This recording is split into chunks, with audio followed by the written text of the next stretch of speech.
Kita ke berita pertama, saudara. Sosok Robert Bono Susatyo menjadi perbincangan selesai disebut-sebut ikut terlibat dalam skenario pembunuhan Brigadir Nofriansyah Yosua Huta Barat alias Brigadir J yang dilakukan oleh Verdi Sambo.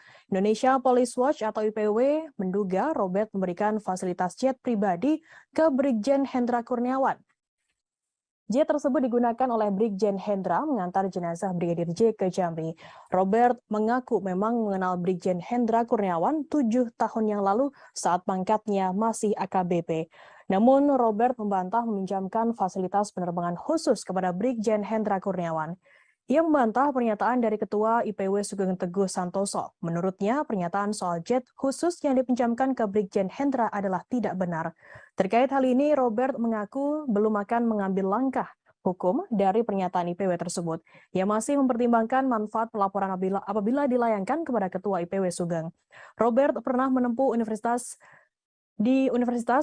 of California San Francisco Foundation. Robert sendiri merupakan komisaris utama PT Citra Marga Nusapala dan PT Jaswindo Tiga Perkasa. PT Citra Marga sendiri merupakan perusahaan yang bergerak di bidang jalan tol berkantor pusat di Jakarta. Sementara PT Jaswindo bergerak di bidang percetakan. Ia juga merupakan Presiden Direktur PT Pratama Agro Sawit sejak 2008 hingga saat ini. Namanya mendadak menjadi perbincangan selesai tercatut dalam daftar konsorsium 303 yang diduga juga menyeret Verdi Sambo.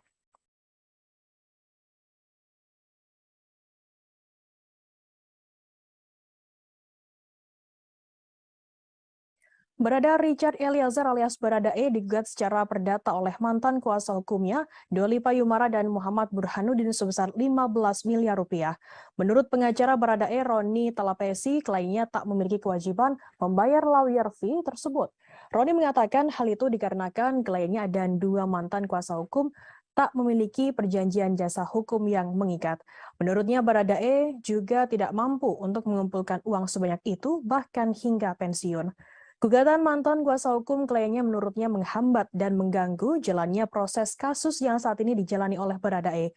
Menurut Roni, Baradae dan keluarganya merasa tak nyaman dengan gugatan yang dilayangkan oleh Diolipa dan Burhanuddin tersebut. Pasalnya, Baradae saat ini tengah fokus menyelesaikan kasus hukum, kasus pembunuhan berencana terhadap Brigadir Nofriansyah Yosua Huta Barat alias Brigadir J.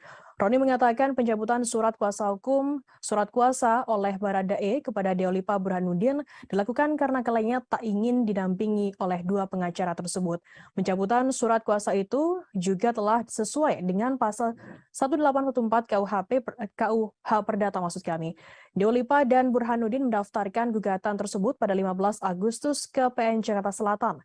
Dalam petitumnya, Diolipa dan Burhanuddin meminta hakim mengabulkan seluruh gugatan penggugat. Kedua pengacara itu juga meminta hakim menyatakan surat pencabutan kuasa tertanggal 10 Agustus atas nama Richard Eliezer Pudihang Lumiu selaku tergugat 1 batal demi hukum. Hakim juga diminta menyatakan perbuatan Richard Eliezer dan Kapolri atau dalam hal ini Kabareskrim dalam membuat surat pencabutan kuasa hukum tertanggal 10 Agustus atas nama tergugat 1 dilakukan dengan itikat jahat dan melawan hukum. Dalam gugatan ini, hakim juga diminta menyatakan Diolipa dan Burhanuddin sebagai penasihat hukum Baradae yang sah dan mempunyai hak untuk melakukan pembelaan sampai pada persidangan. Dalam petitum tersebut, para tergugat juga diminta menjalankan putusan ini terlebih dahulu dengan serta-merta dan menghukum tergugat 1, tergugat 2, dan tergugat 3 untuk patuh dan taat terhadap putusan tersebut.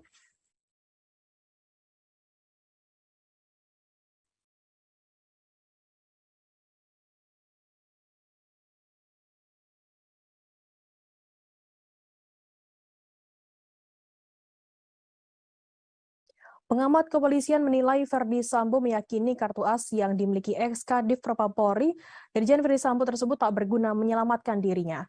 Hermawan Sulistyo, pengamat kepolisian atau mengatakan kartu as tersebut sudah tak bisa menyelamatkan nasib Verdi Sambo. Hal ini dibuktikan dengan berakhirnya karir Sambo di kepolisian. Verdi Sambo diketahui dipecat secara tidak dengan hormat karena melakukan tindakan pembunuhan terhadap Brigadir Nofriansyah Yosua Huta Barat alias Brigadir J. Bahkan Sambo juga tak mendapatkan uang pensiunan. Hermawan mengatakan kartu as yang dimiliki Sambo dinilai tidak efektif. Apabila benar-benar memiliki kartu as yang mumpuni, seharusnya karir polisi tak akan berakhir demikian. Menurutnya, jika memang kartu as tersebut manjur menyelamatkan Ferry Sambo, maka seharusnya hukumannya hanya skorsing atas kasus pembunuhan yang menjeratnya. Hermawan mengatakan kartu as milik Sambo juga tak berlaku untuk kasus hukum yang menyeret istrinya Putri Chandrawati. Pasalnya, sang istri kini juga ditetapkan sebagai tersangka atas pembunuhan Brigadir J. Hermawan meyakini tidak ditahannya Putri Chandrawati hingga kini tidak ada kaitannya dengan kartu as yang dimiliki oleh Ferry Sambo. Namun Hermawan tak bisa menilai apa yang membuat penyidik memutuskan tidak menahan istri Ferdy Sambo tersebut. Ferdy Sambo sendiri diketahui resmi dipecat dari Satuan Kepolisian selesai pengajuan bandingnya ditolak oleh Majelis Kode Etik Polri.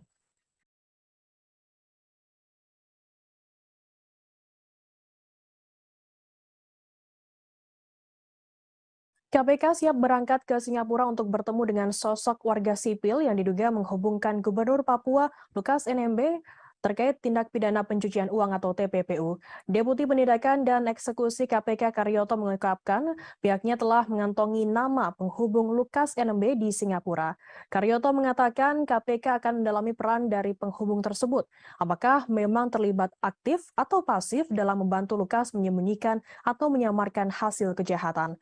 Menurutnya KPK akan bertolak ke Singapura dalam waktu dekat untuk menemui Korup Practice Investigation Bureau atau CIPB Singapura.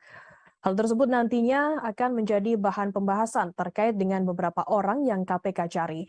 KPK menyatakan akan mengumpulkan alat bukti dugaan pencucian uang Gubernur Papua Lukas NMB terkait transfer 560 miliar rupiah ke kasino judi di luar negeri. Sebelumnya PPATK merilis laporan hasil analisa atau LHA terkait transaksi keuangan Lukas NMB. Hasilnya PPATK menemukan 12 transaksi tidak wajar yang dilakukan Lukas NMB. Kepala PPATK Ivan Yustiavanda mengatakan salah satu di antaranya terkait setoran tunai ke kasino judi online sebesar 560 miliar rupiah.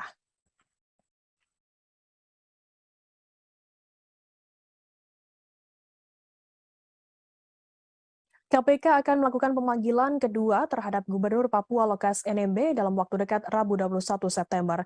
Deputi Penindakan Komisi Pemberantasan Korupsi KPK Karyoto mengatakan pemanggilan kedua akan dilakukan karena Lukas tak kunjung hadir memenuhi panggilan pertama. Karyoto mengatakan pemanggilan rencananya akan dilakukan pada Senin atau Selasa pekan depan. Di lain sisi, Stefanus Roy Rening, kuasa hukum Gubernur Papua Lukas NMB mengabarkan bahwa kliennya saat ini berada di Koya Jayapura, Papua. Lukas NMB jelas Roy bersikukuh memilih untuk menetap dan tak akan meninggalkan Papua sekalipun untuk keperluan pemeriksaan. Diketahui Lukas NMB kini telah ditetapkan sebagai tersangka kasus korupsi. Roy menjelaskan Lukas tak akan keluar dari Papua meski harus berobat ke luar negeri. Jika KPK akan memeriksa Lukas NMB, maka diharapkan dapat hadir mendatanginya di Papua. Adapun alasannya selain kondisi sakit, Lukas NMB juga tidak diberikan izin oleh masyarakat Papua yang mengaku membela Lukas NMB. Sehingga Lukas NMB meminta agar KPK datang ke Koya dan melakukan pemeriksaan di sana. Lukas diketahui ditetapkan menjadi tersangka atas kasus korupsi karena telah menerima gratifikasi sebesar 1 miliar rupiah.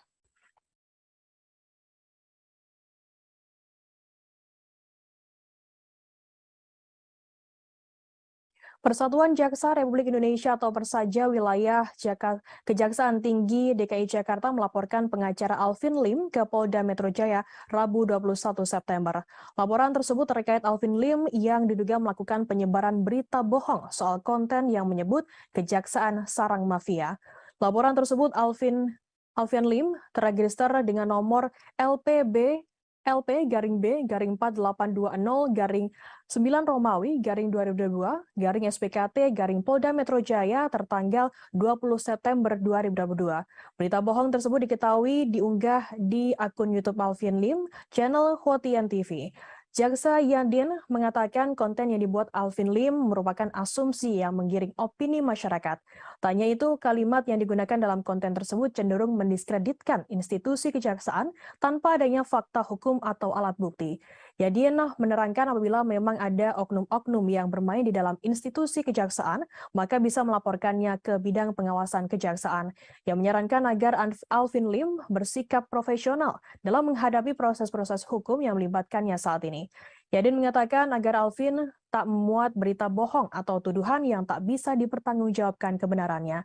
Adapun Alvin Lim Dalam laporan tersebut dijerat pasal 28 ayat 2, jangto pasal 45A ayat 2 Undang-Undang RI nomor 19 tahun 2016 tentang informasi dan transaksi elektronik atau ITE dan atau pasal 14 ayat 2 dan atau pasal 15 Undang-Undang RI nomor 1 tahun 1946 tentang peraturan hukum pidana dan atau pasal 156 KUH pidana soal penyebaran berita bohong dan atau ujaran kebencian. Menanggapi pelaporan tersebut, Alvin Lim mengaku hal tersebut adalah hak setiap warga negara. Namun pelaporan tersebut menurutnya menunjukkan adanya jaksa yang anti kritik.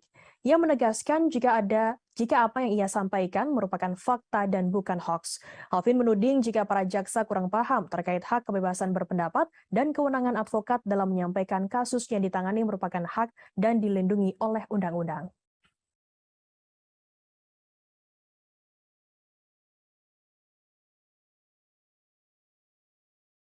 Polri saat ini masih terus mencari keberadaan hacker Bjorka yang menjadi misteri. Kadif Humas Polri Irjen Dedi Prasetyo mengatakan pihaknya tak menutup kemungkinan akan bekerja sama dengan pihak-pihak di negara lain Rabu 21 September. Proses pencarian hacker Bjorka saat ini masih dalam penanganan tim sus gabungan bentukan Menko Polhukam Mahfud MD. Tim gabungan yang terdiri dari Polri, BIN, Badan Cyber Sandi Negara, Kemenkominfo juga tak mau terburu-buru dalam bekerja. Nantinya proses pencarian akan dilakukan secara ilmiah. Karena itu, pihaknya meminta masyarakat bersabar terlebih dahulu. Sebelumnya, kepolisian telah menetapkan satu orang tersangka dalam kasus hacker Bjorka. Tersangka merupakan seorang pemuda bernama Muhammad Agung Hidayatullah, 21 tahun alias MAH asal Madiun, Jawa Timur. MAH ditangkap pada 14 September dan dibebaskan pada 16 September. MH sendiri tak ditahan dan dikenakan wajib lapor karena bersikap kooperatif.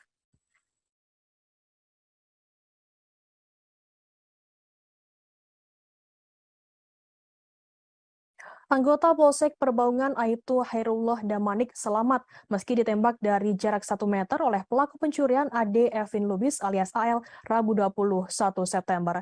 Ia kemudian dianggap sakti karena tak mengalami luka sama sekali. Aibtu Hairullah mengatakan hal itu bukan karena ilmu kebal atau semacamnya, namun karena alat pelindung yang dikenakannya. Kejadian tersebut terjadi di rumah pelaku pencurian dan perampokan di Desa Citaman Jernih, Kecamatan Perbaungan, Serdang Bedagai, Sumatera Utara pada Kamis 15 September. Hairullah mengatakan seorang rekannya bernama Riki tengah kucing-kucingan dengan AL. Hairullah kemudian langsung sigap naik ke atap tempat AL bersembunyi. Tak berselang lama, tiba-tiba terdengar suara letusan senjata api. AL ternyata mencoba menembak kepala Hairullah dengan senjata api rakitan dari jarak 1 meter. Beruntungnya Hairullah mengenakan helm taktikal sehingga peluru tak langsung mengenai kepalanya. Meski tak terkena peluru, kepala Hairullah mengalami luka ringan karena serpihan peluru berkaliber 5,66 mm. Serpihan peluru tersebut mengenai mata sebelah kirinya. Dalam pengakuannya, Hairullah memang sudah bersiaga karena mengetahui karakter pelaku. Akibat kejadian tersebut, Hairullah dilarikan ke rumah sakit untuk mendapatkan penanganan medis.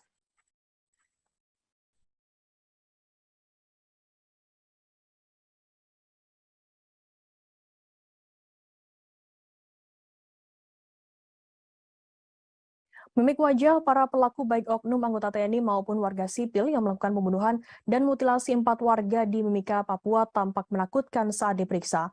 Komisioner Komnas HAM Muhammad Khairul Anam mengatakan para pelaku mengeluarkan mimik wajah datar.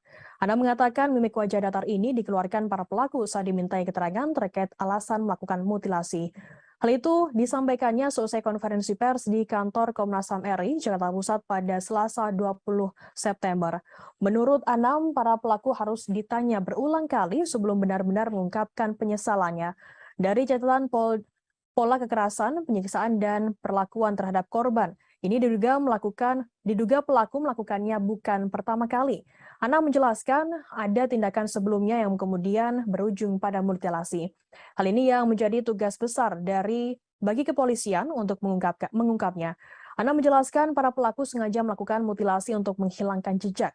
Pasalnya para pelaku sudah menyiapkan karung dan batu agar potongan tubuh dimasukkan dan dibuang ke sungai. Batu digunakan agar karung berisi potongan tubuh tersebut tenggelam dan tidak naik ke permukaan. Saat ini pihaknya sudah memeriksa 19 orang saksi termasuk keluarga dari 4 korban hingga warga sipil. Akan kami tampilkan Tribuners wawancara atau keterangan lebih lengkap dari Komisioner Komnas HAM RI Muhammad Khairul Anam. ambil dari berbagai pihak tadi, ada beberapa temuan dan analisis atas fakta. Walaupun ini masih awal, tapi temuan dan fakta ini cukup solid gitu ya. Yang pertama adalah perencanaan pembunuhan dan mutilasi. Jadi sejak awal memang ada perencanaan pembunuhan dan mutilasi ini. Ya, perencanaan sudah dilakukan beberapa kali oleh para pelaku, sempat terjadi penundaan waktu pertemuan dengan korban. Jadi sempat terjadi harusnya ketemu tanggal 20, terus geser tanggal 22. Jadi Warga yang melakukan pembakaran lahan di dekat tol Pejagan Pemalang hingga mengakibatkan kecelakaan tersebut bisa terancam pidana. Kapolda Jawa Tengah melalui Kabid Humas Kombes Pol Muhammad Iqbal mengatakan pidana bisa dijatuhkan apabila dilakukan dengan sengaja. Diketahui kecelakaan beruntun melibatkan 13 kendaraan mengakibatkan 1 orang meninggal dunia. Kecelakaan tersebut diduga dikarenakan adanya asap tebal yang menjadikan jarak pandang pengendara menjadi pendek. Iqbal mengatakan apabila terbukti kebakaran tersebut dilakukan dengan sengaja, polisi akan memproses pelakunya. Polisi akan menjerat pelaku dengan pasal 359 KUHP dengan ancaman pidana penjara paling lama 5 tahun atau pidana kurungan paling lama 1 tahun. Atas insiden tersebut, Iqbal mengimbau agar masyarakat tak melakukan perbuatan yang berdampak pada munculnya api di dekat tol, 1 diantaranya melakukan pembakaran. Selain itu, ia juga meminta warga pemilik lahan yang berdekatan dengan lokasi tol untuk bersikap bijak dan hati-hati. Di jalan tol, banyak pengguna tol yang memacu kendaraannya dengan kecepatan tinggi. Bila terdapat gangguan seperti kebakaran, berpotensi membahayakan pengguna jalan.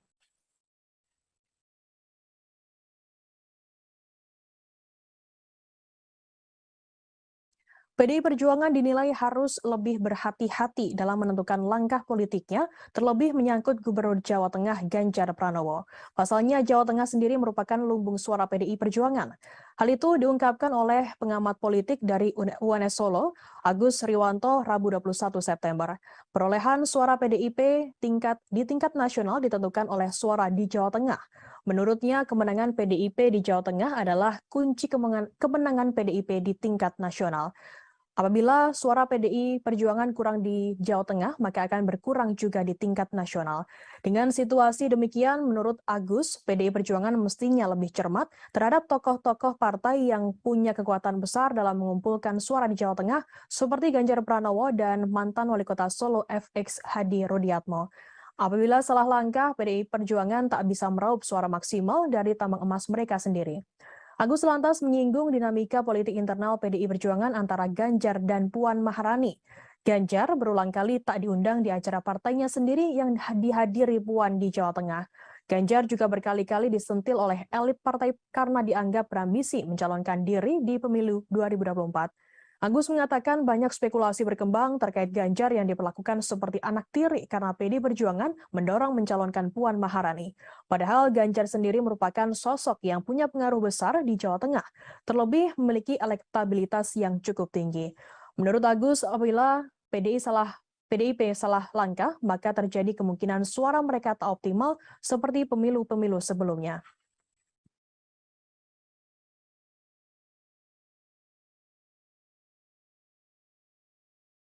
Selesai tak lagi menjabat sebagai Wakil Gubernur DKI Jakarta, Ahmad Riza Patria akan fokus mendukung Partai Gerindra dalam pemilu 2024. Ex-Wagub DKI Jakarta sekaligus Ketua Dewan Pimpinan Pusat atau DPP Partai Gerindra ini mengaku fokus pada kemenangan Partai Gerindra. Ia ingin partainya meraih perolehan suara terbanyak di DKI Jakarta pada pemilu 2024. Riza mengatakan partainya selama ini berhasil menduduki posisi nomor 2 dalam pemilihan legislatif. Bahkan suara tersebut menambah kursi di Dewan Perwakilan Daerah atau DPRD DKI Jakarta. Riza mengatakan hal itu harus ditingkatkan demi kemenangan Prabowo Subianto, Ketua Umum Partai Gerindra di Pilpres 2024. Ia saat ini mengaku akan fokus dengan kemenangan partainya di DKI Jakarta dan kemenangan Prabowo Subianto di Pilpres 2024. Sebelumnya DPRD DKI Jakarta mengumumkan pemberhentian Gubernur DKI Jakarta Anies Baswedan dan Wakil Gubernur DKI Jakarta Ahmad Riza Patria dalam rapat paripurna pada Selasa 13 September. Keduanya akan mengerjakan sisa tugasnya hingga 16 Oktober nanti. Penjabat Gubernur nantinya akan menggantikan semua tugas Gubernur DKI Jakarta Anies Baswedan dan juga wakilnya.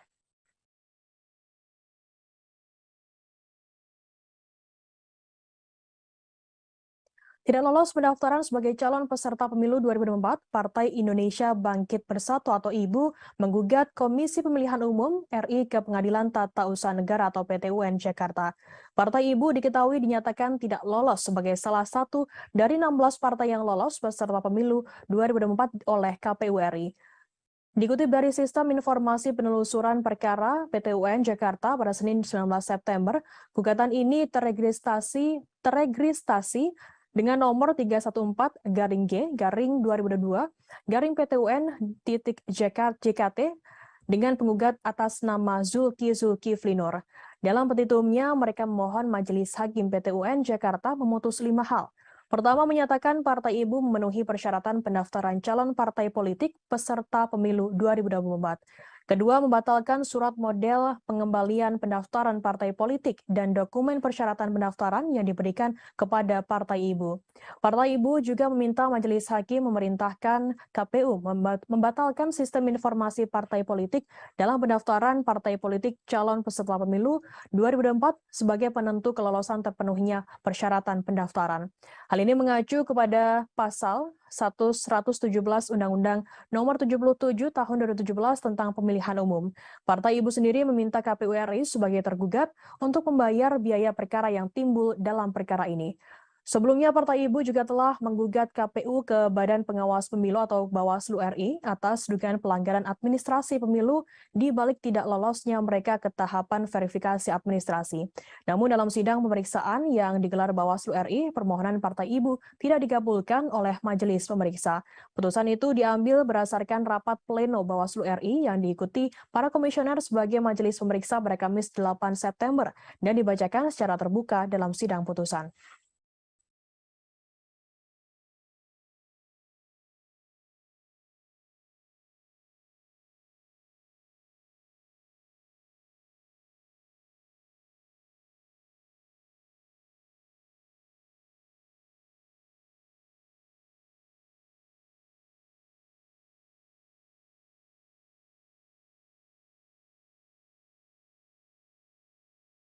Gubernur DKI Jakarta Anies Baswedan menyatakan siap maju sebagai calon presiden pada Pilpres 2024. Pernyataan kesiapan ini ia sampaikan sebelum lengser dari jabatan Gubernur DKI Jakarta. Pernyataan tersebut disampaikan Anies dalam sebuah wawancara dengan Reuters di Singapura. Anies juga menambahkan bahwa kondisinya saat ini yang belum terikat pada satu partai memungkinkannya untuk menjalin komunikasi dengan semua fraksi. Dalam wawancara dengan Reuters pada pekan lalu itu, Anies juga menyinggung soal elektabilitasnya yang cukup tinggi berdasarkan survei sejumlah lembaga. Survei independen ini dilakukan sebelum Anies bahkan melakukan kampanye. Pernyataan Anies bahwa ia siap maju sebagai capres sebenarnya tak mengejutkan lagi karena namanya selalu muncul sebagai calon kuat di berbagai survei. Bahkan jika menilik ke belakang, Anies sudah berupaya membidik kursi RI 1 sejak menjelang Pilpres 2014 ketika ia mendaftarkan diri dalam konvensi capres Partai Demokrat. Peneliti politik Badan Riset dan Inovasi Nasional atau BRIN, Wasisto Raharjo Jatim menilai pernyataan Anies soal kesiapannya menjadi capres lebih ditujukan sebagai kode untuk partai politik. Wasisto menilai lewat pernyataan itu Anies secara tak langsung ingin mengumumkan kepada partai-partai peserta pemilu bahwa ia kini terbuka untuk menjalin komunikasi politik khususnya untuk pencapresan. Terlebih lagi pernyataan itu disampaikan Anies menjelang berakhirnya masa jabatan ia pada 16 Oktober nanti. Wasisto mengatakan Anies merupakan salah satu kandidat capres dengan tingkat popularitas dan elektabilitas yang tergolong tinggi. Karena itu, Wasisto menilai Anies secara sadar mengetahui potensi yang dimilikinya dan hendak menawarkan potensi elektabilitasnya tersebut kepada calon partai pengusungnya.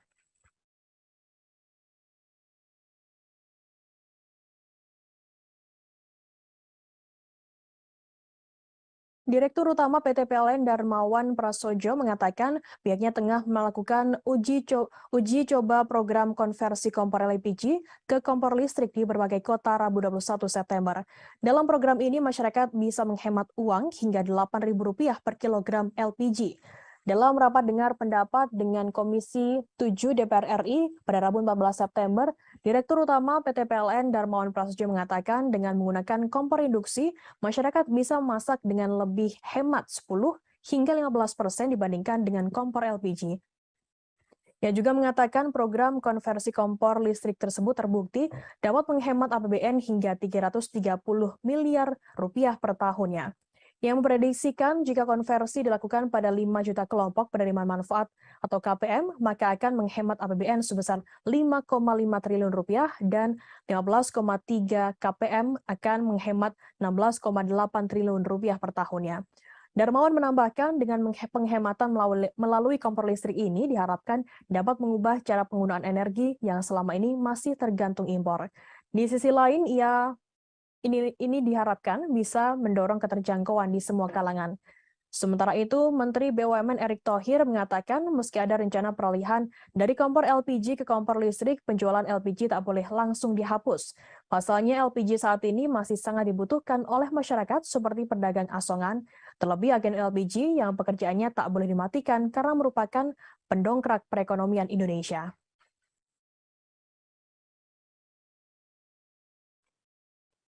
Kita ke berita pertama, saudara. Sosok Robert Bono Susatyo menjadi perbincangan selesai disebut-sebut ikut terlibat dalam skenario pembunuhan Brigadir Nofriansyah Yosua Huta Barat alias Brigadir J yang dilakukan oleh Verdi Sambo. Indonesia Police Watch atau IPW menduga Robert memberikan fasilitas jet pribadi ke Brigjen Hendra Kurniawan. Jet tersebut digunakan oleh Brigjen Hendra mengantar jenazah Brigadir J ke Jambi. Robert mengaku memang mengenal Brigjen Hendra Kurniawan 7 tahun yang lalu saat pangkatnya masih AKBP. Namun Robert membantah meminjamkan fasilitas penerbangan khusus kepada Brigjen Hendra Kurniawan. Ia membantah pernyataan dari Ketua IPW Sugeng Teguh Santoso. Menurutnya, pernyataan soal jet khusus yang dipinjamkan ke Brigjen Hendra adalah tidak benar. Terkait hal ini, Robert mengaku belum akan mengambil langkah hukum dari pernyataan IPW tersebut. Ia masih mempertimbangkan manfaat pelaporan apabila dilayangkan kepada Ketua IPW Sugeng. Robert pernah menempuh Universitas of California San Francisco Foundation. Robert sendiri merupakan komisaris utama PT Citra Marga Nusapala dan PT Jaswindo 3 Perkasa. PT Citra Marga sendiri merupakan perusahaan yang bergerak di bidang jalan tol berkantor pusat di Jakarta. Sementara PT Jaswindo bergerak di bidang percetakan. Ia juga merupakan Presiden Direktur PT Pratama Argo Agrosawit sejak 2008 hingga saat ini. Namanya mendadak menjadi perbincangan selesai tercatut dalam daftar konsorsium 303 yang diduga juga menyeret Verdi Sambo.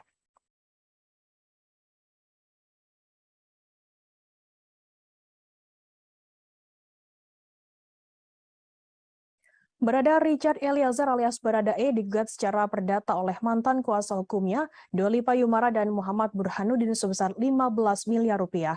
Menurut pengacara Baradae, Roni Talapesi, kliennya tak memiliki kewajiban membayar lawyer fee tersebut.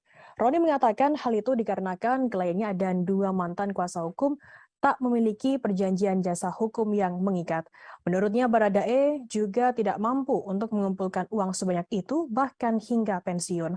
Gugatan mantan kuasa hukum kliennya menurutnya menghambat dan mengganggu jalannya proses kasus yang saat ini dijalani oleh Baradae. Menurut Roni, Baradae dan keluarganya merasa tak nyaman dengan gugatan yang dilayangkan oleh Dolipa dan Burhanuddin tersebut. Pasalnya Baradae saat ini tengah fokus menyelesaikan kasus hukum, kasus pembunuhan berencana terhadap Brigadir Nofriansyah Yosua Huta Barat alias Brigadir J. Roni mengatakan pencabutan surat kuasa oleh Baradae kepada Dolipa Burhanuddin dilakukan karena kliennya tak ingin didampingi oleh 2 pengacara tersebut. Pencabutan surat kuasa itu juga telah sesuai dengan pasal 1814 KUH Perdata maksud kami. Dolipa dan Burhanuddin mendaftarkan gugatan tersebut pada 15 Agustus ke PN Jakarta Selatan. Dalam petitumnya, Dolipa dan Burhanuddin meminta hakim mengabulkan seluruh gugatan penggugat. Kedua pengacara itu juga meminta hakim menyatakan surat pencabutan kuasa tertanggal 10 Agustus atas nama Richard Eliezer Pudihang Lumiu selaku tergugat 1 batal demi hukum. Hakim juga diminta menyatakan perbuatan Richard Eliezer dan Kapolri atau dalam hal ini Kabareskrim dalam membuat surat pencabutan kuasa hukum tertanggal 10 Agustus atas nama tergugat 1 dilakukan dengan itikat jahat dan melawan hukum. Dalam gugatan ini, hakim juga diminta menyatakan Dolipa dan Burhanuddin sebagai penasihat hukum Baradae yang sah dan mempunyai hak untuk melakukan pembelaan sampai pada persidangan. Dalam petitum tersebut, para tergugat juga diminta menjalankan putusan ini terlebih dahulu dengan serta-merta dan menghukum tergugat 1, tergugat 2, dan tergugat 3 untuk patuh dan taat terhadap putusan tersebut.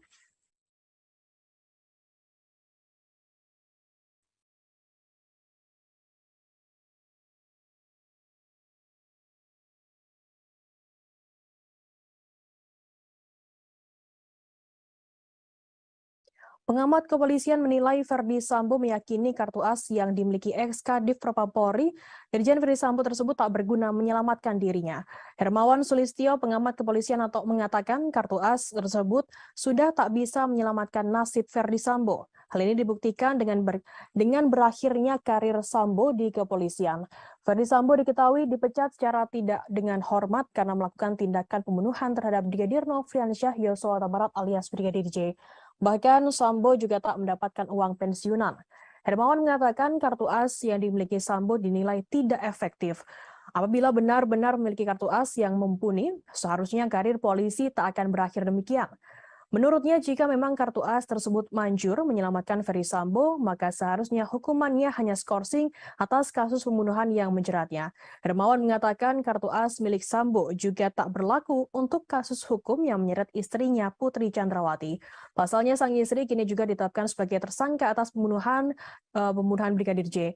Hermawan meyakini tidak ditahannya Putri Chandrawati hingga kini tidak ada kaitannya dengan kartu as yang dimiliki oleh Ferdy Sambo. Namun Hermawan tak bisa menilai apa yang membuat penyidik memutuskan tidak menahan istri Ferdy Sambo tersebut.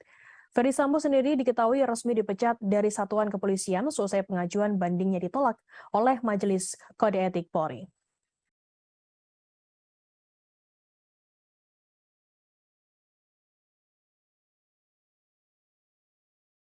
KPK siap berangkat ke Singapura untuk bertemu dengan sosok warga sipil yang diduga menghubungkan Gubernur Papua Lukas NMB terkait tindak pidana pencucian uang atau TPPU. Deputi Penindakan dan Eksekusi KPK Karyoto mengungkapkan pihaknya telah mengantongi nama penghubung Lukas NMB di Singapura. Karyoto mengatakan KPK akan mendalami peran dari penghubung tersebut. Apakah memang terlibat aktif atau pasif dalam membantu Lukas menyembunyikan atau menyamarkan hasil kejahatan. Menurutnya KPK akan bertolak ke Singapura dalam waktu dekat untuk menemui Korup Practice Investigation Bureau atau CIPB Singapura. Hal tersebut nantinya akan menjadi bahan pembahasan terkait dengan beberapa orang yang KPK cari.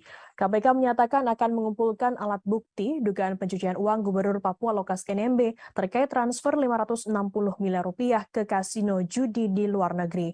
Sebelumnya PPATK merilis laporan hasil analisa atau LHA terkait transaksi keuangan Lukas NMB. Hasilnya PPATK menemukan 12 transaksi tidak wajar yang dilakukan Lukas NMB. Kepala PPATK Ivan Yustiavanda mengatakan salah satu di antaranya terkait setoran tunai ke kasino judi online sebesar 560 miliar rupiah.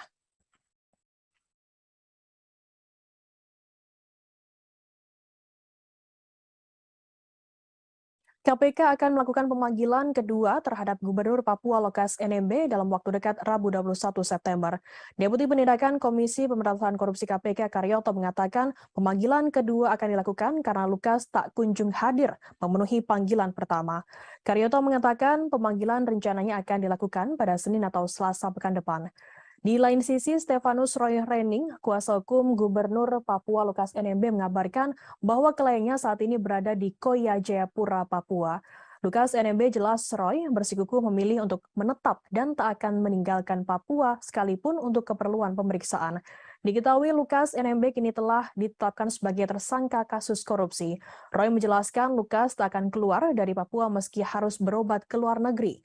Jika KPK akan memeriksa Lukas NMB, maka diharapkan dapat hadir mendatanginya di Papua. Adapun alasannya selain kondisi sakit, Lukas NMB juga tidak diberikan izin oleh masyarakat Papua yang mengaku membela Lukas NMB. Sehingga Lukas NMB meminta agar KPK datang ke Koya dan melakukan pemeriksaan di sana. Lukas diketahui ditetapkan menjadi tersangka atas kasus korupsi karena telah menerima gratifikasi sebesar 1 miliar rupiah.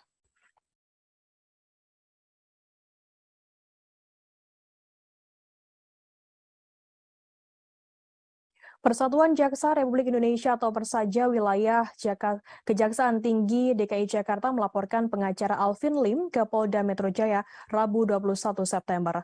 Laporan tersebut terkait Alvin Lim yang diduga melakukan penyebaran berita bohong soal konten yang menyebut Kejaksaan Sarang Mafia. Laporan tersebut Alvin Lim terregister dengan nomor LPB LP-B-4820-9 Romawi-2022 SPKT Polda Metro Jaya tertanggal 20 September 2022. Berita bohong tersebut diketahui diunggah di akun YouTube Alvin Lim, channel Hotian TV. Jaksa Yadin mengatakan konten yang dibuat Alvin Lim merupakan asumsi yang menggiring opini masyarakat. Tanya itu, kalimat yang digunakan dalam konten tersebut cenderung mendiskreditkan institusi kejaksaan tanpa adanya fakta hukum atau alat bukti. Yadin menerangkan apabila memang ada oknum-oknum yang bermain di dalam institusi kejaksaan, maka bisa melaporkannya ke bidang pengawasan kejaksaan. Yang menyarankan agar Alvin Lim bersikap profesional dalam menghadapi proses-proses hukum yang melibatkannya saat ini. Yadin mengatakan agar Alvin tak memuat berita bohong atau tuduhan yang tak bisa dipertanggungjawabkan kebenarannya. Adapun Alvin Lim dalam laporan tersebut dijerat pasal 28 ayat 2, jangto pasal 45A ayat 2 Undang-Undang RI nomor 19 tahun 2016 tentang informasi dan transaksi elektronik atau ITE dan atau pasal 14 ayat 2 dan atau pasal 15 Undang-Undang RI nomor 1 tahun 1946 tentang peraturan hukum pidana dan atau pasal 156 KUH pidana soal penyebaran berita bohong dan atau ujaran kebencian. Menanggapi pelaporan tersebut, Alvin Lim mengaku hal tersebut adalah hak setiap warga negara. Namun pelaporan tersebut menurutnya menunjukkan adanya jaksa yang anti kritik. Ia menegaskan jika apa yang ia sampaikan merupakan fakta dan bukan hoax. Alvin menuding jika para jaksa kurang paham terkait hak kebebasan berpendapat dan kewenangan advokat dalam menyampaikan kasus yang ditangani merupakan hak dan dilindungi oleh undang-undang.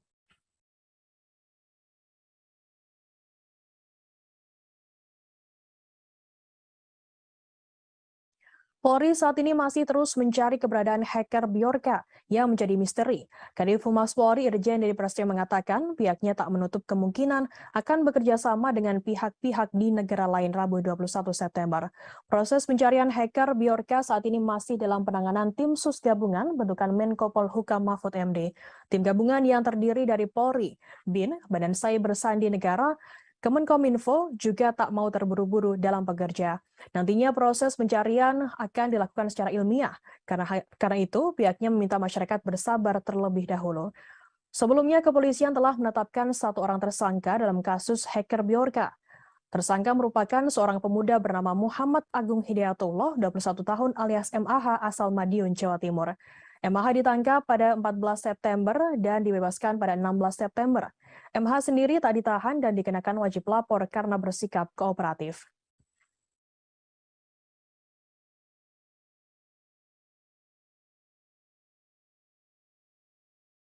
Anggota Polsek Perbaungan Aibtu Hairullah Damanik selamat meski ditembak dari jarak 1 meter oleh pelaku pencurian Ade Evin Lubis alias AL Rabu 21 September. Ia kemudian dianggap sakti karena tak mengalami luka sama sekali. Aibtu Hairullah mengatakan hal itu bukan karena ilmu kebal atau semacamnya, namun karena alat pelindung yang dikenakannya. Kejadian tersebut terjadi di rumah pelaku pencurian dan perampokan di Desa Citaman Jernih, Kecamatan Perbaungan, Serdang Bedagai, Sumatera Utara pada Kamis 15 September. Hairullah mengatakan seorang rekannya bernama Riki tengah kucing-kucingan dengan AL. Hairullah kemudian langsung sigap naik ke atap tempat AL bersembunyi.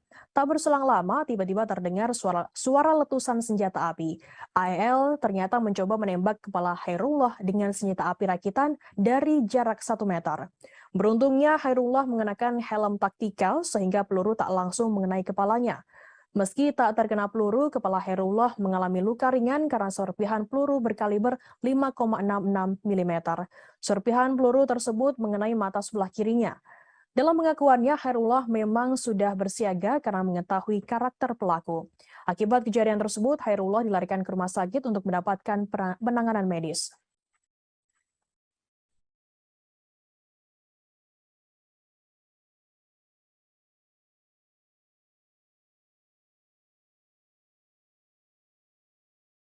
Mimik wajah para pelaku baik oknum anggota TNI maupun warga sipil yang melakukan pembunuhan dan mutilasi 4 warga di Mimika, Papua tampak menakutkan saat diperiksa. Komisioner Komnas HAM Muhammad Khairul Anam mengatakan para pelaku mengeluarkan mimik wajah datar. Anam mengatakan mimik wajah datar ini dikeluarkan para pelaku saat dimintai keterangan terkait alasan melakukan mutilasi.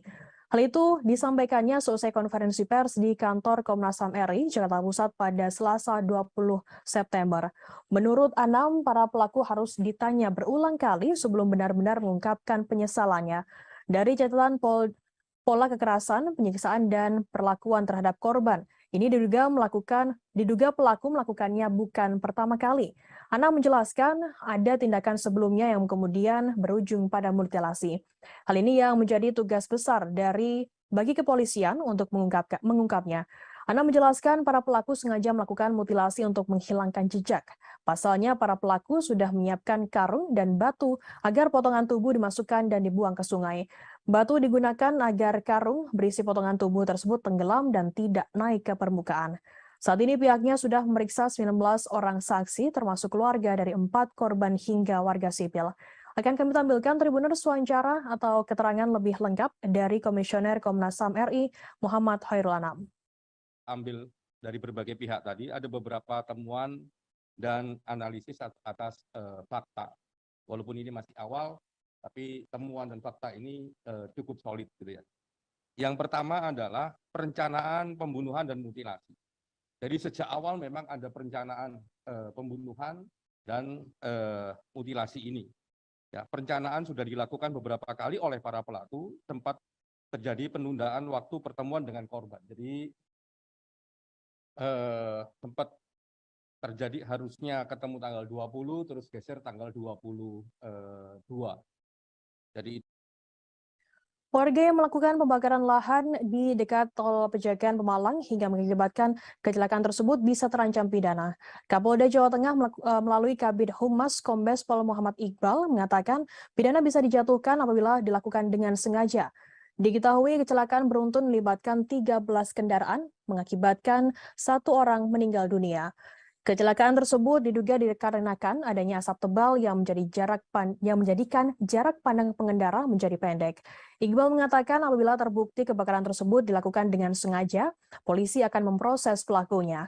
Polisi akan menjerat pelaku dengan pasal 359 KUHP dengan ancaman pidana penjara paling lama 5 tahun atau pidana kurungan paling lama 1 tahun.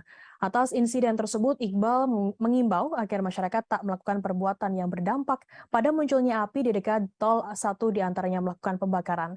Selain itu, ia juga meminta warga pemilik lahan yang berdekatan dengan lokasi tol untuk bersikap bijak dan hati-hati. Di jalan tol, banyak pengguna tol yang memacu kendaraannya dengan kecepatan tinggi. Bila terdapat gangguan seperti kebakaran, berpotensi membahayakan pengguna jalan.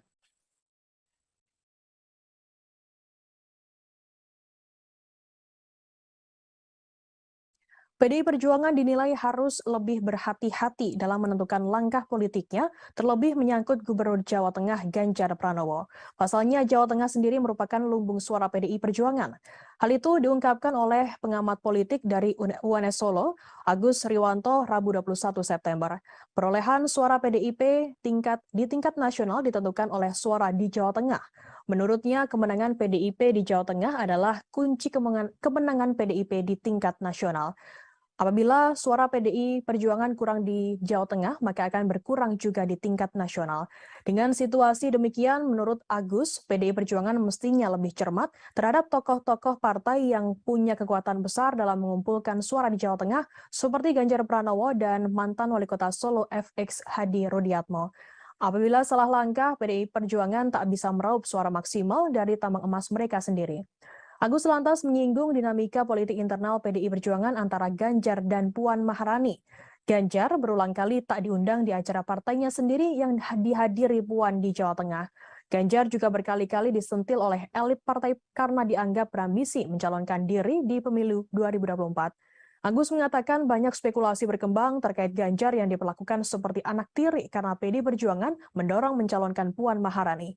Padahal Ganjar sendiri merupakan sosok yang punya pengaruh besar di Jawa Tengah, terlebih memiliki elektabilitas yang cukup tinggi. Menurut Agus, apabila PDI salah PDIP salah langkah, maka terjadi kemungkinan suara mereka tak optimal seperti pemilu-pemilu sebelumnya.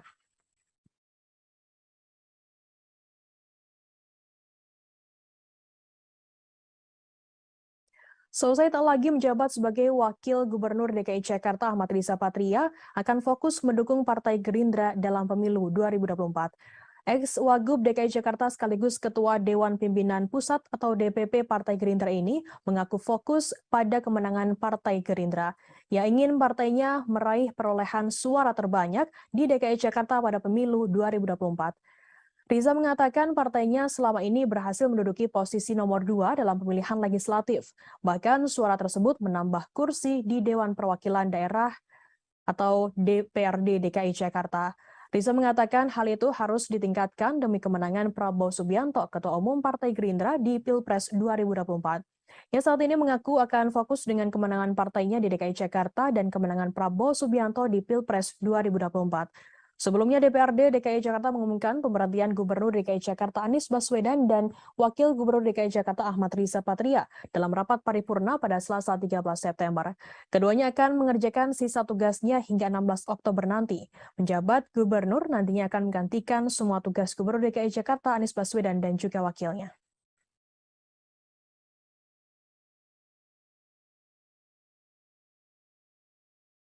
Tidak lolos pendaftaran sebagai calon peserta pemilu 2024, Partai Indonesia Bangkit Bersatu atau IBU menggugat Komisi Pemilihan Umum RI ke Pengadilan Tata Usaha Negara atau PT UN Jakarta. Partai IBU diketahui dinyatakan tidak lolos sebagai salah satu dari 16 partai yang lolos peserta pemilu 2024 oleh KPU RI. Dikutip dari Sistem Informasi Penelusuran Perkara PT UN Jakarta pada Senin 19 September, gugatan ini teregistrasi dengan nomor 314-G-2022-PT UN-JKT dengan penggugat atas nama Zulkifli Nur. Dalam petitumnya, mereka memohon Majelis Hakim PT UN Jakarta memutus 5 hal. Pertama, menyatakan Partai IBU memenuhi persyaratan pendaftaran calon partai politik peserta pemilu 2024. Kedua, membatalkan surat model pengembalian pendaftaran partai politik dan dokumen persyaratan pendaftaran yang diberikan kepada Partai IBU. Partai IBU juga meminta Majelis Hakim memerintahkan KPU membatalkan sistem informasi partai politik dalam pendaftaran partai politik calon peserta pemilu 2024 sebagai penentu kelolosan terpenuhnya persyaratan pendaftaran. Hal ini mengacu kepada pasal 117 Undang-Undang Nomor 77 Tahun 2017 tentang Pemilihan Umum. Partai IBU sendiri meminta KPU RI sebagai tergugat untuk membayar biaya perkara yang timbul dalam perkara ini. Sebelumnya, Partai IBU juga telah menggugat KPU ke Badan Pengawas Pemilu atau Bawaslu RI atas dugaan pelanggaran administrasi pemilu di balik tidak lolosnya mereka ke tahapan verifikasi administrasi. Namun dalam sidang pemeriksaan yang digelar Bawaslu RI, permohonan Partai IBU tidak dikabulkan oleh majelis pemeriksa. Putusan itu diambil berdasarkan rapat pleno Bawaslu RI yang diikuti para komisioner sebagai majelis pemeriksa pada Kamis 8 September dan dibacakan secara terbuka dalam sidang putusan.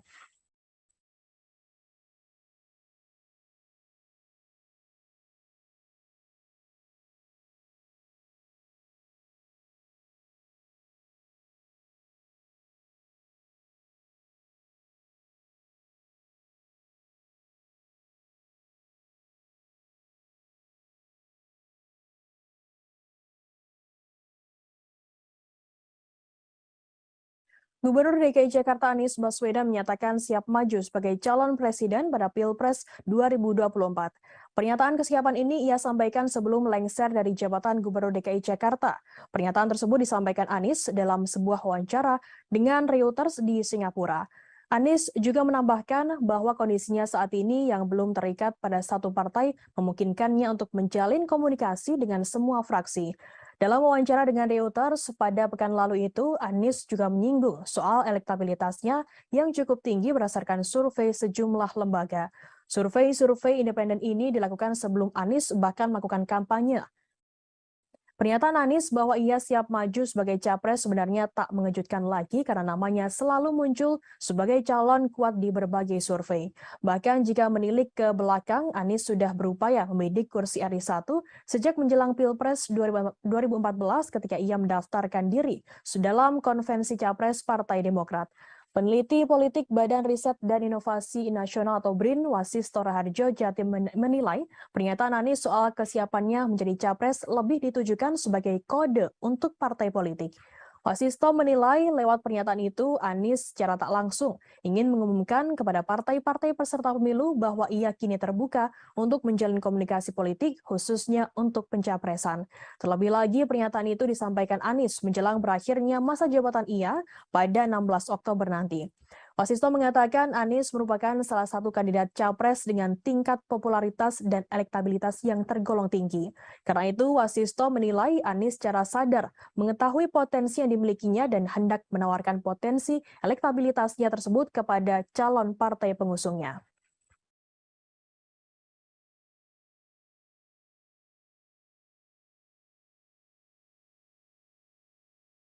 Direktur Utama PT PLN Darmawan Prasojo mengatakan pihaknya tengah melakukan uji coba program konversi kompor LPG ke kompor listrik di berbagai kota Rabu 21 September. Dalam program ini masyarakat bisa menghemat uang hingga Rp8.000 per kilogram LPG. Dalam rapat dengar pendapat dengan Komisi 7 DPR RI pada Rabu 14 September, Direktur Utama PT PLN Darmawan Prasojo mengatakan dengan menggunakan kompor induksi, masyarakat bisa memasak dengan lebih hemat 10 hingga 15% dibandingkan dengan kompor LPG. Ia juga mengatakan program konversi kompor listrik tersebut terbukti dapat menghemat APBN hingga Rp330 miliar per tahunnya.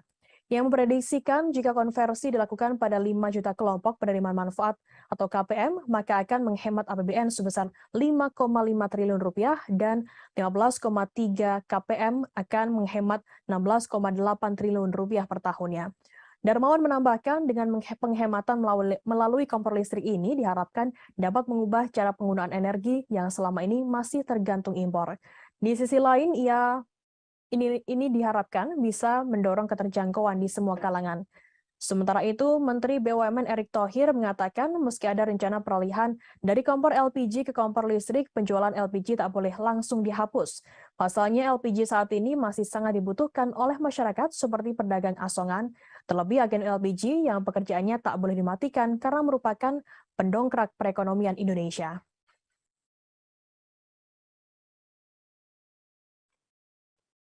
Kita ke berita pertama, Saudara. Sosok Robert Bono Susatyo menjadi perbincangan selesai disebut-sebut ikut terlibat dalam skenario pembunuhan Brigadir Nofriansyah Yosua Huta Barat alias Brigadir J yang dilakukan oleh Verdi Sambo. Indonesia Police Watch atau IPW menduga Robert memberikan fasilitas jet pribadi ke Brigjen Hendra Kurniawan. Jet tersebut digunakan oleh Brigjen Hendra mengantar jenazah Brigadir J ke Jambi. Robert mengaku memang mengenal Brigjen Hendra Kurniawan 7 tahun yang lalu saat pangkatnya masih AKBP. Namun Robert membantah meminjamkan fasilitas penerbangan khusus kepada Brigjen Hendra Kurniawan. Ia membantah pernyataan dari Ketua IPW Sugeng Teguh Santoso. Menurutnya, pernyataan soal jet khusus yang dipinjamkan ke Brigjen Hendra adalah tidak benar. Terkait hal ini, Robert mengaku belum akan mengambil langkah hukum dari pernyataan IPW tersebut. Ia masih mempertimbangkan manfaat pelaporan apabila dilayangkan kepada Ketua IPW Sugeng. Robert pernah menempuh Universitas of California San Francisco Foundation.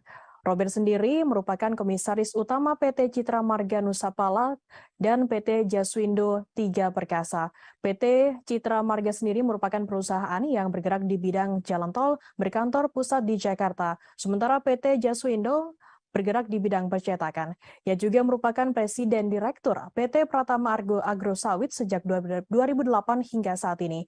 Namanya mendadak menjadi perbincangan selesai tercatut dalam daftar konsorsium 303 yang diduga juga menyeret Verdi Sambo.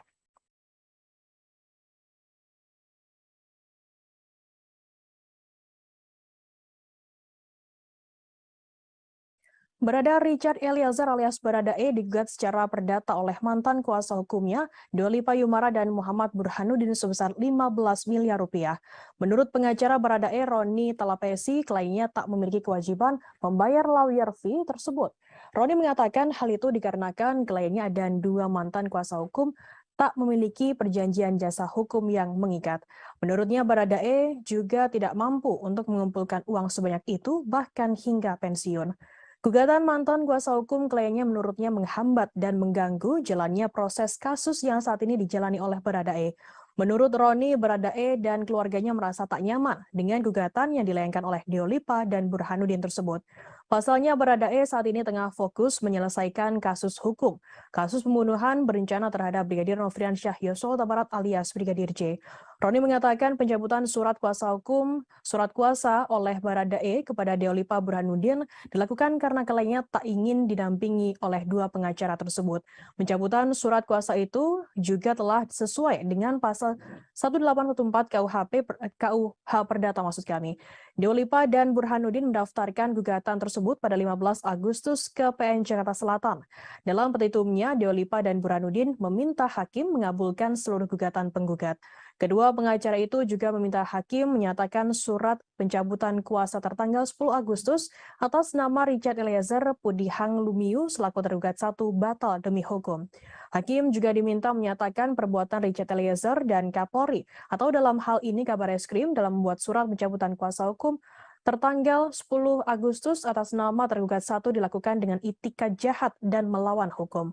Dalam gugatan ini, hakim juga diminta menyatakan Deolipa dan Burhanuddin sebagai penasihat hukum Baradae yang sah dan mempunyai hak untuk melakukan pembelaan sampai pada persidangan. Dalam petitum tersebut, para tergugat juga diminta menjalankan putusan ini terlebih dahulu dengan serta-merta dan menghukum tergugat 1, tergugat 2, dan tergugat 3 untuk patuh dan taat terhadap putusan tersebut.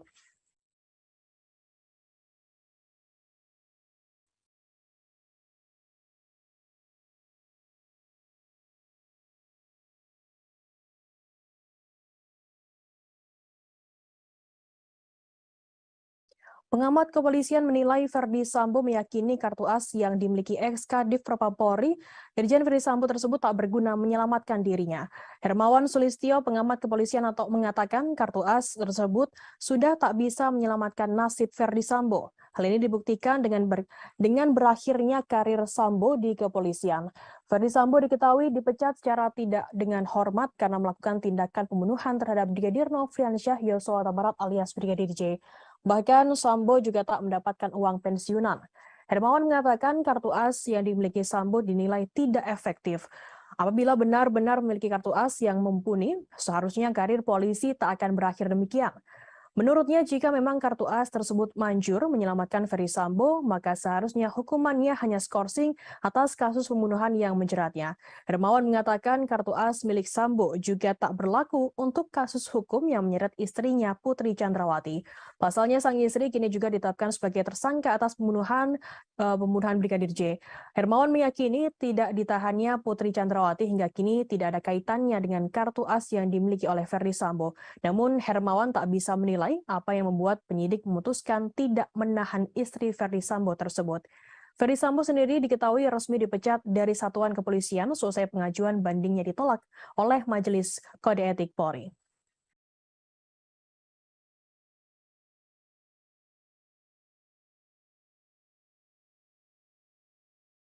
KPK siap berangkat ke Singapura untuk bertemu dengan sosok warga sipil yang diduga menghubungkan Gubernur Papua Lukas NMB terkait tindak pidana pencucian uang atau TPPU. Deputi Penindakan dan Eksekusi KPK Karyoto mengungkapkan pihaknya telah mengantongi nama penghubung Lukas NMB di Singapura. Karyoto mengatakan KPK akan mendalami peran dari penghubung tersebut. Apakah memang terlibat aktif atau pasif dalam membantu Lukas menyembunyikan atau menyamarkan hasil kejahatan. Menurutnya KPK akan bertolak ke Singapura dalam waktu dekat untuk menemui Korup Practice Investigation Bureau atau CIPB Singapura.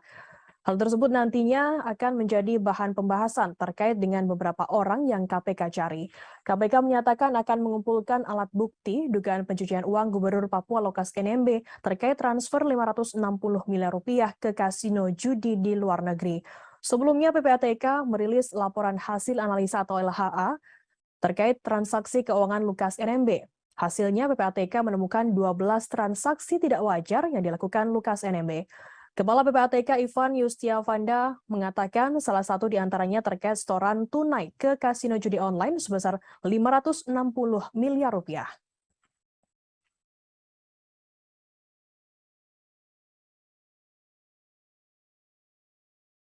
KPK akan melakukan pemanggilan kedua terhadap Gubernur Papua Lukas NMB dalam waktu dekat Rabu 21 September. Deputi Penindakan Komisi Pemberantasan Korupsi KPK Karyoto mengatakan pemanggilan kedua akan dilakukan karena Lukas tak kunjung hadir memenuhi panggilan pertama. Karyoto mengatakan pemanggilan rencananya akan dilakukan pada Senin atau Selasa pekan depan. Di lain sisi, Stefanus Roy Rening, kuasa hukum Gubernur Papua Lukas NMB mengabarkan bahwa kliennya saat ini berada di Koya Jayapura, Papua. Lukas NMB jelas Roy bersikukuh memilih untuk menetap dan tak akan meninggalkan Papua sekalipun untuk keperluan pemeriksaan. Diketahui Lukas NMB kini telah ditetapkan sebagai tersangka kasus korupsi. Roy menjelaskan Lukas tak akan keluar dari Papua meski harus berobat ke luar negeri. Jika KPK akan memeriksa Lukas NMB, maka diharapkan dapat hadir mendatanginya di Papua. Adapun alasannya selain kondisi sakit, Lukas NMB juga tidak diberikan izin oleh masyarakat Papua yang mengaku membela Lukas NMB. Sehingga Lukas NMB meminta agar KPK datang ke Koya dan melakukan pemeriksaan di sana. Lukas diketahui ditetapkan menjadi tersangka atas kasus korupsi karena telah menerima gratifikasi sebesar 1 miliar rupiah.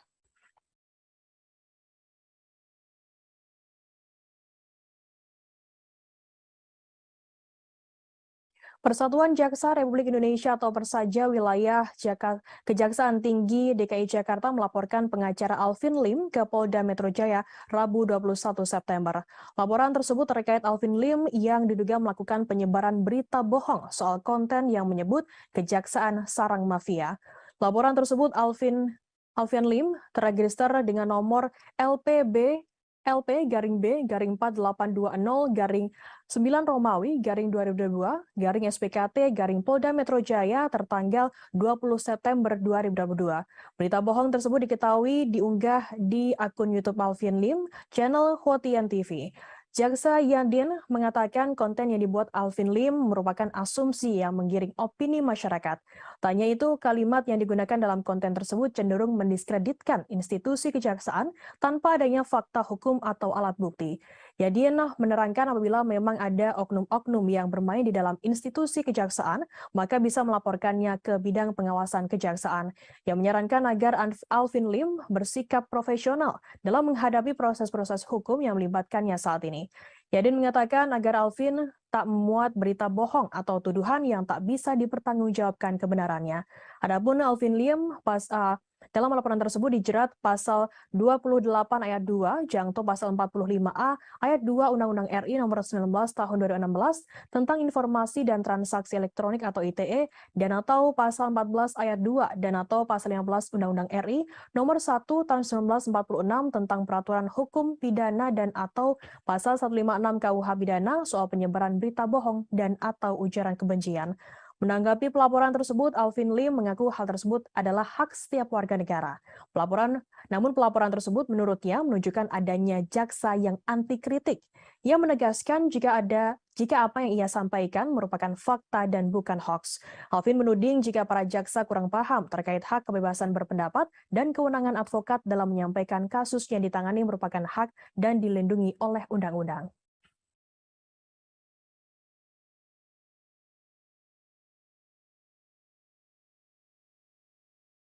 Polri saat ini masih terus mencari keberadaan hacker Bjorka yang menjadi misteri. Kadif Humas Polri Irjen Dedi Prasetyo mengatakan pihaknya tak menutup kemungkinan akan bekerja sama dengan pihak-pihak di negara lain Rabu 21 September. Proses pencarian hacker Bjorka saat ini masih dalam penanganan tim sus gabungan bentukan Menko Polhukam Mahfud MD. Tim gabungan yang terdiri dari Polri, BIN, Badan Cyber Sandi Negara, Kemenkominfo juga tak mau terburu-buru dalam bekerja. Nantinya proses pencarian akan dilakukan secara ilmiah. Karena itu, pihaknya meminta masyarakat bersabar terlebih dahulu.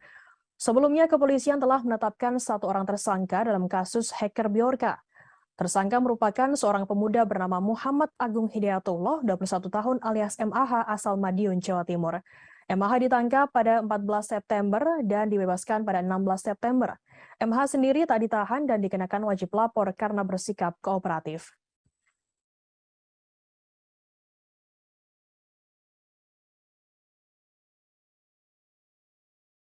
Anggota Polsek Perbaungan Aibtu Hairullah Damanik selamat meski ditembak dari jarak 1 meter oleh pelaku pencurian Ade Evin Lubis alias AL Rabu 21 September. Ia kemudian dianggap sakti karena tak mengalami luka sama sekali. Aibtu Hairullah mengatakan hal itu bukan karena ilmu kebal atau semacamnya, namun karena alat pelindung yang dikenakannya. Kejadian tersebut terjadi di rumah pelaku pencurian dan perampokan di Desa Citaman Jernih, Kecamatan Perbaungan, Serdang Bedagai, Sumatera Utara pada Kamis 15 September. Hairullah mengatakan seorang rekannya bernama Riki tengah kucing-kucingan dengan AL. Hairullah kemudian langsung sigap naik ke atap tempat AL bersembunyi. Tak berselang lama, tiba-tiba terdengar suara letusan senjata api.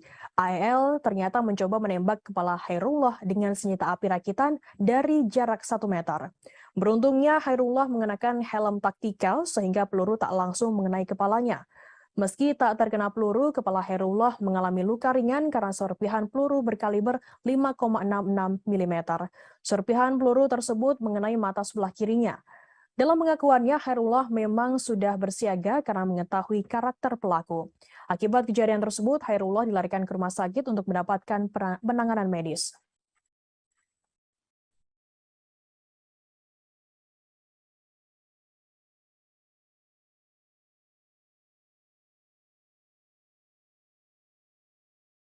Mimik wajah para pelaku baik oknum anggota TNI maupun warga sipil yang melakukan pembunuhan dan mutilasi 4 warga di Mimika, Papua tampak menakutkan saat diperiksa. Komisioner Komnas HAM Muhammad Khairul Anam mengatakan para pelaku mengeluarkan mimik wajah datar. Anam mengatakan mimik wajah datar ini dikeluarkan para pelaku saat dimintai keterangan terkait alasan melakukan mutilasi. Hal itu disampaikannya selesai konferensi pers di kantor Komnas HAM RI, Jakarta Pusat pada Selasa 20 September. Menurut Anam, para pelaku harus ditanya berulang kali sebelum benar-benar mengungkapkan penyesalannya. Dari catatan pola kekerasan, penyiksaan, dan perlakuan terhadap korban, ini diduga pelaku melakukannya bukan pertama kali. Anam menjelaskan ada tindakan sebelumnya yang kemudian berujung pada mutilasi. Hal ini yang menjadi tugas besar bagi kepolisian untuk mengungkapnya. Anam menjelaskan para pelaku sengaja melakukan mutilasi untuk menghilangkan jejak. Pasalnya para pelaku sudah menyiapkan karung dan batu agar potongan tubuh dimasukkan dan dibuang ke sungai. Batu digunakan agar karung berisi potongan tubuh tersebut tenggelam dan tidak naik ke permukaan.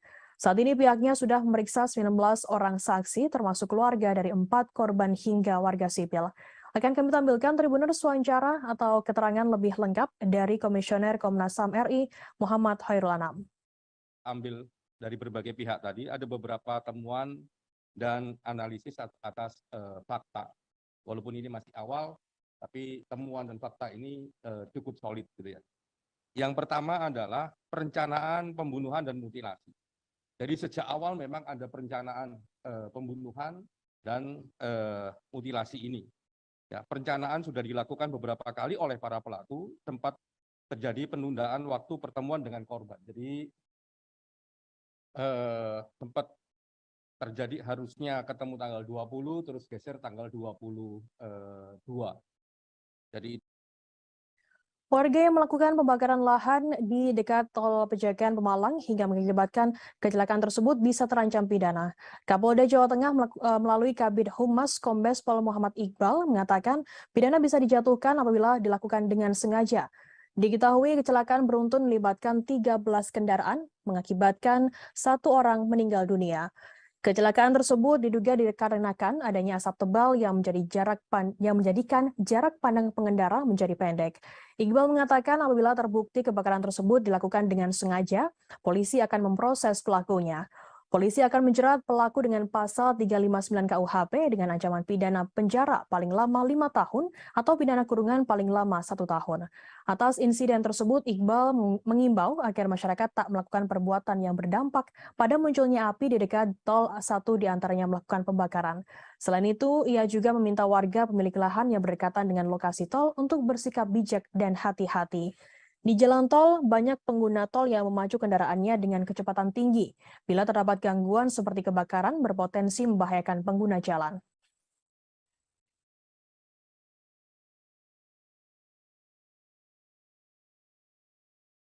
PDI Perjuangan dinilai harus lebih berhati-hati dalam menentukan langkah politiknya, terlebih menyangkut Gubernur Jawa Tengah Ganjar Pranowo. Pasalnya, Jawa Tengah sendiri merupakan lumbung suara PDI Perjuangan.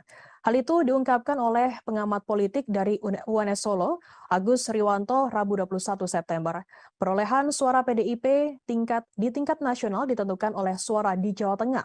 Menurutnya, kemenangan PDIP di Jawa Tengah adalah kunci kemenangan PDIP di tingkat nasional. Apabila suara PDI Perjuangan kurang di Jawa Tengah, maka akan berkurang juga di tingkat nasional. Dengan situasi demikian, menurut Agus, PDI Perjuangan mestinya lebih cermat terhadap tokoh-tokoh partai yang punya kekuatan besar dalam mengumpulkan suara di Jawa Tengah, seperti Ganjar Pranowo dan mantan Wali Kota Solo FX Hadi Rudiatmo. Apabila salah langkah, PDI Perjuangan tak bisa meraup suara maksimal dari tambang emas mereka sendiri. Agus lantas menyinggung dinamika politik internal PDI Perjuangan antara Ganjar dan Puan Maharani. Ganjar berulang kali tak diundang di acara partainya sendiri yang dihadiri Puan di Jawa Tengah. Ganjar juga berkali-kali disentil oleh elit partai karena dianggap berambisi mencalonkan diri di pemilu 2024. Agus mengatakan banyak spekulasi berkembang terkait Ganjar yang diperlakukan seperti anak tiri karena PDI Perjuangan mendorong mencalonkan Puan Maharani. Padahal Ganjar sendiri merupakan sosok yang punya pengaruh besar di Jawa Tengah, terlebih memiliki elektabilitas yang cukup tinggi. Menurut Agus, apabila PDIP salah langkah, maka terjadi kemungkinan suara mereka tak optimal seperti pemilu-pemilu sebelumnya.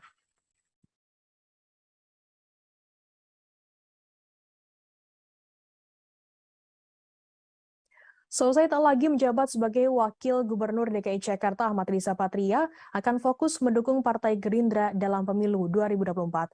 Ex-Wagub DKI Jakarta sekaligus Ketua Dewan Pimpinan Pusat atau DPP Partai Gerindra ini mengaku fokus pada kemenangan Partai Gerindra. Ia ingin partainya meraih perolehan suara terbanyak di DKI Jakarta pada pemilu 2024.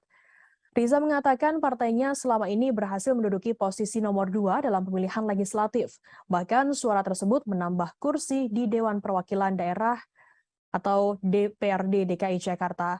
Riza mengatakan hal itu harus ditingkatkan demi kemenangan Prabowo Subianto, Ketua Umum Partai Gerindra di Pilpres 2024. Ia saat ini mengaku akan fokus dengan kemenangan partainya di DKI Jakarta dan kemenangan Prabowo Subianto di Pilpres 2024. Sebelumnya DPRD DKI Jakarta mengumumkan pemberhentian Gubernur DKI Jakarta Anies Baswedan dan Wakil Gubernur DKI Jakarta Ahmad Riza Patria dalam rapat paripurna pada Selasa 13 September. Keduanya akan mengerjakan sisa tugasnya hingga 16 Oktober nanti. Penjabat Gubernur nantinya akan menggantikan semua tugas Gubernur DKI Jakarta Anies Baswedan dan juga wakilnya.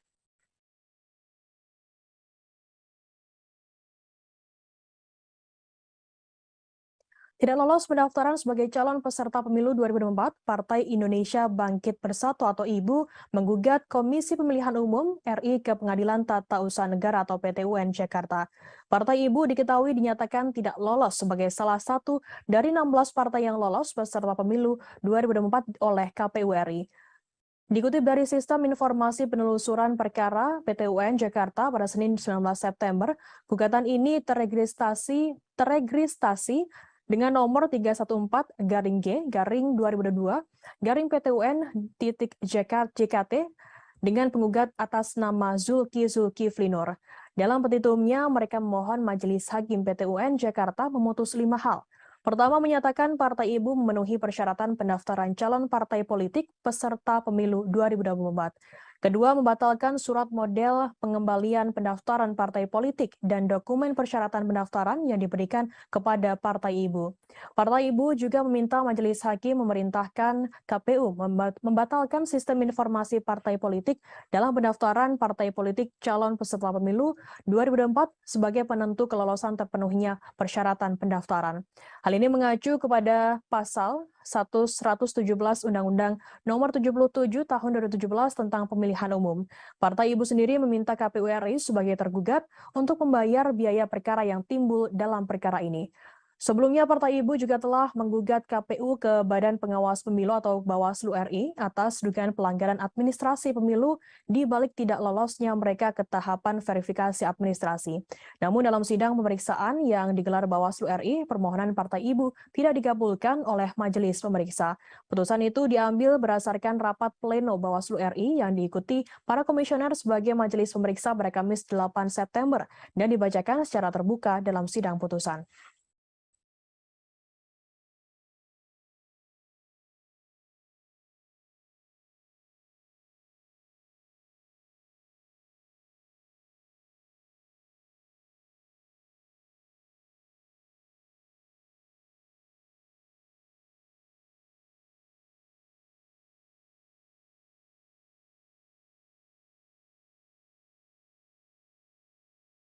Gubernur DKI Jakarta Anies Baswedan menyatakan siap maju sebagai calon presiden pada Pilpres 2024. Pernyataan kesiapan ini ia sampaikan sebelum lengser dari jabatan Gubernur DKI Jakarta.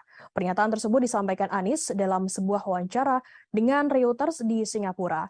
Anies juga menambahkan bahwa kondisinya saat ini yang belum terikat pada satu partai memungkinkannya untuk menjalin komunikasi dengan semua fraksi. Dalam wawancara dengan Reuters pada pekan lalu itu, Anies juga menyinggung soal elektabilitasnya yang cukup tinggi berdasarkan survei sejumlah lembaga. Survei independen ini dilakukan sebelum Anies bahkan melakukan kampanye. Pernyataan Anies bahwa ia siap maju sebagai capres sebenarnya tak mengejutkan lagi karena namanya selalu muncul sebagai calon kuat di berbagai survei. Bahkan jika menilik ke belakang, Anies sudah berupaya membidik kursi RI 1 sejak menjelang Pilpres 2014 ketika ia mendaftarkan diri dalam konvensi capres Partai Demokrat. Peneliti politik Badan Riset dan Inovasi Nasional atau BRIN, Wasisto Raharjo Jatim menilai pernyataan Anies soal kesiapannya menjadi capres lebih ditujukan sebagai kode untuk partai politik. Wasisto menilai lewat pernyataan itu Anies secara tak langsung ingin mengumumkan kepada partai-partai peserta pemilu bahwa ia kini terbuka untuk menjalin komunikasi politik khususnya untuk pencapresan. Terlebih lagi pernyataan itu disampaikan Anies menjelang berakhirnya masa jabatan ia pada 16 Oktober nanti. Wasisto mengatakan Anies merupakan salah satu kandidat capres dengan tingkat popularitas dan elektabilitas yang tergolong tinggi.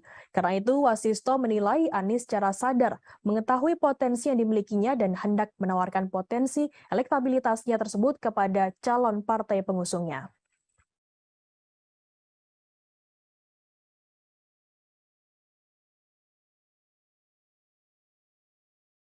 Direktur Utama PT PLN Darmawan Prasojo mengatakan pihaknya tengah melakukan uji coba program konversi kompor LPG ke kompor listrik di berbagai kota Rabu 21 September. Dalam program ini masyarakat bisa menghemat uang hingga Rp8.000 per kilogram LPG.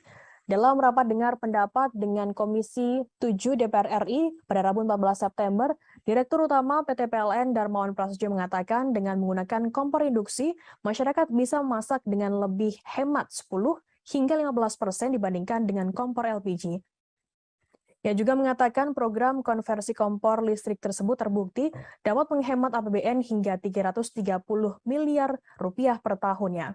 Yang memprediksikan jika konversi dilakukan pada 5 juta kelompok penerima manfaat atau KPM, maka akan menghemat APBN sebesar Rp5,5 triliun dan 15,3 KPM akan menghemat Rp16,8 triliun per tahunnya.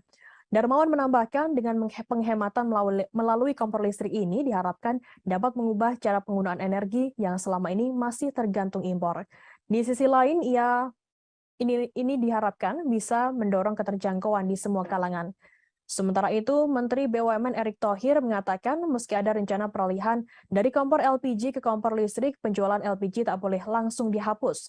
Pasalnya LPG saat ini masih sangat dibutuhkan oleh masyarakat seperti pedagang asongan, terlebih agen LPG yang pekerjaannya tak boleh dimatikan karena merupakan pendongkrak perekonomian Indonesia.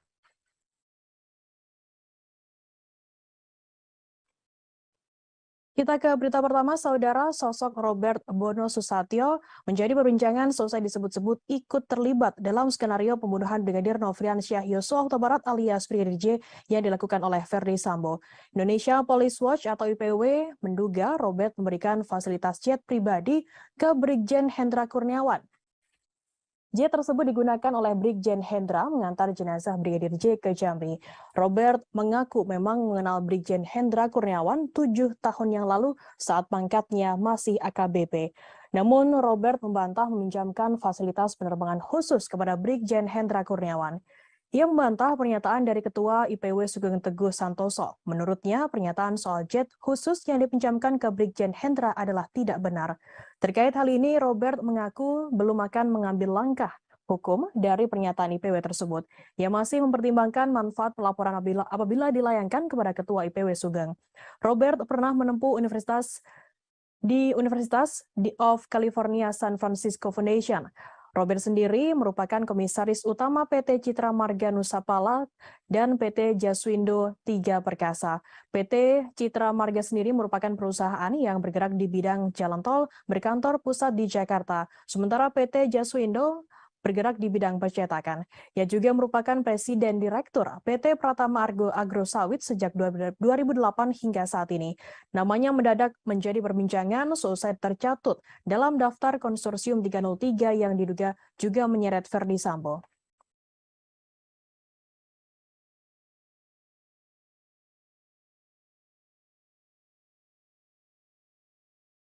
Barada Richard Eliezer alias Baradae digugat secara perdata oleh mantan kuasa hukumnya, Doli Payumara dan Muhammad Burhanuddin sebesar 15 miliar rupiah. Menurut pengacara Baradae, Roni Talapesi, kliennya tak memiliki kewajiban membayar lawyer fee tersebut. Roni mengatakan hal itu dikarenakan kliennya dan dua mantan kuasa hukum tak memiliki perjanjian jasa hukum yang mengikat. Menurutnya, Baradae juga tidak mampu untuk mengumpulkan uang sebanyak itu, bahkan hingga pensiun. Gugatan mantan kuasa hukum kliennya menurutnya menghambat dan mengganggu jalannya proses kasus yang saat ini dijalani oleh Baradae. Menurut Roni, Baradae dan keluarganya merasa tak nyaman dengan gugatan yang dilayangkan oleh Deolipa dan Burhanuddin tersebut. Pasalnya, Baradae saat ini tengah fokus menyelesaikan kasus hukum, kasus pembunuhan berencana terhadap Brigadir Nofriansyah Yosua Huta Barat alias Brigadir J. Roni mengatakan pencabutan surat kuasa oleh Baradae kepada Deolipa Burhanuddin dilakukan karena kliennya tak ingin didampingi oleh dua pengacara tersebut. Pencabutan surat kuasa itu juga telah sesuai dengan pasal 1814 KUH Perdata maksud kami. Deolipa dan Burhanuddin mendaftarkan gugatan tersebut pada 15 Agustus ke PN Jakarta Selatan. Dalam petitumnya, Deolipa dan Burhanuddin meminta hakim mengabulkan seluruh gugatan penggugat. Kedua pengacara itu juga meminta hakim menyatakan surat pencabutan kuasa tertanggal 10 Agustus atas nama Richard Eliezer Pudihang Lumiu selaku tergugat 1 batal demi hukum. Hakim juga diminta menyatakan perbuatan Richard Eliezer dan Kapolri atau dalam hal ini Kabareskrim dalam membuat surat pencabutan kuasa hukum tertanggal 10 Agustus atas nama tergugat 1 dilakukan dengan itikat jahat dan melawan hukum. Dalam gugatan ini, hakim juga diminta menyatakan Deolipa dan Burhanuddin sebagai penasihat hukum Baradae yang sah dan mempunyai hak untuk melakukan pembelaan sampai pada persidangan. Dalam petitum tersebut, para tergugat juga diminta menjalankan putusan ini terlebih dahulu dengan serta-merta dan menghukum tergugat 1, tergugat 2, dan tergugat 3 untuk patuh dan taat terhadap putusan tersebut.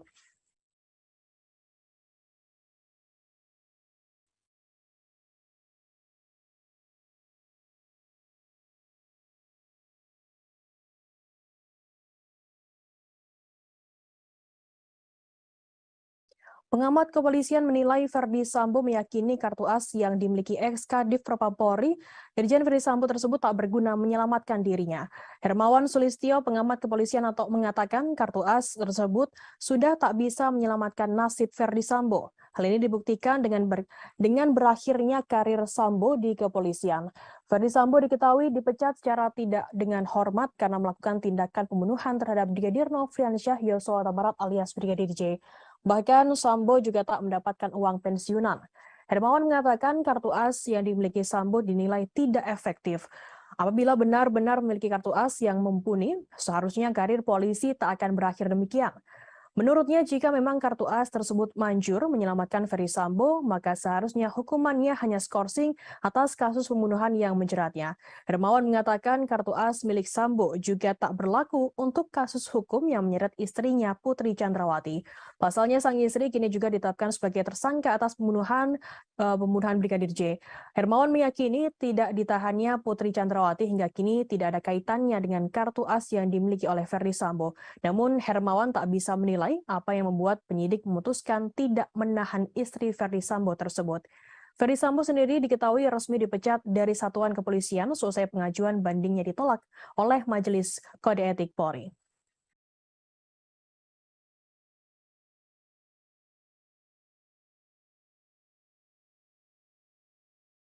KPK siap berangkat ke Singapura untuk bertemu dengan sosok warga sipil yang diduga menghubungkan Gubernur Papua Lukas NMB terkait tindak pidana pencucian uang atau TPPU. Deputi Penindakan dan Eksekusi KPK Karyoto mengungkapkan pihaknya telah mengantongi nama penghubung Lukas NMB di Singapura.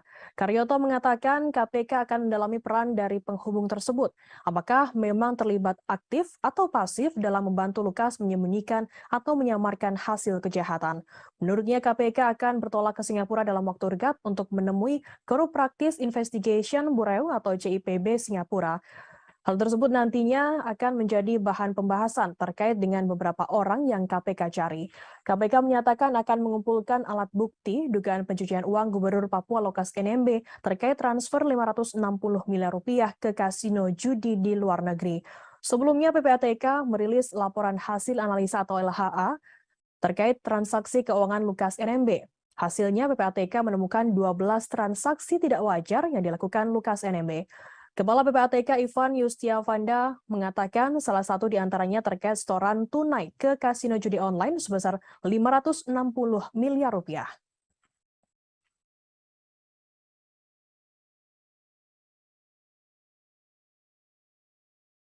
KPK akan melakukan pemanggilan kedua terhadap Gubernur Papua Lukas NMB dalam waktu dekat Rabu 21 September. Deputi Penindakan Komisi Pemberantasan Korupsi KPK Karyoto mengatakan pemanggilan kedua akan dilakukan karena Lukas tak kunjung hadir memenuhi panggilan pertama. Karyoto mengatakan pemanggilan rencananya akan dilakukan pada Senin atau Selasa pekan depan. Di lain sisi, Stefanus Roy Rening, kuasa hukum Gubernur Papua Lukas NMB mengabarkan bahwa kliennya saat ini berada di Koya Jayapura, Papua. Lukas NMB jelas Roy bersikukuh memilih untuk menetap dan tak akan meninggalkan Papua sekalipun untuk keperluan pemeriksaan. Diketahui Lukas NMB kini telah ditetapkan sebagai tersangka kasus korupsi. Roy menjelaskan Lukas tak akan keluar dari Papua meski harus berobat ke luar negeri. Jika KPK akan memeriksa Lukas NMB, maka diharapkan dapat hadir mendatanginya di Papua.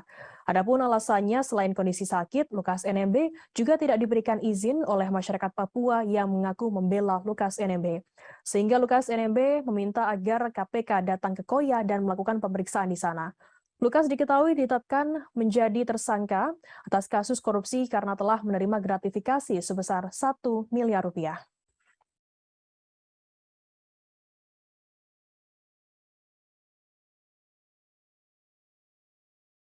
Persatuan Jaksa Republik Indonesia atau Persaja Wilayah Kejaksaan Tinggi DKI Jakarta melaporkan pengacara Alvin Lim ke Polda Metro Jaya Rabu 21 September.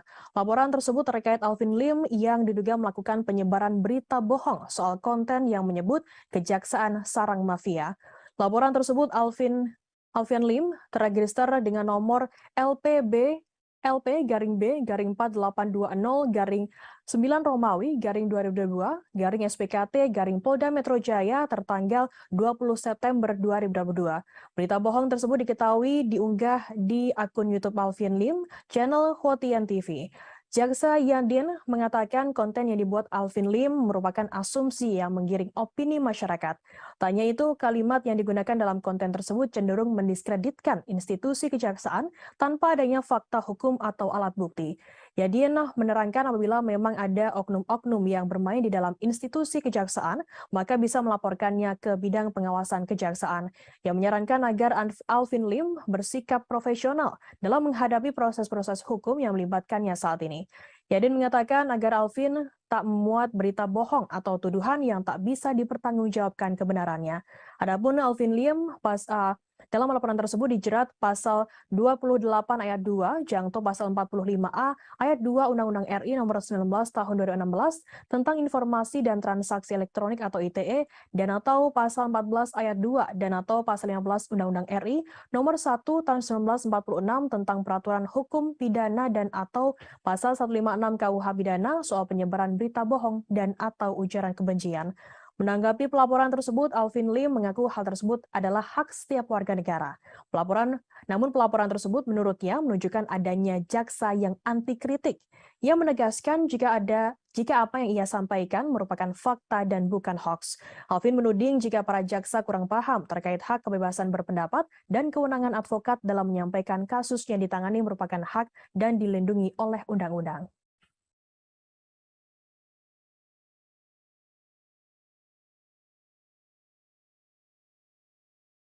Polri saat ini masih terus mencari keberadaan hacker Bjorka yang menjadi misteri. Kadif Humas Polri Irjen Dedi Prasetyo mengatakan pihaknya tak menutup kemungkinan akan bekerja sama dengan pihak-pihak di negara lain Rabu 21 September. Proses pencarian hacker Bjorka saat ini masih dalam penanganan tim sus gabungan bentukan Menko Polhukam Mahfud MD.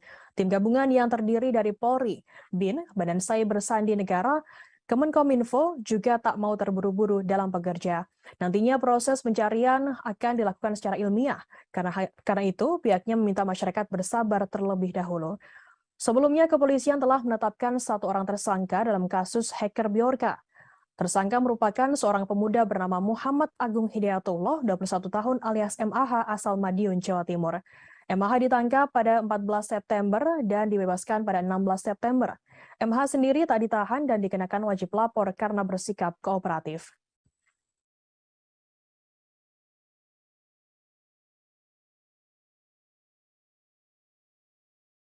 Anggota Polsek Perbaungan Aibtu Hairullah Damanik selamat meski ditembak dari jarak 1 meter oleh pelaku pencurian Ade Evin Lubis alias AL Rabu 21 September.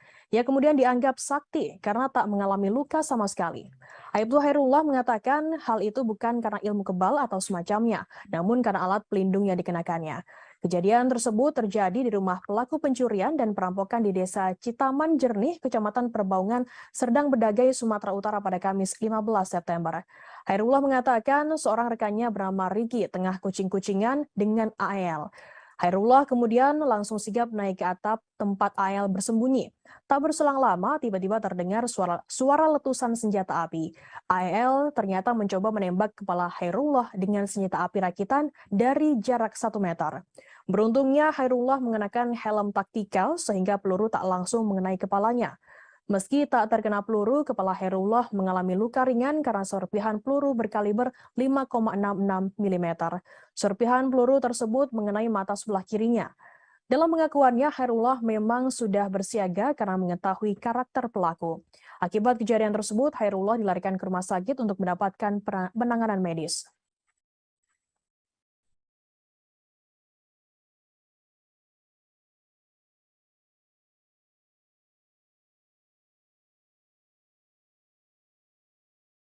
Mimik wajah para pelaku baik oknum anggota TNI maupun warga sipil yang melakukan pembunuhan dan mutilasi 4 warga di Mimika, Papua tampak menakutkan saat diperiksa. Komisioner Komnas HAM Muhammad Khairul Anam mengatakan para pelaku mengeluarkan mimik wajah datar. Anam mengatakan mimik wajah datar ini dikeluarkan para pelaku saat dimintai keterangan terkait alasan melakukan mutilasi. Hal itu disampaikannya selesai konferensi pers di kantor Komnas HAM RI, Jakarta Pusat pada Selasa 20 September. Menurut Anam, para pelaku harus ditanya berulang kali sebelum benar-benar mengungkapkan penyesalannya. Dari catatan pola kekerasan, penyiksaan, dan perlakuan terhadap korban, ini diduga pelaku melakukannya bukan pertama kali. Anam menjelaskan ada tindakan sebelumnya yang kemudian berujung pada mutilasi. Hal ini yang menjadi tugas besar bagi kepolisian untuk mengungkapnya. Anam menjelaskan para pelaku sengaja melakukan mutilasi untuk menghilangkan jejak. Pasalnya para pelaku sudah menyiapkan karung dan batu agar potongan tubuh dimasukkan dan dibuang ke sungai.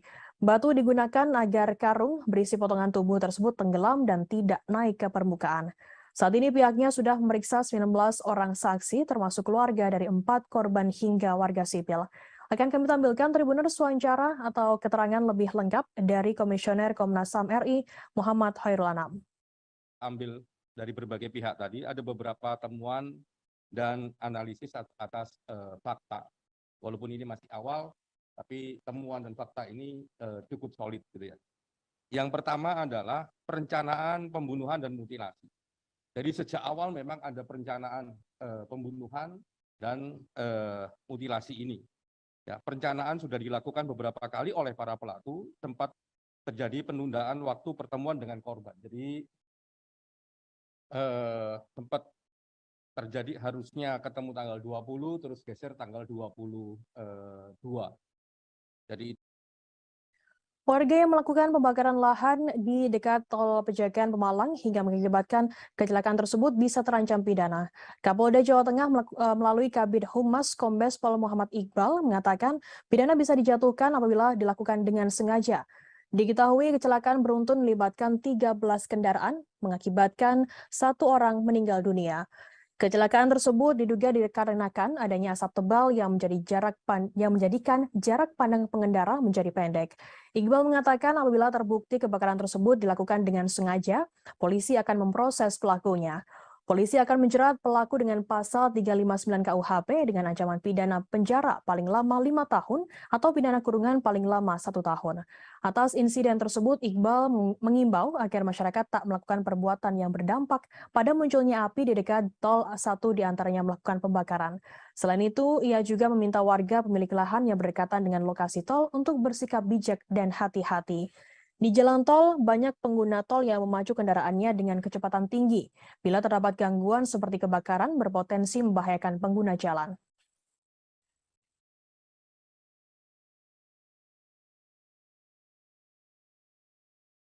PDI Perjuangan dinilai harus lebih berhati-hati dalam menentukan langkah politiknya, terlebih menyangkut Gubernur Jawa Tengah Ganjar Pranowo. Pasalnya, Jawa Tengah sendiri merupakan lumbung suara PDI Perjuangan. Hal itu diungkapkan oleh pengamat politik dari UNS Solo, Agus Riwanto, Rabu 21 September. Perolehan suara PDIP di tingkat nasional ditentukan oleh suara di Jawa Tengah. Menurutnya, kemenangan PDIP di Jawa Tengah adalah kunci kemenangan PDIP di tingkat nasional. Apabila suara PDI Perjuangan kurang di Jawa Tengah, maka akan berkurang juga di tingkat nasional.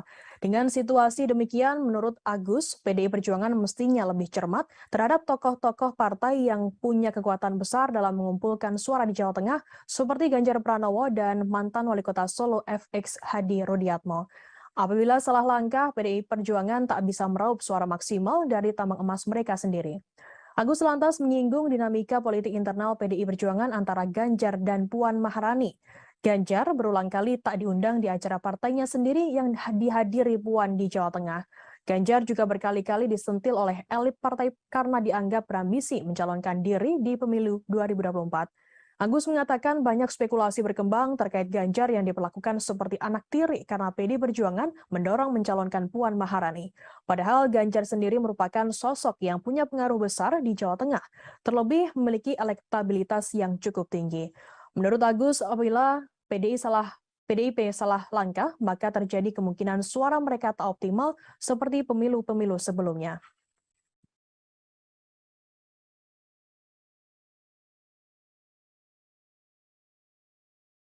Selesai tak lagi menjabat sebagai Wakil Gubernur DKI Jakarta Ahmad Riza Patria akan fokus mendukung Partai Gerindra dalam pemilu 2024. Ex-Wagub DKI Jakarta sekaligus Ketua Dewan Pimpinan Pusat atau DPP Partai Gerindra ini mengaku fokus pada kemenangan Partai Gerindra. Ia ingin partainya meraih perolehan suara terbanyak di DKI Jakarta pada pemilu 2024.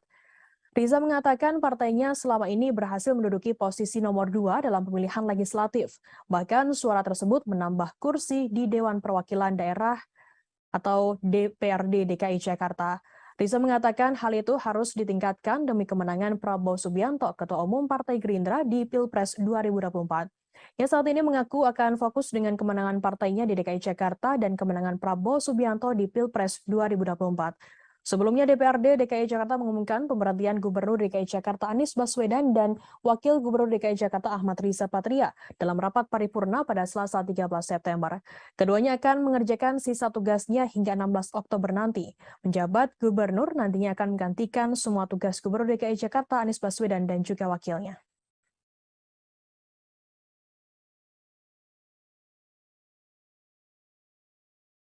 Tidak lolos pendaftaran sebagai calon peserta pemilu 2024, Partai Indonesia Bangkit Bersatu atau IBU menggugat Komisi Pemilihan Umum RI ke Pengadilan Tata Usaha Negara atau PT UN Jakarta. Partai IBU diketahui dinyatakan tidak lolos sebagai salah satu dari 16 partai yang lolos peserta pemilu 2024 oleh KPU RI. Dikutip dari Sistem Informasi Penelusuran Perkara PT UN Jakarta pada Senin 19 September, gugatan ini teregistrasi dengan nomor 314-G-2022-PTUN JKT dengan penggugat atas nama Zulkifli Nur. Dalam petitumnya, mereka memohon Majelis Hakim PT UN Jakarta memutus 5 hal. Pertama, menyatakan Partai IBU memenuhi persyaratan pendaftaran calon partai politik peserta pemilu 2024. Kedua, membatalkan surat model pengembalian pendaftaran partai politik dan dokumen persyaratan pendaftaran yang diberikan kepada Partai IBU. Partai IBU juga meminta Majelis Hakim memerintahkan KPU membatalkan sistem informasi partai politik dalam pendaftaran partai politik calon peserta pemilu 2024 sebagai penentu kelolosan terpenuhnya persyaratan pendaftaran. Hal ini mengacu kepada pasal 117 Undang-Undang Nomor 77 Tahun 2017 tentang Pemilihan Umum. Partai IBU sendiri meminta KPU RI sebagai tergugat untuk membayar biaya perkara yang timbul dalam perkara ini. Sebelumnya, Partai IBU juga telah menggugat KPU ke Badan Pengawas Pemilu atau Bawaslu RI atas dugaan pelanggaran administrasi pemilu di balik tidak lolosnya mereka ke tahapan verifikasi administrasi. Namun dalam sidang pemeriksaan yang digelar Bawaslu RI, permohonan Partai IBU tidak dikabulkan oleh majelis pemeriksa. Putusan itu diambil berdasarkan rapat pleno Bawaslu RI yang diikuti para komisioner sebagai majelis pemeriksa pada Kamis 8 September dan dibacakan secara terbuka dalam sidang putusan.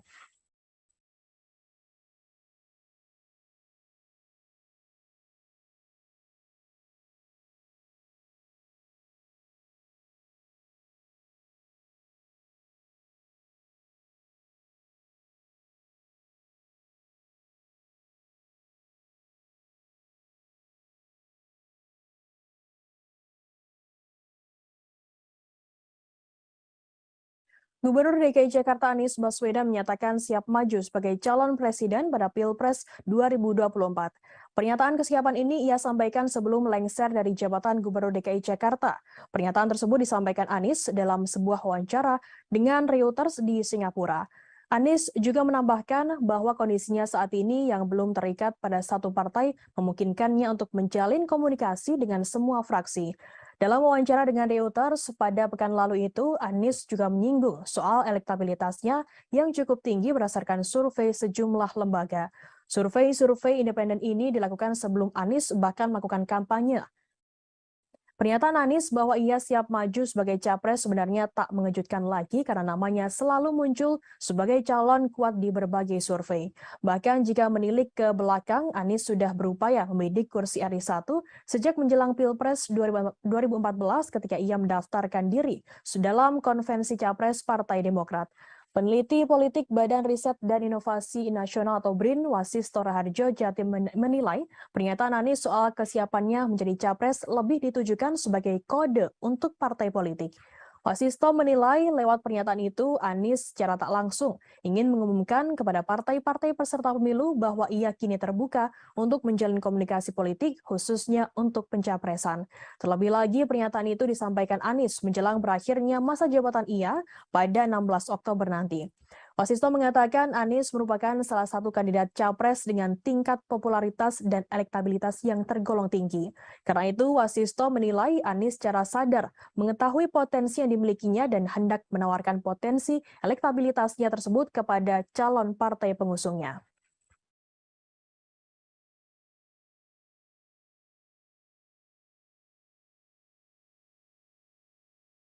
Direktur Utama PT PLN Darmawan Prasojo mengatakan pihaknya tengah melakukan uji coba program konversi kompor LPG ke kompor listrik di berbagai kota Rabu 21 September. Dalam program ini masyarakat bisa menghemat uang hingga Rp8.000 per kilogram LPG. Dalam rapat dengar pendapat dengan Komisi 7 DPR RI pada Rabu 14 September, Direktur Utama PT PLN Darmawan Prasojo mengatakan dengan menggunakan kompor induksi, masyarakat bisa memasak dengan lebih hemat 10 hingga 15% dibandingkan dengan kompor LPG. Ia juga mengatakan program konversi kompor listrik tersebut terbukti dapat menghemat APBN hingga 330 miliar rupiah per tahunnya. Yang memprediksikan jika konversi dilakukan pada 5 juta kelompok penerima manfaat atau KPM, maka akan menghemat APBN sebesar 5,5 triliun rupiah dan 15,3 KPM akan menghemat 16,8 triliun rupiah per tahunnya. Darmawan menambahkan dengan penghematan melalui kompor listrik ini diharapkan dapat mengubah cara penggunaan energi yang selama ini masih tergantung impor. Di sisi lain, ini diharapkan bisa mendorong keterjangkauan di semua kalangan. Sementara itu, Menteri BUMN Erick Thohir mengatakan meski ada rencana peralihan dari kompor LPG ke kompor listrik, penjualan LPG tak boleh langsung dihapus. Pasalnya LPG saat ini masih sangat dibutuhkan oleh masyarakat seperti pedagang asongan, terlebih agen LPG yang pekerjaannya tak boleh dimatikan karena merupakan pendongkrak perekonomian Indonesia.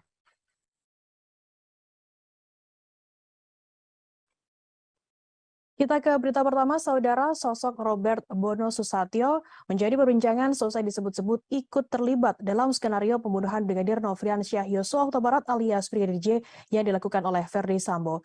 Indonesia Police Watch atau IPW menduga Robert memberikan fasilitas jet pribadi ke Brigjen Hendra Kurniawan.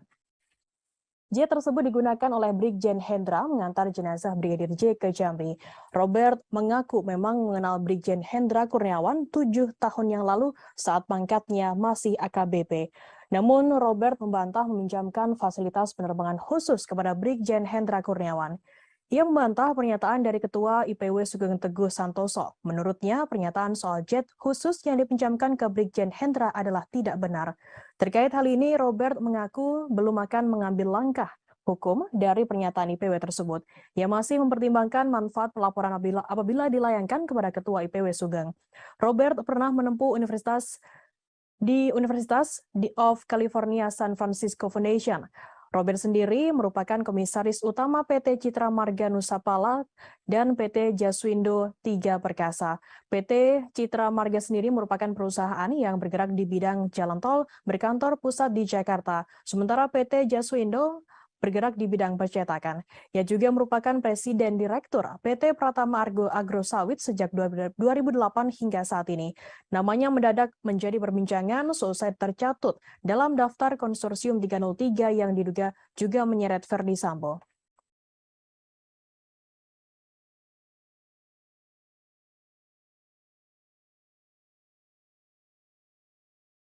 Barada Richard Eliezer alias Baradae digugat secara perdata oleh mantan kuasa hukumnya, Doli Payumara dan Muhammad Burhanuddin sebesar 15 miliar rupiah.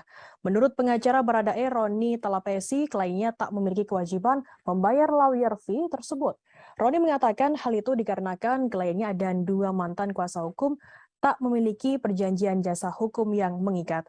Menurutnya, Baradae juga tidak mampu untuk mengumpulkan uang sebanyak itu, bahkan hingga pensiun. Gugatan mantan kuasa hukum kliennya menurutnya menghambat dan mengganggu jalannya proses kasus yang saat ini dijalani oleh Baradae. Menurut Roni, Baradae dan keluarganya merasa tak nyaman dengan gugatan yang dilayangkan oleh Deolipa dan Burhanuddin tersebut. Pasalnya Baradae saat ini tengah fokus menyelesaikan kasus hukum, kasus pembunuhan berencana terhadap Brigadir Nofriansyah Yosua Huta Barat alias Brigadir J. Roni mengatakan pencabutan surat kuasa oleh Baradae kepada Deolipa Burhanuddin dilakukan karena kliennya tak ingin didampingi oleh dua pengacara tersebut. Pencabutan surat kuasa itu juga telah sesuai dengan pasal 1814 KUH Perdata maksud kami. Deolipa dan Burhanuddin mendaftarkan gugatan tersebut pada 15 Agustus ke PN Jakarta Selatan. Dalam petitumnya, Deolipa dan Burhanuddin meminta hakim mengabulkan seluruh gugatan penggugat. Kedua pengacara itu juga meminta hakim menyatakan surat pencabutan kuasa tertanggal 10 Agustus atas nama Richard Eliezer Pudihang Lumiu selaku tergugat 1 batal demi hukum. Hakim juga diminta menyatakan perbuatan Richard Eliezer dan Kapolri atau dalam hal ini Kabareskrim dalam membuat surat pencabutan kuasa hukum tertanggal 10 Agustus atas nama tergugat 1 dilakukan dengan itikat jahat dan melawan hukum.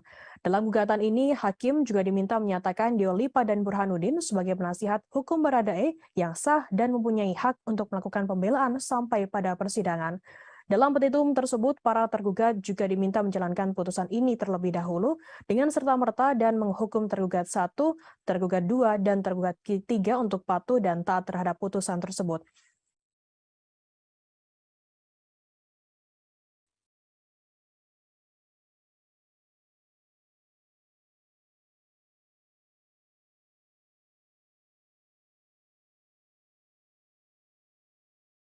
Pengamat kepolisian menilai Verdi Sambo meyakini kartu as yang dimiliki ex-Kadif Propam Polri, Irjen Verdi Sambo tersebut tak berguna menyelamatkan dirinya. Hermawan Sulistyo, pengamat kepolisian atau mengatakan kartu as tersebut sudah tak bisa menyelamatkan nasib Verdi Sambo. Hal ini dibuktikan dengan berakhirnya karir Sambo di kepolisian.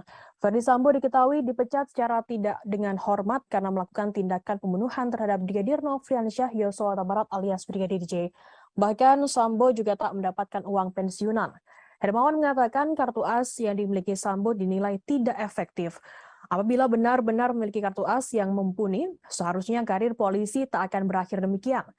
Menurutnya, jika memang kartu as tersebut manjur menyelamatkan Ferry Sambo, maka seharusnya hukumannya hanya skorsing atas kasus pembunuhan yang menjeratnya. Hermawan mengatakan kartu as milik Sambo juga tak berlaku untuk kasus hukum yang menyeret istrinya Putri Chandrawati. Pasalnya, sang istri kini juga ditetapkan sebagai tersangka atas pembunuhan Brigadir J.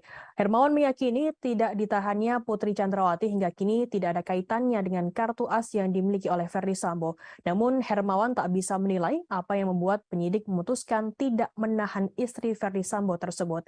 Ferdy Sambo sendiri diketahui resmi dipecat dari satuan kepolisian selesai pengajuan bandingnya ditolak oleh Majelis Kode Etik Polri.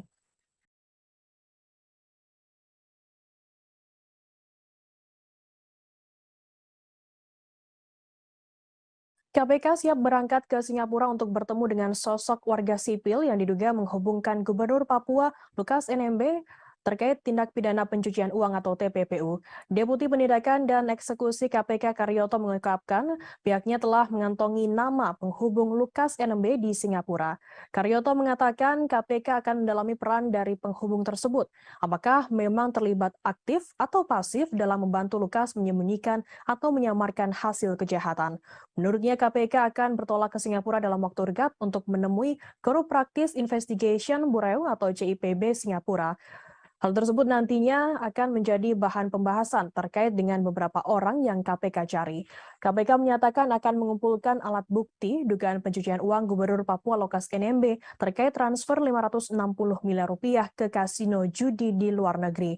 Sebelumnya PPATK merilis laporan hasil analisa atau LHA terkait transaksi keuangan Lukas NMB. Hasilnya PPATK menemukan 12 transaksi tidak wajar yang dilakukan Lukas NMB.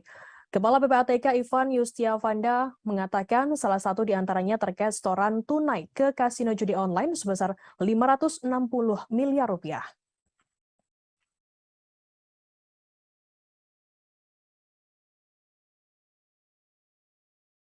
KPK akan melakukan pemanggilan kedua terhadap Gubernur Papua Lukas NMB dalam waktu dekat Rabu 21 September. Deputi Penindakan Komisi Pemberantasan Korupsi KPK Karyoto mengatakan pemanggilan kedua akan dilakukan karena Lukas tak kunjung hadir memenuhi panggilan pertama. Karyoto mengatakan pemanggilan rencananya akan dilakukan pada Senin atau Selasa pekan depan. Di lain sisi, Stefanus Roy Rening, kuasa hukum Gubernur Papua Lukas NMB mengabarkan bahwa kliennya saat ini berada di Koya Jayapura, Papua. Lukas NMB jelas Roy bersikukuh memilih untuk menetap dan tak akan meninggalkan Papua sekalipun untuk keperluan pemeriksaan. Diketahui Lukas NMB kini telah ditetapkan sebagai tersangka kasus korupsi. Roy menjelaskan Lukas tak akan keluar dari Papua meski harus berobat ke luar negeri. Jika KPK akan memeriksa Lukas NMB, maka diharapkan dapat hadir mendatanginya di Papua. Adapun alasannya selain kondisi sakit, Lukas NMB juga tidak diberikan izin oleh masyarakat Papua yang mengaku membela Lukas NMB. Sehingga Lukas NMB meminta agar KPK datang ke Koya dan melakukan pemeriksaan di sana. Lukas diketahui ditetapkan menjadi tersangka atas kasus korupsi karena telah menerima gratifikasi sebesar 1 miliar rupiah.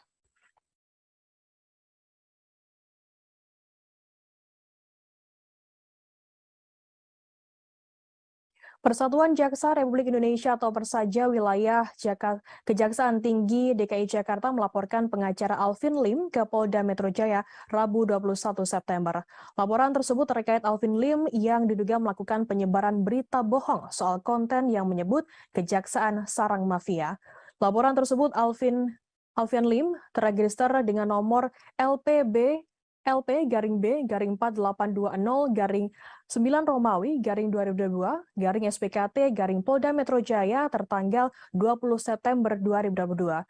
Berita bohong tersebut diketahui diunggah di akun YouTube Alvin Lim, channel Hotian TV. Jaksa Yadin mengatakan konten yang dibuat Alvin Lim merupakan asumsi yang menggiring opini masyarakat. Tanya itu, kalimat yang digunakan dalam konten tersebut cenderung mendiskreditkan institusi kejaksaan tanpa adanya fakta hukum atau alat bukti. Yadin menerangkan apabila memang ada oknum-oknum yang bermain di dalam institusi kejaksaan, maka bisa melaporkannya ke bidang pengawasan kejaksaan. Yang menyarankan agar Alvin Lim bersikap profesional dalam menghadapi proses-proses hukum yang melibatkannya saat ini. Yadin mengatakan agar Alvin tak memuat berita bohong atau tuduhan yang tak bisa dipertanggungjawabkan kebenarannya. Adapun Alvin Lim dalam laporan tersebut dijerat pasal 28 ayat 2, jangto pasal 45A ayat 2 Undang-Undang RI nomor 19 tahun 2016 tentang informasi dan transaksi elektronik atau ITE dan atau pasal 14 ayat 2 dan atau pasal 15 Undang-Undang RI nomor 1 tahun 1946 tentang peraturan hukum pidana dan atau pasal 156 KUH pidana soal penyebaran berita bohong dan atau ujaran kebencian. Menanggapi pelaporan tersebut, Alvin Lim mengaku hal tersebut adalah hak setiap warga negara. Namun pelaporan tersebut menurutnya menunjukkan adanya jaksa yang anti kritik. Ia menegaskan jika apa yang ia sampaikan merupakan fakta dan bukan hoax. Alvin menuding jika para jaksa kurang paham terkait hak kebebasan berpendapat dan kewenangan advokat dalam menyampaikan kasus yang ditangani merupakan hak dan dilindungi oleh undang-undang.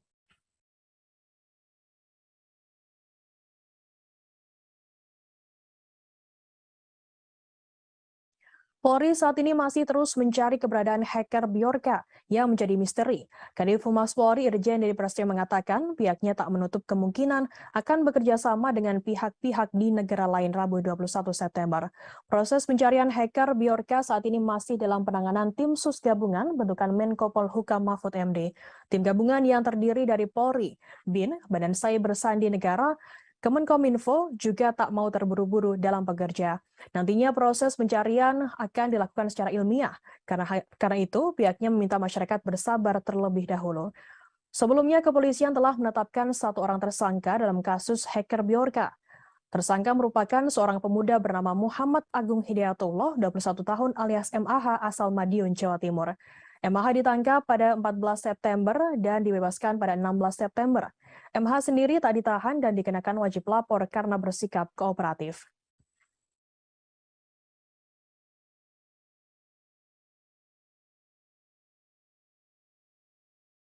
Anggota Polsek Perbaungan Aibtu Hairullah Damanik selamat meski ditembak dari jarak 1 meter oleh pelaku pencurian Ade Evin Lubis alias AL Rabu 21 September. Ia kemudian dianggap sakti karena tak mengalami luka sama sekali. Aibtu Hairullah mengatakan hal itu bukan karena ilmu kebal atau semacamnya, namun karena alat pelindung yang dikenakannya. Kejadian tersebut terjadi di rumah pelaku pencurian dan perampokan di Desa Citaman Jernih, Kecamatan Perbaungan, Serdang Bedagai, Sumatera Utara pada Kamis 15 September. Hairullah mengatakan seorang rekannya bernama Riki tengah kucing-kucingan dengan AL. Hairullah kemudian langsung sigap naik ke atap tempat AL bersembunyi. Tak berselang lama, tiba-tiba terdengar suara letusan senjata api. AL ternyata mencoba menembak kepala Hairullah dengan senjata api rakitan dari jarak 1 meter.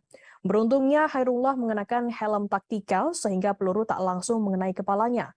Meski tak terkena peluru, kepala Hairullah mengalami luka ringan karena serpihan peluru berkaliber 5,66 mm. Serpihan peluru tersebut mengenai mata sebelah kirinya. Dalam pengakuannya, Hairullah memang sudah bersiaga karena mengetahui karakter pelaku. Akibat kejadian tersebut, Hairullah dilarikan ke rumah sakit untuk mendapatkan penanganan medis.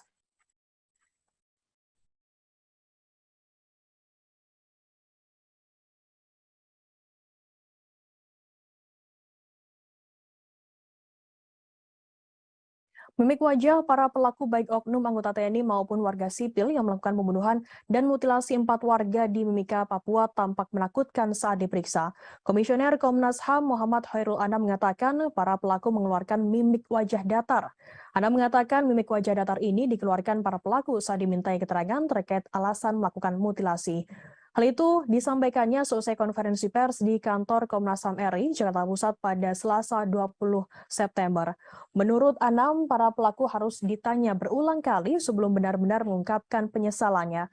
Dari catatan pola kekerasan, penyiksaan, dan perlakuan terhadap korban, ini diduga pelaku melakukannya bukan pertama kali. Anam menjelaskan ada tindakan sebelumnya yang kemudian berujung pada mutilasi. Hal ini yang menjadi tugas besar bagi kepolisian untuk mengungkapnya. Anam menjelaskan para pelaku sengaja melakukan mutilasi untuk menghilangkan jejak. Pasalnya para pelaku sudah menyiapkan karung dan batu agar potongan tubuh dimasukkan dan dibuang ke sungai. Batu digunakan agar karung berisi potongan tubuh tersebut tenggelam dan tidak naik ke permukaan. Saat ini pihaknya sudah memeriksa 19 orang saksi termasuk keluarga dari 4 korban hingga warga sipil. Akan kami tampilkan Tribuners wawancara atau keterangan lebih lengkap dari Komisioner Komnas HAM RI Muhammad Khairul Anam. Ambil dari berbagai pihak tadi, ada beberapa temuan dan analisis atas fakta. Walaupun ini masih awal, tapi temuan dan fakta ini cukup solid gitu ya. Yang pertama adalah perencanaan pembunuhan dan mutilasi. Jadi sejak awal memang ada perencanaan pembunuhan dan mutilasi ini. Ya, perencanaan sudah dilakukan beberapa kali oleh para pelaku, sempat terjadi penundaan waktu pertemuan dengan korban. Jadi sempat terjadi harusnya ketemu tanggal 20, terus geser tanggal 22. Jadi Warga yang melakukan pembakaran lahan di dekat tol Pejagan Pemalang hingga mengakibatkan kecelakaan tersebut bisa terancam pidana. Kapolda Jawa Tengah melalui Kabid Humas Kombes Pol Muhammad Iqbal mengatakan pidana bisa dijatuhkan apabila dilakukan dengan sengaja. Diketahui kecelakaan beruntun melibatkan 13 kendaraan mengakibatkan 1 orang meninggal dunia. Kecelakaan tersebut diduga dikarenakan adanya asap tebal yang menjadikan jarak pandang pengendara menjadi pendek. Iqbal mengatakan apabila terbukti kebakaran tersebut dilakukan dengan sengaja, polisi akan memproses pelakunya. Polisi akan menjerat pelaku dengan pasal 359 KUHP dengan ancaman pidana penjara paling lama 5 tahun atau pidana kurungan paling lama 1 tahun. Atas insiden tersebut, Iqbal mengimbau agar masyarakat tak melakukan perbuatan yang berdampak pada munculnya api di dekat tol, 1 diantaranya melakukan pembakaran.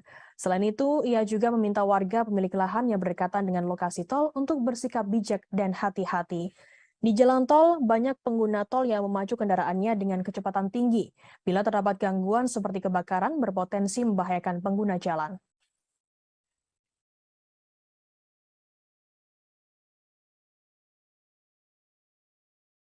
PDI Perjuangan dinilai harus lebih berhati-hati dalam menentukan langkah politiknya, terlebih menyangkut Gubernur Jawa Tengah Ganjar Pranowo.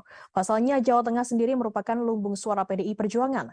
Hal itu diungkapkan oleh pengamat politik dari UNS Solo, Agus Riwanto, Rabu 21 September. Perolehan suara PDIP di tingkat nasional ditentukan oleh suara di Jawa Tengah.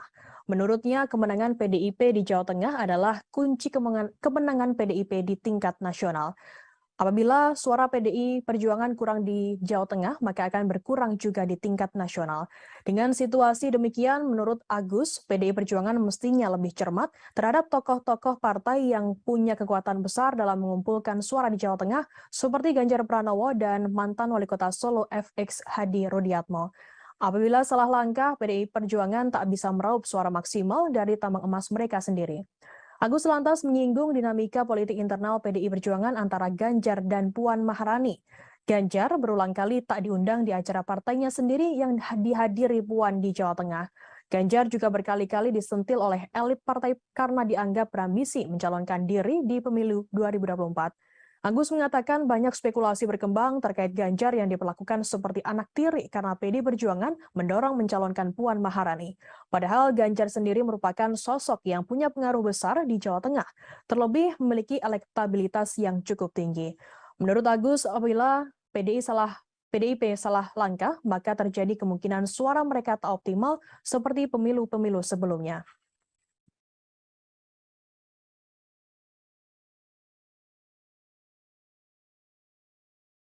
Selesai tak lagi menjabat sebagai Wakil Gubernur DKI Jakarta, Ahmad Riza Patria akan fokus mendukung Partai Gerindra dalam pemilu 2024.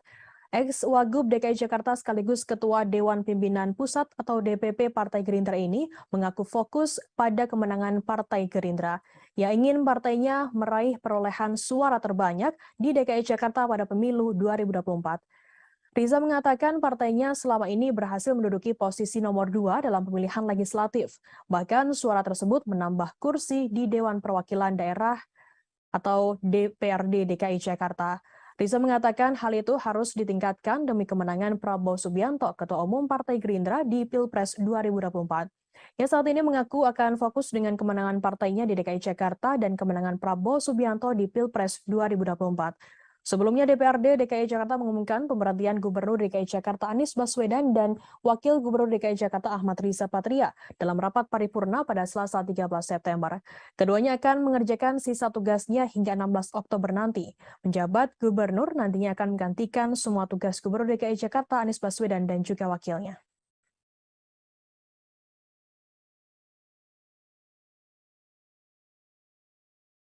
Tidak lolos pendaftaran sebagai calon peserta pemilu 2024, Partai Indonesia Bangkit Bersatu atau IBU menggugat Komisi Pemilihan Umum RI ke Pengadilan Tata Usaha Negara atau PT UN Jakarta. Partai IBU diketahui dinyatakan tidak lolos sebagai salah satu dari 16 partai yang lolos peserta pemilu 2024 oleh KPU RI. Dikutip dari Sistem Informasi Penelusuran Perkara PT UN Jakarta pada Senin 19 September, gugatan ini teregistrasi dengan nomor 314-G-2022-PT UN-JKT dengan penggugat atas nama Zulkifli Nur. Dalam petitumnya, mereka memohon Majelis Hakim PT UN Jakarta memutus 5 hal. Pertama, menyatakan Partai IBU memenuhi persyaratan pendaftaran calon partai politik peserta pemilu 2024. Kedua, membatalkan surat model pengembalian pendaftaran partai politik dan dokumen persyaratan pendaftaran yang diberikan kepada Partai IBU. Partai IBU juga meminta Majelis Hakim memerintahkan KPU membatalkan sistem informasi partai politik dalam pendaftaran partai politik calon peserta pemilu 2024 sebagai penentu kelolosan terpenuhinya persyaratan pendaftaran. Hal ini mengacu kepada pasal 117 Undang-Undang Nomor 77 Tahun 2017 tentang Pemilihan Umum. Partai IBU sendiri meminta KPU RI sebagai tergugat untuk membayar biaya perkara yang timbul dalam perkara ini. Sebelumnya, Partai IBU juga telah menggugat KPU ke Badan Pengawas Pemilu atau Bawaslu RI atas dugaan pelanggaran administrasi pemilu di balik tidak lolosnya mereka ke tahapan verifikasi administrasi. Namun dalam sidang pemeriksaan yang digelar Bawaslu RI, permohonan Partai IBU tidak dikabulkan oleh majelis pemeriksa. Putusan itu diambil berdasarkan rapat pleno Bawaslu RI yang diikuti para komisioner sebagai majelis pemeriksa pada Kamis 8 September dan dibacakan secara terbuka dalam sidang putusan.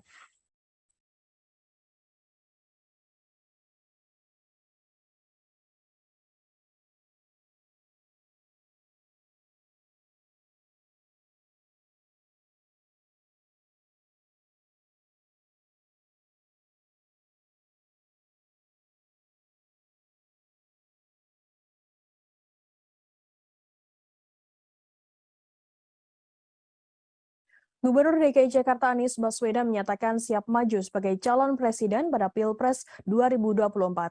Pernyataan kesiapan ini ia sampaikan sebelum lengser dari jabatan Gubernur DKI Jakarta. Pernyataan tersebut disampaikan Anies dalam sebuah wawancara dengan Reuters di Singapura. Anies juga menambahkan bahwa kondisinya saat ini yang belum terikat pada satu partai memungkinkannya untuk menjalin komunikasi dengan semua fraksi. Dalam wawancara dengan Reuters pada pekan lalu itu, Anies juga menyinggung soal elektabilitasnya yang cukup tinggi berdasarkan survei sejumlah lembaga. Survei independen ini dilakukan sebelum Anies bahkan melakukan kampanye. Pernyataan Anies bahwa ia siap maju sebagai capres sebenarnya tak mengejutkan lagi karena namanya selalu muncul sebagai calon kuat di berbagai survei.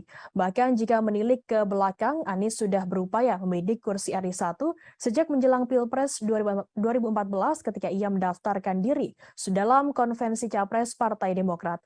Peneliti politik Badan Riset dan Inovasi Nasional atau BRIN, Wasisto Raharjo Jatim menilai pernyataan Anies soal kesiapannya menjadi capres lebih ditujukan sebagai kode untuk partai politik. Wasisto menilai lewat pernyataan itu Anies secara tak langsung ingin mengumumkan kepada partai-partai peserta pemilu bahwa ia kini terbuka untuk menjalin komunikasi politik khususnya untuk pencapresan. Terlebih lagi pernyataan itu disampaikan Anies menjelang berakhirnya masa jabatan ia pada 16 Oktober nanti. Wasisto mengatakan Anies merupakan salah satu kandidat capres dengan tingkat popularitas dan elektabilitas yang tergolong tinggi. Karena itu, Wasisto menilai Anies secara sadar mengetahui potensi yang dimilikinya dan hendak menawarkan potensi elektabilitasnya tersebut kepada calon partai pengusungnya.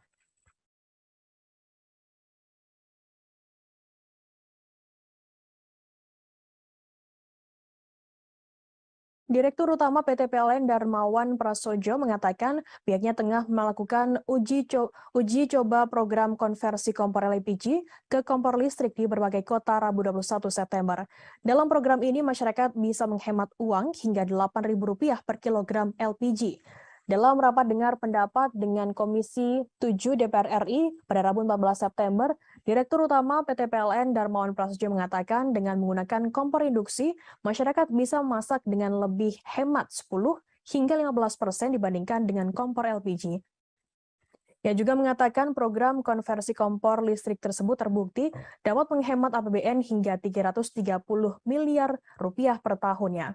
Yang memprediksikan jika konversi dilakukan pada 5 juta kelompok penerima manfaat atau KPM, maka akan menghemat APBN sebesar Rp5,5 triliun dan 15,3 KPM akan menghemat Rp16,8 triliun per tahunnya. Darmawan menambahkan dengan penghematan melalui kompor listrik ini diharapkan dapat mengubah cara penggunaan energi yang selama ini masih tergantung impor. Di sisi lain, ini diharapkan bisa mendorong keterjangkauan di semua kalangan.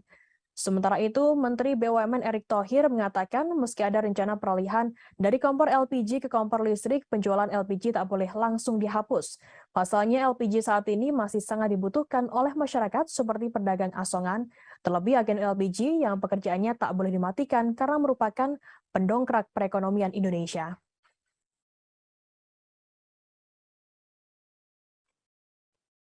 Kita ke berita pertama, Saudara. Sosok Robert Bono Susatyo menjadi perbincangan selesai disebut-sebut ikut terlibat dalam skenario pembunuhan Brigadir Nofriansyah Yosua Huta Barat alias Brigadir J yang dilakukan oleh Verdi Sambo.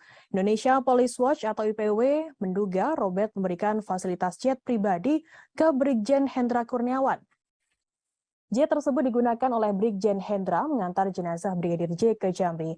Robert mengaku memang mengenal Brigjen Hendra Kurniawan 7 tahun yang lalu saat pangkatnya masih AKBP. Namun Robert membantah meminjamkan fasilitas penerbangan khusus kepada Brigjen Hendra Kurniawan. Ia membantah pernyataan dari Ketua IPW Sugeng Teguh Santoso. Menurutnya, pernyataan soal jet khusus yang dipinjamkan ke Brigjen Hendra adalah tidak benar. Terkait hal ini, Robert mengaku belum akan mengambil langkah hukum dari pernyataan IPW tersebut. Ia masih mempertimbangkan manfaat pelaporan apabila dilayangkan kepada Ketua IPW Sugeng. Robert pernah menempuh Universitas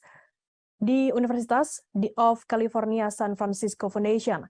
Robert sendiri merupakan komisaris utama PT Citra Marga Nusapala dan PT Jaswindo 3 Perkasa. PT Citra Marga sendiri merupakan perusahaan yang bergerak di bidang jalan tol berkantor pusat di Jakarta. Sementara PT Jaswindo bergerak di bidang percetakan. Ia juga merupakan Presiden Direktur PT Pratama Argo Agrosawit sejak 2008 hingga saat ini. Namanya mendadak menjadi perbincangan selesai tercatut dalam daftar konsorsium 303 yang diduga juga menyeret Verdi Sambo.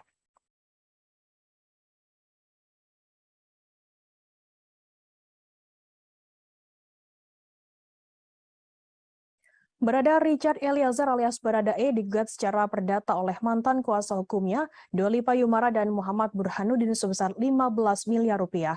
Menurut pengacara Baradae, Roni Talapesi, kliennya tak memiliki kewajiban membayar lawyer fee tersebut. Roni mengatakan hal itu dikarenakan kliennya dan dua mantan kuasa hukum tak memiliki perjanjian jasa hukum yang mengikat. Menurutnya, Baradae juga tidak mampu untuk mengumpulkan uang sebanyak itu, bahkan hingga pensiun. Gugatan mantan kuasa hukum kliennya menurutnya menghambat dan mengganggu jalannya proses kasus yang saat ini dijalani oleh Baradae. Menurut Roni, Baradae dan keluarganya merasa tak nyaman dengan gugatan yang dilayangkan oleh Deolipa dan Burhanuddin tersebut. Pasalnya Baradae saat ini tengah fokus menyelesaikan kasus hukum, kasus pembunuhan berencana terhadap Brigadir Nofriansyah Yosua Huta Barat alias Brigadir J. Roni mengatakan pencabutan surat kuasa oleh Baradae kepada Deolipa Burhanuddin dilakukan karena kliennya tak ingin didampingi oleh dua pengacara tersebut. Pencabutan surat kuasa itu juga telah sesuai dengan pasal 1814 KUH Perdata maksud kami. Deolipa dan Burhanuddin mendaftarkan gugatan tersebut pada 15 Agustus ke PN Jakarta Selatan. Dalam petitumnya, Deolipa dan Burhanuddin meminta hakim mengabulkan seluruh gugatan penggugat. Kedua pengacara itu juga meminta hakim menyatakan surat pencabutan kuasa tertanggal 10 Agustus atas nama Richard Eliezer Pudihang Lumiu selaku tergugat 1 batal demi hukum. Hakim juga diminta menyatakan perbuatan Richard Eliezer dan Kapolri atau dalam hal ini Kabareskrim dalam membuat surat pencabutan kuasa hukum tertanggal 10 Agustus atas nama tergugat 1 dilakukan dengan itikat jahat dan melawan hukum. Dalam gugatan ini, hakim juga diminta menyatakan Deolipa dan Burhanuddin sebagai penasihat hukum Baradae yang sah dan mempunyai hak untuk melakukan pembelaan sampai pada persidangan. Dalam petitum tersebut, para tergugat juga diminta menjalankan putusan ini terlebih dahulu dengan serta-merta dan menghukum tergugat 1, tergugat 2, dan tergugat 3 untuk patuh dan taat terhadap putusan tersebut.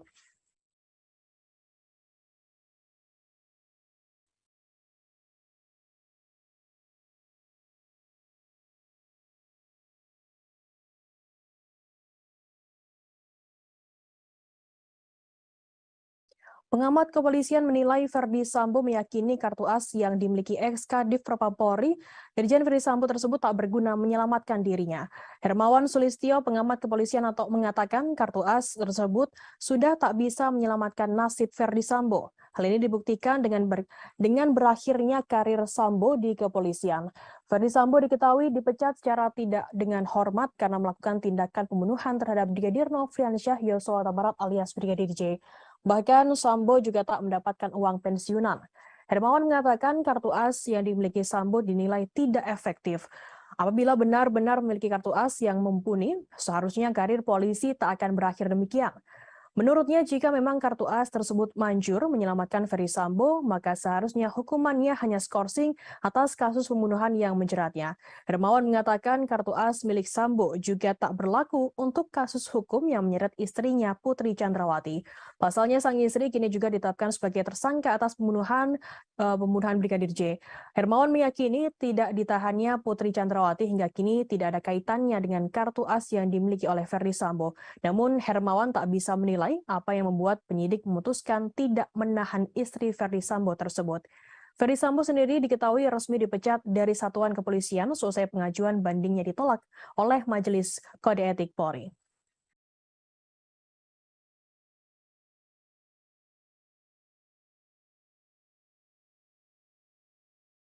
KPK siap berangkat ke Singapura untuk bertemu dengan sosok warga sipil yang diduga menghubungkan Gubernur Papua Lukas NMB terkait tindak pidana pencucian uang atau TPPU. Deputi Penindakan dan Eksekusi KPK Karyoto mengungkapkan pihaknya telah mengantongi nama penghubung Lukas NMB di Singapura.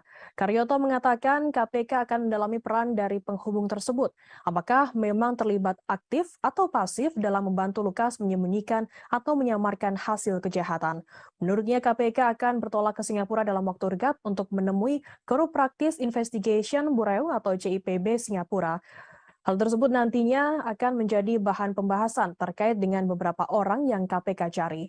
KPK menyatakan akan mengumpulkan alat bukti dugaan pencucian uang Gubernur Papua Lukas NMB terkait transfer 560 miliar rupiah ke kasino judi di luar negeri. Sebelumnya PPATK merilis laporan hasil analisa atau LHA terkait transaksi keuangan Lukas NMB. Hasilnya PPATK menemukan 12 transaksi tidak wajar yang dilakukan Lukas NMB. Kepala PPATK Ivan Yustiavanda mengatakan salah satu di antaranya terkait setoran tunai ke kasino judi online sebesar 560 miliar rupiah.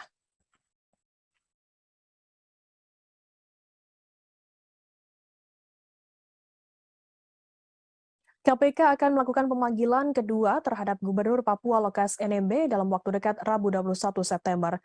Deputi Penindakan Komisi Pemberantasan Korupsi KPK Karyoto mengatakan pemanggilan kedua akan dilakukan karena Lukas tak kunjung hadir memenuhi panggilan pertama. Karyoto mengatakan pemanggilan rencananya akan dilakukan pada Senin atau Selasa pekan depan. Di lain sisi, Stefanus Roy Rening, kuasa hukum Gubernur Papua Lukas NMB mengabarkan bahwa kliennya saat ini berada di Koya Jayapura, Papua. Lukas NMB jelas Roy bersikukuh memilih untuk menetap dan tak akan meninggalkan Papua sekalipun untuk keperluan pemeriksaan. Diketahui Lukas NMB kini telah ditetapkan sebagai tersangka kasus korupsi. Roy menjelaskan Lukas tak akan keluar dari Papua meski harus berobat ke luar negeri. Jika KPK akan memeriksa Lukas NMB, maka diharapkan dapat hadir mendatanginya di Papua. Adapun alasannya selain kondisi sakit, Lukas NMB juga tidak diberikan izin oleh masyarakat Papua yang mengaku membela Lukas NMB. Sehingga Lukas NMB meminta agar KPK datang ke Koya dan melakukan pemeriksaan di sana.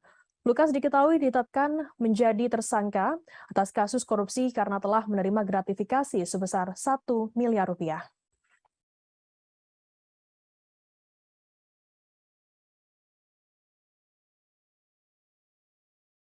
Persatuan Jaksa Republik Indonesia atau Persaja Wilayah Kejaksaan Tinggi DKI Jakarta melaporkan pengacara Alvin Lim ke Polda Metro Jaya Rabu 21 September. Laporan tersebut terkait Alvin Lim yang diduga melakukan penyebaran berita bohong soal konten yang menyebut Kejaksaan Sarang Mafia. Laporan tersebut Alvin Lim terregister dengan nomor LPB LP garing B garing 4820 garing 9 Romawi garing 2022 garing SPKT garing Polda Metro Jaya tertanggal 20 September 2022. Berita bohong tersebut diketahui diunggah di akun YouTube Alvin Lim, channel Hotian TV. Jaksa Yadin mengatakan konten yang dibuat Alvin Lim merupakan asumsi yang menggiring opini masyarakat. Tanya itu, kalimat yang digunakan dalam konten tersebut cenderung mendiskreditkan institusi kejaksaan tanpa adanya fakta hukum atau alat bukti. Yadin menerangkan apabila memang ada oknum-oknum yang bermain di dalam institusi kejaksaan, maka bisa melaporkannya ke bidang pengawasan kejaksaan. Yang menyarankan agar Alvin Lim bersikap profesional dalam menghadapi proses-proses hukum yang melibatkannya saat ini. Yadin mengatakan agar Alvin tak memuat berita bohong atau tuduhan yang tak bisa dipertanggungjawabkan kebenarannya. Adapun Alvin Lim dalam laporan tersebut dijerat pasal 28 ayat 2, jangto pasal 45A ayat 2 Undang-Undang RI nomor 19 tahun 2016 tentang informasi dan transaksi elektronik atau ITE dan atau pasal 14 ayat 2 dan atau pasal 15 Undang-Undang RI nomor 1 tahun 1946 tentang peraturan hukum pidana dan atau pasal 156 KUH pidana soal penyebaran berita bohong dan atau ujaran kebencian. Menanggapi pelaporan tersebut, Alvin Lim mengaku hal tersebut adalah hak setiap warga negara.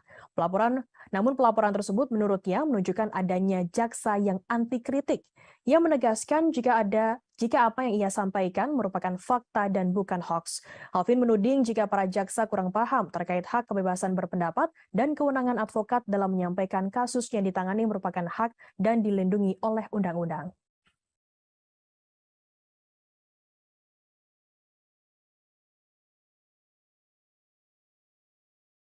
Polri saat ini masih terus mencari keberadaan hacker Bjorka yang menjadi misteri. Kadif Humas Polri Irjen Deddy Prasetyo mengatakan pihaknya tak menutup kemungkinan akan bekerja sama dengan pihak-pihak di negara lain Rabu 21 September. Proses pencarian hacker Bjorka saat ini masih dalam penanganan tim sus gabungan bentukan Menko Polhukam Mahfud MD. Tim gabungan yang terdiri dari Polri, BIN, Badan Cyber Sandi Negara, Kemenkominfo juga tak mau terburu-buru dalam bekerja. Nantinya proses pencarian akan dilakukan secara ilmiah. Karena itu, pihaknya meminta masyarakat bersabar terlebih dahulu.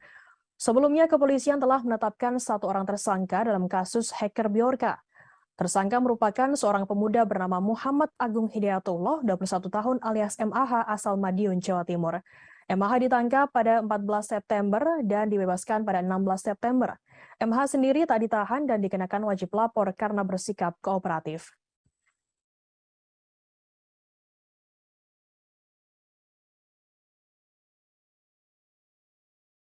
Anggota Polsek Perbaungan Aibtu Hairullah Damanik selamat meski ditembak dari jarak 1 meter oleh pelaku pencurian Ade Evin Lubis alias AL Rabu 21 September.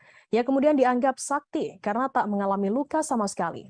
Aibtu Hairullah mengatakan hal itu bukan karena ilmu kebal atau semacamnya, namun karena alat pelindung yang dikenakannya.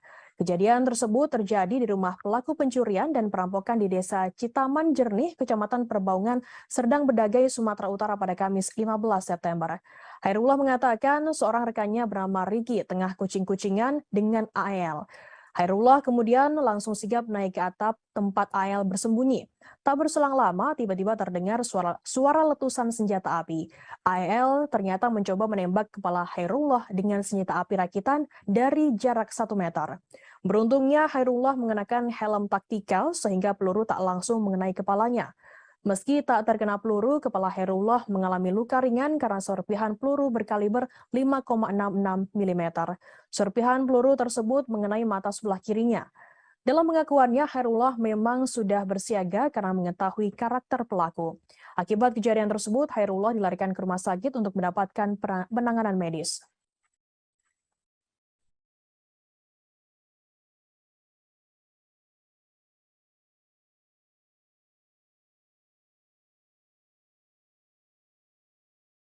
Mimik wajah para pelaku baik oknum anggota TNI maupun warga sipil yang melakukan pembunuhan dan mutilasi 4 warga di Mimika, Papua tampak menakutkan saat diperiksa. Komisioner Komnas HAM Muhammad Khairul Anam mengatakan para pelaku mengeluarkan mimik wajah datar. Anam mengatakan mimik wajah datar ini dikeluarkan para pelaku saat dimintai keterangan terkait alasan melakukan mutilasi. Hal itu disampaikannya selesai konferensi pers di kantor Komnas HAM RI, Jakarta Pusat pada Selasa 20 September. Menurut Anam, para pelaku harus ditanya berulang kali sebelum benar-benar mengungkapkan penyesalannya. Dari catatan pola kekerasan, penyiksaan, dan perlakuan terhadap korban, ini diduga pelaku melakukannya bukan pertama kali. Anam menjelaskan ada tindakan sebelumnya yang kemudian berujung pada mutilasi. Hal ini yang menjadi tugas besar bagi kepolisian untuk mengungkapnya. Anam menjelaskan para pelaku sengaja melakukan mutilasi untuk menghilangkan jejak. Pasalnya para pelaku sudah menyiapkan karung dan batu agar potongan tubuh dimasukkan dan dibuang ke sungai. Batu digunakan agar karung berisi potongan tubuh tersebut tenggelam dan tidak naik ke permukaan. Saat ini pihaknya sudah memeriksa 19 orang saksi termasuk keluarga dari 4 korban hingga warga sipil. Akan kami tampilkan Tribuners wawancara atau keterangan lebih lengkap dari Komisioner Komnas HAM RI Muhammad Khairul Anam. Ambil dari berbagai pihak tadi, ada beberapa temuan dan analisis atas fakta. Walaupun ini masih awal, tapi temuan dan fakta ini cukup solid gitu ya. Yang pertama adalah perencanaan pembunuhan dan mutilasi. Jadi sejak awal memang ada perencanaan pembunuhan dan mutilasi ini. Ya, perencanaan sudah dilakukan beberapa kali oleh para pelaku, sempat terjadi penundaan waktu pertemuan dengan korban. Jadi sempat terjadi harusnya ketemu tanggal 20, terus geser tanggal 22. Jadi Warga yang melakukan pembakaran lahan di dekat tol Pejagan Pemalang hingga mengakibatkan kecelakaan tersebut bisa terancam pidana. Kapolda Jawa Tengah melalui Kabid Humas Kombes Pol Muhammad Iqbal mengatakan pidana bisa dijatuhkan apabila dilakukan dengan sengaja.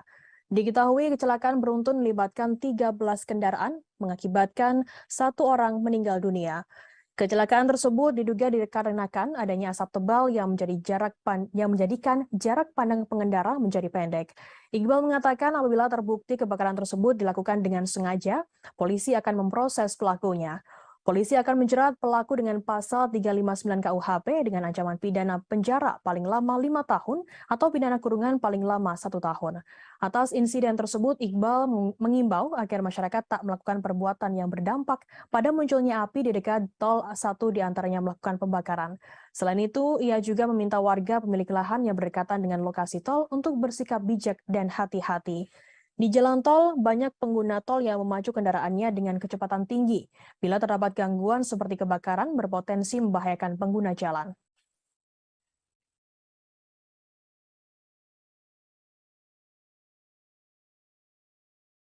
PDI Perjuangan dinilai harus lebih berhati-hati dalam menentukan langkah politiknya, terlebih menyangkut Gubernur Jawa Tengah Ganjar Pranowo.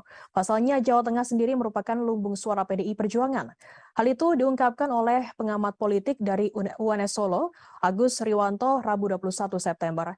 Perolehan suara PDIP di tingkat nasional ditentukan oleh suara di Jawa Tengah.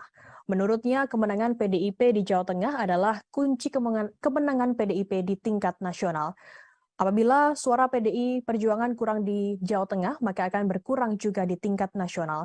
Dengan situasi demikian, menurut Agus, PDI Perjuangan mestinya lebih cermat terhadap tokoh-tokoh partai yang punya kekuatan besar dalam mengumpulkan suara di Jawa Tengah, seperti Ganjar Pranowo dan mantan Wali Kota Solo FX Hadi Rudiatmo.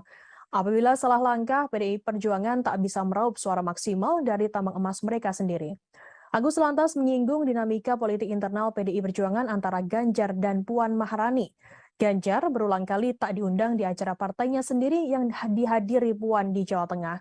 Ganjar juga berkali-kali disentil oleh elit partai karena dianggap berambisi mencalonkan diri di pemilu 2024. Agus mengatakan banyak spekulasi berkembang terkait Ganjar yang diperlakukan seperti anak tiri karena PDI Perjuangan mendorong mencalonkan Puan Maharani. Padahal Ganjar sendiri merupakan sosok yang punya pengaruh besar di Jawa Tengah, terlebih memiliki elektabilitas yang cukup tinggi. Menurut Agus, apabila PDIP salah langkah, maka terjadi kemungkinan suara mereka tak optimal seperti pemilu-pemilu sebelumnya.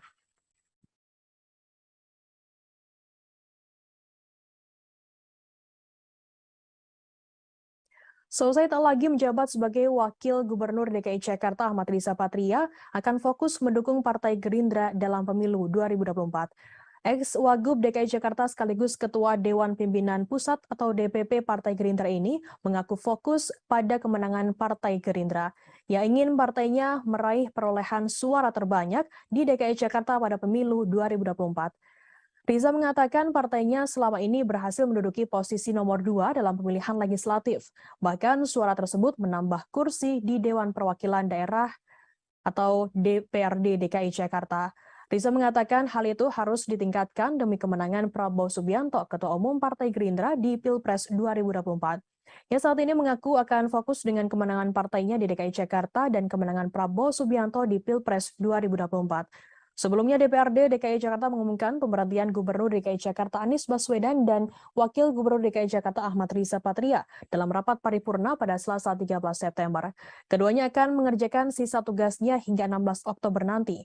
Penjabat Gubernur nantinya akan menggantikan semua tugas Gubernur DKI Jakarta Anies Baswedan dan juga wakilnya.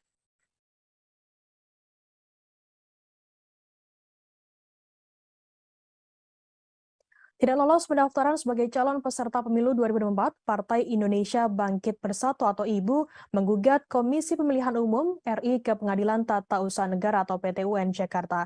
Partai IBU diketahui dinyatakan tidak lolos sebagai salah satu dari 16 partai yang lolos peserta pemilu 2024 oleh KPU RI. Dikutip dari Sistem Informasi Penelusuran Perkara PT-UN Jakarta pada Senin 19 September, gugatan ini teregistrasi dengan nomor 314-G-2022-PTUN-JKT dengan penggugat atas nama Zulkifli Nur. Dalam petitumnya, mereka memohon Majelis Hakim PT-UN Jakarta memutus 5 hal. Pertama, menyatakan Partai Ibu memenuhi persyaratan pendaftaran calon partai politik peserta pemilu 2024. Kedua, membatalkan surat model pengembalian pendaftaran partai politik dan dokumen persyaratan pendaftaran yang diberikan kepada Partai Ibu. Partai Ibu juga meminta Majelis Hakim memerintahkan KPU membatalkan sistem informasi partai politik dalam pendaftaran partai politik calon peserta pemilu 2024 sebagai penentu kelolosan terpenuhinya persyaratan pendaftaran. Hal ini mengacu kepada pasal 117 Undang-Undang Nomor 77 Tahun 2017 tentang Pemilihan Umum. Partai Ibu sendiri meminta KPU RI sebagai tergugat untuk membayar biaya perkara yang timbul dalam perkara ini.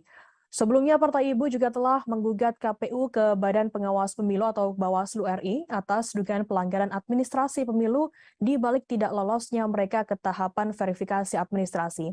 Namun dalam sidang pemeriksaan yang digelar Bawaslu RI, permohonan Partai Ibu tidak dikabulkan oleh majelis pemeriksa. Putusan itu diambil berdasarkan rapat pleno Bawaslu RI yang diikuti para komisioner sebagai majelis pemeriksa pada Kamis 8 September dan dibacakan secara terbuka dalam sidang putusan.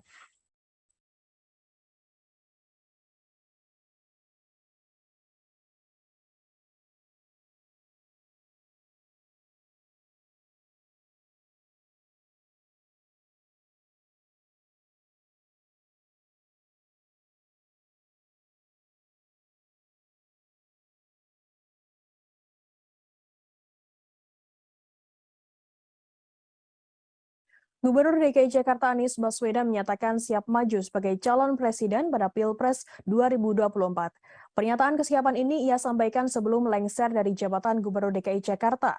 Pernyataan tersebut disampaikan Anies dalam sebuah wawancara dengan Reuters di Singapura. Anies juga menambahkan bahwa kondisinya saat ini yang belum terikat pada satu partai memungkinkannya untuk menjalin komunikasi dengan semua fraksi. Dalam wawancara dengan Reuters pada pekan lalu itu, Anies juga menyinggung soal elektabilitasnya yang cukup tinggi berdasarkan survei sejumlah lembaga. Survei independen ini dilakukan sebelum Anies bahkan melakukan kampanye. Pernyataan Anies bahwa ia siap maju sebagai capres sebenarnya tak mengejutkan lagi karena namanya selalu muncul sebagai calon kuat di berbagai survei. Bahkan jika menilik ke belakang, Anies sudah berupaya membidik kursi RI 1 sejak menjelang Pilpres 2014 ketika ia mendaftarkan diri dalam konvensi capres Partai Demokrat. Peneliti politik Badan Riset dan Inovasi Nasional atau BRIN, Wasisto Raharjo Jatim menilai pernyataan Anies soal kesiapannya menjadi capres lebih ditujukan sebagai kode untuk partai politik. Wasisto menilai lewat pernyataan itu Anies secara tak langsung ingin mengumumkan kepada partai-partai peserta pemilu bahwa ia kini terbuka untuk menjalin komunikasi politik khususnya untuk pencapresan. Terlebih lagi pernyataan itu disampaikan Anies menjelang berakhirnya masa jabatan ia pada 16 Oktober nanti. Wasisto mengatakan Anies merupakan salah satu kandidat capres dengan tingkat popularitas dan elektabilitas yang tergolong tinggi. Karena itu, Wasisto menilai Anies secara sadar mengetahui potensi yang dimilikinya dan hendak menawarkan potensi elektabilitasnya tersebut kepada calon partai pengusungnya.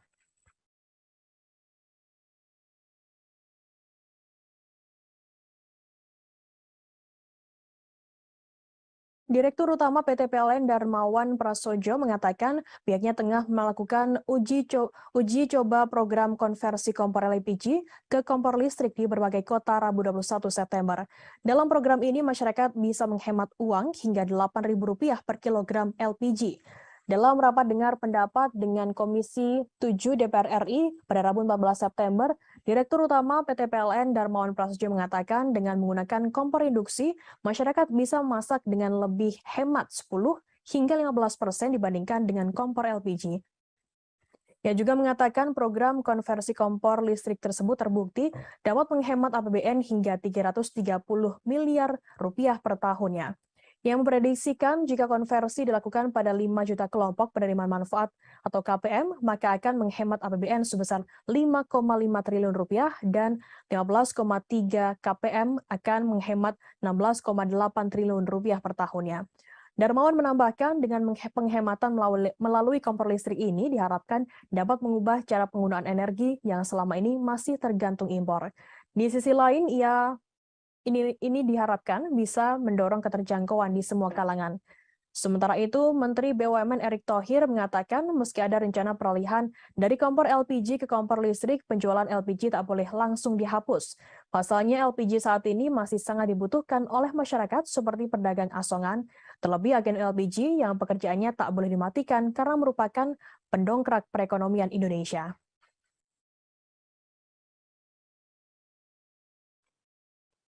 Kita ke berita pertama, Saudara. Sosok Robert Bono Susatyo menjadi perbincangan selesai disebut-sebut ikut terlibat dalam skenario pembunuhan Brigadir Nofriansyah Yosua Huta Barat alias Brigadir J yang dilakukan oleh Verdi Sambo. Indonesia Police Watch atau IPW menduga Robert memberikan fasilitas jet pribadi ke Brigjen Hendra Kurniawan. Jet tersebut digunakan oleh Brigjen Hendra mengantar jenazah Brigadir J ke Jambi. Robert mengaku memang mengenal Brigjen Hendra Kurniawan 7 tahun yang lalu saat pangkatnya masih AKBP. Namun Robert membantah meminjamkan fasilitas penerbangan khusus kepada Brigjen Hendra Kurniawan. Ia membantah pernyataan dari Ketua IPW Sugeng Teguh Santoso. Menurutnya, pernyataan soal jet khusus yang dipinjamkan ke Brigjen Hendra adalah tidak benar. Terkait hal ini, Robert mengaku belum akan mengambil langkah hukum dari pernyataan IPW tersebut. Ia masih mempertimbangkan manfaat pelaporan apabila dilayangkan kepada Ketua IPW Sugeng. Robert pernah menempuh Universitas of California San Francisco Foundation. Robert sendiri merupakan komisaris utama PT Citra Marga Nusapala dan PT Jaswindo Tiga Perkasa. PT Citra Marga sendiri merupakan perusahaan yang bergerak di bidang jalan tol berkantor pusat di Jakarta. Sementara PT Jaswindo bergerak di bidang percetakan. Ia juga merupakan Presiden Direktur PT Pratama Argo Agro Sawit sejak 2008 hingga saat ini. Namanya mendadak menjadi perbincangan selesai tercatut dalam daftar konsorsium 303 yang diduga juga menyeret Verdi Sambo.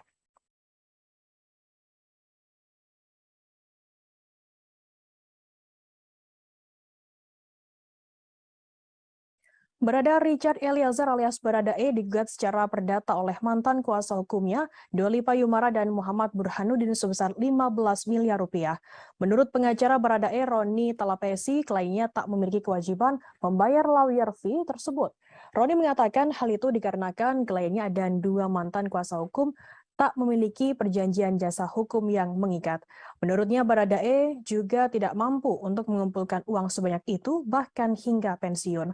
Gugatan mantan kuasa hukum kliennya menurutnya menghambat dan mengganggu jalannya proses kasus yang saat ini dijalani oleh Baradae. Menurut Roni, Baradae dan keluarganya merasa tak nyaman dengan gugatan yang dilayangkan oleh Dolipa dan Burhanuddin tersebut. Pasalnya, Baradae saat ini tengah fokus menyelesaikan kasus hukum, kasus pembunuhan berencana terhadap Brigadir Nofriansyah Yosua Huta Barat alias Brigadir J. Roni mengatakan pencabutan surat kuasa oleh Baradae kepada Dolipa Burhanuddin dilakukan karena kliennya tak ingin didampingi oleh dua pengacara tersebut. Pencabutan surat kuasa itu juga telah sesuai dengan pasal 1814 KUH Perdata maksud kami. Dolipa dan Burhanuddin mendaftarkan gugatan tersebut pada 15 Agustus ke PN Jakarta Selatan. Dalam petitumnya, Dolipa dan Burhanuddin meminta hakim mengabulkan seluruh gugatan penggugat. Kedua pengacara itu juga meminta hakim menyatakan surat pencabutan kuasa tertanggal 10 Agustus atas nama Richard Eliezer Pudihang Lumiu selaku tergugat 1 batal demi hukum. Hakim juga diminta menyatakan perbuatan Richard Eliezer dan Kapolri atau dalam hal ini Kabareskrim dalam membuat surat pencabutan kuasa hukum tertanggal 10 Agustus atas nama tergugat 1 dilakukan dengan itikat jahat dan melawan hukum. Dalam gugatan ini, hakim juga diminta menyatakan Dolipa dan Burhanuddin sebagai penasihat hukum Baradae yang sah dan mempunyai hak untuk melakukan pembelaan sampai pada persidangan. Dalam petitum tersebut, para tergugat juga diminta menjalankan putusan ini terlebih dahulu dengan serta-merta dan menghukum tergugat 1, tergugat 2, dan tergugat 3 untuk patuh dan taat terhadap putusan tersebut.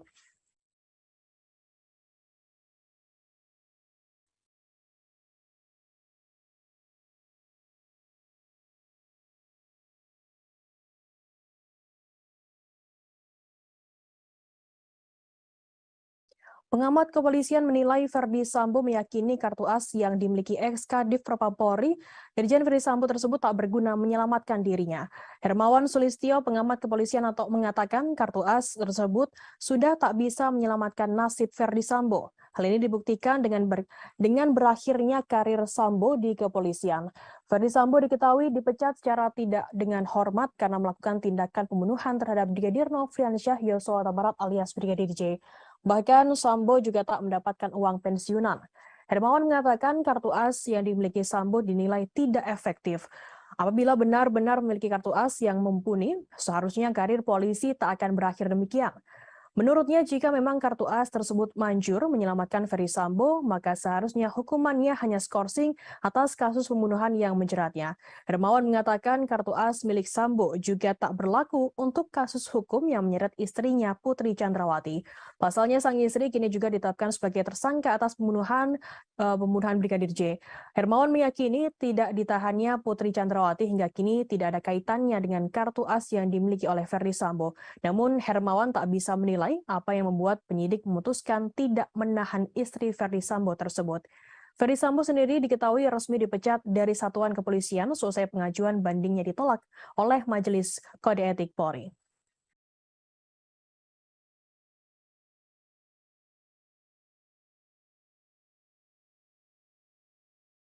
KPK siap berangkat ke Singapura untuk bertemu dengan sosok warga sipil yang diduga menghubungkan Gubernur Papua Lukas NMB terkait tindak pidana pencucian uang atau TPPU. Deputi Penindakan dan Eksekusi KPK Karyoto mengungkapkan pihaknya telah mengantongi nama penghubung Lukas NMB di Singapura. Karyoto mengatakan KPK akan mendalami peran dari penghubung tersebut. Apakah memang terlibat aktif atau pasif dalam membantu Lukas menyembunyikan atau menyamarkan hasil kejahatan. Menurutnya KPK akan bertolak ke Singapura dalam waktu dekat untuk menemui Korup Practice Investigation Bureau atau CIPB Singapura. Hal tersebut nantinya akan menjadi bahan pembahasan terkait dengan beberapa orang yang KPK cari. KPK menyatakan akan mengumpulkan alat bukti dugaan pencucian uang Gubernur Papua Lukas NMB terkait transfer 560 miliar rupiah ke kasino judi di luar negeri.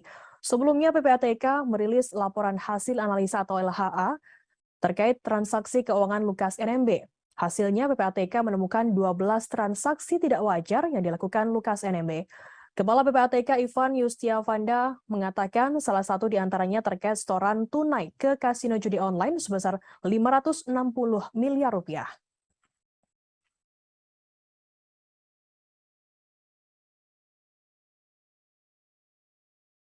KPK akan melakukan pemanggilan kedua terhadap Gubernur Papua Lukas NMB dalam waktu dekat Rabu 21 September. Deputi Penindakan Komisi Pemberantasan Korupsi KPK Karyoto mengatakan pemanggilan kedua akan dilakukan karena Lukas tak kunjung hadir memenuhi panggilan pertama. Karyoto mengatakan pemanggilan rencananya akan dilakukan pada Senin atau Selasa pekan depan. Di lain sisi, Stefanus Roy Rening, kuasa hukum Gubernur Papua Lukas NMB mengabarkan bahwa kliennya saat ini berada di Koya Jayapura, Papua.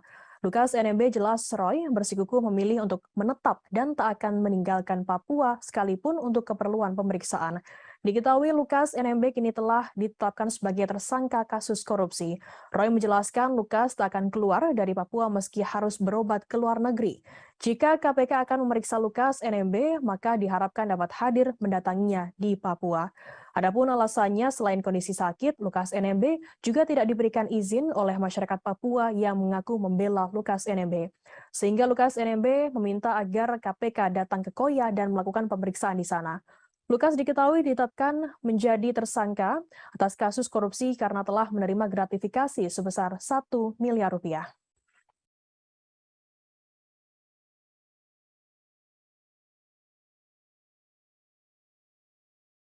Persatuan Jaksa Republik Indonesia atau Persaja Wilayah Kejaksaan Tinggi DKI Jakarta melaporkan pengacara Alvin Lim ke Polda Metro Jaya Rabu 21 September.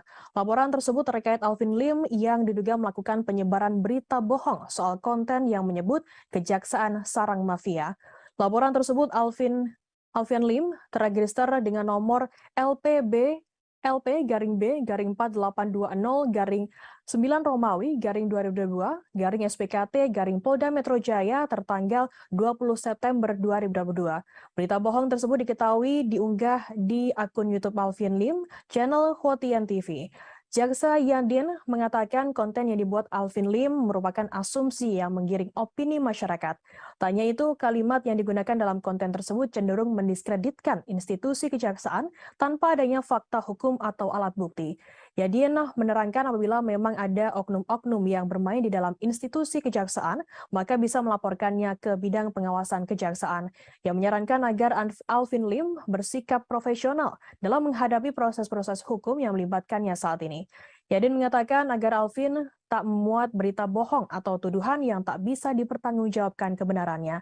Adapun Alvin Lim Dalam laporan tersebut dijerat pasal 28 ayat 2, jangto pasal 45A ayat 2 Undang-Undang RI nomor 19 tahun 2016 tentang informasi dan transaksi elektronik atau ITE dan atau pasal 14 ayat 2 dan atau pasal 15 Undang-Undang RI nomor 1 tahun 1946 tentang peraturan hukum pidana dan atau pasal 156 KUH pidana soal penyebaran berita bohong dan atau ujaran kebencian.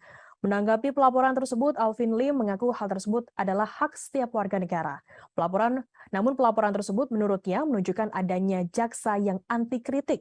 Ia menegaskan jika apa yang ia sampaikan merupakan fakta dan bukan hoax. Alvin menuding jika para jaksa kurang paham terkait hak kebebasan berpendapat dan kewenangan advokat dalam menyampaikan kasus yang ditangani merupakan hak dan dilindungi oleh undang-undang.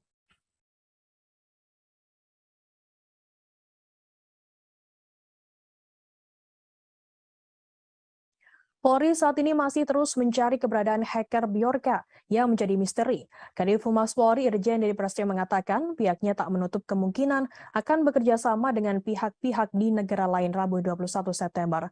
Proses pencarian hacker Bjorka saat ini masih dalam penanganan tim sus gabungan bentukan Menko Polhukam Mahfud MD. Tim gabungan yang terdiri dari Polri, BIN, Badan Cyber Sandi Negara, Kemenkominfo juga tak mau terburu-buru dalam bekerja. Nantinya proses pencarian akan dilakukan secara ilmiah. Karena itu, pihaknya meminta masyarakat bersabar terlebih dahulu. Sebelumnya, kepolisian telah menetapkan satu orang tersangka dalam kasus hacker Bjorka. Tersangka merupakan seorang pemuda bernama Muhammad Agung Hidayatullah, 21 tahun alias MAH asal Madiun, Jawa Timur. MAH ditangkap pada 14 September dan dibebaskan pada 16 September. MH sendiri tak ditahan dan dikenakan wajib lapor karena bersikap kooperatif.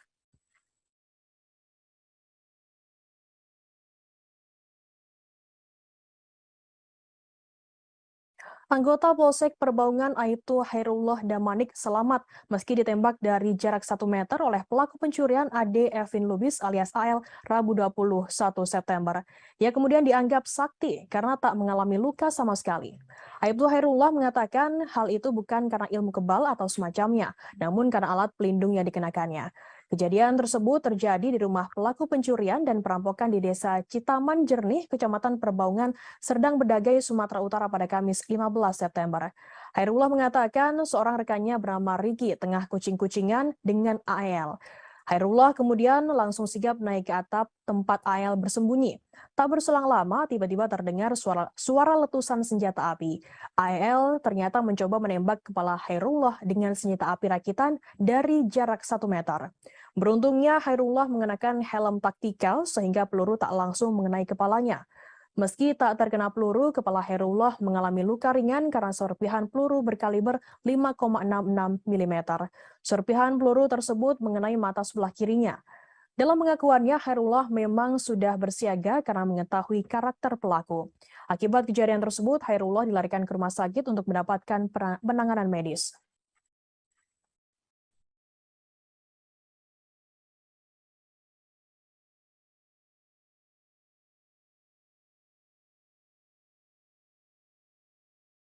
Mimik wajah para pelaku baik oknum anggota TNI maupun warga sipil yang melakukan pembunuhan dan mutilasi 4 warga di Mimika, Papua tampak menakutkan saat diperiksa. Komisioner Komnas HAM Muhammad Khairul Anam mengatakan para pelaku mengeluarkan mimik wajah datar. Anam mengatakan mimik wajah datar ini dikeluarkan para pelaku saat dimintai keterangan terkait alasan melakukan mutilasi.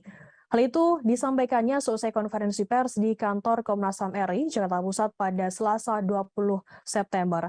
Menurut Anam, para pelaku harus ditanya berulang kali sebelum benar-benar mengungkapkan penyesalannya. Dari catatan pola kekerasan, penyiksaan, dan perlakuan terhadap korban, ini diduga pelaku melakukannya bukan pertama kali. Anam menjelaskan ada tindakan sebelumnya yang kemudian berujung pada mutilasi. Hal ini yang menjadi tugas besar bagi kepolisian untuk mengungkapnya. Anam menjelaskan para pelaku sengaja melakukan mutilasi untuk menghilangkan jejak. Pasalnya para pelaku sudah menyiapkan karung dan batu agar potongan tubuh dimasukkan dan dibuang ke sungai. Batu digunakan agar karung berisi potongan tubuh tersebut tenggelam dan tidak naik ke permukaan.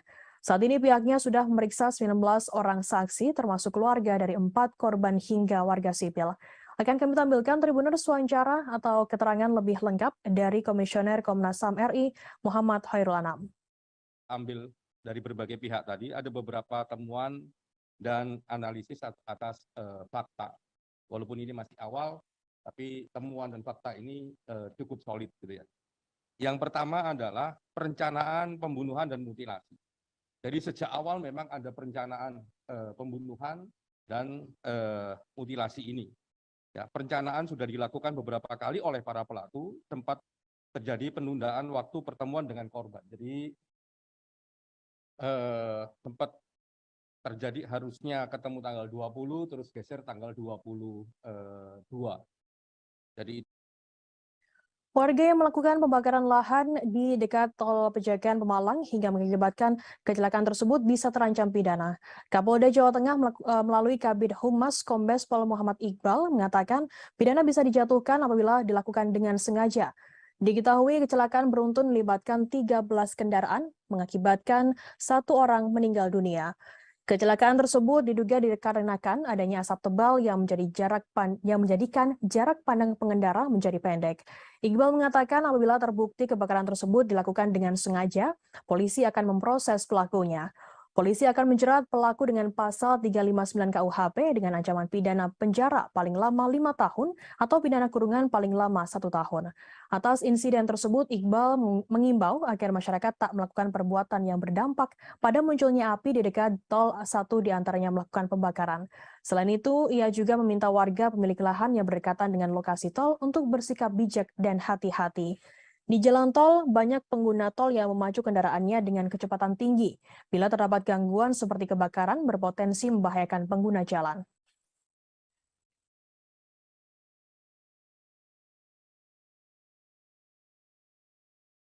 PDI Perjuangan dinilai harus lebih berhati-hati dalam menentukan langkah politiknya, terlebih menyangkut Gubernur Jawa Tengah Ganjar Pranowo. Pasalnya, Jawa Tengah sendiri merupakan lumbung suara PDI Perjuangan. Hal itu diungkapkan oleh pengamat politik dari UNS Solo, Agus Riwanto, Rabu 21 September. Perolehan suara PDIP di tingkat nasional ditentukan oleh suara di Jawa Tengah. Menurutnya, kemenangan PDIP di Jawa Tengah adalah kunci kemenangan PDIP di tingkat nasional. Apabila suara PDI Perjuangan kurang di Jawa Tengah, maka akan berkurang juga di tingkat nasional. Dengan situasi demikian, menurut Agus, PDI Perjuangan mestinya lebih cermat terhadap tokoh-tokoh partai yang punya kekuatan besar dalam mengumpulkan suara di Jawa Tengah, seperti Ganjar Pranowo dan mantan Wali Kota Solo FX Hadi Rudiatmo. Apabila salah langkah, PDI Perjuangan tak bisa meraup suara maksimal dari tambang emas mereka sendiri. Agus lantas menyinggung dinamika politik internal PDI Perjuangan antara Ganjar dan Puan Maharani. Ganjar berulang kali tak diundang di acara partainya sendiri yang dihadiri Puan di Jawa Tengah. Ganjar juga berkali-kali disentil oleh elit partai karena dianggap berambisi mencalonkan diri di pemilu 2024. Agus mengatakan banyak spekulasi berkembang terkait Ganjar yang diperlakukan seperti anak tiri karena PDI Perjuangan mendorong mencalonkan Puan Maharani. Padahal Ganjar sendiri merupakan sosok yang punya pengaruh besar di Jawa Tengah, terlebih memiliki elektabilitas yang cukup tinggi. Menurut Agus, apabila PDIP salah langkah, maka terjadi kemungkinan suara mereka tak optimal seperti pemilu-pemilu sebelumnya.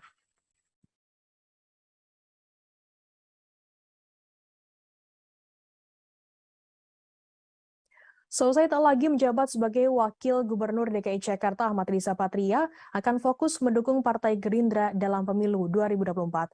Ex-Wagub DKI Jakarta sekaligus Ketua Dewan Pimpinan Pusat atau DPP Partai Gerindra ini mengaku fokus pada kemenangan Partai Gerindra.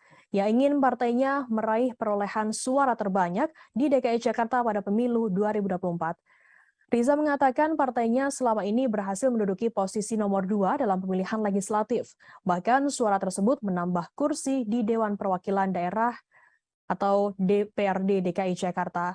Riza mengatakan hal itu harus ditingkatkan demi kemenangan Prabowo Subianto, Ketua Umum Partai Gerindra di Pilpres 2024. Ia saat ini mengaku akan fokus dengan kemenangan partainya di DKI Jakarta dan kemenangan Prabowo Subianto di Pilpres 2024. Sebelumnya DPRD DKI Jakarta mengumumkan pemberhentian Gubernur DKI Jakarta Anies Baswedan dan Wakil Gubernur DKI Jakarta Ahmad Riza Patria dalam rapat paripurna pada Selasa 13 September. Keduanya akan mengerjakan sisa tugasnya hingga 16 Oktober nanti. Penjabat Gubernur nantinya akan menggantikan semua tugas Gubernur DKI Jakarta Anies Baswedan dan juga wakilnya.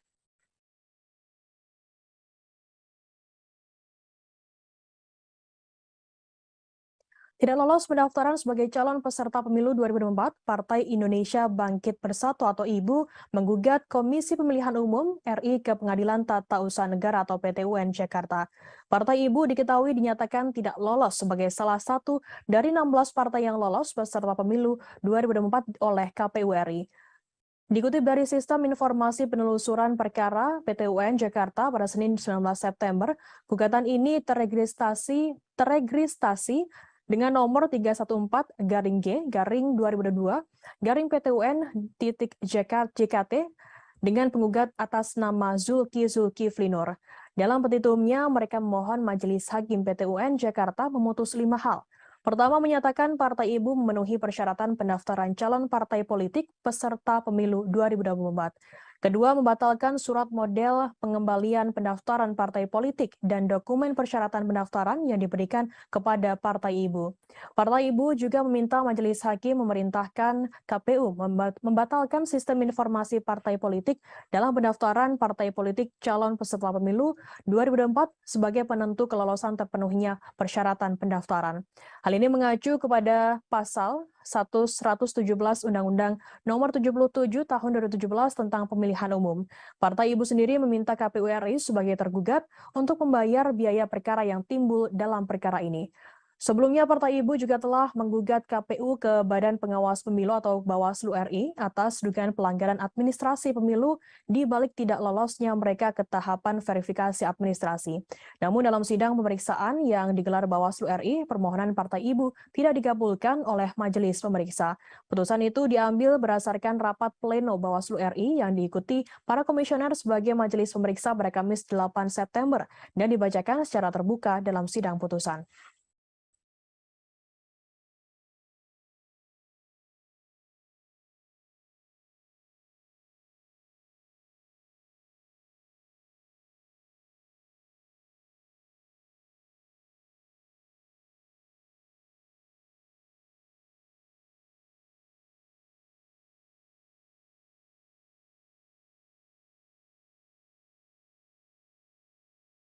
Gubernur DKI Jakarta Anies Baswedan menyatakan siap maju sebagai calon presiden pada Pilpres 2024. Pernyataan kesiapan ini ia sampaikan sebelum lengser dari jabatan Gubernur DKI Jakarta. Pernyataan tersebut disampaikan Anies dalam sebuah wawancara dengan Reuters di Singapura. Anies juga menambahkan bahwa kondisinya saat ini yang belum terikat pada satu partai memungkinkannya untuk menjalin komunikasi dengan semua fraksi. Dalam wawancara dengan Reuters pada pekan lalu itu, Anies juga menyinggung soal elektabilitasnya yang cukup tinggi berdasarkan survei sejumlah lembaga.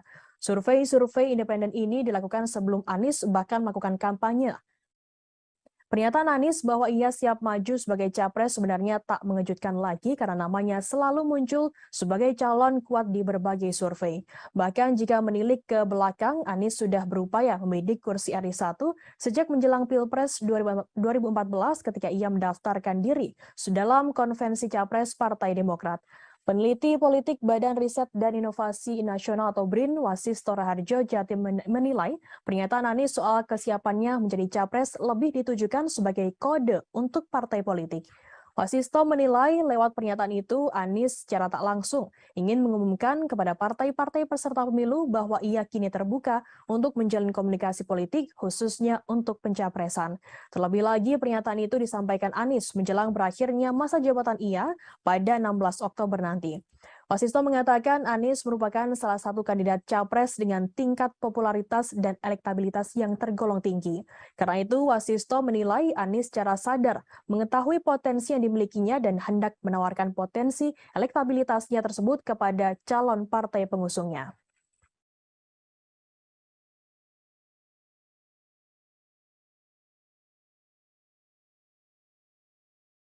Direktur Utama PT PLN Darmawan Prasojo mengatakan pihaknya tengah melakukan uji coba program konversi kompor LPG ke kompor listrik di berbagai kota Rabu 21 September. Dalam program ini masyarakat bisa menghemat uang hingga Rp8.000 per kilogram LPG. Dalam rapat dengar pendapat dengan Komisi 7 DPR RI pada Rabu 14 September, Direktur Utama PT PLN Darmawan Prasojo mengatakan dengan menggunakan kompor induksi, masyarakat bisa memasak dengan lebih hemat 10 hingga 15% dibandingkan dengan kompor LPG. Ia juga mengatakan program konversi kompor listrik tersebut terbukti dapat menghemat APBN hingga 330 miliar rupiah per tahunnya. Yang memprediksikan jika konversi dilakukan pada 5 juta kelompok penerima manfaat atau KPM, maka akan menghemat APBN sebesar 5,5 triliun rupiah dan 15,3 KPM akan menghemat 16,8 triliun rupiah per tahunnya. Darmawan menambahkan dengan penghematan melalui kompor listrik ini diharapkan dapat mengubah cara penggunaan energi yang selama ini masih tergantung impor. Di sisi lain, ini diharapkan bisa mendorong keterjangkauan di semua kalangan. Sementara itu, Menteri BUMN Erick Thohir mengatakan meski ada rencana peralihan dari kompor LPG ke kompor listrik, penjualan LPG tak boleh langsung dihapus. Pasalnya LPG saat ini masih sangat dibutuhkan oleh masyarakat seperti pedagang asongan, terlebih agen LPG yang pekerjaannya tak boleh dimatikan karena merupakan pendongkrak perekonomian Indonesia.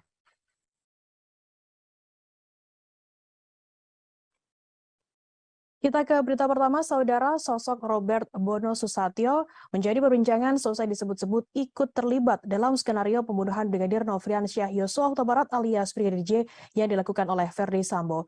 Indonesia Police Watch atau IPW menduga Robert memberikan fasilitas jet pribadi ke Brigjen Hendra Kurniawan. Jet tersebut digunakan oleh Brigjen Hendra mengantar jenazah Brigadir J ke Jambi. Robert mengaku memang mengenal Brigjen Hendra Kurniawan 7 tahun yang lalu saat pangkatnya masih AKBP. Namun Robert membantah meminjamkan fasilitas penerbangan khusus kepada Brigjen Hendra Kurniawan. Ia membantah pernyataan dari Ketua IPW Sugeng Teguh Santoso. Menurutnya, pernyataan soal jet khusus yang dipinjamkan ke Brigjen Hendra adalah tidak benar. Terkait hal ini, Robert mengaku belum akan mengambil langkah hukum dari pernyataan IPW tersebut. Ia masih mempertimbangkan manfaat pelaporan apabila dilayangkan kepada Ketua IPW Sugeng. Robert pernah menempuh Universitas of California San Francisco Foundation. Robert sendiri merupakan komisaris utama PT Citra Marga Nusapala dan PT Jaswindo 3 Perkasa. PT Citra Marga sendiri merupakan perusahaan yang bergerak di bidang jalan tol berkantor pusat di Jakarta. Sementara PT Jaswindo bergerak di bidang percetakan. Ia juga merupakan Presiden Direktur PT Pratama Agro Sawit sejak 2008 hingga saat ini. Namanya mendadak menjadi perbincangan selesai tercatut dalam daftar konsorsium 303 yang diduga juga menyeret Verdi Sambo.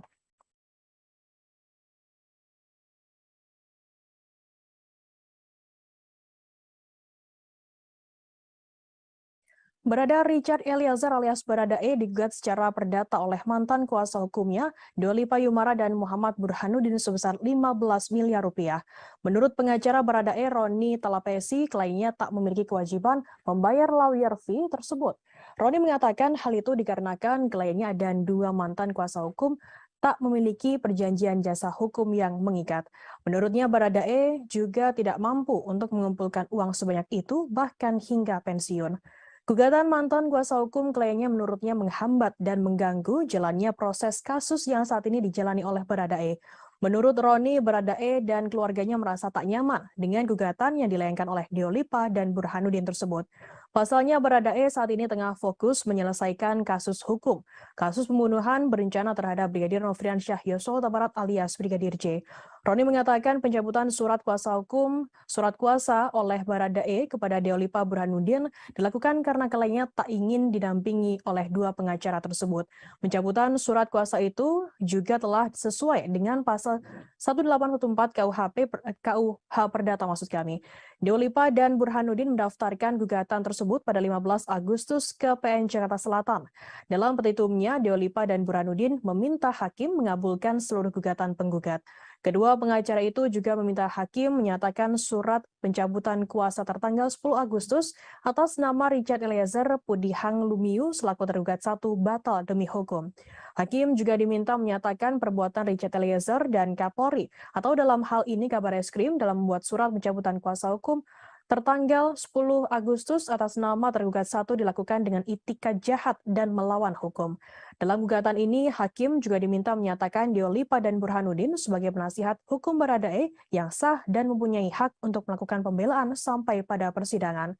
Dalam petitum tersebut, para tergugat juga diminta menjalankan putusan ini terlebih dahulu dengan serta-merta dan menghukum tergugat 1, tergugat 2, dan tergugat 3 untuk patuh dan taat terhadap putusan tersebut.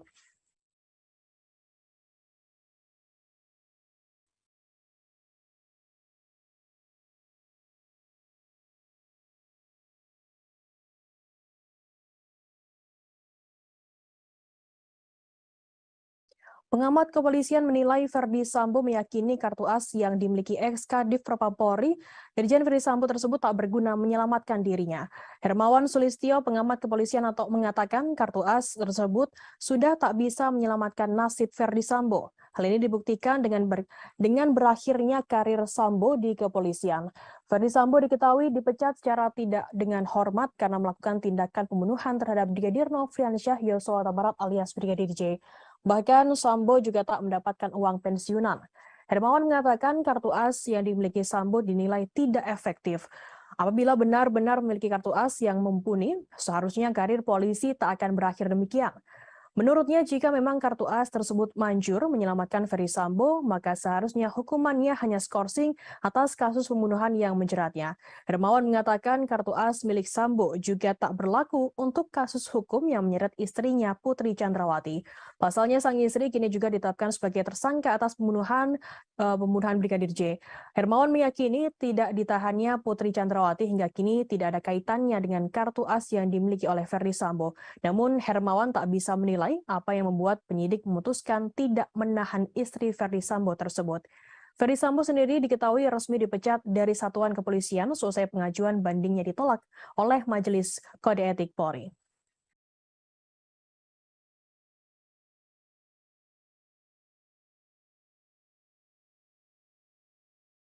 KPK siap berangkat ke Singapura untuk bertemu dengan sosok warga sipil yang diduga menghubungkan Gubernur Papua Lukas NMB terkait tindak pidana pencucian uang atau TPPU. Deputi Penindakan dan Eksekusi KPK Karyoto mengungkapkan pihaknya telah mengantongi nama penghubung Lukas NMB di Singapura. Karyoto mengatakan KPK akan mendalami peran dari penghubung tersebut. Apakah memang terlibat aktif atau pasif dalam membantu Lukas menyembunyikan atau menyamarkan hasil kejahatan. Menurutnya KPK akan bertolak ke Singapura dalam waktu dekat untuk menemui Group Practice Investigation Bureau atau JIPB Singapura. Hal tersebut nantinya akan menjadi bahan pembahasan terkait dengan beberapa orang yang KPK cari. KPK menyatakan akan mengumpulkan alat bukti dugaan pencucian uang Gubernur Papua Lukas NMB terkait transfer 560 miliar rupiah ke kasino judi di luar negeri. Sebelumnya PPATK merilis laporan hasil analisa atau LHA terkait transaksi keuangan Lukas NMB. Hasilnya PPATK menemukan 12 transaksi tidak wajar yang dilakukan Lukas NMB. Kepala PPATK Ivan Yustiavanda mengatakan salah satu di antaranya terkait setoran tunai ke kasino judi online sebesar 560 miliar rupiah.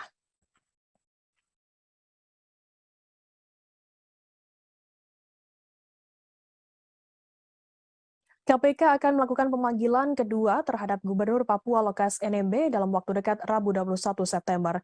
Deputi Penindakan Komisi Pemberantasan Korupsi KPK Karyoto mengatakan pemanggilan kedua akan dilakukan karena Lukas tak kunjung hadir memenuhi panggilan pertama. Karyoto mengatakan pemanggilan rencananya akan dilakukan pada Senin atau Selasa pekan depan. Di lain sisi, Stefanus Roy Rening, kuasa hukum Gubernur Papua Lukas NMB mengabarkan bahwa kliennya saat ini berada di Koya Jayapura, Papua. Lukas NMB jelas Roy bersikukuh memilih untuk menetap dan tak akan meninggalkan Papua sekalipun untuk keperluan pemeriksaan.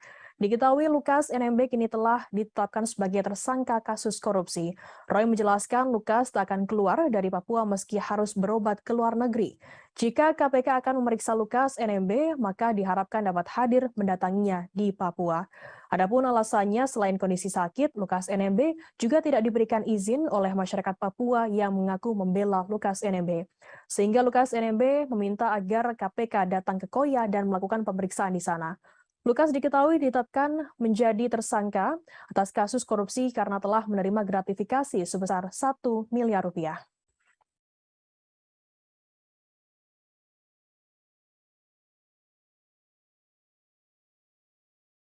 Persatuan Jaksa Republik Indonesia atau Persaja Wilayah Kejaksaan Tinggi DKI Jakarta melaporkan pengacara Alvin Lim ke Polda Metro Jaya Rabu 21 September.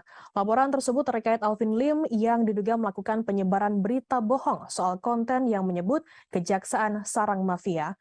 Laporan tersebut Alvin Lim terregister dengan nomor LPB-B-4820-9 Romawi 2022 SPKT Polda Metro Jaya tertanggal 20 September 2022. Berita bohong tersebut diketahui diunggah di akun YouTube Alvin Lim, channel Hotian TV.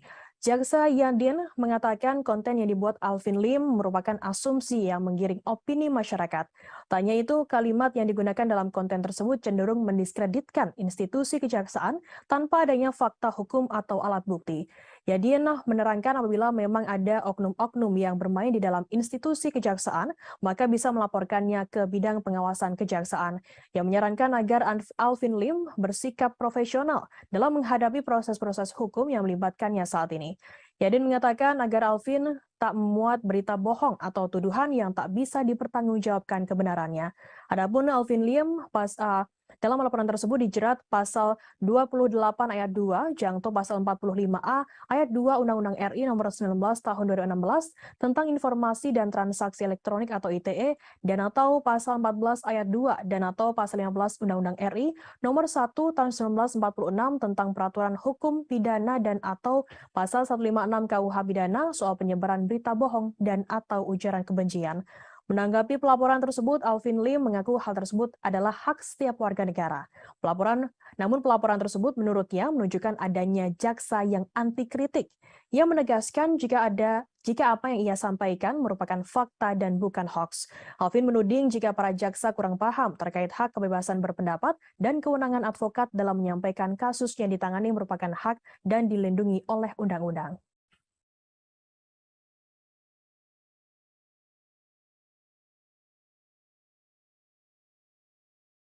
Polri saat ini masih terus mencari keberadaan hacker Bjorka yang menjadi misteri. Kadif Humas Polri Irjen Deddy Prasetyo mengatakan pihaknya tak menutup kemungkinan akan bekerja sama dengan pihak-pihak di negara lain Rabu 21 September. Proses pencarian hacker Bjorka saat ini masih dalam penanganan tim sus gabungan bentukan Menko Polhukam Mahfud MD. Tim gabungan yang terdiri dari Polri, BIN, Badan Cyber Sandi Negara, Kemenkominfo juga tak mau terburu-buru dalam bekerja. Nantinya proses pencarian akan dilakukan secara ilmiah. Karena itu, pihaknya meminta masyarakat bersabar terlebih dahulu. Sebelumnya, kepolisian telah menetapkan satu orang tersangka dalam kasus hacker Bjorka. Tersangka merupakan seorang pemuda bernama Muhammad Agung Hidayatullah, 21 tahun alias MAH asal Madiun, Jawa Timur. MAH ditangkap pada 14 September dan dibebaskan pada 16 September. MH sendiri tak ditahan dan dikenakan wajib lapor karena bersikap kooperatif.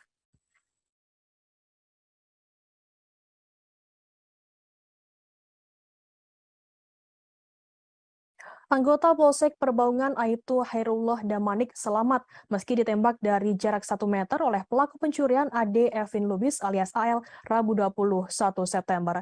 Ia kemudian dianggap sakti karena tak mengalami luka sama sekali. Aibtu Hairullah mengatakan hal itu bukan karena ilmu kebal atau semacamnya, namun karena alat pelindung yang dikenakannya. Kejadian tersebut terjadi di rumah pelaku pencurian dan perampokan di Desa Citaman Jernih, Kecamatan Perbaungan, Serdang Bedagai, Sumatera Utara pada Kamis 15 September. Hairullah mengatakan seorang rekannya bernama Riki tengah kucing-kucingan dengan AL. Hairullah kemudian langsung sigap naik ke atap tempat AL bersembunyi.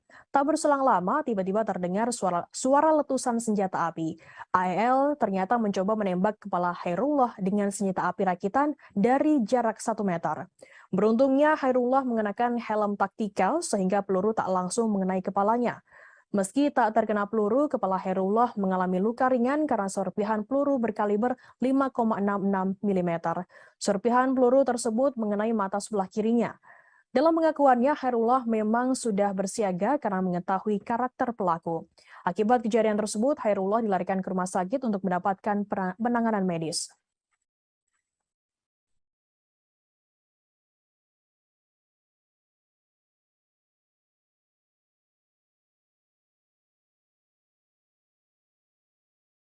Mimik wajah para pelaku baik oknum anggota TNI maupun warga sipil yang melakukan pembunuhan dan mutilasi 4 warga di Mimika, Papua tampak menakutkan saat diperiksa.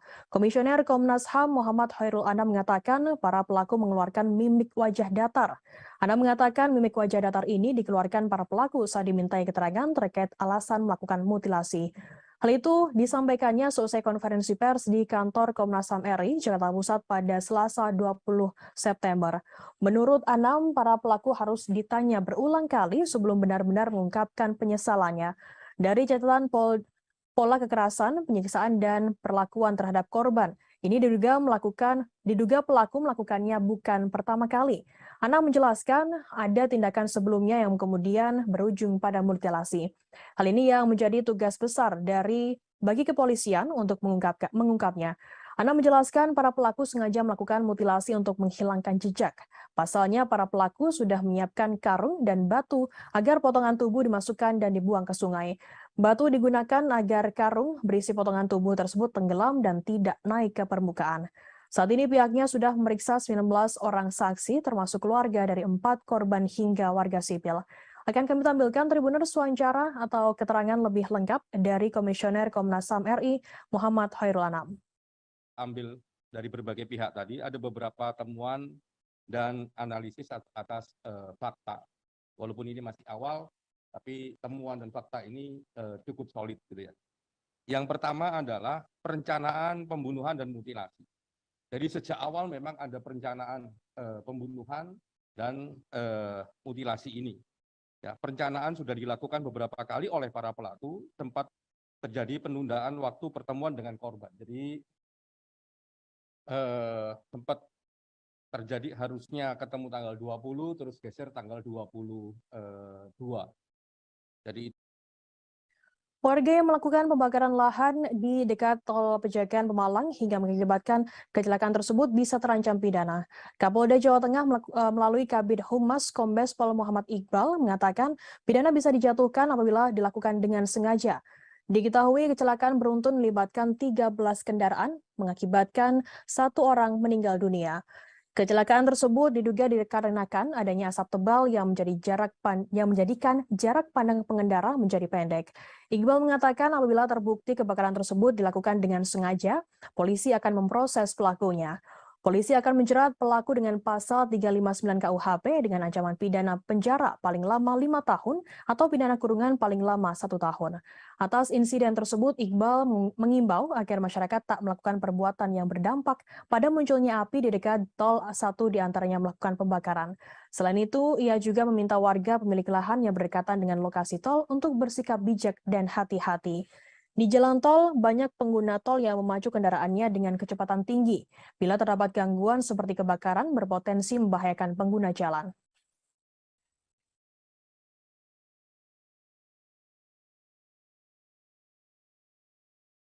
PDI Perjuangan dinilai harus lebih berhati-hati dalam menentukan langkah politiknya, terlebih menyangkut Gubernur Jawa Tengah Ganjar Pranowo. Pasalnya, Jawa Tengah sendiri merupakan lumbung suara PDI Perjuangan. Hal itu diungkapkan oleh pengamat politik dari UNS Solo, Agus Riwanto, Rabu 21 September. Perolehan suara PDIP di tingkat nasional ditentukan oleh suara di Jawa Tengah. Menurutnya, kemenangan PDIP di Jawa Tengah adalah kunci kemenangan PDIP di tingkat nasional. Apabila suara PDI Perjuangan kurang di Jawa Tengah, maka akan berkurang juga di tingkat nasional. Dengan situasi demikian, menurut Agus, PDI Perjuangan mestinya lebih cermat terhadap tokoh-tokoh partai yang punya kekuatan besar dalam mengumpulkan suara di Jawa Tengah, seperti Ganjar Pranowo dan mantan Wali Kota Solo FX Hadi Rudiatmo. Apabila salah langkah, PDI Perjuangan tak bisa meraup suara maksimal dari tambang emas mereka sendiri. Agus lantas menyinggung dinamika politik internal PDI Perjuangan antara Ganjar dan Puan Maharani. Ganjar berulang kali tak diundang di acara partainya sendiri yang dihadiri Puan di Jawa Tengah. Ganjar juga berkali-kali disentil oleh elit partai karena dianggap berambisi mencalonkan diri di pemilu 2024. Agus mengatakan banyak spekulasi berkembang terkait Ganjar yang diperlakukan seperti anak tiri karena PDI Perjuangan mendorong mencalonkan Puan Maharani. Padahal Ganjar sendiri merupakan sosok yang punya pengaruh besar di Jawa Tengah, terlebih memiliki elektabilitas yang cukup tinggi. Menurut Agus, apabila PDI salah PDIP salah langkah, maka terjadi kemungkinan suara mereka tak optimal seperti pemilu-pemilu sebelumnya.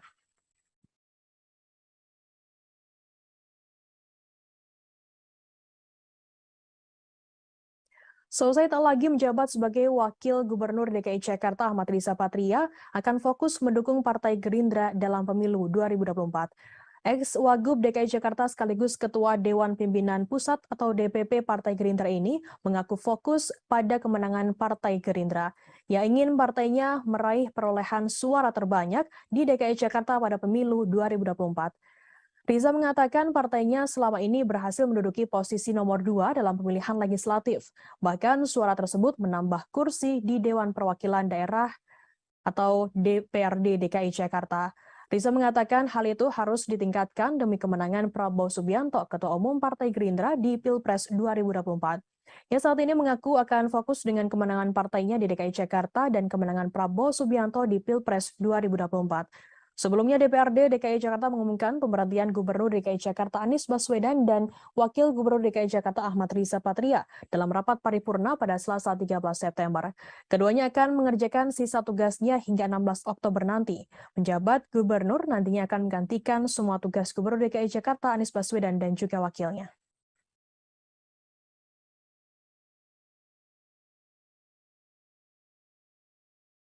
Tidak lolos pendaftaran sebagai calon peserta pemilu 2024, Partai Indonesia Bangkit Bersatu atau IBU menggugat Komisi Pemilihan Umum RI ke Pengadilan Tata Usaha Negara atau PT UN Jakarta. Partai IBU diketahui dinyatakan tidak lolos sebagai salah satu dari 16 partai yang lolos peserta pemilu 2024 oleh KPU RI. Dikutip dari Sistem Informasi Penelusuran Perkara PT UN Jakarta pada Senin 19 September, gugatan ini teregistrasi dengan nomor 314-G-2022-PTUN.JKT dengan penggugat atas nama Zulkifli Nur. Dalam petitumnya, mereka memohon Majelis Hakim PT UN Jakarta memutus 5 hal. Pertama, menyatakan Partai Ibu memenuhi persyaratan pendaftaran calon partai politik peserta pemilu 2024. Kedua, membatalkan surat model pengembalian pendaftaran partai politik dan dokumen persyaratan pendaftaran yang diberikan kepada Partai Ibu. Partai Ibu juga meminta Majelis Hakim memerintahkan KPU membatalkan sistem informasi partai politik dalam pendaftaran partai politik calon peserta pemilu 2024 sebagai penentu kelolosan terpenuhinya persyaratan pendaftaran. Hal ini mengacu kepada pasal 117 Undang-Undang Nomor 77 Tahun 2017 tentang Pemilihan Umum. Partai Ibu sendiri meminta KPU RI sebagai tergugat untuk membayar biaya perkara yang timbul dalam perkara ini. Sebelumnya, Partai Ibu juga telah menggugat KPU ke Badan Pengawas Pemilu atau Bawaslu RI atas dugaan pelanggaran administrasi pemilu di balik tidak lolosnya mereka ke tahapan verifikasi administrasi. Namun dalam sidang pemeriksaan yang digelar Bawaslu RI, permohonan Partai Ibu tidak dikabulkan oleh Majelis Pemeriksa. Putusan itu diambil berdasarkan rapat pleno Bawaslu RI yang diikuti para komisioner sebagai Majelis Pemeriksa pada Kamis 8 September dan dibacakan secara terbuka dalam sidang putusan.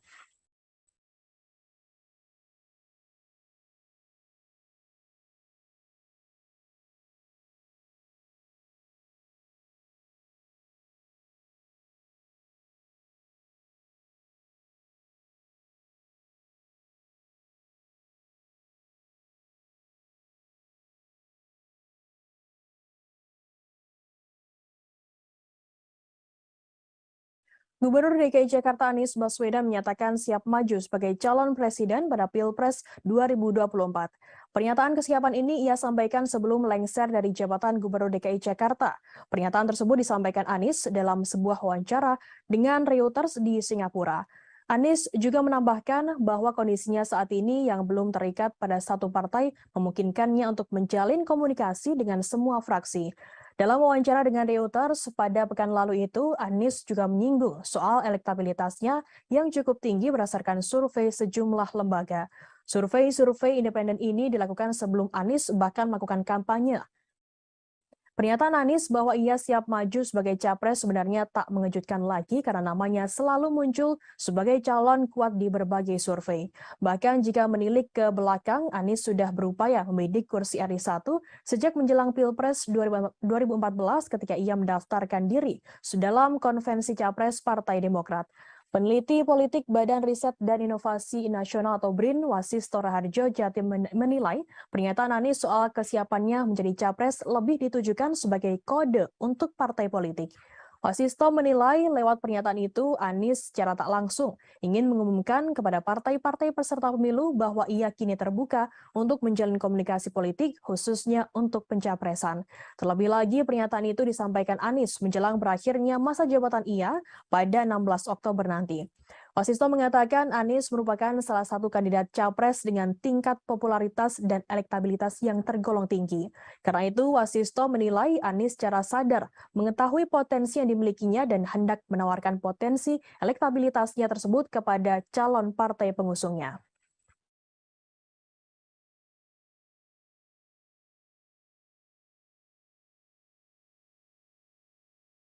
Direktur Utama PT PLN Darmawan Prasojo mengatakan pihaknya tengah melakukan uji coba program konversi kompor LPG ke kompor listrik di berbagai kota Rabu 21 September.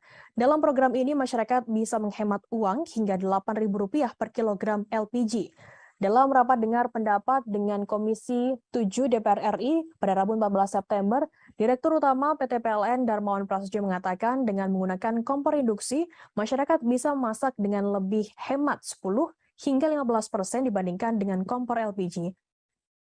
Ia juga mengatakan program konversi kompor listrik tersebut terbukti dapat menghemat APBN hingga Rp330 miliar per tahunnya. Yang memprediksikan jika konversi dilakukan pada 5 juta kelompok penerima manfaat atau KPM, maka akan menghemat APBN sebesar Rp5,5 triliun dan 15,3 KPM akan menghemat Rp16,8 triliun per tahunnya. Darmawan menambahkan dengan penghematan melalui kompor listrik ini diharapkan dapat mengubah cara penggunaan energi yang selama ini masih tergantung impor. Di sisi lain, ini diharapkan bisa mendorong keterjangkauan di semua kalangan. Sementara itu, Menteri BUMN Erick Thohir mengatakan meski ada rencana peralihan dari kompor LPG ke kompor listrik, penjualan LPG tak boleh langsung dihapus.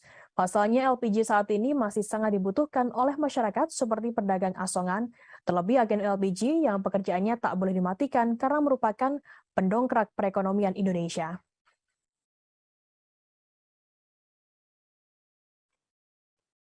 Kita ke berita pertama, Saudara. Sosok Robert Bono Susatyo menjadi perbincangan selesai disebut-sebut ikut terlibat dalam skenario pembunuhan Brigadir Nofriansyah Yosua Huta Barat alias Brigadir J yang dilakukan oleh Verdi Sambo.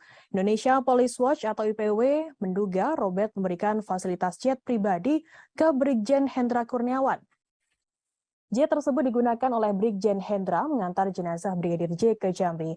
Robert mengaku memang mengenal Brigjen Hendra Kurniawan 7 tahun yang lalu saat pangkatnya masih AKBP. Namun Robert membantah meminjamkan fasilitas penerbangan khusus kepada Brigjen Hendra Kurniawan.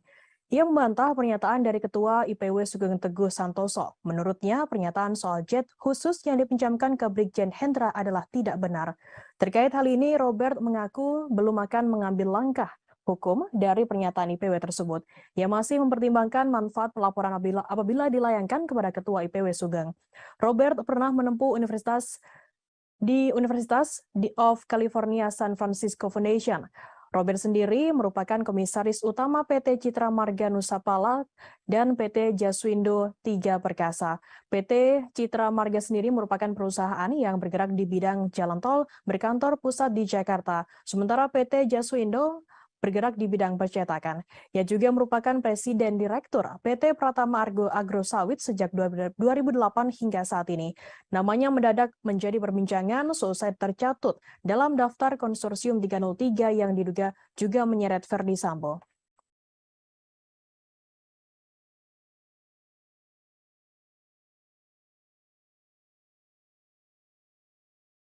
Barada Richard Eliezer alias Baradae digugat secara perdata oleh mantan kuasa hukumnya, Doli Payumara dan Muhammad Burhanuddin sebesar 15 miliar rupiah. Menurut pengacara Baradae, Roni Talapesi, kliennya tak memiliki kewajiban membayar lawyer fee tersebut. Roni mengatakan hal itu dikarenakan kliennya dan dua mantan kuasa hukum tak memiliki perjanjian jasa hukum yang mengikat. Menurutnya, Baradae juga tidak mampu untuk mengumpulkan uang sebanyak itu, bahkan hingga pensiun. Gugatan mantan kuasa hukum kliennya menurutnya menghambat dan mengganggu jalannya proses kasus yang saat ini dijalani oleh Baradae. Menurut Roni, Baradae dan keluarganya merasa tak nyaman dengan gugatan yang dilayangkan oleh Deolipa dan Burhanuddin tersebut. Pasalnya Baradae saat ini tengah fokus menyelesaikan kasus hukum, kasus pembunuhan berencana terhadap Brigadir Nofriansyah Yosua Huta Barat alias Brigadir J. Roni mengatakan pencabutan surat kuasa oleh Baradae kepada Deolipa Burhanuddin dilakukan karena kliennya tak ingin didampingi oleh dua pengacara tersebut. Pencabutan surat kuasa itu juga telah sesuai dengan pasal 1814 KUH Perdata maksud kami.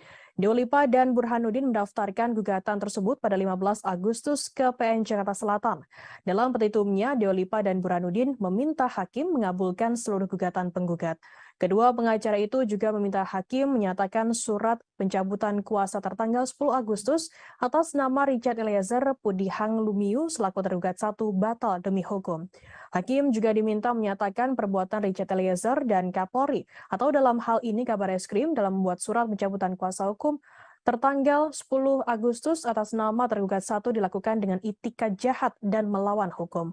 Dalam gugatan ini, hakim juga diminta menyatakan Deolipa dan Burhanuddin sebagai penasihat hukum Baradae yang sah dan mempunyai hak untuk melakukan pembelaan sampai pada persidangan. Dalam petitum tersebut, para tergugat juga diminta menjalankan putusan ini terlebih dahulu dengan serta-merta dan menghukum tergugat 1, tergugat 2, dan tergugat 3 untuk patuh dan taat terhadap putusan tersebut.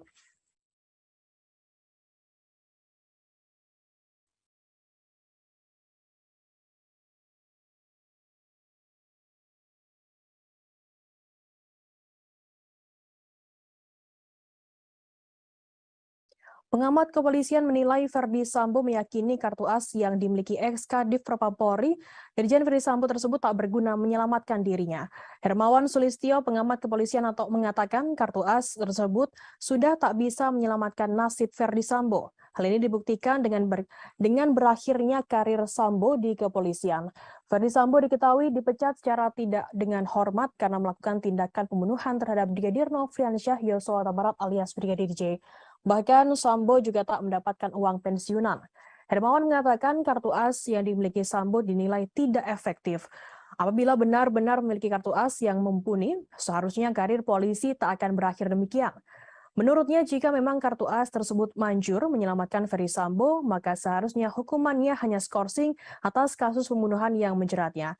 Hermawan mengatakan kartu as milik Sambo juga tak berlaku untuk kasus hukum yang menyeret istrinya Putri Chandrawati. Pasalnya, sang istri kini juga ditetapkan sebagai tersangka atas pembunuhan Brigadir J. Hermawan meyakini tidak ditahannya Putri Chandrawati hingga kini tidak ada kaitannya dengan kartu as yang dimiliki oleh Ferdi Sambo. Namun, Hermawan tak bisa menilai apa yang membuat penyidik memutuskan tidak menahan istri Verdi Sambo tersebut. Verdi Sambo sendiri diketahui resmi dipecat dari satuan kepolisian selesai pengajuan bandingnya ditolak oleh Majelis Kode Etik Polri.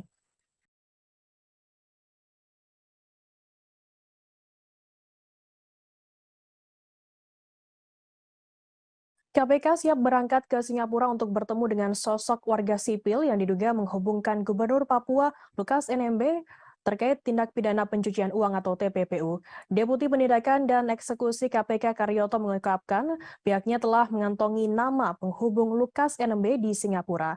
Karyoto mengatakan KPK akan mendalami peran dari penghubung tersebut. Apakah memang terlibat aktif atau pasif dalam membantu Lukas menyembunyikan atau menyamarkan hasil kejahatan. Menurutnya KPK akan bertolak ke Singapura dalam waktu dekat untuk menemui Korup Practice Investigation Bureau atau CIPB Singapura. Hal tersebut nantinya akan menjadi bahan pembahasan terkait dengan beberapa orang yang KPK cari. KPK menyatakan akan mengumpulkan alat bukti dugaan pencucian uang Gubernur Papua Lukas NMB terkait transfer 560 miliar rupiah ke kasino judi di luar negeri. Sebelumnya PPATK merilis laporan hasil analisa atau LHA terkait transaksi keuangan Lukas NMB. Hasilnya PPATK menemukan 12 transaksi tidak wajar yang dilakukan Lukas NMB. Kepala PPATK Ivan Yustiavanda mengatakan salah satu di antaranya terkait setoran tunai ke kasino judi online sebesar 560 miliar rupiah.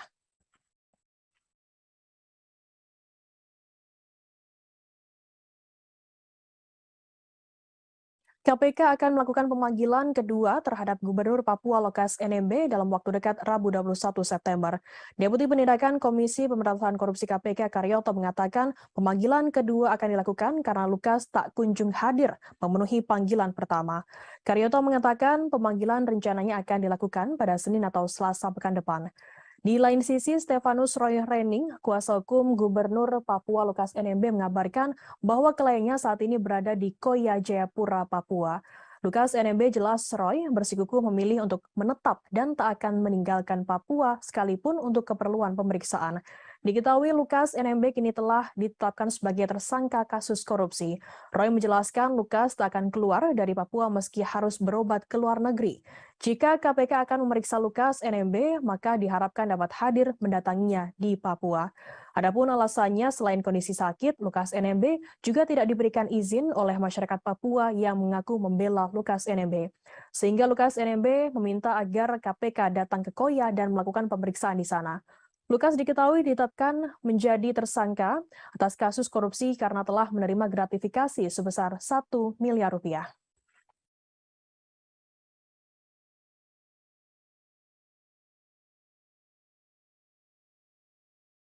Persatuan Jaksa Republik Indonesia atau Persaja Wilayah Kejaksaan Tinggi DKI Jakarta melaporkan pengacara Alvin Lim ke Polda Metro Jaya Rabu 21 September. Laporan tersebut terkait Alvin Lim yang diduga melakukan penyebaran berita bohong soal konten yang menyebut Kejaksaan Sarang Mafia. Laporan tersebut Alvin Lim terregister dengan nomor LPB LP garing B garing 4820 garing 9 Romawi garing 2022 garing SPKT garing Polda Metro Jaya tertanggal 20 September 2022. Berita bohong tersebut diketahui diunggah di akun YouTube Alvin Lim, channel Hotian TV. Jaksa Yandin mengatakan konten yang dibuat Alvin Lim merupakan asumsi yang menggiring opini masyarakat. Tanya itu, kalimat yang digunakan dalam konten tersebut cenderung mendiskreditkan institusi kejaksaan tanpa adanya fakta hukum atau alat bukti. Yadin menerangkan apabila memang ada oknum-oknum yang bermain di dalam institusi kejaksaan, maka bisa melaporkannya ke bidang pengawasan kejaksaan. Yang menyarankan agar Alvin Lim bersikap profesional dalam menghadapi proses-proses hukum yang melibatkannya saat ini. Yadin mengatakan agar Alvin tak memuat berita bohong atau tuduhan yang tak bisa dipertanggungjawabkan kebenarannya. Adapun Alvin Lim dalam laporan tersebut dijerat pasal 28 ayat 2, jangto pasal 45A ayat 2 Undang-Undang RI nomor 19 tahun 2016 tentang informasi dan transaksi elektronik atau ITE dan atau pasal 14 ayat 2 dan atau pasal 15 Undang-Undang RI nomor 1 tahun 1946 tentang peraturan hukum pidana dan atau pasal 156 KUH pidana soal penyebaran berita bohong dan atau ujaran kebencian. Menanggapi pelaporan tersebut, Alvin Lim mengaku hal tersebut adalah hak setiap warga negara. Namun pelaporan tersebut menurutnya menunjukkan adanya jaksa yang anti kritik. Ia menegaskan jika apa yang ia sampaikan merupakan fakta dan bukan hoax. Alvin menuding jika para jaksa kurang paham terkait hak kebebasan berpendapat dan kewenangan advokat dalam menyampaikan kasus yang ditangani merupakan hak dan dilindungi oleh undang-undang.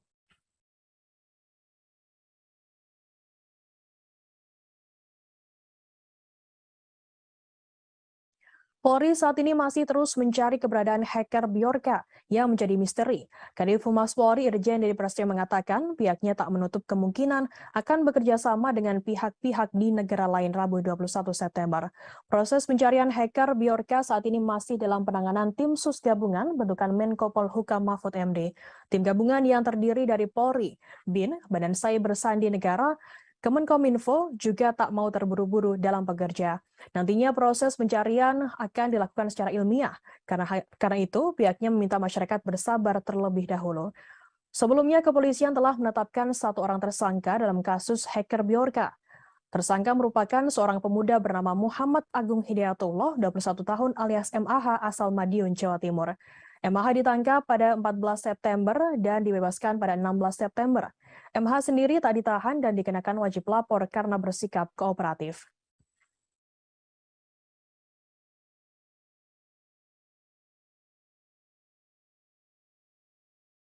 Anggota Polsek Perbaungan Aibtu Hairullah Damanik selamat meski ditembak dari jarak 1 meter oleh pelaku pencurian Ade Evin Lubis alias AL Rabu 21 September. Ia kemudian dianggap sakti karena tak mengalami luka sama sekali. Aibtu Hairullah mengatakan hal itu bukan karena ilmu kebal atau semacamnya, namun karena alat pelindung yang dikenakannya. Kejadian tersebut terjadi di rumah pelaku pencurian dan perampokan di Desa Citaman Jernih, Kecamatan Perbaungan, Serdang Bedagai, Sumatera Utara pada Kamis 15 September. Hairullah mengatakan seorang rekannya bernama Riki tengah kucing-kucingan dengan AL. Hairullah kemudian langsung sigap naik ke atap tempat AL bersembunyi. Tak berselang lama, tiba-tiba terdengar suara letusan senjata api.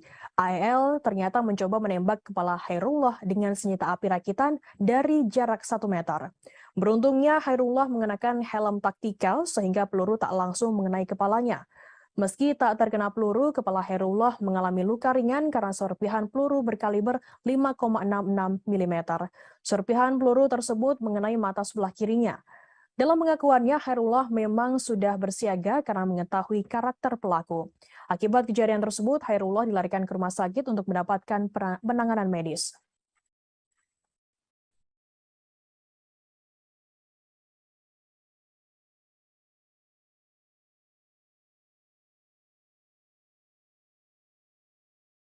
Mimik wajah para pelaku baik oknum anggota TNI maupun warga sipil yang melakukan pembunuhan dan mutilasi 4 warga di Mimika, Papua tampak menakutkan saat diperiksa. Komisioner Komnas HAM Muhammad Khairul Anam mengatakan para pelaku mengeluarkan mimik wajah datar. Anam mengatakan mimik wajah datar ini dikeluarkan para pelaku saat dimintai keterangan terkait alasan melakukan mutilasi. Hal itu disampaikannya selesai konferensi pers di kantor Komnas HAM RI, Jakarta Pusat pada Selasa 20 September.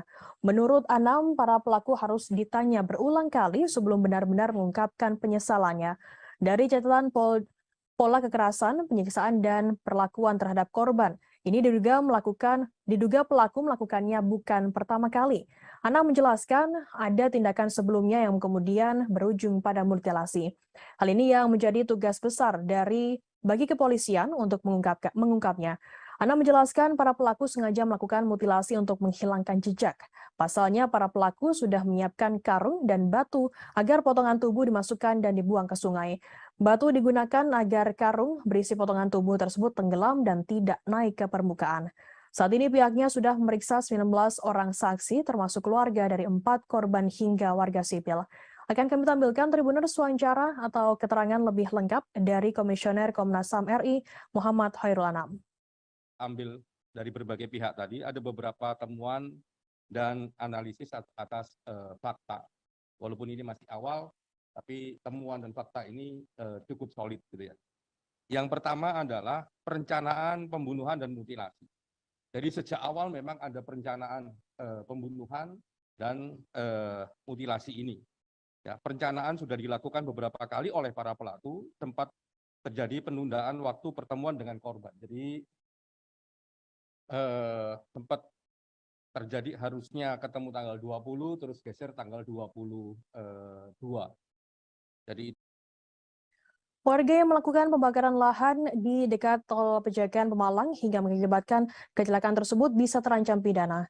Kapolda Jawa Tengah melalui Kabid Humas Kombes Pol Muhammad Iqbal mengatakan pidana bisa dijatuhkan apabila dilakukan dengan sengaja.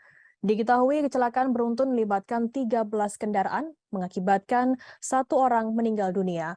Kecelakaan tersebut diduga dikarenakan adanya asap tebal yang menjadikan jarak pandang pengendara menjadi pendek. Iqbal mengatakan apabila terbukti kebakaran tersebut dilakukan dengan sengaja, polisi akan memproses pelakunya. Polisi akan menjerat pelaku dengan pasal 359 KUHP dengan ancaman pidana penjara paling lama 5 tahun atau pidana kurungan paling lama 1 tahun. Atas insiden tersebut, Iqbal mengimbau agar masyarakat tak melakukan perbuatan yang berdampak pada munculnya api di dekat tol, 1 diantaranya melakukan pembakaran. Selain itu, ia juga meminta warga pemilik lahan yang berdekatan dengan lokasi tol untuk bersikap bijak dan hati-hati. Di jalan tol, banyak pengguna tol yang memacu kendaraannya dengan kecepatan tinggi. Bila terdapat gangguan seperti kebakaran, berpotensi membahayakan pengguna jalan.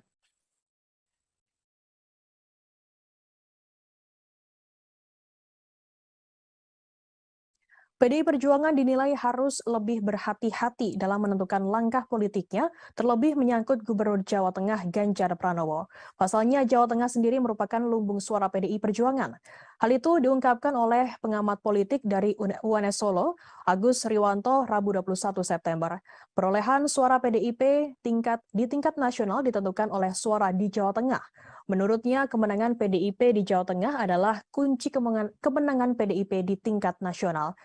Apabila suara PDI Perjuangan kurang di Jawa Tengah, maka akan berkurang juga di tingkat nasional. Dengan situasi demikian, menurut Agus, PDI Perjuangan mestinya lebih cermat terhadap tokoh-tokoh partai yang punya kekuatan besar dalam mengumpulkan suara di Jawa Tengah, seperti Ganjar Pranowo dan mantan Wali Kota Solo FX Hadi Rudiatmo. Apabila salah langkah, PDI Perjuangan tak bisa meraup suara maksimal dari tambang emas mereka sendiri. Agus lantas menyinggung dinamika politik internal PDI Perjuangan antara Ganjar dan Puan Maharani. Ganjar berulang kali tak diundang di acara partainya sendiri yang dihadiri Puan di Jawa Tengah. Ganjar juga berkali-kali disentil oleh elit partai karena dianggap berambisi mencalonkan diri di pemilu 2024. Agus mengatakan banyak spekulasi berkembang terkait Ganjar yang diperlakukan seperti anak tiri karena PDI Perjuangan mendorong mencalonkan Puan Maharani. Padahal Ganjar sendiri merupakan sosok yang punya pengaruh besar di Jawa Tengah, terlebih memiliki elektabilitas yang cukup tinggi. Menurut Agus, apabila PDIP salah langkah, maka terjadi kemungkinan suara mereka tak optimal seperti pemilu-pemilu sebelumnya.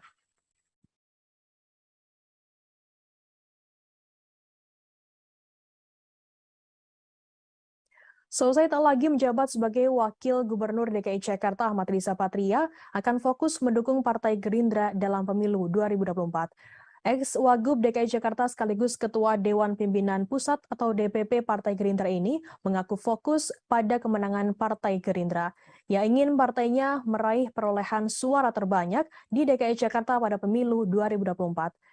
Riza mengatakan partainya selama ini berhasil menduduki posisi nomor 2 dalam pemilihan legislatif. Bahkan suara tersebut menambah kursi di Dewan Perwakilan Daerah atau DPRD DKI Jakarta. Riza mengatakan hal itu harus ditingkatkan demi kemenangan Prabowo Subianto, Ketua Umum Partai Gerindra di Pilpres 2024. Ia saat ini mengaku akan fokus dengan kemenangan partainya di DKI Jakarta dan kemenangan Prabowo Subianto di Pilpres 2024. Sebelumnya DPRD DKI Jakarta mengumumkan pemberhentian Gubernur DKI Jakarta Anies Baswedan dan Wakil Gubernur DKI Jakarta Ahmad Riza Patria dalam rapat paripurna pada Selasa 13 September. Keduanya akan mengerjakan sisa tugasnya hingga 16 Oktober nanti. Penjabat Gubernur nantinya akan menggantikan semua tugas Gubernur DKI Jakarta Anies Baswedan dan juga wakilnya.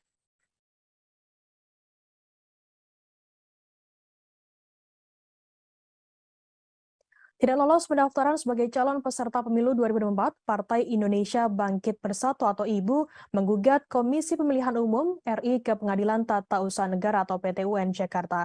Partai IBU diketahui dinyatakan tidak lolos sebagai salah satu dari 16 partai yang lolos peserta pemilu 2024 oleh KPU RI.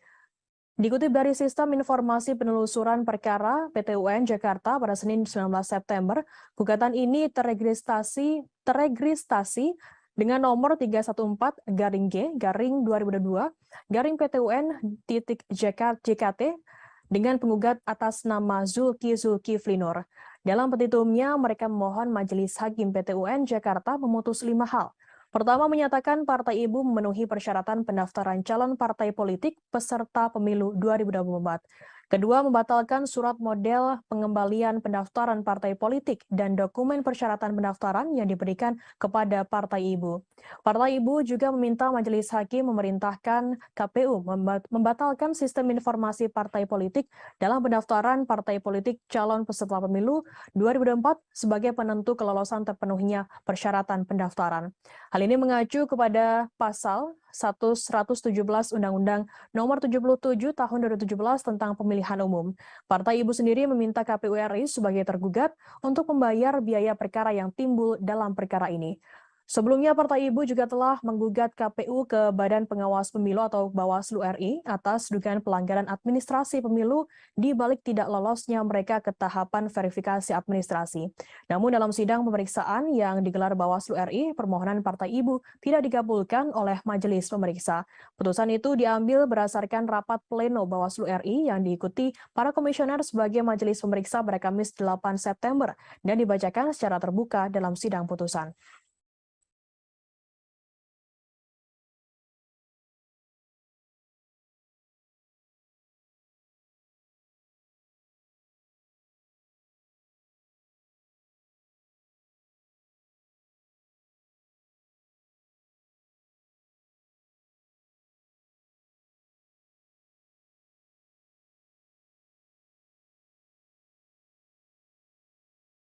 Gubernur DKI Jakarta Anies Baswedan menyatakan siap maju sebagai calon presiden pada Pilpres 2024. Pernyataan kesiapan ini ia sampaikan sebelum lengser dari jabatan Gubernur DKI Jakarta. Pernyataan tersebut disampaikan Anies dalam sebuah wawancara dengan Reuters di Singapura. Anies juga menambahkan bahwa kondisinya saat ini yang belum terikat pada satu partai memungkinkannya untuk menjalin komunikasi dengan semua fraksi. Dalam wawancara dengan Reuters pada pekan lalu itu, Anies juga menyinggung soal elektabilitasnya yang cukup tinggi berdasarkan survei sejumlah lembaga. Survei independen ini dilakukan sebelum Anies bahkan melakukan kampanye. Pernyataan Anies bahwa ia siap maju sebagai capres sebenarnya tak mengejutkan lagi karena namanya selalu muncul sebagai calon kuat di berbagai survei.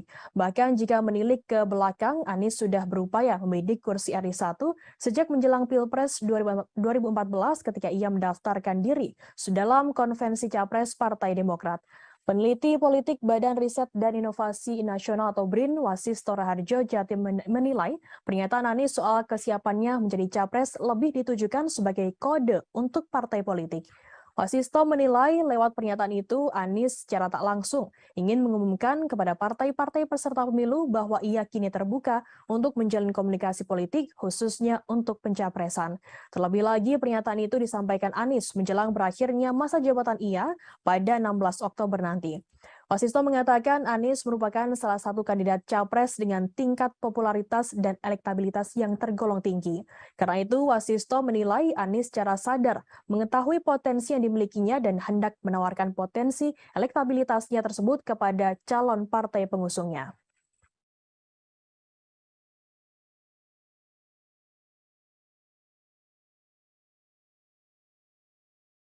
Direktur Utama PT PLN Darmawan Prasojo mengatakan pihaknya tengah melakukan uji coba program konversi kompor LPG ke kompor listrik di berbagai kota Rabu 21 September. Dalam program ini masyarakat bisa menghemat uang hingga Rp8.000 per kilogram LPG.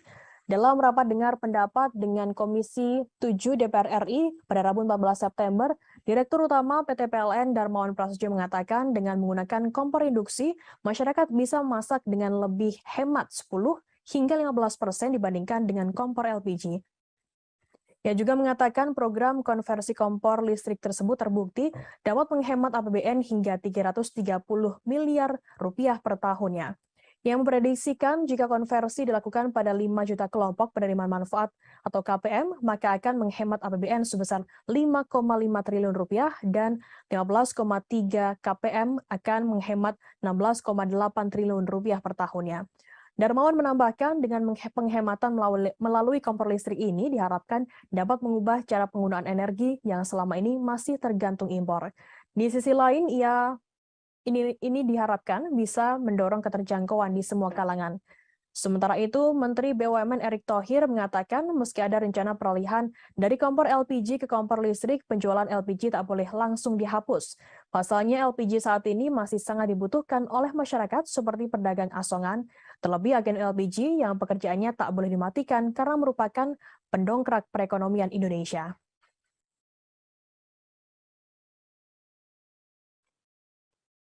Kita ke berita pertama, Saudara. Sosok Robert Bono Susatyo menjadi perbincangan selesai disebut-sebut ikut terlibat dalam skenario pembunuhan Brigadir Nofriansyah Yosua Huta Barat alias Brigadir J yang dilakukan oleh Verdi Sambo.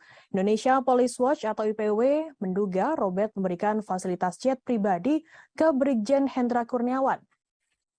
Jet tersebut digunakan oleh Brigjen Hendra mengantar jenazah Brigadir J ke Jambi. Robert mengaku memang mengenal Brigjen Hendra Kurniawan 7 tahun yang lalu saat pangkatnya masih AKBP. Namun Robert membantah meminjamkan fasilitas penerbangan khusus kepada Brigjen Hendra Kurniawan. Ia membantah pernyataan dari Ketua IPW Sugeng Teguh Santoso. Menurutnya, pernyataan soal jet khusus yang dipinjamkan ke Brigjen Hendra adalah tidak benar. Terkait hal ini, Robert mengaku belum akan mengambil langkah hukum dari pernyataan IPW tersebut. Ia masih mempertimbangkan manfaat pelaporan apabila dilayangkan kepada Ketua IPW Sugeng. Robert pernah menempuh Universitas of California San Francisco Foundation. Robert sendiri merupakan komisaris utama PT Citra Marga Nusapala dan PT Jaswindo Tiga Perkasa. PT Citra Marga sendiri merupakan perusahaan yang bergerak di bidang jalan tol berkantor pusat di Jakarta. Sementara PT Jaswindo bergerak di bidang percetakan. Ia juga merupakan Presiden Direktur PT Pratama Argo Agro Sawit sejak 2008 hingga saat ini. Namanya mendadak menjadi perbincangan seusai tercatut dalam daftar konsorsium 303 yang diduga juga menyeret Verdi Sambo.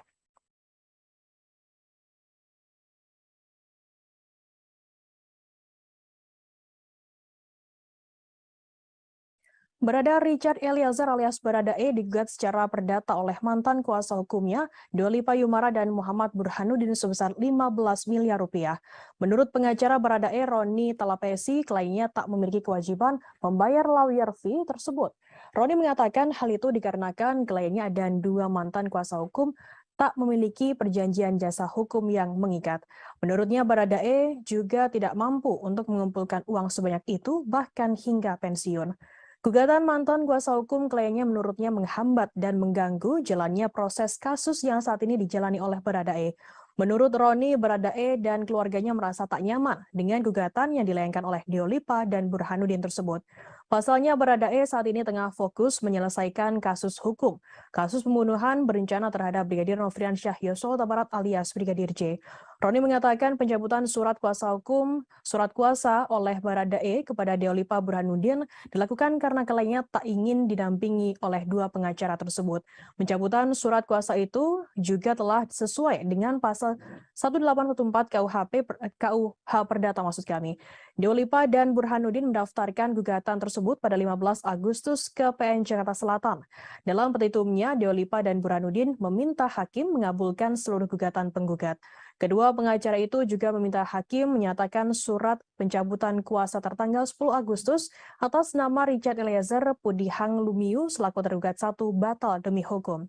Hakim juga diminta menyatakan perbuatan Richard Eliezer dan Kapolri atau dalam hal ini Kabareskrim dalam membuat surat pencabutan kuasa hukum tertanggal 10 Agustus atas nama tergugat 1 dilakukan dengan itikat jahat dan melawan hukum.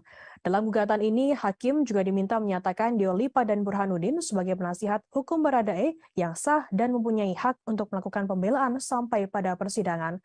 Dalam petitum tersebut, para tergugat juga diminta menjalankan putusan ini terlebih dahulu dengan serta-merta dan menghukum tergugat 1, tergugat 2, dan tergugat 3 untuk patuh dan taat terhadap putusan tersebut.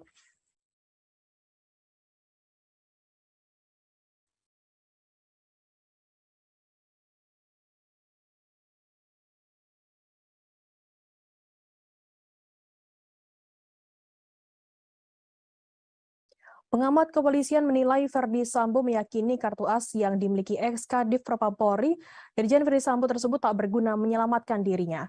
Hermawan Sulistyo, pengamat kepolisian atau mengatakan kartu as tersebut sudah tak bisa menyelamatkan nasib Verdi Sambo. Hal ini dibuktikan dengan berakhirnya karir Sambo di kepolisian.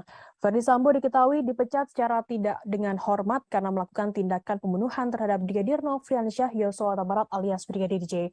Bahkan Sambo juga tak mendapatkan uang pensiunan. Hermawan mengatakan kartu as yang dimiliki Sambo dinilai tidak efektif. Apabila benar-benar memiliki kartu as yang mumpuni, seharusnya karir polisi tak akan berakhir demikian. Menurutnya, jika memang kartu as tersebut manjur menyelamatkan Verdi Sambo, maka seharusnya hukumannya hanya skorsing atas kasus pembunuhan yang menjeratnya. Hermawan mengatakan kartu as milik Sambo juga tak berlaku untuk kasus hukum yang menyeret istrinya Putri Chandrawati. Pasalnya sang istri kini juga ditetapkan sebagai tersangka atas pembunuhan Brigadir J. Hermawan meyakini tidak ditahannya Putri Chandrawati hingga kini tidak ada kaitannya dengan kartu as yang dimiliki oleh Verdi Sambo. Namun Hermawan tak bisa menilai apa yang membuat penyidik memutuskan tidak menahan istri Verdi Sambo tersebut.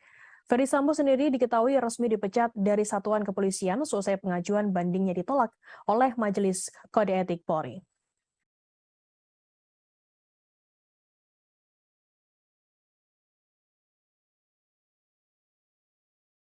KPK siap berangkat ke Singapura untuk bertemu dengan sosok warga sipil yang diduga menghubungkan Gubernur Papua Lukas NMB terkait tindak pidana pencucian uang atau TPPU. Deputi Penindakan dan Eksekusi KPK Karyoto mengungkapkan pihaknya telah mengantongi nama penghubung Lukas NMB di Singapura. Karyoto mengatakan KPK akan mendalami peran dari penghubung tersebut. Apakah memang terlibat aktif atau pasif dalam membantu Lukas menyembunyikan atau menyamarkan hasil kejahatan. Menurutnya KPK akan bertolak ke Singapura dalam waktu dekat untuk menemui Corrupt Practice Investigation Bureau atau CIPB Singapura. Hal tersebut nantinya akan menjadi bahan pembahasan terkait dengan beberapa orang yang KPK cari. KPK menyatakan akan mengumpulkan alat bukti dugaan pencucian uang Gubernur Papua Lukas NMB terkait transfer 560 miliar rupiah ke kasino judi di luar negeri. Sebelumnya PPATK merilis laporan hasil analisa atau LHA terkait transaksi keuangan Lukas NMB. Hasilnya PPATK menemukan 12 transaksi tidak wajar yang dilakukan Lukas NMB. Kepala PPATK Ivan Yustiavanda mengatakan salah satu di antaranya terkait setoran tunai ke kasino judi online sebesar 560 miliar rupiah.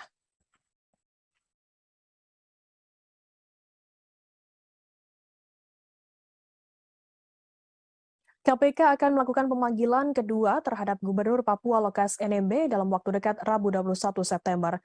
Deputi Penindakan Komisi Pemberantasan Korupsi KPK Karyoto mengatakan pemanggilan kedua akan dilakukan karena Lukas tak kunjung hadir memenuhi panggilan pertama. Karyoto mengatakan pemanggilan rencananya akan dilakukan pada Senin atau Selasa pekan depan. Di lain sisi, Stefanus Roy Rening, kuasa hukum Gubernur Papua Lukas NMB mengabarkan bahwa kliennya saat ini berada di Koya Jayapura, Papua. Lukas NMB jelas Roy bersikukuh memilih untuk menetap dan tak akan meninggalkan Papua sekalipun untuk keperluan pemeriksaan. Diketahui Lukas NMB kini telah ditetapkan sebagai tersangka kasus korupsi. Roy menjelaskan Lukas tak akan keluar dari Papua meski harus berobat ke luar negeri. Jika KPK akan memeriksa Lukas NMB, maka diharapkan dapat hadir mendatanginya di Papua. Adapun alasannya selain kondisi sakit, Lukas NMB juga tidak diberikan izin oleh masyarakat Papua yang mengaku membela Lukas NMB. Sehingga Lukas NMB meminta agar KPK datang ke Koya dan melakukan pemeriksaan di sana. Lukas diketahui ditetapkan menjadi tersangka atas kasus korupsi karena telah menerima gratifikasi sebesar 1 miliar rupiah.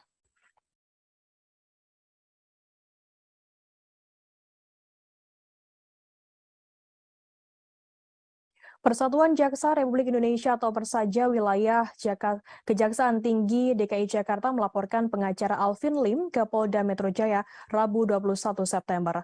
Laporan tersebut terkait Alvin Lim yang diduga melakukan penyebaran berita bohong soal konten yang menyebut Kejaksaan Sarang Mafia. Laporan tersebut Alvin Lim terregister dengan nomor LP B/4820 9 Romawi _2022 SPKT Polda Metro Jaya tertanggal 20 September 2022. Berita bohong tersebut diketahui diunggah di akun YouTube Alvin Lim, channel Hotian TV. Jaksa Yadin mengatakan konten yang dibuat Alvin Lim merupakan asumsi yang menggiring opini masyarakat. Tanya itu, kalimat yang digunakan dalam konten tersebut cenderung mendiskreditkan institusi kejaksaan tanpa adanya fakta hukum atau alat bukti. Yadin menerangkan apabila memang ada oknum-oknum yang bermain di dalam institusi kejaksaan, maka bisa melaporkannya ke bidang pengawasan kejaksaan. Yang menyarankan agar Alvin Lim bersikap profesional dalam menghadapi proses-proses hukum yang melibatkannya saat ini. Yadin mengatakan agar Alvin tak memuat berita bohong atau tuduhan yang tak bisa dipertanggungjawabkan kebenarannya. Adapun Alvin Lim Dalam laporan tersebut dijerat pasal 28 ayat 2, jangto pasal 45A ayat 2 Undang-Undang RI nomor 19 tahun 2016 tentang informasi dan transaksi elektronik atau ITE dan atau pasal 14 ayat 2 dan atau pasal 15 Undang-Undang RI nomor 1 tahun 1946 tentang peraturan hukum pidana dan atau pasal 156 KUH pidana soal penyebaran berita bohong dan atau ujaran kebencian. Menanggapi pelaporan tersebut, Alvin Lim mengaku hal tersebut adalah hak setiap warga negara. Namun pelaporan tersebut menurutnya menunjukkan adanya jaksa yang anti kritik. Ia menegaskan jika apa yang ia sampaikan merupakan fakta dan bukan hoax. Alvin menuding jika para jaksa kurang paham terkait hak kebebasan berpendapat dan kewenangan advokat dalam menyampaikan kasus yang ditangani merupakan hak dan dilindungi oleh undang-undang.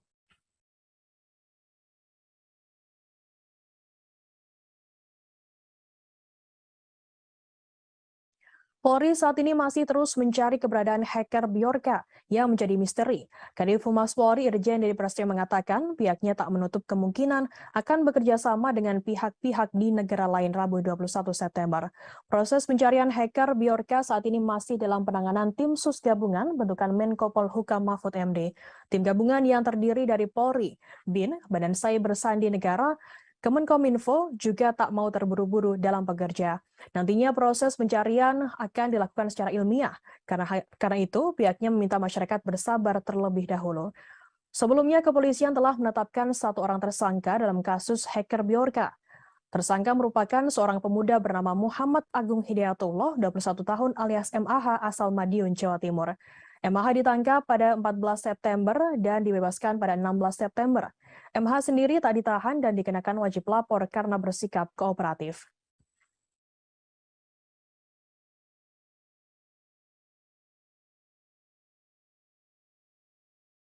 Anggota Polsek Perbaungan Aibtu Hairullah Damanik selamat meski ditembak dari jarak 1 meter oleh pelaku pencurian Ade Evin Lubis alias AL Rabu 21 September. Ia kemudian dianggap sakti karena tak mengalami luka sama sekali. Aibtu Hairullah mengatakan hal itu bukan karena ilmu kebal atau semacamnya, namun karena alat pelindung yang dikenakannya. Kejadian tersebut terjadi di rumah pelaku pencurian dan perampokan di Desa Citaman Jernih, Kecamatan Perbaungan, Serdang Bedagai, Sumatera Utara pada Kamis 15 September. Hairullah mengatakan seorang rekannya bernama Riki tengah kucing-kucingan dengan AL. Hairullah kemudian langsung sigap naik ke atap tempat AL bersembunyi. Tak berselang lama, tiba-tiba terdengar suara letusan senjata api. AL ternyata mencoba menembak kepala Hairullah dengan senjata api rakitan dari jarak 1 meter. Beruntungnya Hairullah mengenakan helm taktikal sehingga peluru tak langsung mengenai kepalanya. Meski tak terkena peluru, kepala Hairullah mengalami luka ringan karena serpihan peluru berkaliber 5,66 mm. Serpihan peluru tersebut mengenai mata sebelah kirinya. Dalam pengakuannya, Hairullah memang sudah bersiaga karena mengetahui karakter pelaku. Akibat kejadian tersebut, Hairullah dilarikan ke rumah sakit untuk mendapatkan penanganan medis.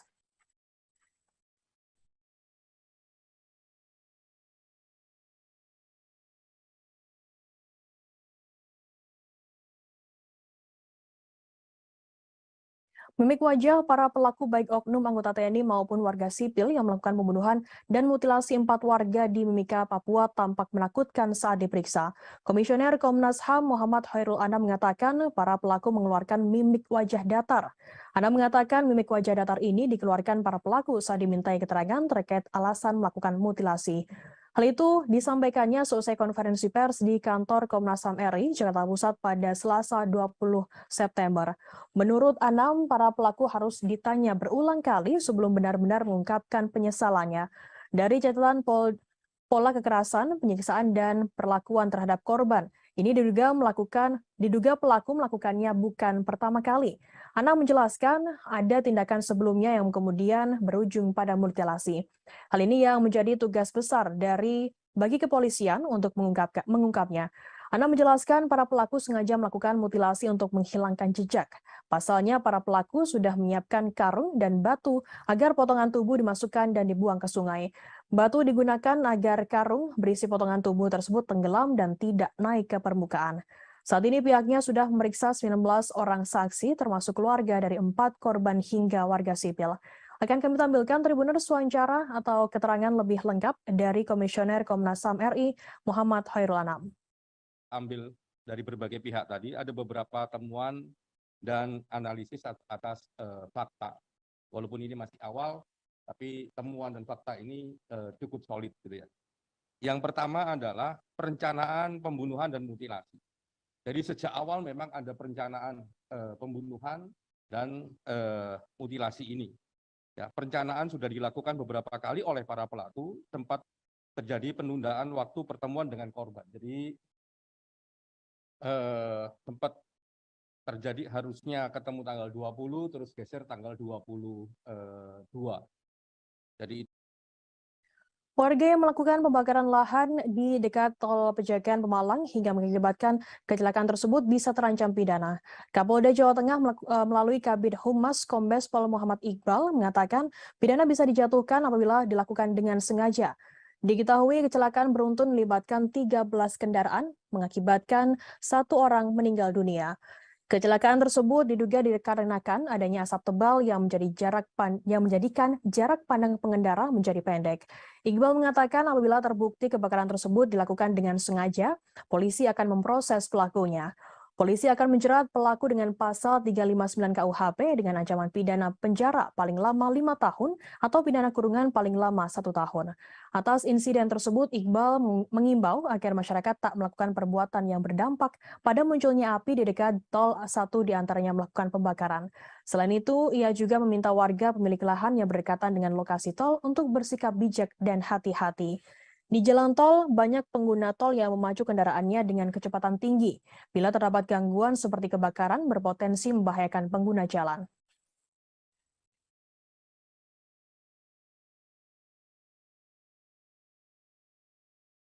PDI Perjuangan dinilai harus lebih berhati-hati dalam menentukan langkah politiknya, terlebih menyangkut Gubernur Jawa Tengah Ganjar Pranowo. Pasalnya, Jawa Tengah sendiri merupakan lumbung suara PDI Perjuangan. Hal itu diungkapkan oleh pengamat politik dari UNS Solo, Agus Riwanto, Rabu 21 September. Perolehan suara PDIP di tingkat nasional ditentukan oleh suara di Jawa Tengah. Menurutnya, kemenangan PDIP di Jawa Tengah adalah kunci kemenangan PDIP di tingkat nasional. Apabila suara PDI Perjuangan kurang di Jawa Tengah, maka akan berkurang juga di tingkat nasional.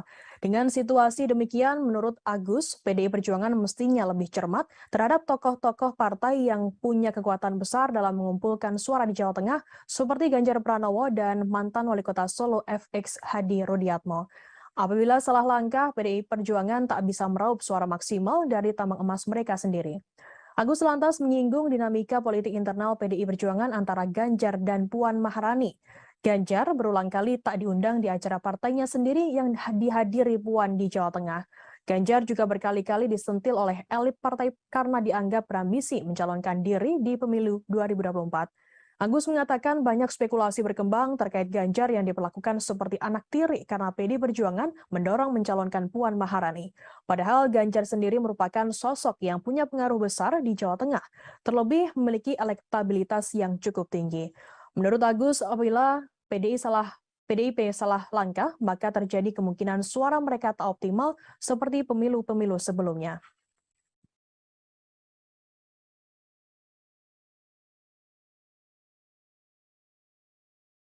Selesai tak lagi menjabat sebagai Wakil Gubernur DKI Jakarta, Ahmad Riza Patria akan fokus mendukung Partai Gerindra dalam pemilu 2024. Ex-Wagub DKI Jakarta sekaligus Ketua Dewan Pimpinan Pusat atau DPP Partai Gerindra ini mengaku fokus pada kemenangan Partai Gerindra. Ia ingin partainya meraih perolehan suara terbanyak di DKI Jakarta pada pemilu 2024. Riza mengatakan partainya selama ini berhasil menduduki posisi nomor 2 dalam pemilihan legislatif. Bahkan suara tersebut menambah kursi di Dewan Perwakilan Daerah atau DPRD DKI Jakarta. Riza mengatakan hal itu harus ditingkatkan demi kemenangan Prabowo Subianto, Ketua Umum Partai Gerindra di Pilpres 2024. Ia saat ini mengaku akan fokus dengan kemenangan partainya di DKI Jakarta dan kemenangan Prabowo Subianto di Pilpres 2024. Sebelumnya DPRD DKI Jakarta mengumumkan pemberhentian Gubernur DKI Jakarta Anies Baswedan dan Wakil Gubernur DKI Jakarta Ahmad Riza Patria dalam rapat paripurna pada Selasa 13 September. Keduanya akan mengerjakan sisa tugasnya hingga 16 Oktober nanti. Penjabat Gubernur nantinya akan menggantikan semua tugas Gubernur DKI Jakarta Anies Baswedan dan juga wakilnya.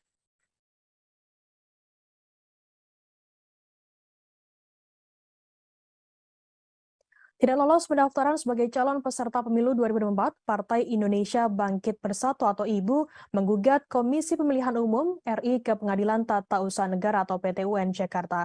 Partai IBU diketahui dinyatakan tidak lolos sebagai salah satu dari 16 partai yang lolos peserta pemilu 2024 oleh KPU RI.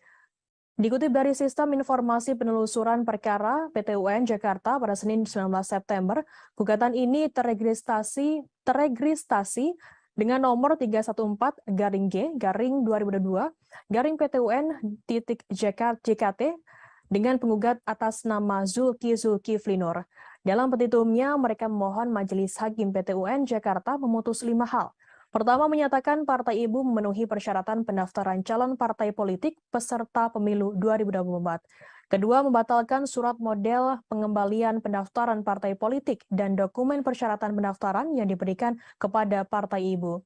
Partai IBU juga meminta Majelis Hakim memerintahkan KPU membatalkan sistem informasi partai politik dalam pendaftaran partai politik calon peserta pemilu 2024 sebagai penentu kelolosan terpenuhinya persyaratan pendaftaran. Hal ini mengacu kepada pasal 117 Undang-Undang Nomor 77 Tahun 2017 tentang Pemilihan Umum. Partai IBU sendiri meminta KPU RI sebagai tergugat untuk membayar biaya perkara yang timbul dalam perkara ini. Sebelumnya, Partai IBU juga telah menggugat KPU ke Badan Pengawas Pemilu atau Bawaslu RI atas dugaan pelanggaran administrasi pemilu di balik tidak lolosnya mereka ke tahapan verifikasi administrasi. Namun dalam sidang pemeriksaan yang digelar Bawaslu RI, permohonan Partai IBU tidak dikabulkan oleh majelis pemeriksa. Putusan itu diambil berdasarkan rapat pleno Bawaslu RI yang diikuti para komisioner sebagai majelis pemeriksa pada Kamis 8 September dan dibacakan secara terbuka dalam sidang putusan.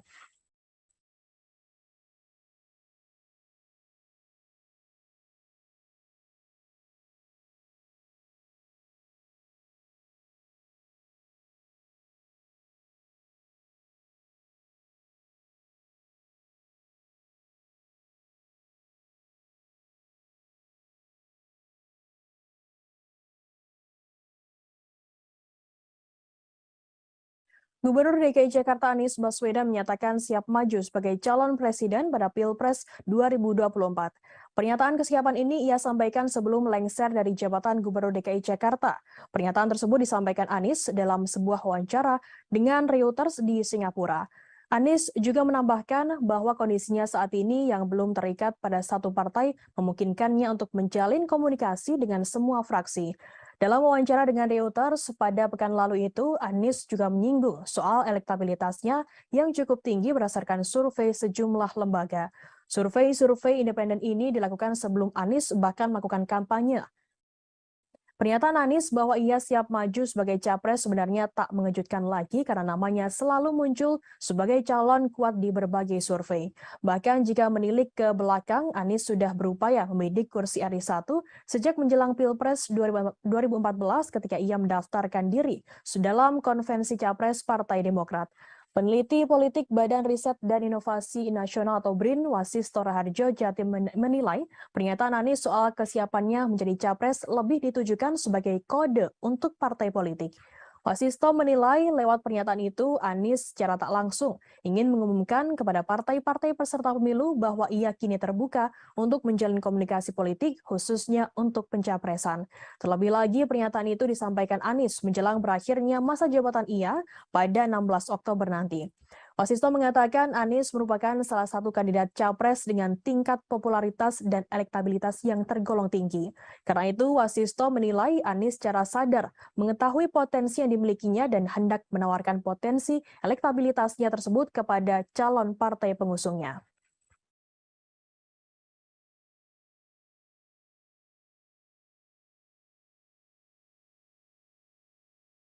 Direktur Utama PT PLN Darmawan Prasojo mengatakan pihaknya tengah melakukan uji coba program konversi kompor LPG ke kompor listrik di berbagai kota Rabu 21 September. Dalam program ini masyarakat bisa menghemat uang hingga Rp8.000 per kilogram LPG.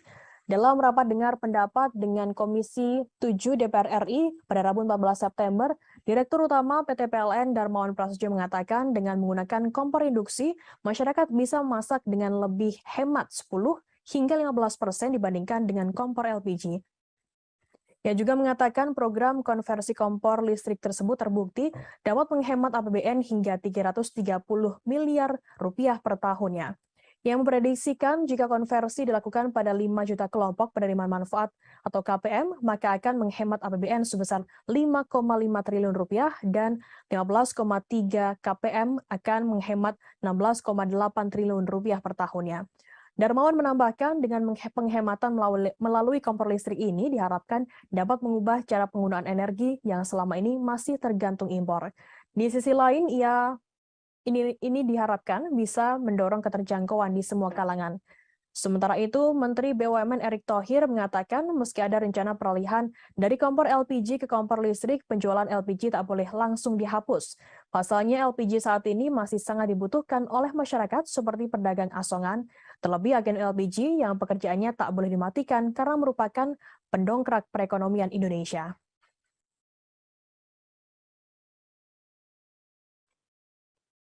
Kita ke berita pertama, saudara. Sosok Robert Bono Susatyo menjadi perbincangan selesai disebut-sebut ikut terlibat dalam skenario pembunuhan Brigadir Nofriansyah Yosua Huta Barat alias Brigadir J yang dilakukan oleh Verdi Sambo. Indonesia Police Watch atau IPW menduga Robert memberikan fasilitas jet pribadi ke Brigjen Hendra Kurniawan. Jet tersebut digunakan oleh Brigjen Hendra mengantar jenazah Brigadir J ke Jambi. Robert mengaku memang mengenal Brigjen Hendra Kurniawan 7 tahun yang lalu saat pangkatnya masih AKBP. Namun Robert membantah meminjamkan fasilitas penerbangan khusus kepada Brigjen Hendra Kurniawan. Ia membantah pernyataan dari Ketua IPW Sugeng Teguh Santoso. Menurutnya, pernyataan soal jet khusus yang dipinjamkan ke Brigjen Hendra adalah tidak benar. Terkait hal ini, Robert mengaku belum akan mengambil langkah hukum dari pernyataan IPW tersebut. Ia masih mempertimbangkan manfaat pelaporan apabila dilayangkan kepada Ketua IPW Sugeng. Robert pernah menempuh Universitas of California San Francisco Foundation. Robert sendiri merupakan komisaris utama PT Citra Marga Nusapala dan PT Jaswindo 3 Perkasa. PT Citra Marga sendiri merupakan perusahaan yang bergerak di bidang jalan tol berkantor pusat di Jakarta. Sementara PT Jaswindo bergerak di bidang percetakan. Ia juga merupakan Presiden Direktur PT Pratama Agro Sawit sejak 2008 hingga saat ini. Namanya mendadak menjadi perbincangan selesai tercatut dalam daftar konsorsium 303 yang diduga juga menyeret Verdi Sambo.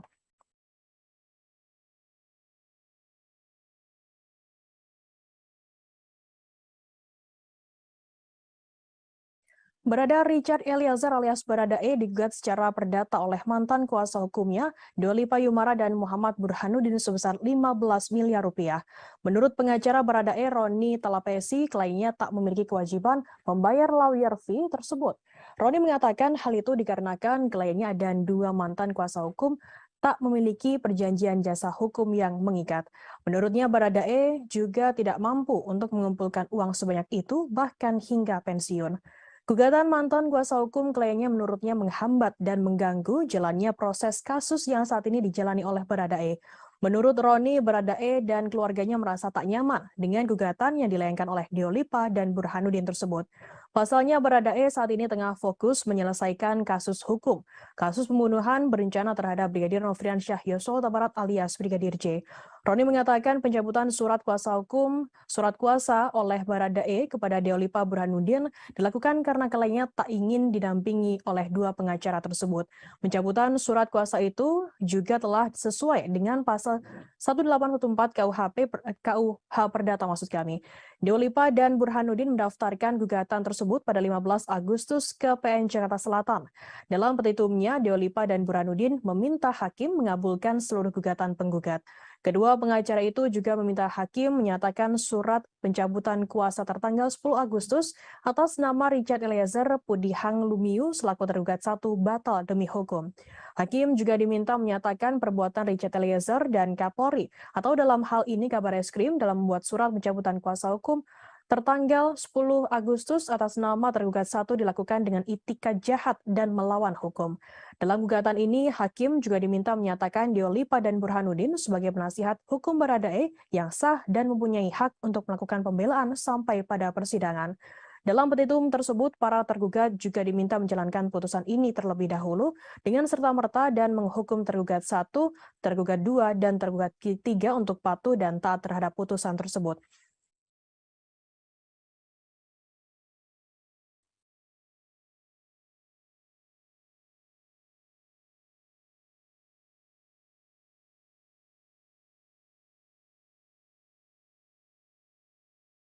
Pengamat kepolisian menilai Verdi Sambo meyakini kartu as yang dimiliki ex-Kadif Propam Polri, Irjen Verdi Sambo tersebut tak berguna menyelamatkan dirinya.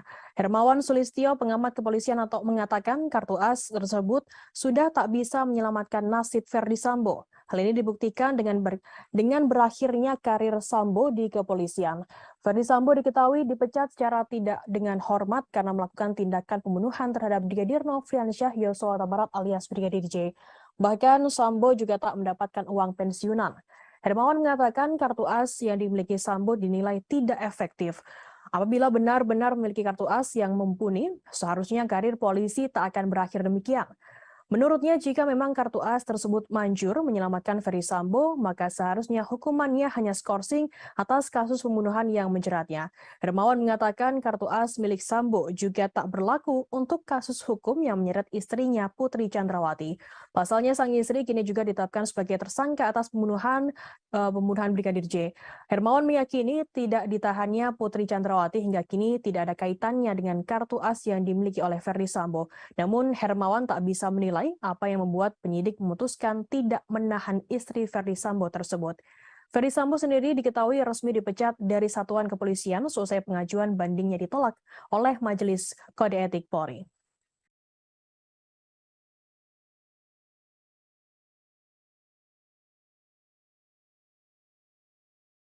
KPK siap berangkat ke Singapura untuk bertemu dengan sosok warga sipil yang diduga menghubungkan Gubernur Papua Lukas NMB terkait tindak pidana pencucian uang atau TPPU. Deputi Penindakan dan Eksekusi KPK Karyoto mengungkapkan pihaknya telah mengantongi nama penghubung Lukas NMB di Singapura. Karyoto mengatakan KPK akan mendalami peran dari penghubung tersebut. Apakah memang terlibat aktif atau pasif dalam membantu Lukas menyembunyikan atau menyamarkan hasil kejahatan. Menurutnya KPK akan bertolak ke Singapura dalam waktu dekat untuk menemui Group Practice Investigation Bureau atau CIPB Singapura. Hal tersebut nantinya akan menjadi bahan pembahasan terkait dengan beberapa orang yang KPK cari. KPK menyatakan akan mengumpulkan alat bukti dugaan pencucian uang Gubernur Papua Lukas NMB terkait transfer 560 miliar rupiah ke kasino judi di luar negeri. Sebelumnya PPATK merilis laporan hasil analisa atau LHA terkait transaksi keuangan Lukas NMB. Hasilnya PPATK menemukan 12 transaksi tidak wajar yang dilakukan Lukas NMB. Kepala PPATK Ivan Yustiavanda mengatakan salah satu di antaranya terkait setoran tunai ke kasino judi online sebesar 560 miliar rupiah.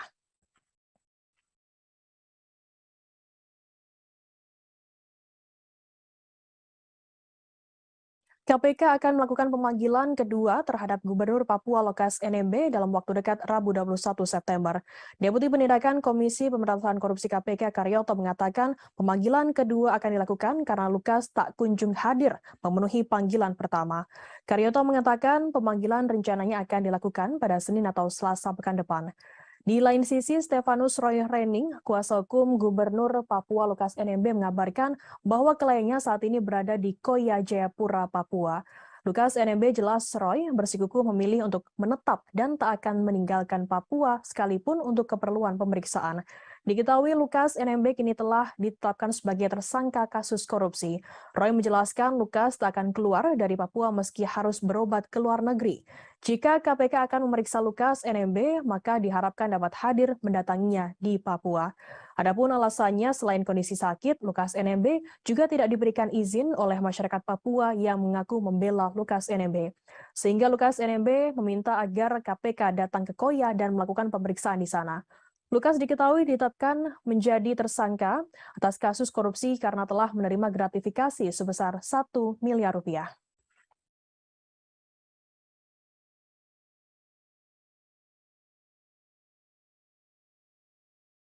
Persatuan Jaksa Republik Indonesia atau Persaja Wilayah Kejaksaan Tinggi DKI Jakarta melaporkan pengacara Alvin Lim ke Polda Metro Jaya Rabu 21 September.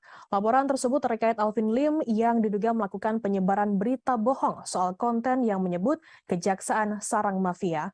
Laporan tersebut Alvin Lim terregister dengan nomor LPB/B/4820/9 Romawi /2022/SPKT/Polda Metro Jaya tertanggal 20 September 2022. Berita bohong tersebut diketahui diunggah di akun YouTube Alvin Lim, channel Hotian TV. Jaksa Yandin mengatakan konten yang dibuat Alvin Lim merupakan asumsi yang menggiring opini masyarakat. Tanya itu, kalimat yang digunakan dalam konten tersebut cenderung mendiskreditkan institusi kejaksaan tanpa adanya fakta hukum atau alat bukti. Yadin menerangkan apabila memang ada oknum-oknum yang bermain di dalam institusi kejaksaan, maka bisa melaporkannya ke bidang pengawasan kejaksaan. Yang menyarankan agar Alvin Lim bersikap profesional dalam menghadapi proses-proses hukum yang melibatkannya saat ini. Yadin mengatakan agar Alvin tak memuat berita bohong atau tuduhan yang tak bisa dipertanggungjawabkan kebenarannya. Adapun Alvin Lim dalam laporan tersebut dijerat pasal 28 ayat 2, jangto pasal 45A ayat 2 Undang-Undang RI nomor 19 tahun 2016 tentang informasi dan transaksi elektronik atau ITE dan atau pasal 14 ayat 2 dan atau pasal 15 Undang-Undang RI nomor 1 tahun 1946 tentang peraturan hukum pidana dan atau pasal 156 KUH pidana soal penyebaran berita bohong dan atau ujaran kebencian. Menanggapi pelaporan tersebut, Alvin Lim mengaku hal tersebut adalah hak setiap warga negara. Namun pelaporan tersebut menurutnya menunjukkan adanya jaksa yang anti kritik. Ia menegaskan jika apa yang ia sampaikan merupakan fakta dan bukan hoax. Alvin menuding jika para jaksa kurang paham terkait hak kebebasan berpendapat dan kewenangan advokat dalam menyampaikan kasus yang ditangani merupakan hak dan dilindungi oleh undang-undang.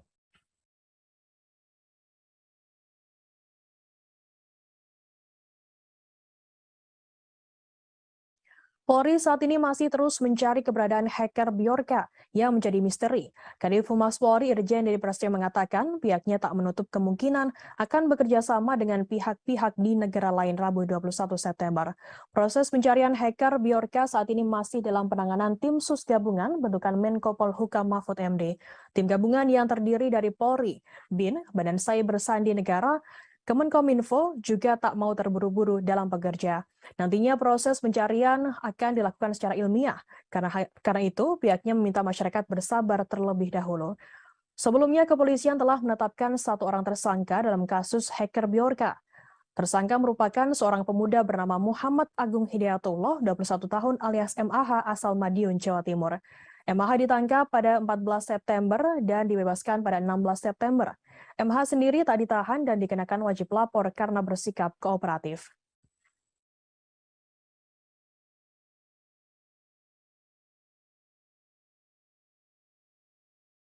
Anggota Polsek Perbaungan Aibtu Hairullah Damanik selamat meski ditembak dari jarak 1 meter oleh pelaku pencurian Ade Evin Lubis alias AL Rabu 21 September.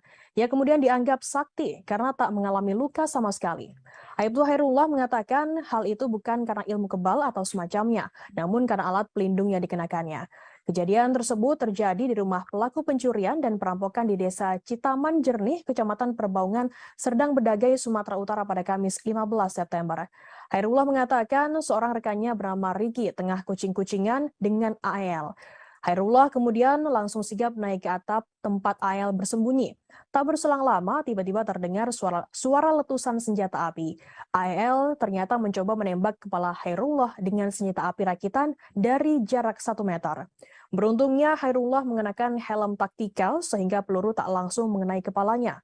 Meski tak terkena peluru, kepala Hairullah mengalami luka ringan karena serpihan peluru berkaliber 5,66 mm. Serpihan peluru tersebut mengenai mata sebelah kirinya. Dalam pengakuannya, Hairullah memang sudah bersiaga karena mengetahui karakter pelaku. Akibat kejadian tersebut, Hairullah dilarikan ke rumah sakit untuk mendapatkan penanganan medis.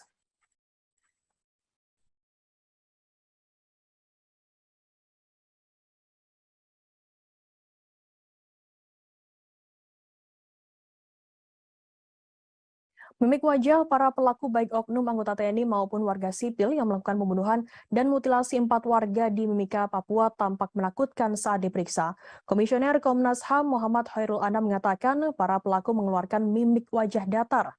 Anam mengatakan mimik wajah datar ini dikeluarkan para pelaku saat dimintai keterangan terkait alasan melakukan mutilasi. Hal itu disampaikannya selesai konferensi pers di kantor Komnas HAM RI, Jakarta Pusat pada Selasa 20 September. Menurut Anam, para pelaku harus ditanya berulang kali sebelum benar-benar mengungkapkan penyesalannya. Dari catatan pola kekerasan, penyiksaan, dan perlakuan terhadap korban, ini diduga pelaku melakukannya bukan pertama kali. Anam menjelaskan ada tindakan sebelumnya yang kemudian berujung pada mutilasi. Hal ini yang menjadi tugas besar bagi kepolisian untuk mengungkapnya. Anam menjelaskan para pelaku sengaja melakukan mutilasi untuk menghilangkan jejak. Pasalnya para pelaku sudah menyiapkan karung dan batu agar potongan tubuh dimasukkan dan dibuang ke sungai. Batu digunakan agar karung berisi potongan tubuh tersebut tenggelam dan tidak naik ke permukaan. Saat ini pihaknya sudah memeriksa 19 orang saksi termasuk keluarga dari 4 korban hingga warga sipil. Akan kami tampilkan Tribuners wawancara atau keterangan lebih lengkap dari Komisioner Komnas HAM RI Muhammad Khairul Anam. Ambil dari berbagai pihak tadi, ada beberapa temuan dan analisis atas fakta. Walaupun ini masih awal, tapi temuan dan fakta ini cukup solid gitu ya. Yang pertama adalah perencanaan pembunuhan dan mutilasi. Jadi sejak awal memang ada perencanaan pembunuhan dan mutilasi ini. Ya, perencanaan sudah dilakukan beberapa kali oleh para pelaku, sempat terjadi penundaan waktu pertemuan dengan korban. Jadi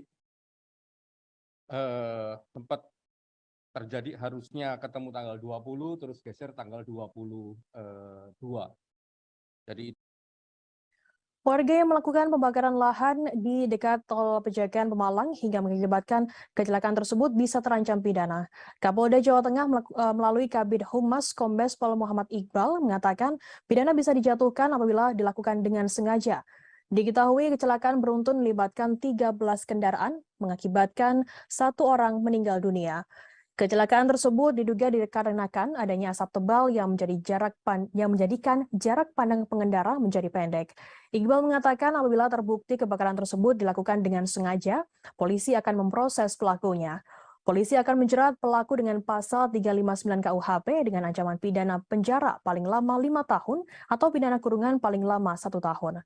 Atas insiden tersebut, Iqbal mengimbau agar masyarakat tak melakukan perbuatan yang berdampak pada munculnya api di dekat tol, 1 diantaranya melakukan pembakaran.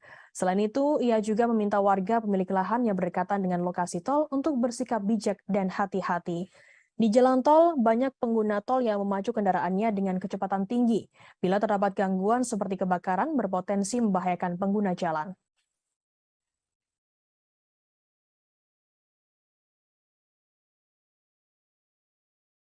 PDI Perjuangan dinilai harus lebih berhati-hati dalam menentukan langkah politiknya, terlebih menyangkut Gubernur Jawa Tengah Ganjar Pranowo. Pasalnya, Jawa Tengah sendiri merupakan lumbung suara PDI Perjuangan. Hal itu diungkapkan oleh pengamat politik dari UNS Solo, Agus Riwanto, Rabu 21 September. Perolehan suara PDIP di tingkat nasional ditentukan oleh suara di Jawa Tengah. Menurutnya, kemenangan PDIP di Jawa Tengah adalah kunci kemenangan PDIP di tingkat nasional. Apabila suara PDI Perjuangan kurang di Jawa Tengah, maka akan berkurang juga di tingkat nasional. Dengan situasi demikian, menurut Agus, PDI Perjuangan mestinya lebih cermat terhadap tokoh-tokoh partai yang punya kekuatan besar dalam mengumpulkan suara di Jawa Tengah, seperti Ganjar Pranowo dan mantan Wali Kota Solo FX Hadi Rudiatmo. Apabila salah langkah, PDI Perjuangan tak bisa meraup suara maksimal dari tambang emas mereka sendiri. Agus lantas menyinggung dinamika politik internal PDI Perjuangan antara Ganjar dan Puan Maharani. Ganjar berulang kali tak diundang di acara partainya sendiri yang dihadiri Puan di Jawa Tengah. Ganjar juga berkali-kali disentil oleh elit partai karena dianggap berambisi mencalonkan diri di pemilu 2024. Agus mengatakan banyak spekulasi berkembang terkait Ganjar yang diperlakukan seperti anak tiri karena PDI Perjuangan mendorong mencalonkan Puan Maharani. Padahal Ganjar sendiri merupakan sosok yang punya pengaruh besar di Jawa Tengah, terlebih memiliki elektabilitas yang cukup tinggi. Menurut Agus, apabila PDIP salah langkah, maka terjadi kemungkinan suara mereka tak optimal seperti pemilu-pemilu sebelumnya.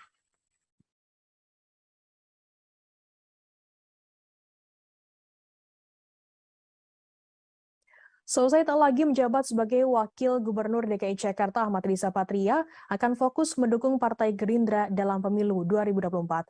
Ex-Wagub DKI Jakarta sekaligus Ketua Dewan Pimpinan Pusat atau DPP Partai Gerindra ini mengaku fokus pada kemenangan Partai Gerindra. Ia ingin partainya meraih perolehan suara terbanyak di DKI Jakarta pada pemilu 2024. Riza mengatakan partainya selama ini berhasil menduduki posisi nomor 2 dalam pemilihan legislatif. Bahkan suara tersebut menambah kursi di Dewan Perwakilan Daerah atau DPRD DKI Jakarta. Riza mengatakan hal itu harus ditingkatkan demi kemenangan Prabowo Subianto, Ketua Umum Partai Gerindra di Pilpres 2024. Ia saat ini mengaku akan fokus dengan kemenangan partainya di DKI Jakarta dan kemenangan Prabowo Subianto di Pilpres 2024. Sebelumnya DPRD DKI Jakarta mengumumkan pemberhentian Gubernur DKI Jakarta Anies Baswedan dan Wakil Gubernur DKI Jakarta Ahmad Riza Patria dalam rapat paripurna pada Selasa 13 September. Keduanya akan mengerjakan sisa tugasnya hingga 16 Oktober nanti. Penjabat Gubernur nantinya akan menggantikan semua tugas Gubernur DKI Jakarta Anies Baswedan dan juga wakilnya.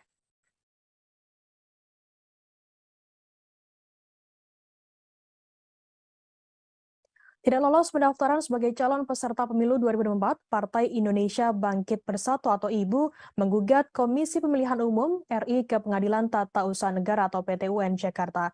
Partai IBU diketahui dinyatakan tidak lolos sebagai salah satu dari 16 partai yang lolos peserta pemilu 2024 oleh KPU RI.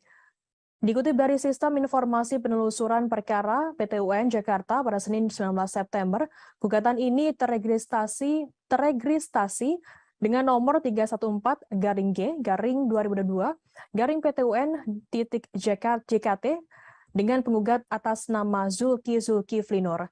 Dalam petitumnya, mereka memohon Majelis Hakim PT-UN Jakarta memutus 5 hal. Pertama, menyatakan Partai Ibu memenuhi persyaratan pendaftaran calon partai politik peserta pemilu 2024.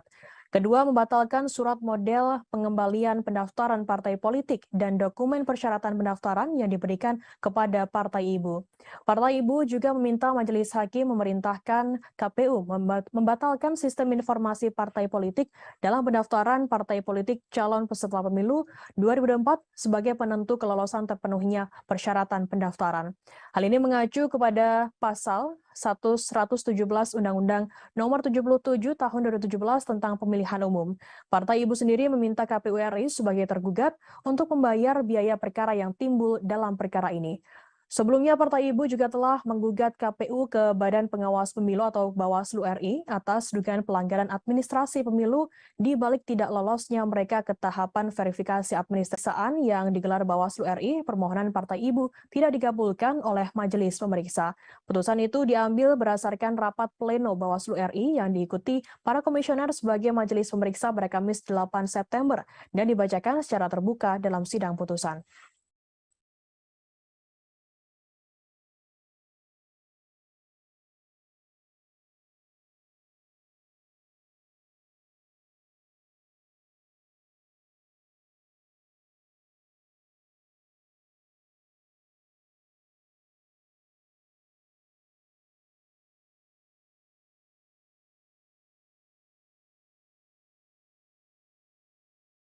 Gubernur DKI Jakarta Anies Baswedan menyatakan siap maju sebagai calon presiden karena namanya selalu muncul sebagai calon kuat di berbagai survei. Bahkan jika menilik ke belakang, Anies sudah berupaya membidik kursi RI 1 sejak menjelang Pilpres 2014 ketika ia mendaftarkan diri dalam konvensi Capres Partai Demokrat. Peneliti politik Badan Riset dan Inovasi Nasional atau BRIN, Wasisto Raharjo Jatim menilai pernyataan Anies soal kesiapannya menjadi capres lebih ditujukan sebagai kode untuk partai politik. Wasisto menilai lewat pernyataan itu Anies secara tak langsung ingin mengumumkan kepada partai-partai peserta pemilu bahwa ia kini terbuka untuk menjalin komunikasi politik khususnya untuk pencapresan. Terlebih lagi pernyataan itu disampaikan Anies menjelang berakhirnya masa jabatan ia pada 16 Oktober nanti. Wasisto mengatakan Anies merupakan salah satu kandidat DPR RI pada Rabu 14 September. Direktur Utama PT PLN Darmawan Prasetyo mengatakan dengan menggunakan kompor induksi, masyarakat bisa memasak dengan lebih hemat 10 hingga 15% dibandingkan dengan kompor LPG. Ia juga mengatakan program konversi kompor listrik tersebut terbukti dapat menghemat APBN hingga 330 miliar rupiah per tahunnya. Ia memprediksikan jika konversi dilakukan pada 5 juta kelompok penerima manfaat atau KPM, maka akan menghemat APBN sebesar 5,5 triliun rupiah dan 15,3 KPM. Kita ke berita pertama, saudara. Sosok Royo pembunuhan Brigadir Nofrian Syah Yosua Huta Barat alias Brigadir J yang dilakukan oleh Verdi Sambo. Indonesia Police Watch atau IPW menduga Robert memberikan fasilitas jet pribadi ke Brigjen Hendra Kurniawan. Jet tersebut digunakan oleh Brigjen Hendra mengantar jenazah Brigadir J ke Jambi. Robert mengaku memang mengenal Brigjen Hendra Kurniawan 7 tahun yang lalu saat pangkatnya masih AKBP. Namun Robert membantah meminjamkan fasilitas penerbangan khusus kepada Brigjen Hendra Kurniawan. Ia membantah pernyataan dari Ketua IPW Sugeng Teguh Santoso. Menurutnya, pernyataan soal jet khusus yang dipinjamkan ke Brigjen Hendra adalah tidak benar. Terkait hal ini, Robert mengaku belum akan mengambil langkah hukum dari pernyataan IPW tersebut. Ia masih mempertimbangkan manfaat pelaporan apabila dilayangkan kepada Ketua IPW Sugeng. Robert pernah menempuh Universitas of California San Francisco Foundation. Robert sendiri merupakan komisaris utama PT Citra Marga Nusapala dan PT Jaswindo 3 Perkasa. PT Citra Marga sendiri merupakan perusahaan yang bergerak di bidang jalan tol berkantor pusat di Jakarta. Sementara PT Jaswindo bergerak di bidang percetakan. Ia juga merupakan Presiden Direktur PT Pratama Argo Agro Sawit sejak 2008 hingga saat ini. Namanya mendadak menjadi perbincangan selesai tercatut dalam daftar konsorsium 303 yang diduga juga menyeret Verdi Sambo.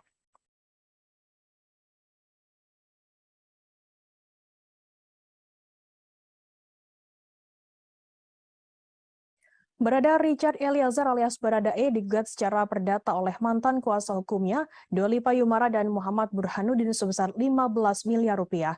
Menurut pengacara Baradae Roni Talapesi, kliennya tak memiliki kewajiban membayar lawyer fee tersebut. Roni mengatakan hal itu dikarenakan kliennya dan dua mantan kuasa hukum tak memiliki perjanjian jasa hukum yang mengikat. Menurutnya Baradae juga tidak mampu untuk mengumpulkan uang sebanyak itu bahkan hingga pensiun. Gugatan mantan kuasa hukum kliennya menurutnya menghambat dan mengganggu jalannya proses kasus yang saat ini dijalani oleh Baradae. Menurut Roni, Baradae dan keluarganya merasa tak nyaman dengan gugatan yang dilayangkan oleh Diolipa dan Burhanuddin tersebut. Pasalnya Baradae saat ini tengah fokus menyelesaikan kasus hukum, kasus pembunuhan berencana terhadap Brigadir Nofrian Syah Yosua Huta Barat alias Brigadir J. Roni mengatakan pencabutan surat kuasa oleh Baradae kepada Diolipa Burhanuddin dilakukan karena kliennya tak ingin didampingi oleh dua pengacara tersebut. Pencabutan surat kuasa itu juga telah sesuai dengan pasal 1814 KUH Perdata maksud kami. Diolipa dan Burhanuddin mendaftarkan gugatan tersebut pada 15 Agustus ke PN Jakarta Selatan. Dalam petitumnya, Diolipa dan Burhanuddin meminta hakim mengabulkan seluruh gugatan penggugat. Kedua pengacara itu juga meminta hakim menyatakan surat pencabutan kuasa tertanggal 10 Agustus atas nama Richard Eliezer Pudihang Lumiu selaku tergugat 1 batal demi hukum. Hakim juga diminta menyatakan perbuatan Richard Eliezer dan Kapolri atau dalam hal ini Kabareskrim dalam membuat surat pencabutan kuasa hukum tertanggal 10 Agustus atas nama tergugat 1 dilakukan dengan itikat jahat dan melawan hukum. Dalam gugatan ini, hakim juga diminta menyatakan Diolipa dan Burhanuddin sebagai penasihat hukum Baradae yang sah dan mempunyai hak untuk melakukan pembelaan sampai pada persidangan. Dalam petitum tersebut, para tergugat juga diminta menjalankan putusan ini terlebih dahulu dengan serta-merta dan menghukum tergugat 1, tergugat 2, dan tergugat 3 untuk patuh dan taat terhadap putusan tersebut.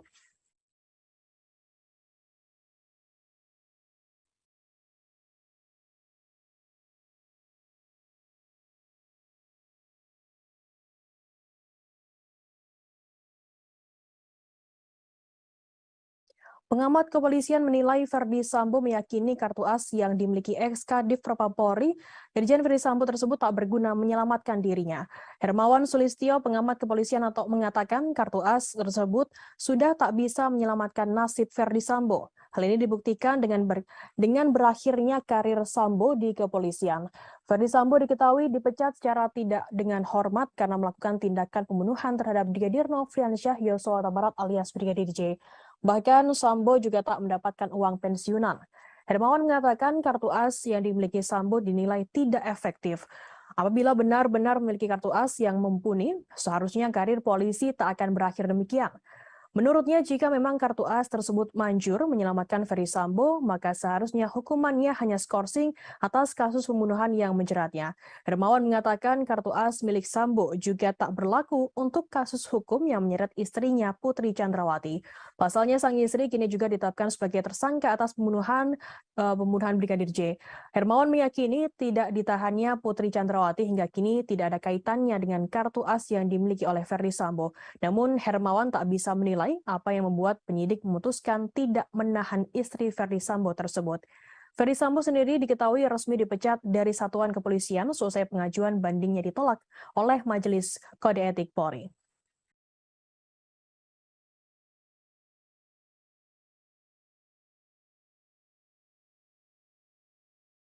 KPK siap berangkat ke Singapura untuk bertemu dengan sosok warga sipil yang diduga menghubungkan Gubernur Papua Lukas NMB terkait tindak pidana pencucian uang atau TPPU.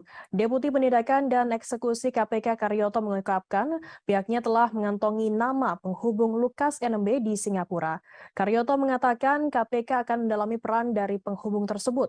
Apakah memang terlibat aktif atau pasif dalam membantu Lukas menyembunyikan atau menyamarkan hasil kejahatan. Menurutnya KPK akan bertolak ke Singapura dalam waktu dekat untuk menemui Korup Practice Investigation Bureau atau CIPB Singapura.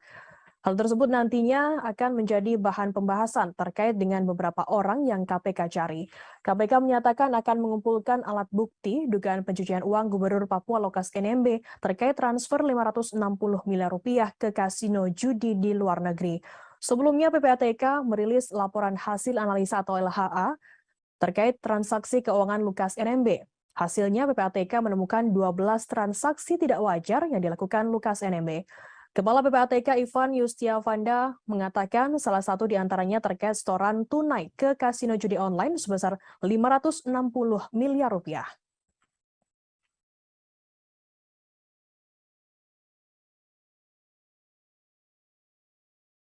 KPK akan melakukan pemanggilan kedua terhadap Gubernur Papua Lukas NMB dalam waktu dekat Rabu 21 September. Deputi Penindakan Komisi Pemberantasan Korupsi KPK Karyoto mengatakan pemanggilan kedua akan dilakukan karena Lukas tak kunjung hadir memenuhi panggilan pertama. Karyoto mengatakan pemanggilan rencananya akan dilakukan pada Senin atau Selasa pekan depan. Di lain sisi, Stefanus Roy Rening, kuasa hukum Gubernur Papua Lukas NMB mengabarkan bahwa kliennya saat ini berada di Koya Jayapura, Papua. Lukas NMB jelas Roy bersikukuh memilih untuk menetap dan tak akan meninggalkan Papua sekalipun untuk keperluan pemeriksaan. Diketahui Lukas NMB kini telah ditetapkan sebagai tersangka kasus korupsi. Roy menjelaskan Lukas tak akan keluar dari Papua meski harus berobat ke luar negeri. Jika KPK akan memeriksa Lukas NMB, maka diharapkan dapat hadir mendatanginya di Papua. Adapun alasannya selain kondisi sakit, Lukas NMB juga tidak diberikan izin oleh masyarakat Papua yang mengaku membela Lukas NMB. Sehingga Lukas NMB meminta agar KPK datang ke Koya dan melakukan pemeriksaan di sana. Lukas diketahui ditetapkan menjadi tersangka atas kasus korupsi karena telah menerima gratifikasi sebesar 1 miliar rupiah.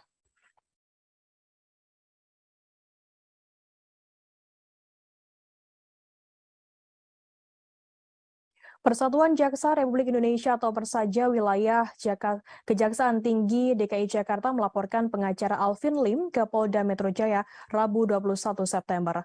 Laporan tersebut terkait Alvin Lim yang diduga melakukan penyebaran berita bohong soal konten yang menyebut Kejaksaan Sarang Mafia. Laporan tersebut Alvin Lim terregister dengan nomor LPB LP-B-4820-9 Romawi _SPKT Polda Metro Jaya tertanggal 20 September 2022. Berita bohong tersebut diketahui diunggah di akun YouTube Alvin Lim, channel Hotian TV. Jaksa Yadin mengatakan konten yang dibuat Alvin Lim merupakan asumsi yang menggiring opini masyarakat. Tanya itu, kalimat yang digunakan dalam konten tersebut cenderung mendiskreditkan institusi kejaksaan tanpa adanya fakta hukum atau alat bukti. Yadin menerangkan apabila memang ada oknum-oknum yang bermain di dalam institusi kejaksaan, maka bisa melaporkannya ke bidang pengawasan kejaksaan. Yang menyarankan agar Alvin Lim bersikap profesional dalam menghadapi proses-proses hukum yang melibatkannya saat ini. Yadin mengatakan agar Alvin tak memuat berita bohong atau tuduhan yang tak bisa dipertanggungjawabkan kebenarannya. Adapun Alvin Lim dalam laporan tersebut dijerat pasal 28 ayat 2, jangto pasal 45A ayat 2 Undang-Undang RI nomor 19 tahun 2016 tentang informasi dan transaksi elektronik atau ITE, dan atau pasal 14 ayat 2 dan atau pasal 15 Undang-Undang RI nomor 1 tahun 1946 tentang peraturan hukum pidana, dan atau pasal 156 KUH pidana soal penyebaran berita bohong dan atau ujaran kebencian. Menanggapi pelaporan tersebut, Alvin Lim mengaku hal tersebut adalah hak setiap warga negara. Namun pelaporan tersebut menurutnya menunjukkan adanya jaksa yang anti kritik, yang menegaskan jika apa yang ia sampaikan merupakan fakta dan bukan hoax. Alvin menuding jika para jaksa kurang paham terkait hak kebebasan berpendapat dan kewenangan advokat dalam menyampaikan kasus yang ditangani merupakan hak dan dilindungi oleh undang-undang.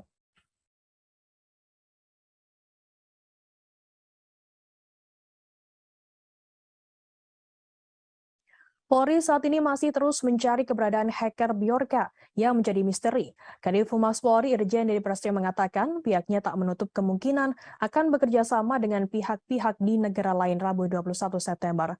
Proses pencarian hacker Bjorka saat ini masih dalam penanganan tim sus gabungan bentukan Menko Polhukam Mahfud MD.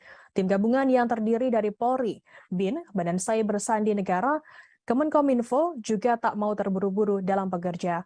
Nantinya proses pencarian akan dilakukan secara ilmiah. Karena itu, pihaknya meminta masyarakat bersabar terlebih dahulu. Sebelumnya, kepolisian telah menetapkan 1 orang tersangka dalam kasus hacker Bjorka.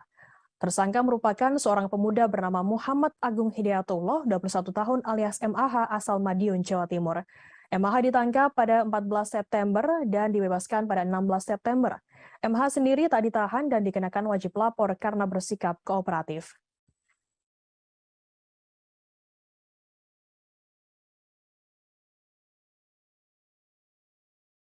Anggota Polsek Perbaungan Aibtu Hairullah Damanik selamat meski ditembak dari jarak 1 meter oleh pelaku pencurian Ade Evin Lubis alias AL Rabu 21 September. Ia kemudian dianggap sakti karena tak mengalami luka sama sekali. Aibtu Hairullah mengatakan hal itu bukan karena ilmu kebal atau semacamnya, namun karena alat pelindung yang dikenakannya. Kejadian tersebut terjadi di rumah pelaku pencurian dan perampokan di Desa Citaman Jernih, Kecamatan Perbaungan, Serdang Bedagai, Sumatera Utara pada Kamis 15 September. Hairullah mengatakan seorang rekannya bernama Riki tengah kucing-kucingan dengan AL. Hairullah kemudian langsung sigap naik ke atap tempat AL bersembunyi.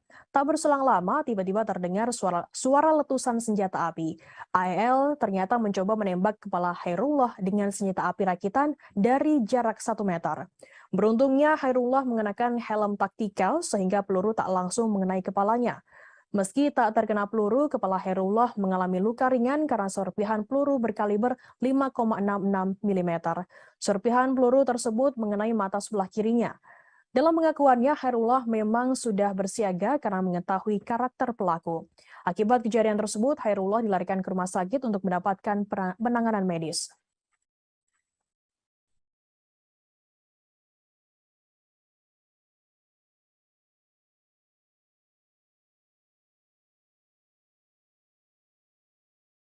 Mimik wajah para pelaku baik oknum anggota TNI maupun warga sipil yang melakukan pembunuhan dan mutilasi 4 warga di Mimika, Papua tampak menakutkan saat diperiksa. Komisioner Komnas HAM Muhammad Khairul Anam mengatakan para pelaku mengeluarkan mimik wajah datar. Anam mengatakan mimik wajah datar ini dikeluarkan para pelaku saat dimintai keterangan terkait alasan melakukan mutilasi. Hal itu disampaikannya selesai konferensi pers di kantor Komnas HAM RI, Jakarta Pusat pada Selasa 20 September. Menurut Anam, para pelaku harus ditanya berulang kali sebelum benar-benar mengungkapkan penyesalannya. Dari catatan pola kekerasan, penyiksaan, dan perlakuan terhadap korban, ini diduga pelaku melakukannya bukan pertama kali. Anam menjelaskan ada tindakan sebelumnya yang kemudian berujung pada mutilasi. Hal ini yang menjadi tugas besar bagi kepolisian untuk mengungkapnya. Anam menjelaskan para pelaku sengaja melakukan mutilasi untuk menghilangkan jejak. Pasalnya para pelaku sudah menyiapkan karung dan batu agar potongan tubuh dimasukkan dan dibuang ke sungai. Batu digunakan agar karung berisi potongan tubuh tersebut tenggelam dan tidak naik ke permukaan.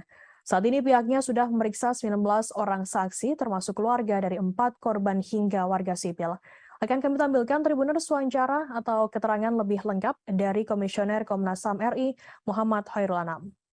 Ambil dari berbagai pihak tadi, ada beberapa temuan dan analisis atas fakta. Walaupun ini masih awal, tapi temuan dan fakta ini cukup solid gitu ya.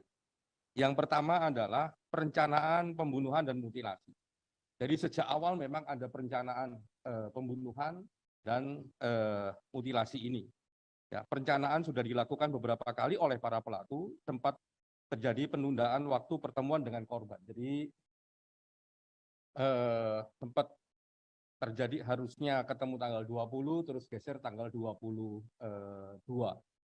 Jadi Warga yang melakukan pembakaran lahan di dekat tol Pejagan Pemalang hingga mengakibatkan kecelakaan tersebut bisa terancam pidana. Kapolda Jawa Tengah melalui Kabid Humas Kombes Pol Muhammad Iqbal mengatakan pidana bisa dijatuhkan apabila dilakukan dengan sengaja. Diketahui kecelakaan beruntun melibatkan 13 kendaraan mengakibatkan 1 orang meninggal dunia. Kecelakaan tersebut diduga dikarenakan adanya asap tebal yang menjadikan jarak pandang pengendara menjadi pendek. Iqbal mengatakan apabila terbukti kebakaran tersebut dilakukan dengan sengaja, polisi akan memproses pelakunya. Polisi akan menjerat pelaku dengan pasal 359 KUHP dengan ancaman pidana penjara paling lama 5 tahun atau pidana kurungan paling lama 1 tahun. Atas insiden tersebut, Iqbal mengimbau agar masyarakat tak melakukan perbuatan yang berdampak pada munculnya api di dekat tol, 1 diantaranya melakukan pembakaran. Selain itu, ia juga meminta warga pemilik lahan yang berdekatan dengan lokasi tol untuk bersikap bijak dan hati-hati. Di jalan tol, banyak pengguna tol yang memacu kendaraannya dengan kecepatan tinggi. Bila terdapat gangguan seperti kebakaran, berpotensi membahayakan pengguna jalan.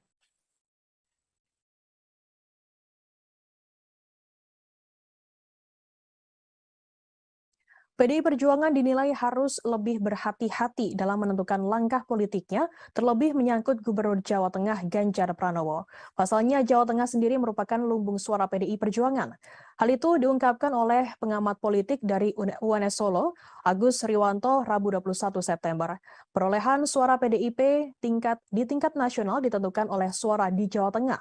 Menurutnya, kemenangan PDIP di Jawa Tengah adalah kunci kemenangan PDIP di tingkat nasional. Apabila suara PDI Perjuangan kurang di Jawa Tengah, maka akan berkurang juga di tingkat nasional.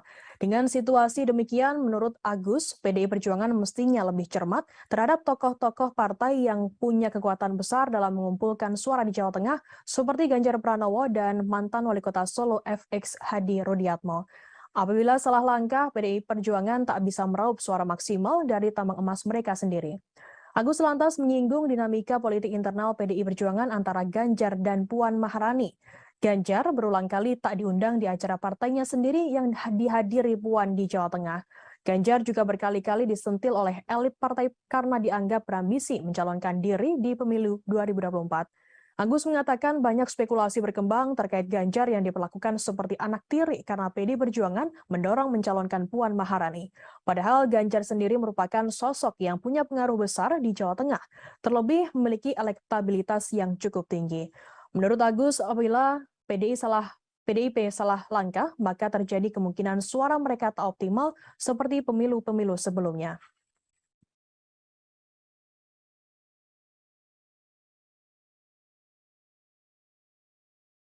Selesai tak lagi menjabat sebagai Wakil Gubernur DKI Jakarta, Ahmad Riza Patria akan fokus mendukung Partai Gerindra dalam pemilu 2024. Ex-Wagub DKI Jakarta sekaligus Ketua Dewan Pimpinan Pusat atau DPP Partai Gerindra ini mengaku fokus pada kemenangan Partai Gerindra. Ia ingin partainya meraih perolehan suara terbanyak di DKI Jakarta pada pemilu 2024. Riza mengatakan partainya selama ini berhasil menduduki posisi nomor 2 dalam pemilihan legislatif.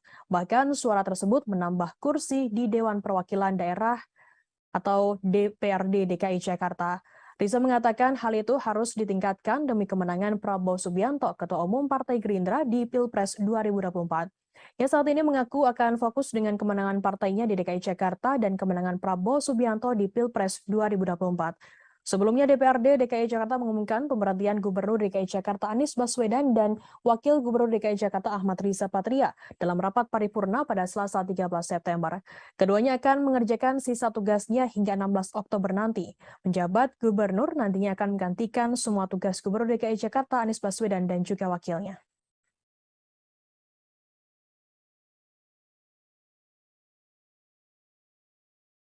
Tidak lolos pendaftaran sebagai calon peserta pemilu 2024, Partai Indonesia Bangkit Bersatu atau IBU menggugat Komisi Pemilihan Umum RI ke Pengadilan Tata Usaha Negara atau PT-UN Jakarta. Partai IBU diketahui dinyatakan tidak lolos sebagai salah satu dari 16 partai yang lolos peserta pemilu 2024 oleh KPU RI. Dikutip dari Sistem Informasi Penelusuran Perkara PT-UN Jakarta pada Senin 19 September, gugatan ini teregistrasi dengan nomor 314-G-2022-PTUN.JKT dengan penggugat atas nama Zulkifli Nur. Dalam petitumnya, mereka memohon Majelis Hakim PT-UN Jakarta memutus 5 hal. Pertama, menyatakan Partai IBU memenuhi persyaratan pendaftaran calon partai politik peserta pemilu 2024. Kedua, membatalkan surat model pengembalian pendaftaran partai politik dan dokumen persyaratan pendaftaran yang diberikan kepada Partai IBU. Partai IBU juga meminta Majelis Hakim memerintahkan KPU membatalkan sistem informasi partai politik dalam pendaftaran partai politik calon peserta pemilu 2024 sebagai penentu kelolosan terpenuhnya persyaratan pendaftaran. Hal ini mengacu kepada pasal 117 Undang-Undang Nomor 77 Tahun 2017 tentang Pemilihan Umum. Partai IBU sendiri meminta KPU RI sebagai tergugat untuk membayar biaya perkara yang timbul dalam perkara ini. Sebelumnya, Partai IBU juga telah menggugat KPU ke Badan Pengawas Pemilu atau Bawaslu RI atas dugaan pelanggaran administrasi pemilu di balik tidak lolosnya mereka ke tahapan verifikasi administrasi. Namun dalam sidang pemeriksaan yang digelar Bawaslu RI, permohonan Partai IBU tidak dikabulkan oleh majelis pemeriksa. Putusan itu diambil berdasarkan rapat pleno Bawaslu RI yang diikuti para komisioner sebagai majelis pemeriksa pada Kamis 8 September dan dibacakan secara terbuka dalam sidang putusan.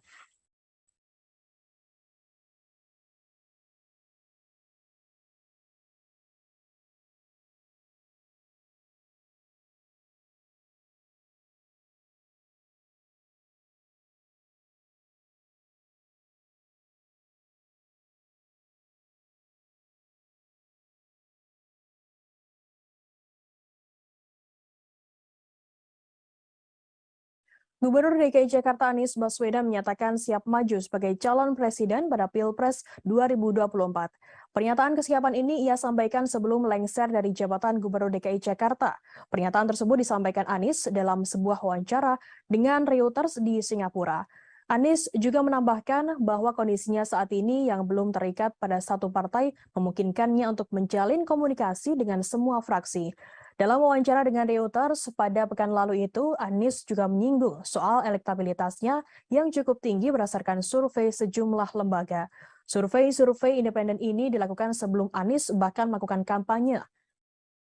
Pernyataan Anies bahwa ia siap maju sebagai capres sebenarnya tak mengejutkan lagi karena namanya selalu muncul sebagai calon kuat di berbagai survei.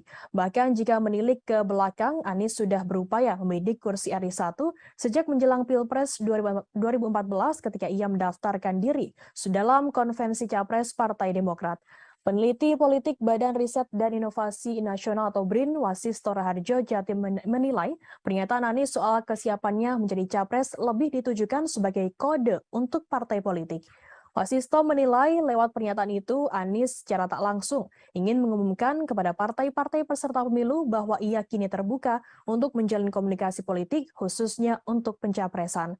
Terlebih lagi pernyataan itu disampaikan Anies menjelang berakhirnya masa jabatan ia pada 16 Oktober nanti.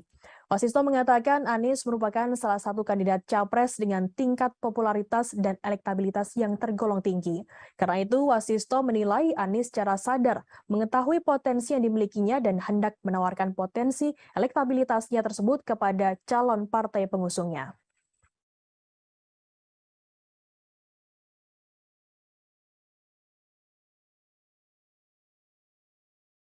Direktur Utama PT PLN Darmawan Prasojo mengatakan pihaknya tengah melakukan uji coba program konversi kompor LPG ke kompor listrik di berbagai kota Rabu 21 September. Dalam program ini masyarakat bisa menghemat uang hingga Rp8.000 per kilogram LPG.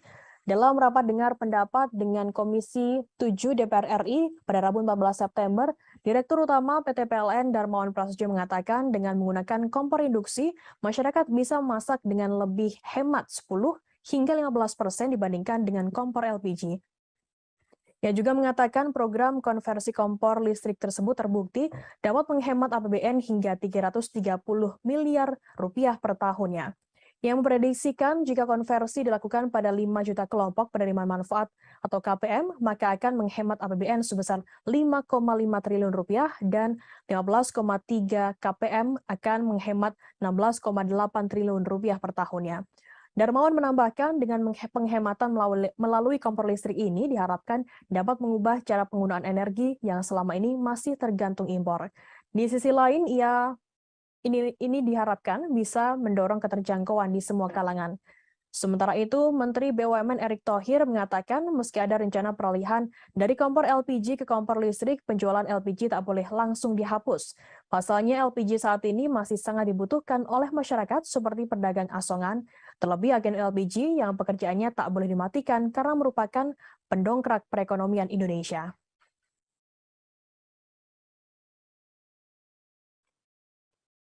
Kita ke berita pertama, Saudara. Sosok Robert Bono Susatyo menjadi perbincangan selesai disebut-sebut ikut terlibat dalam skenario pembunuhan Brigadir Nofriansyah Yosua Huta Barat alias Brigadir J yang dilakukan oleh Verdi Sambo. Indonesia Police Watch atau IPW menduga Robert memberikan fasilitas jet pribadi ke Brigjen Hendra Kurniawan. Jet tersebut digunakan oleh Brigjen Hendra mengantar jenazah Brigadir J ke Jambi. Robert mengaku memang mengenal Brigjen Hendra Kurniawan 7 tahun yang lalu saat pangkatnya masih AKBP. Namun Robert membantah meminjamkan fasilitas penerbangan khusus kepada Brigjen Hendra Kurniawan. Ia membantah pernyataan dari Ketua IPW Sugeng Teguh Santoso. Menurutnya, pernyataan soal jet khusus yang dipinjamkan ke Brigjen Hendra adalah tidak benar. Terkait hal ini, Robert mengaku belum akan mengambil langkah hukum dari pernyataan IPW tersebut. Ia masih mempertimbangkan manfaat pelaporan apabila dilayangkan kepada Ketua IPW Sugeng. Robert pernah menempuh Universitas of California San Francisco Foundation. Robert sendiri merupakan komisaris utama PT Citra Marga Nusapala dan PT Jaswindo 3 Perkasa. PT Citra Marga sendiri merupakan perusahaan yang bergerak di bidang jalan tol berkantor pusat di Jakarta. Sementara PT Jaswindo bergerak di bidang percetakan. Ia juga merupakan Presiden Direktur PT Pratama Argo Agrosawit sejak 2008 hingga saat ini. Namanya mendadak menjadi perbincangan selesai tercatut dalam daftar konsorsium 303 yang diduga juga menyeret Verdi Sambo.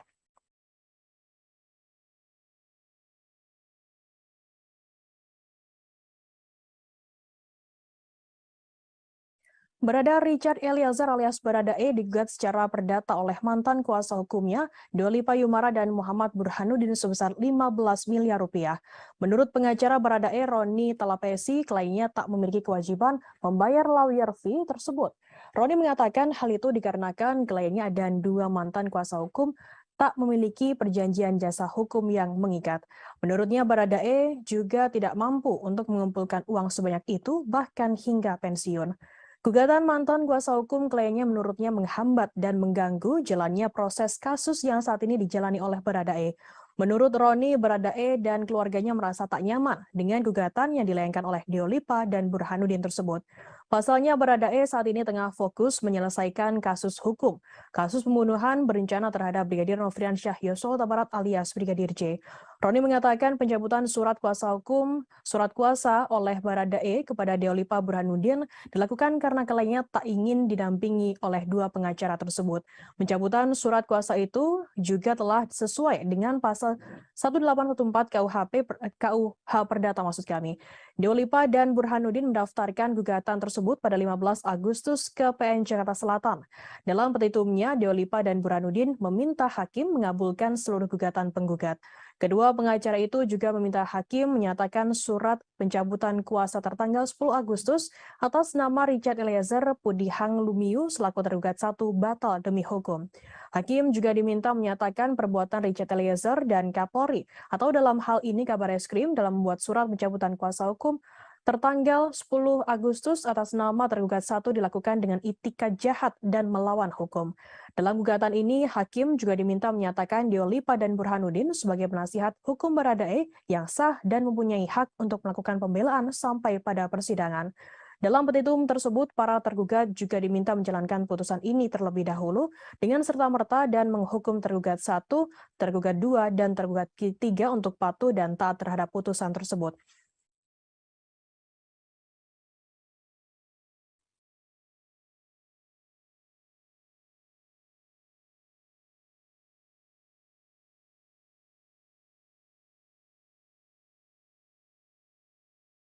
Pengamat kepolisian menilai Verdi Sambo meyakini kartu as yang dimiliki ex-Kadif Propam Polri, Irjen Verdi Sambo tersebut tak berguna menyelamatkan dirinya. Hermawan Sulistyo, pengamat kepolisian atau mengatakan kartu as tersebut sudah tak bisa menyelamatkan nasib Verdi Sambo. Hal ini dibuktikan dengan berakhirnya karir Sambo di kepolisian. Verdi Sambo diketahui dipecat secara tidak dengan hormat karena melakukan tindakan pembunuhan terhadap Brigadir Nofriansyah Yosua Huta Barat alias Brigadir J. Bahkan Sambo juga tak mendapatkan uang pensiunan. Hermawan mengatakan kartu as yang dimiliki Sambo dinilai tidak efektif. Apabila benar-benar memiliki kartu as yang mumpuni, seharusnya karir polisi tak akan berakhir demikian. Menurutnya, jika memang kartu as tersebut manjur menyelamatkan Ferdi Sambo, maka seharusnya hukumannya hanya skorsing atas kasus pembunuhan yang menjeratnya. Hermawan mengatakan kartu as milik Sambo juga tak berlaku untuk kasus hukum yang menyeret istrinya Putri Chandrawati. Pasalnya, sang istri kini juga ditetapkan sebagai tersangka atas pembunuhan Brigadir J. Hermawan meyakini tidak ditahannya Putri Chandrawati hingga kini tidak ada kaitannya dengan kartu as yang dimiliki oleh Ferdi Sambo. Namun, Hermawan tak bisa menilai apa yang membuat penyidik memutuskan tidak menahan istri Verdi Sambo tersebut. Verdi Sambo sendiri diketahui resmi dipecat dari satuan kepolisian selesai pengajuan bandingnya ditolak oleh Majelis Kode Etik Polri.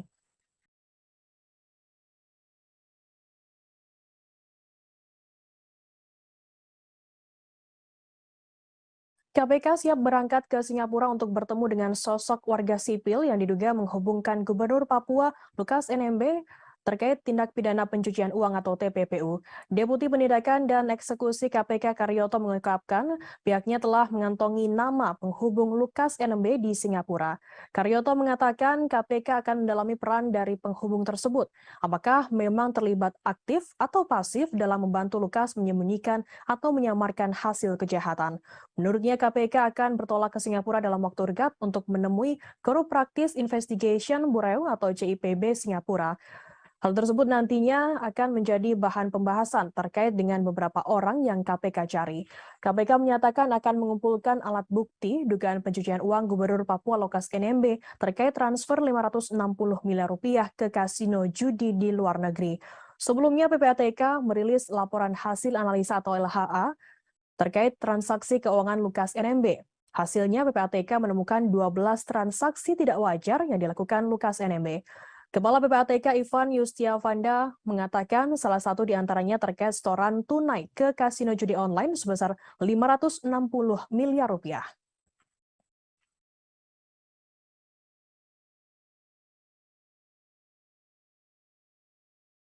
KPK akan melakukan pemanggilan kedua terhadap Gubernur Papua Lukas NMB dalam waktu dekat Rabu 21 September. Deputi Penindakan Komisi Pemberantasan Korupsi KPK Karyoto mengatakan pemanggilan kedua akan dilakukan karena Lukas tak kunjung hadir memenuhi panggilan pertama. Karyoto mengatakan pemanggilan rencananya akan dilakukan pada Senin atau Selasa pekan depan. Di lain sisi, Stefanus Roy Rening, kuasa hukum Gubernur Papua Lukas NMB mengabarkan bahwa kliennya saat ini berada di Koya Jayapura, Papua. Lukas NMB jelas Roy bersikukuh memilih untuk menetap dan tak akan meninggalkan Papua sekalipun untuk keperluan pemeriksaan. Diketahui Lukas NMB kini telah ditetapkan sebagai tersangka kasus korupsi. Roy menjelaskan Lukas tak akan keluar dari Papua meski harus berobat ke luar negeri. Jika KPK akan memeriksa Lukas NMB, maka diharapkan dapat hadir mendatanginya di Papua. Adapun alasannya selain kondisi sakit, Lukas NMB juga tidak diberikan izin oleh masyarakat Papua yang mengaku membela Lukas NMB. Sehingga Lukas NMB meminta agar KPK datang ke Koya dan melakukan pemeriksaan di sana. Lukas diketahui ditetapkan menjadi tersangka atas kasus korupsi karena telah menerima gratifikasi sebesar 1 miliar rupiah.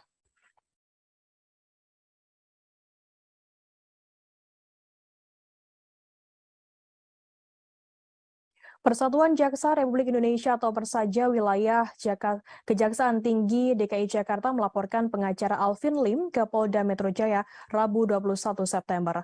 Laporan tersebut terkait Alvin Lim yang diduga melakukan penyebaran berita bohong soal konten yang menyebut Kejaksaan Sarang Mafia.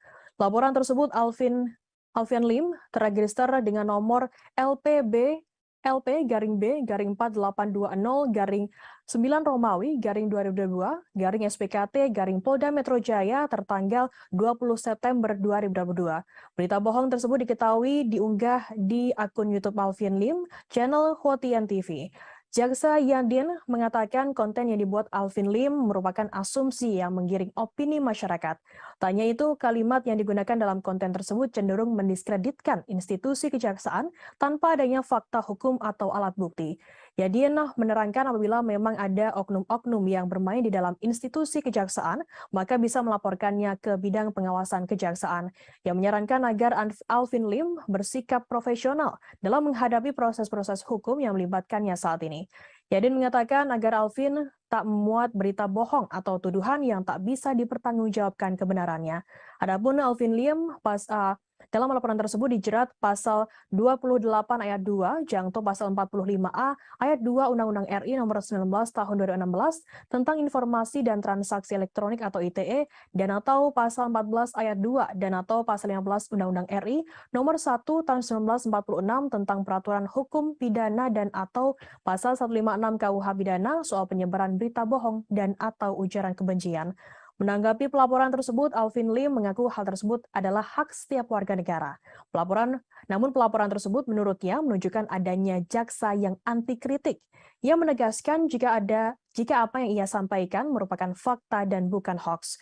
Alvin menuding jika para jaksa kurang paham terkait hak kebebasan berpendapat dan kewenangan advokat dalam menyampaikan kasus yang ditangani merupakan hak dan dilindungi oleh undang-undang.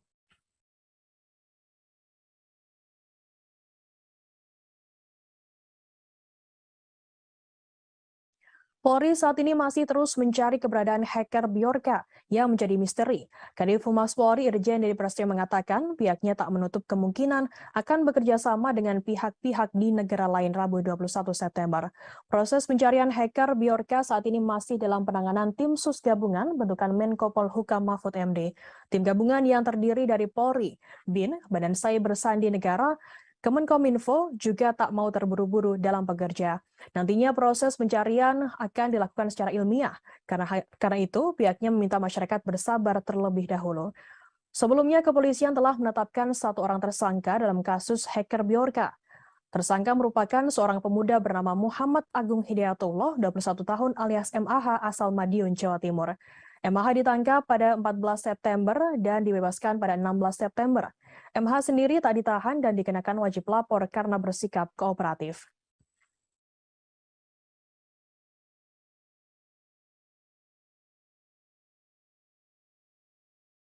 Anggota Polsek Perbaungan Aibtu Hairullah Damanik selamat meski ditembak dari jarak 1 meter oleh pelaku pencurian Ade Evin Lubis alias AL Rabu 21 September.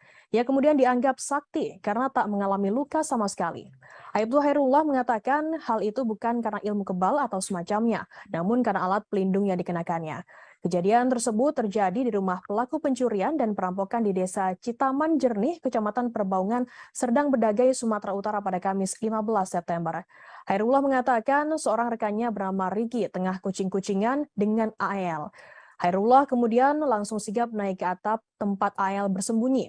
Tak berselang lama, tiba-tiba terdengar suara letusan senjata api. AL ternyata mencoba menembak kepala Hairullah dengan senjata api rakitan dari jarak 1 meter. Beruntungnya Hairullah mengenakan helm taktikal sehingga peluru tak langsung mengenai kepalanya. Meski tak terkena peluru, kepala Hairullah mengalami luka ringan karena serpihan peluru berkaliber 5,66 mm. Serpihan peluru tersebut mengenai mata sebelah kirinya. Dalam pengakuannya, Hairullah memang sudah bersiaga karena mengetahui karakter pelaku.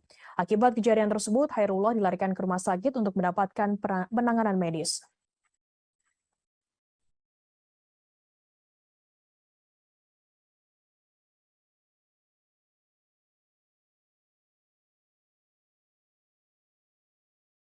Mimik wajah para pelaku baik oknum anggota TNI maupun warga sipil yang melakukan pembunuhan dan mutilasi 4 warga di Mimika, Papua tampak menakutkan saat diperiksa. Komisioner Komnas HAM Muhammad Khairul Anam mengatakan para pelaku mengeluarkan mimik wajah datar.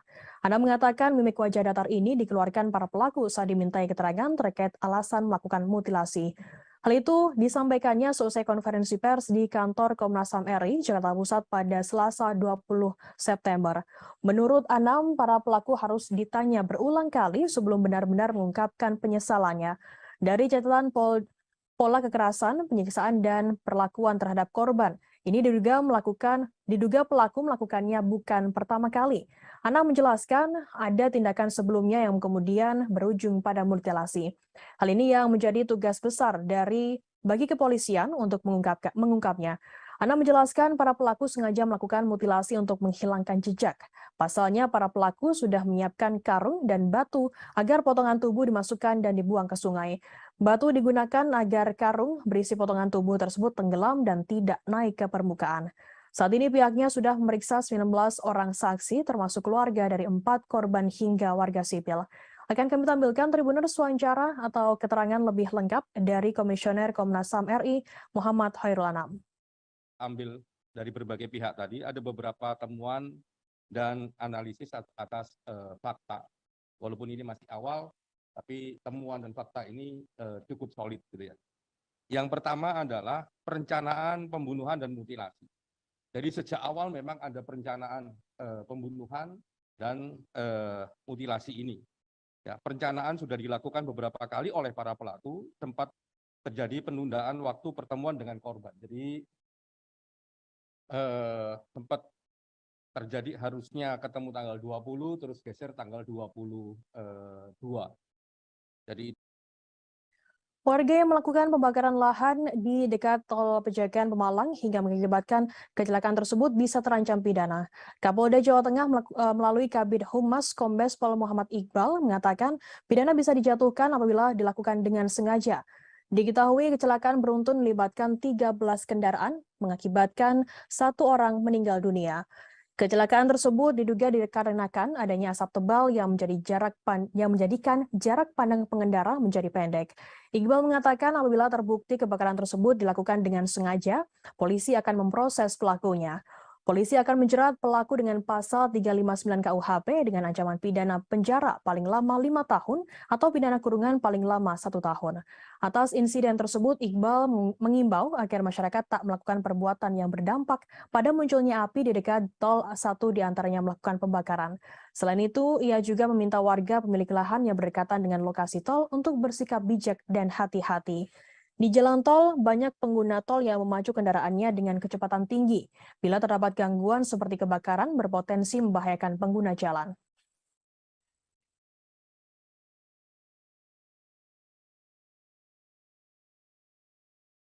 PDI Perjuangan dinilai harus lebih berhati-hati dalam menentukan langkah politiknya, terlebih menyangkut Gubernur Jawa Tengah Ganjar Pranowo. Pasalnya, Jawa Tengah sendiri merupakan lumbung suara PDI Perjuangan. Hal itu diungkapkan oleh pengamat politik dari UNS Solo, Agus Riwanto, Rabu 21 September. Perolehan suara PDIP di tingkat nasional ditentukan oleh suara di Jawa Tengah. Menurutnya, kemenangan PDIP di Jawa Tengah adalah kunci kemenangan PDIP di tingkat nasional.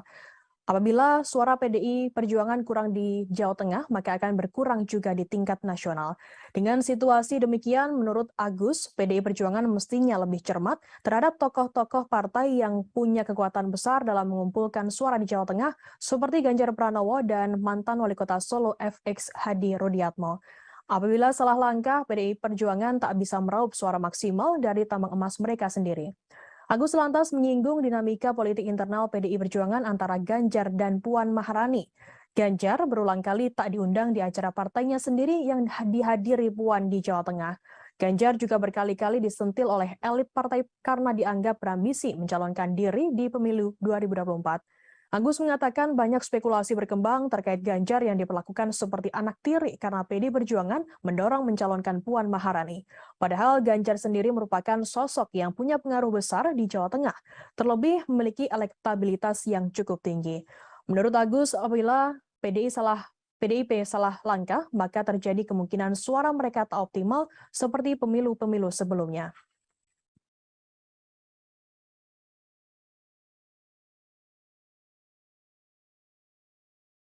Selesai tak lagi menjabat sebagai Wakil Gubernur DKI Jakarta, Ahmad Riza Patria akan fokus mendukung Partai Gerindra dalam pemilu 2024. Ex-Wagub DKI Jakarta sekaligus Ketua Dewan Pimpinan Pusat atau DPP Partai Gerindra ini mengaku fokus pada kemenangan Partai Gerindra. Ia ingin partainya meraih perolehan suara terbanyak di DKI Jakarta pada pemilu 2024. Riza mengatakan partainya selama ini berhasil menduduki posisi nomor 2 dalam pemilihan legislatif. Bahkan suara tersebut menambah kursi di Dewan Perwakilan Daerah atau DPRD DKI Jakarta. Riza mengatakan hal itu harus ditingkatkan demi kemenangan Prabowo Subianto, Ketua Umum Partai Gerindra di Pilpres 2024. Ia saat ini mengaku akan fokus dengan kemenangan partainya di DKI Jakarta dan kemenangan Prabowo Subianto di Pilpres 2024. Sebelumnya DPRD DKI Jakarta mengumumkan pemberhentian Gubernur DKI Jakarta Anies Baswedan dan Wakil Gubernur DKI Jakarta Ahmad Riza Patria dalam rapat paripurna pada Selasa 13 September. Keduanya akan mengerjakan sisa tugasnya hingga 16 Oktober nanti.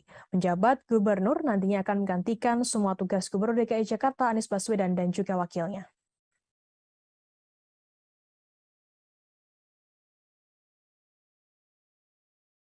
Tidak lolos pendaftaran sebagai calon peserta pemilu 2024, Partai Indonesia Bangkit Bersatu atau IBU menggugat Komisi Pemilihan Umum RI ke Pengadilan Tata Usaha Negara atau PT-UN Jakarta. Partai IBU diketahui dinyatakan tidak lolos sebagai salah satu dari 16 partai yang lolos peserta pemilu 2024 oleh KPU RI. Dikutip dari Sistem Informasi Penelusuran Perkara PT-UN Jakarta pada Senin 19 September, gugatan ini teregistrasi dengan nomor 314-G-2022-PT-UN-JKT dengan penggugat atas nama Zulkifli Nur.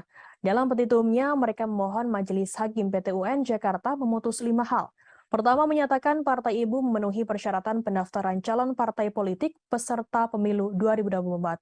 Kedua, membatalkan surat model pengembalian pendaftaran partai politik dan dokumen persyaratan pendaftaran yang diberikan kepada Partai Ibu. Partai Ibu juga meminta Majelis Hakim memerintahkan KPU membatalkan sistem informasi partai politik dalam pendaftaran partai politik calon peserta pemilu 2024 sebagai penentu kelolosan terpenuhnya persyaratan pendaftaran. Hal ini mengacu kepada pasal 117 Undang-Undang Nomor 77 Tahun 2017 tentang Pemilihan Umum. Partai Ibu sendiri meminta KPU RI sebagai tergugat untuk membayar biaya perkara yang timbul dalam perkara ini. Sebelumnya, Partai Ibu juga telah menggugat KPU ke Badan Pengawas Pemilu atau Bawaslu RI atas dugaan pelanggaran administrasi pemilu di balik tidak lolosnya mereka ke tahapan verifikasi administrasi. Namun dalam sidang pemeriksaan yang digelar Bawaslu RI, permohonan Partai Ibu tidak dikabulkan oleh majelis pemeriksa. Putusan itu diambil berdasarkan rapat pleno Bawaslu RI yang diikuti para komisioner sebagai majelis pemeriksa pada Kamis 8 September dan dibacakan secara terbuka dalam sidang putusan.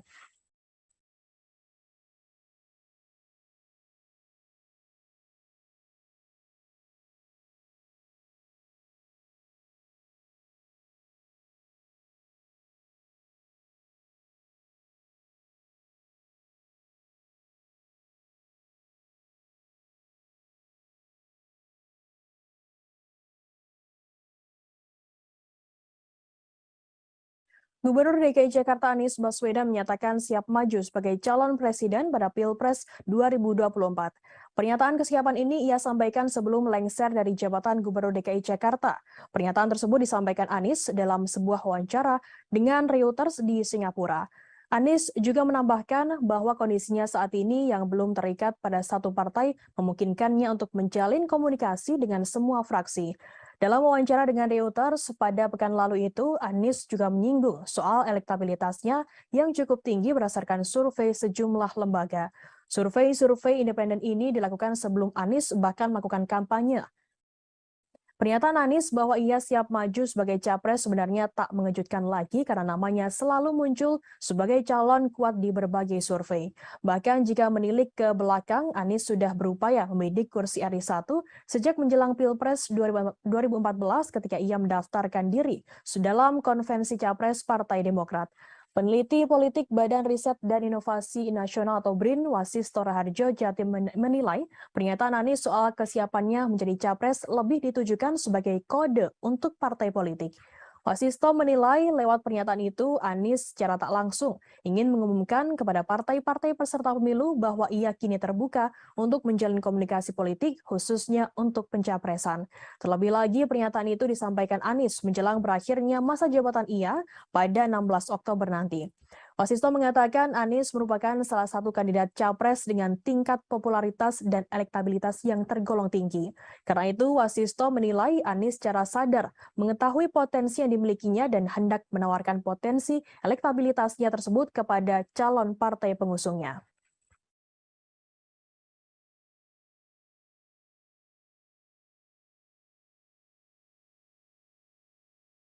Direktur Utama PT PLN Darmawan Prasojo mengatakan pihaknya tengah melakukan uji coba program konversi kompor LPG ke kompor listrik di berbagai kota Rabu 21 September. Dalam program ini masyarakat bisa menghemat uang hingga Rp8.000 per kilogram LPG. Dalam rapat dengar pendapat dengan Komisi 7 DPR RI pada Rabu 14 September, Direktur Utama PT PLN Darmawan Prasojo mengatakan dengan menggunakan kompor induksi, masyarakat bisa memasak dengan lebih hemat 10 hingga 15% dibandingkan dengan kompor LPG. Ia juga mengatakan program konversi kompor listrik tersebut terbukti dapat menghemat APBN hingga Rp330 miliar per tahunnya. Yang memprediksikan jika konversi dilakukan pada 5 juta kelompok penerima manfaat atau KPM, maka akan menghemat APBN sebesar Rp5,5 triliun dan 15,3 KPM akan menghemat Rp16,8 triliun per tahunnya. Darmawan menambahkan dengan penghematan melalui kompor listrik ini diharapkan dapat mengubah cara penggunaan energi yang selama ini masih tergantung impor. Di sisi lain, ini diharapkan bisa mendorong keterjangkauan di semua kalangan. Sementara itu, Menteri BUMN Erick Thohir mengatakan meski ada rencana peralihan dari kompor LPG ke kompor listrik, penjualan LPG tak boleh langsung dihapus. Pasalnya LPG saat ini masih sangat dibutuhkan oleh masyarakat seperti pedagang asongan, terlebih agen LPG yang pekerjaannya tak boleh dimatikan karena merupakan pendongkrak perekonomian Indonesia.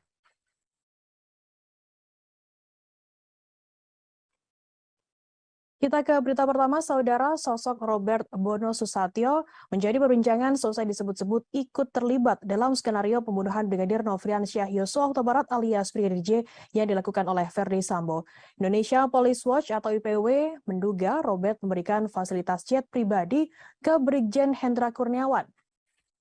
Jet tersebut digunakan oleh Brigjen Hendra mengantar jenazah Brigadir J ke Jambi. Robert mengaku memang mengenal Brigjen Hendra Kurniawan 7 tahun yang lalu saat pangkatnya masih AKBP. Namun Robert membantah meminjamkan fasilitas penerbangan khusus kepada Brigjen Hendra Kurniawan. Ia membantah pernyataan dari Ketua IPW Sugeng Teguh Santoso. Menurutnya, pernyataan soal jet khusus yang dipinjamkan ke Brigjen Hendra adalah tidak benar. Terkait hal ini, Robert mengaku belum akan mengambil langkah hukum dari pernyataan IPW tersebut. Ia masih mempertimbangkan manfaat pelaporan apabila dilayangkan kepada Ketua IPW Sugeng. Robert pernah menempuh Universitas of California San Francisco Foundation. Robert sendiri merupakan komisaris utama PT Citra Marga Nusapala dan PT Jaswindo 3 Perkasa. PT Citra Marga sendiri merupakan perusahaan yang bergerak di bidang jalan tol berkantor pusat di Jakarta. Sementara PT Jaswindo bergerak di bidang percetakan. Ia juga merupakan Presiden Direktur PT Pratama Agro Sawit sejak 2008 hingga saat ini. Namanya mendadak menjadi perbincangan seusai tercatut dalam daftar konsorsium 303 yang diduga juga menyeret Verdi Sambo.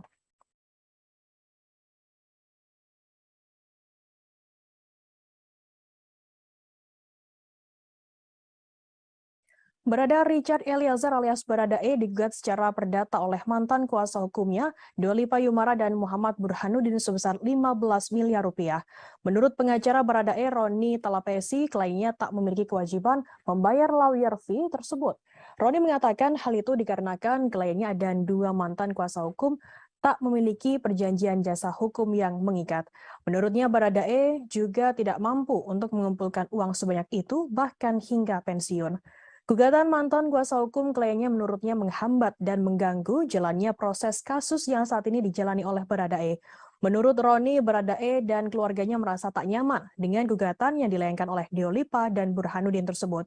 Pasalnya, Baradae saat ini tengah fokus menyelesaikan kasus hukum, kasus pembunuhan berencana terhadap Brigadir Nofriansyah Yosua Huta Barat alias Brigadir J. Roni mengatakan pencabutan surat kuasa oleh Baradae kepada Diolipa Burhanuddin dilakukan karena kliennya tak ingin didampingi oleh dua pengacara tersebut. Pencabutan surat kuasa itu juga telah sesuai dengan pasal 1814 KUH Perdata maksud kami. Diolipa dan Burhanuddin mendaftarkan gugatan tersebut pada 15 Agustus ke PN Jakarta Selatan. Dalam petitumnya, Diolipa dan Burhanuddin meminta hakim mengabulkan seluruh gugatan penggugat. Kedua pengacara itu juga meminta hakim menyatakan surat pencabutan kuasa tertanggal 10 Agustus atas nama Richard Eliezer Pudihang Lumiu selaku tergugat 1 batal demi hukum. Hakim juga diminta menyatakan perbuatan Richard Eliezer dan Kapolri atau dalam hal ini Kabareskrim dalam membuat surat pencabutan kuasa hukum tertanggal 10 Agustus atas nama tergugat 1 dilakukan dengan itikat jahat dan melawan hukum. Dalam gugatan ini, hakim juga diminta menyatakan Diolipa dan Burhanuddin sebagai penasihat hukum Baradae yang sah dan mempunyai hak untuk melakukan pembelaan sampai pada persidangan. Dalam petitum tersebut, para tergugat juga diminta menjalankan putusan ini terlebih dahulu dengan serta-merta dan menghukum tergugat 1, tergugat 2, dan tergugat 3 untuk patuh dan taat terhadap putusan tersebut.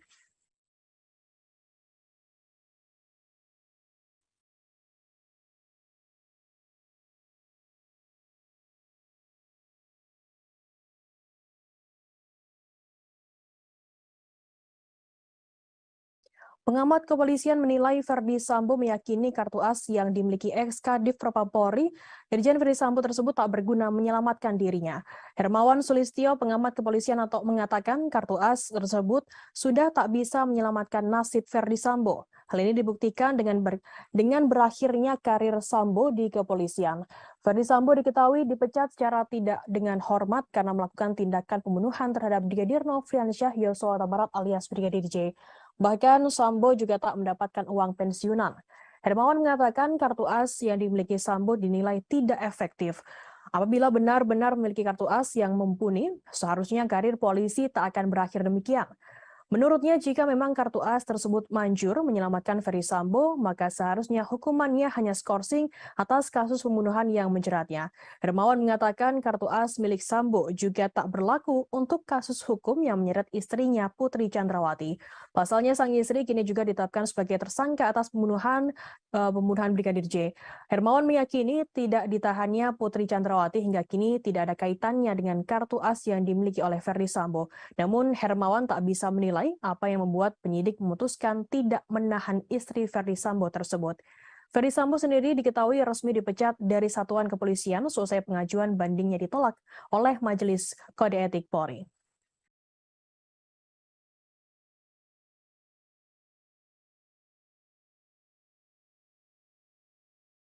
KPK siap berangkat ke Singapura untuk bertemu dengan sosok warga sipil yang diduga menghubungkan Gubernur Papua Lukas NMB terkait tindak pidana pencucian uang atau TPPU. Deputi Penindakan dan Eksekusi KPK Karyoto mengungkapkan pihaknya telah mengantongi nama penghubung Lukas NMB di Singapura. Karyoto mengatakan KPK akan mendalami peran dari penghubung tersebut. Apakah memang terlibat aktif atau pasif dalam membantu Lukas menyembunyikan atau menyamarkan hasil kejahatan. Menurutnya KPK akan bertolak ke Singapura dalam waktu dekat untuk menemui Group Practice Investigation Bureau atau CIPB Singapura. Hal tersebut nantinya akan menjadi bahan pembahasan terkait dengan beberapa orang yang KPK cari. KPK menyatakan akan mengumpulkan alat bukti dugaan pencucian uang Gubernur Papua Lukas NMB terkait transfer 560 miliar rupiah ke kasino judi di luar negeri. Sebelumnya PPATK merilis laporan hasil analisa atau LHA terkait transaksi keuangan Lukas NMB. Hasilnya PPATK menemukan 12 transaksi tidak wajar yang dilakukan Lukas NMB. Kepala PPATK Ivan Yustiavanda mengatakan salah satu di antaranya terkait setoran tunai ke kasino judi online sebesar 560 miliar rupiah.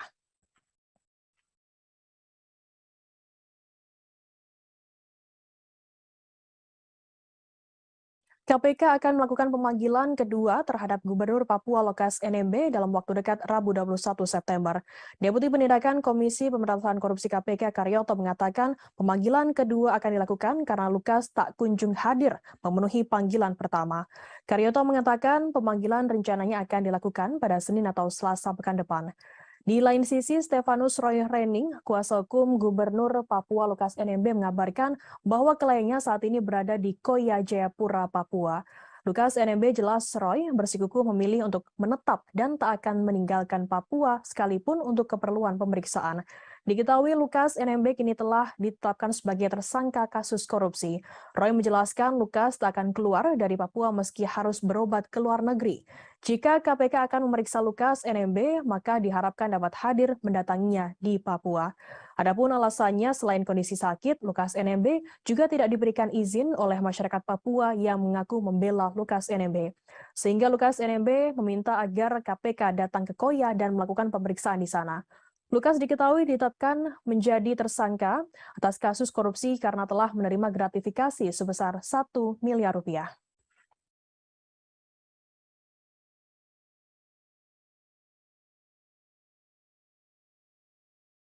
Persatuan Jaksa Republik Indonesia atau Persaja Wilayah Kejaksaan Tinggi DKI Jakarta melaporkan pengacara Alvin Lim ke Polda Metro Jaya Rabu 21 September.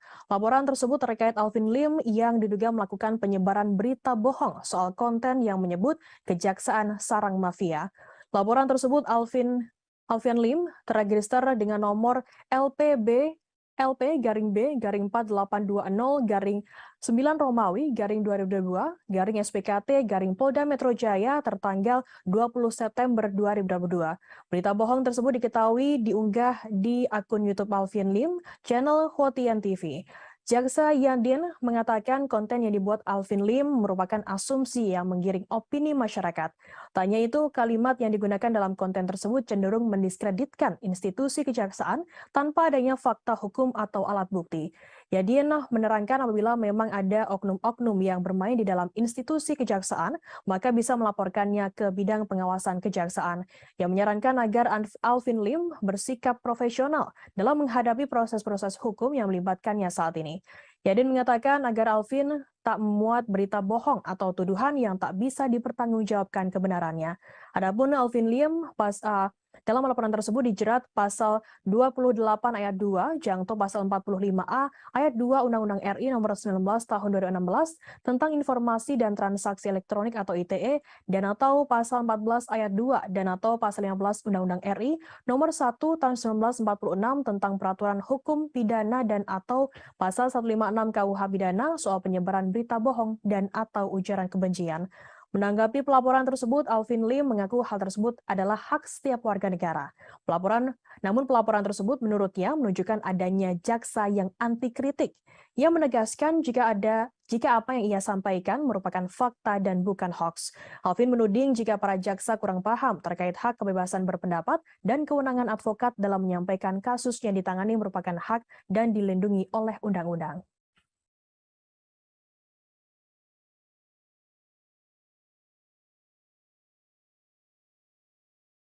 Polri saat ini masih terus mencari keberadaan hacker Bjorka yang menjadi misteri. Kadif Humas Polri Irjen Dedi Prasetyo mengatakan pihaknya tak menutup kemungkinan akan bekerja sama dengan pihak-pihak di negara lain Rabu 21 September. Proses pencarian hacker Bjorka saat ini masih dalam penanganan tim sus gabungan bentukan Menko Polhukam Mahfud MD. Tim gabungan yang terdiri dari Polri, BIN, Badan Cyber Sandi Negara, Kemenkominfo juga tak mau terburu-buru dalam bekerja. Nantinya proses pencarian akan dilakukan secara ilmiah. Karena itu, pihaknya meminta masyarakat bersabar terlebih dahulu. Sebelumnya, kepolisian telah menetapkan 1 orang tersangka dalam kasus hacker Bjorka. Tersangka merupakan seorang pemuda bernama Muhammad Agung Hidayatullah, 21 tahun alias MAH asal Madiun, Jawa Timur. MAH ditangkap pada 14 September dan dibebaskan pada 16 September. MH sendiri tak ditahan dan dikenakan wajib lapor karena bersikap kooperatif.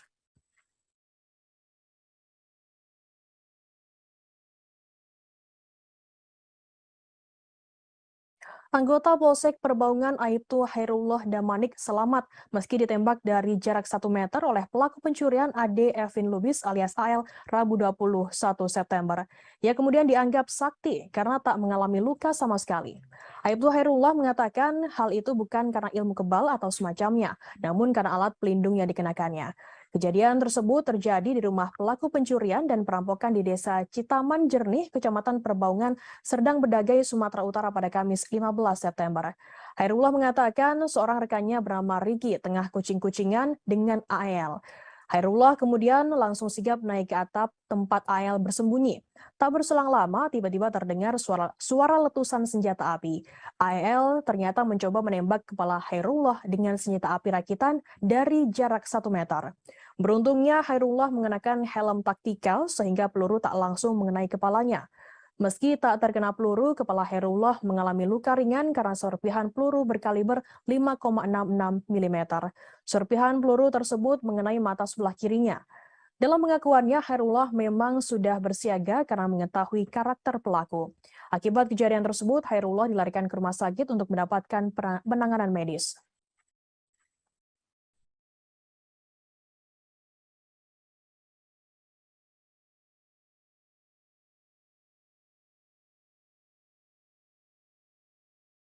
Mimik wajah para pelaku baik oknum anggota TNI maupun warga sipil yang melakukan pembunuhan dan mutilasi 4 warga di Mimika, Papua tampak menakutkan saat diperiksa. Komisioner Komnas HAM Muhammad Khairul Anam mengatakan para pelaku mengeluarkan mimik wajah datar. Anam mengatakan mimik wajah datar ini dikeluarkan para pelaku saat dimintai keterangan terkait alasan melakukan mutilasi. Hal itu disampaikannya selesai konferensi pers di kantor Komnas HAM RI, Jakarta Pusat pada Selasa 20 September. Menurut Anam, para pelaku harus ditanya berulang kali sebelum benar-benar mengungkapkan penyesalannya. Dari catatan pola kekerasan, penyiksaan, dan perlakuan terhadap korban, ini diduga pelaku melakukannya bukan pertama kali. Anam menjelaskan ada tindakan sebelumnya yang kemudian berujung pada mutilasi. Hal ini yang menjadi tugas besar bagi kepolisian untuk mengungkapnya. Anam menjelaskan para pelaku sengaja melakukan mutilasi untuk menghilangkan jejak. Pasalnya para pelaku sudah menyiapkan karung dan batu agar potongan tubuh dimasukkan dan dibuang ke sungai. Batu digunakan agar karung berisi potongan tubuh tersebut tenggelam dan tidak naik ke permukaan. Saat ini pihaknya sudah memeriksa 19 orang saksi termasuk keluarga dari 4 korban hingga warga sipil. Akan kami tampilkan Tribuners wawancara atau keterangan lebih lengkap dari Komisioner Komnas HAM RI Muhammad Khairul Anam. ambil dari berbagai pihak tadi, ada beberapa temuan dan analisis atas fakta. Walaupun ini masih awal, tapi temuan dan fakta ini cukup solid gitu ya. Yang pertama adalah perencanaan pembunuhan dan mutilasi. Jadi sejak awal memang ada perencanaan pembunuhan dan mutilasi ini. Ya, perencanaan sudah dilakukan beberapa kali oleh para pelaku, sempat terjadi penundaan waktu pertemuan dengan korban. Jadi sempat terjadi harusnya ketemu tanggal 20, terus geser tanggal 22. Jadi Warga yang melakukan pembakaran lahan di dekat tol Pejagan Pemalang hingga mengakibatkan kecelakaan tersebut bisa terancam pidana. Kapolda Jawa Tengah melalui Kabid Humas Kombes Pol Muhammad Iqbal mengatakan pidana bisa dijatuhkan apabila dilakukan dengan sengaja. Diketahui kecelakaan beruntun melibatkan 13 kendaraan mengakibatkan 1 orang meninggal dunia. Kecelakaan tersebut diduga dikarenakan adanya asap tebal yang menjadikan jarak pandang pengendara menjadi pendek. Iqbal mengatakan apabila terbukti kebakaran tersebut dilakukan dengan sengaja, polisi akan memproses pelakunya. Polisi akan menjerat pelaku dengan pasal 359 KUHP dengan ancaman pidana penjara paling lama 5 tahun atau pidana kurungan paling lama 1 tahun. Atas insiden tersebut, Iqbal mengimbau agar masyarakat tak melakukan perbuatan yang berdampak pada munculnya api di dekat tol, 1 diantaranya melakukan pembakaran. Selain itu, ia juga meminta warga pemilik lahan yang berdekatan dengan lokasi tol untuk bersikap bijak dan hati-hati. Di jalan tol, banyak pengguna tol yang memacu kendaraannya dengan kecepatan tinggi. Bila terdapat gangguan seperti kebakaran, berpotensi membahayakan pengguna jalan.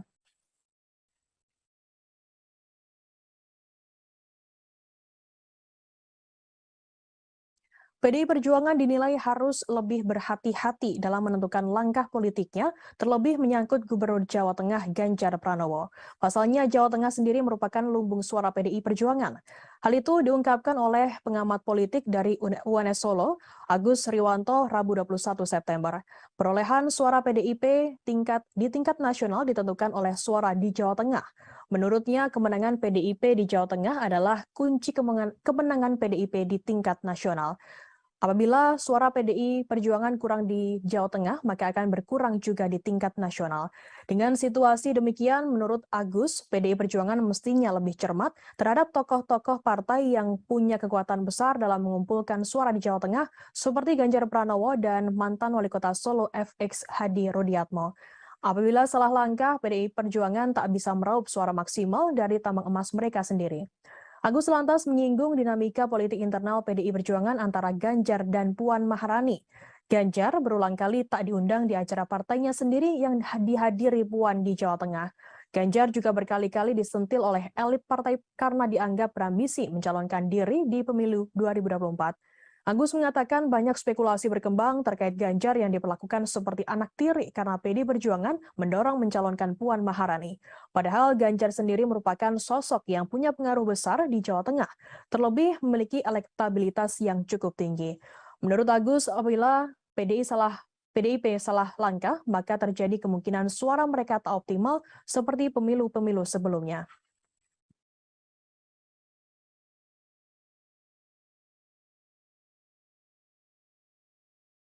Selesai tak lagi menjabat sebagai Wakil Gubernur DKI Jakarta, Ahmad Riza Patria akan fokus mendukung Partai Gerindra dalam pemilu 2024.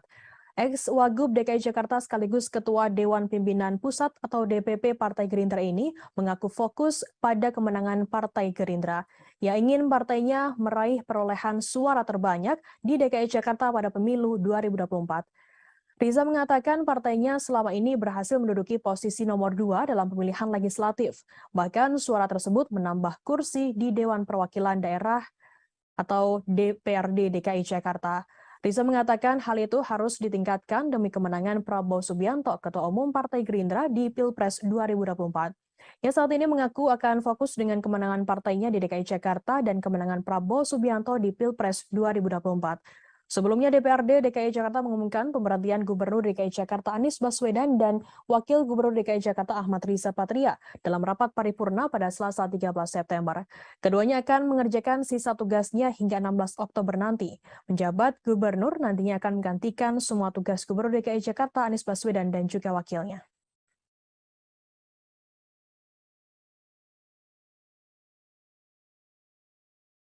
Tidak lolos pendaftaran sebagai calon peserta pemilu 2024, Partai Indonesia Bangkit Bersatu atau IBU menggugat Komisi Pemilihan Umum RI ke Pengadilan Tata Usaha Negara atau PT UN Jakarta. Partai IBU diketahui dinyatakan tidak lolos sebagai salah satu dari 16 partai yang lolos peserta pemilu 2024 oleh KPU RI. Dikutip dari Sistem Informasi Penelusuran Perkara PT UN Jakarta pada Senin 19 September, gugatan ini teregistrasi dengan nomor 314-G-2022-PTUN.JKT dengan penggugat atas nama Zulkifli Nur. Dalam petitumnya, mereka memohon Majelis Hakim PT UN Jakarta memutus 5 hal. Pertama, menyatakan Partai Ibu memenuhi persyaratan pendaftaran calon partai politik peserta pemilu 2024. Kedua, membatalkan surat model pengembalian pendaftaran partai politik dan dokumen persyaratan pendaftaran yang diberikan kepada Partai Ibu. Partai Ibu juga meminta Majelis Hakim memerintahkan KPU membatalkan sistem informasi partai politik dalam pendaftaran partai politik calon peserta pemilu 2024 sebagai penentu kelolosan terpenuhnya persyaratan pendaftaran. Hal ini mengacu kepada pasal 117 Undang-Undang Nomor 77 Tahun 2017 tentang Pemilihan Umum. Partai Ibu sendiri meminta KPU RI sebagai tergugat untuk membayar biaya perkara yang timbul dalam perkara ini. Sebelumnya, Partai Ibu juga telah menggugat KPU ke Badan Pengawas Pemilu atau Bawaslu RI atas dugaan pelanggaran administrasi pemilu di balik tidak lolosnya mereka ke tahapan verifikasi administrasi. Namun dalam sidang pemeriksaan yang digelar Bawaslu RI, permohonan Partai Ibu tidak dikabulkan oleh majelis pemeriksa. Putusan itu diambil berdasarkan rapat pleno Bawaslu RI yang diikuti para komisioner sebagai majelis pemeriksa pada Kamis 8 September dan dibacakan secara terbuka dalam sidang putusan.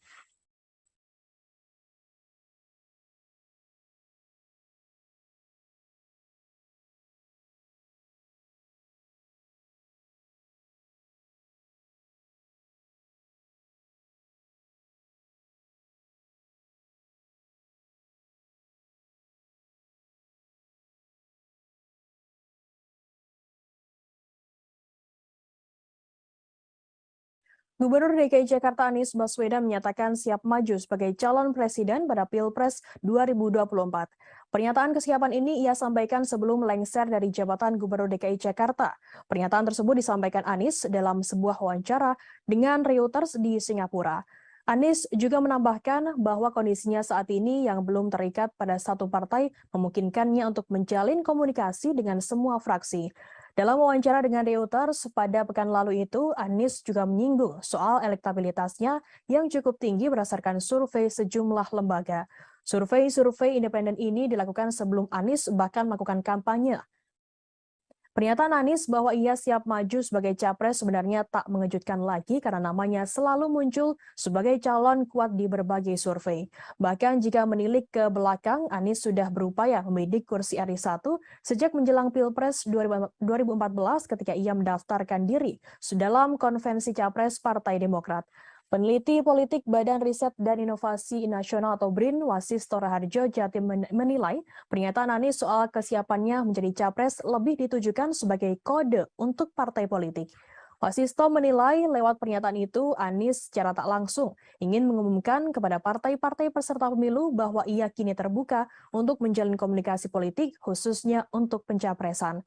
Terlebih lagi pernyataan itu disampaikan Anies menjelang berakhirnya masa jabatan ia pada 16 Oktober nanti. Wasisto mengatakan Anies merupakan salah satu kandidat capres dengan tingkat popularitas dan elektabilitas yang tergolong tinggi. Karena itu, Wasisto menilai Anies secara sadar mengetahui potensi yang dimilikinya dan hendak menawarkan potensi elektabilitasnya tersebut kepada calon partai pengusungnya.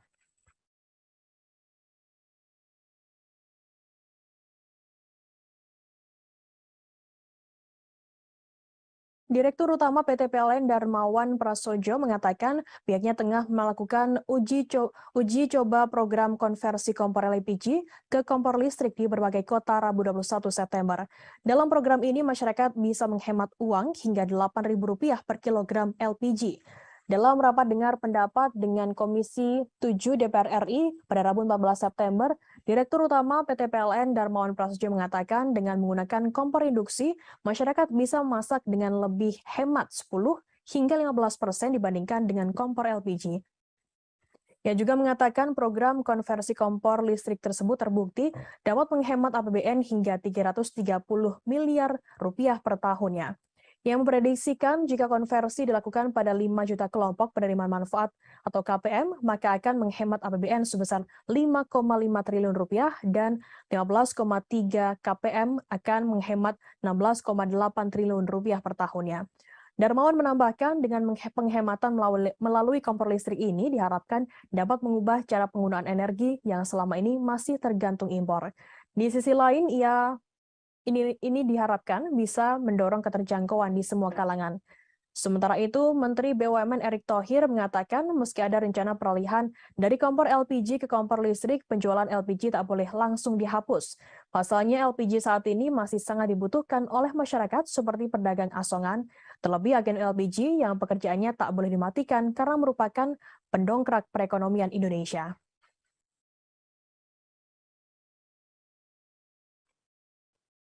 Kita ke berita pertama, Saudara. Sosok Robert Bono Susatyo menjadi perbincangan selesai disebut-sebut ikut terlibat dalam skenario pembunuhan Brigadir Nofriansyah Yosua Huta Barat alias Brigadir J yang dilakukan oleh Verdi Sambo.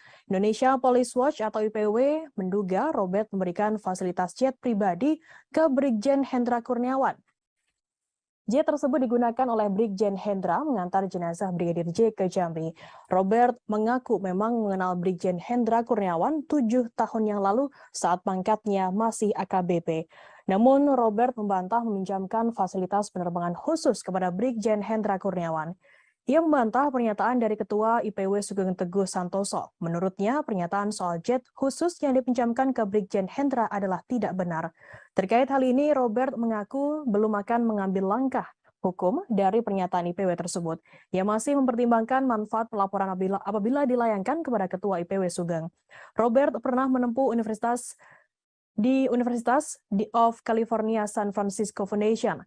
Robert sendiri merupakan komisaris utama PT Citra Marga Nusapala dan PT Jaswindo 3 Perkasa.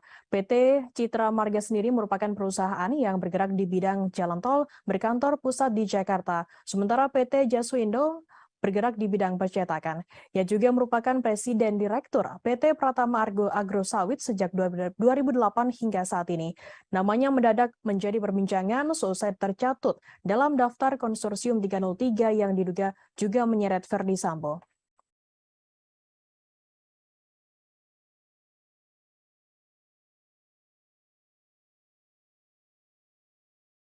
Barada Richard Eliezer alias Baradae digugat secara perdata oleh mantan kuasa hukumnya, Dolipa Yumara dan Muhammad Burhanuddin sebesar 15 miliar rupiah. Menurut pengacara Baradae, Roni Talapesi, kliennya tak memiliki kewajiban membayar lawyer fee tersebut. Roni mengatakan hal itu dikarenakan kliennya dan dua mantan kuasa hukum tak memiliki perjanjian jasa hukum yang mengikat. Menurutnya, Baradae juga tidak mampu untuk mengumpulkan uang sebanyak itu, bahkan hingga pensiun. Gugatan mantan kuasa hukum kliennya menurutnya menghambat dan mengganggu jalannya proses kasus yang saat ini dijalani oleh Baradae. Menurut Roni, Baradae dan keluarganya merasa tak nyaman dengan gugatan yang dilayangkan oleh Dolipa dan Burhanuddin tersebut. Pasalnya, Baradae saat ini tengah fokus menyelesaikan kasus hukum, kasus pembunuhan berencana terhadap Brigadir Nofriansyah Yosua Huta Barat alias Brigadir J. Roni mengatakan pencabutan surat kuasa oleh Baradae kepada Dolipa Burhanuddin dilakukan karena kliennya tak ingin didampingi oleh dua pengacara tersebut. Pencabutan surat kuasa itu juga telah sesuai dengan pasal 1814 KUH Perdata maksud kami. Dolipa dan Burhanuddin mendaftarkan gugatan tersebut pada 15 Agustus ke PN Jakarta Selatan. Dalam petitumnya, Dolipa dan Burhanuddin meminta hakim mengabulkan seluruh gugatan penggugat. Kedua pengacara itu juga meminta hakim menyatakan surat pencabutan kuasa tertanggal 10 Agustus atas nama Richard Eliezer Pudihang Lumiu selaku tergugat 1 batal demi hukum. Hakim juga diminta menyatakan perbuatan Richard Eliezer dan Kapolri atau dalam hal ini Kabareskrim dalam membuat surat pencabutan kuasa hukum tertanggal 10 Agustus atas nama tergugat 1 dilakukan dengan itikat jahat dan melawan hukum. Dalam gugatan ini, hakim juga diminta menyatakan Dolipa dan Burhanuddin sebagai penasihat hukum Baradae yang sah dan mempunyai hak untuk melakukan pembelaan sampai pada persidangan. Dalam petitum tersebut, para tergugat juga diminta menjalankan putusan ini terlebih dahulu dengan serta-merta dan menghukum tergugat 1, tergugat 2, dan tergugat 3 untuk patuh dan taat terhadap putusan tersebut.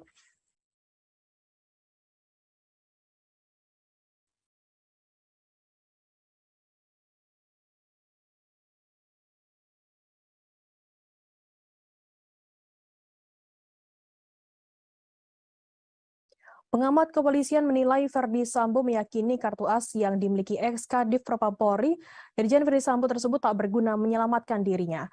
Hermawan Sulistyo, pengamat kepolisian atau mengatakan kartu as tersebut sudah tak bisa menyelamatkan nasib Verdi Sambo. Hal ini dibuktikan dengan berakhirnya karir Sambo di kepolisian.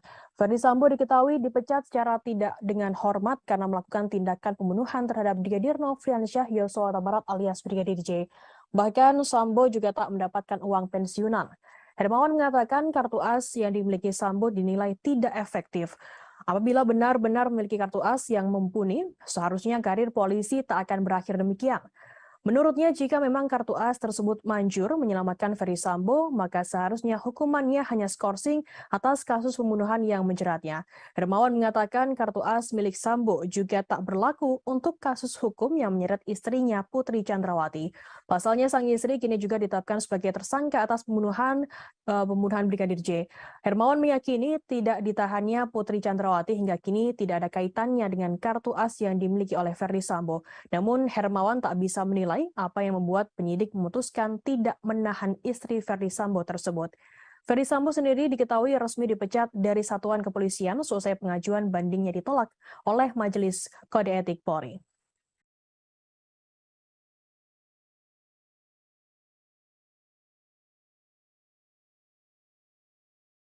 KPK siap berangkat ke Singapura untuk bertemu dengan sosok warga sipil yang diduga menghubungkan Gubernur Papua Lukas NMB terkait tindak pidana pencucian uang atau TPPU. Deputi Penindakan dan Eksekusi KPK Karyoto mengungkapkan pihaknya telah mengantongi nama penghubung Lukas NMB di Singapura. Karyoto mengatakan KPK akan mendalami peran dari penghubung tersebut. Apakah memang terlibat aktif atau pasif dalam membantu Lukas menyembunyikan atau menyamarkan hasil kejahatan. Menurutnya KPK akan bertolak ke Singapura dalam waktu dekat untuk menemui Corrupt Practice Investigation Bureau atau CIPB Singapura. Hal tersebut nantinya akan menjadi bahan pembahasan terkait dengan beberapa orang yang KPK cari.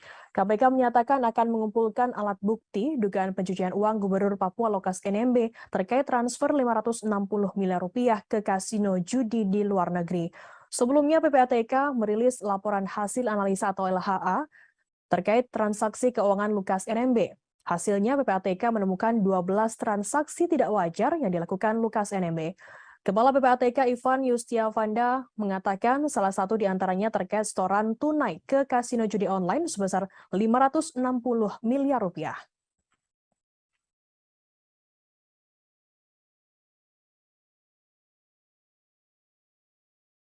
KPK akan melakukan pemanggilan kedua terhadap Gubernur Papua Lukas NMB dalam waktu dekat Rabu 21 September. Deputi Penindakan Komisi Pemberantasan Korupsi KPK Karyoto mengatakan pemanggilan kedua akan dilakukan karena Lukas tak kunjung hadir memenuhi panggilan pertama. Karyoto mengatakan pemanggilan rencananya akan dilakukan pada Senin atau Selasa pekan depan. Di lain sisi, Stefanus Roy Rening, kuasa hukum Gubernur Papua Lukas NMB mengabarkan bahwa kliennya saat ini berada di Koya Jayapura, Papua. Lukas NMB jelas Roy bersikukuh memilih untuk menetap dan tak akan meninggalkan Papua sekalipun untuk keperluan pemeriksaan. Diketahui Lukas NMB kini telah ditetapkan sebagai tersangka kasus korupsi. Roy menjelaskan Lukas tak akan keluar dari Papua meski harus berobat ke luar negeri. Jika KPK akan memeriksa Lukas NMB, maka diharapkan dapat hadir mendatanginya di Papua. Adapun alasannya selain kondisi sakit, Lukas NMB juga tidak diberikan izin oleh masyarakat Papua yang mengaku membela Lukas NMB. Sehingga Lukas NMB meminta agar KPK datang ke Koya dan melakukan pemeriksaan di sana. Lukas diketahui ditetapkan menjadi tersangka atas kasus korupsi karena telah menerima gratifikasi sebesar 1 miliar rupiah.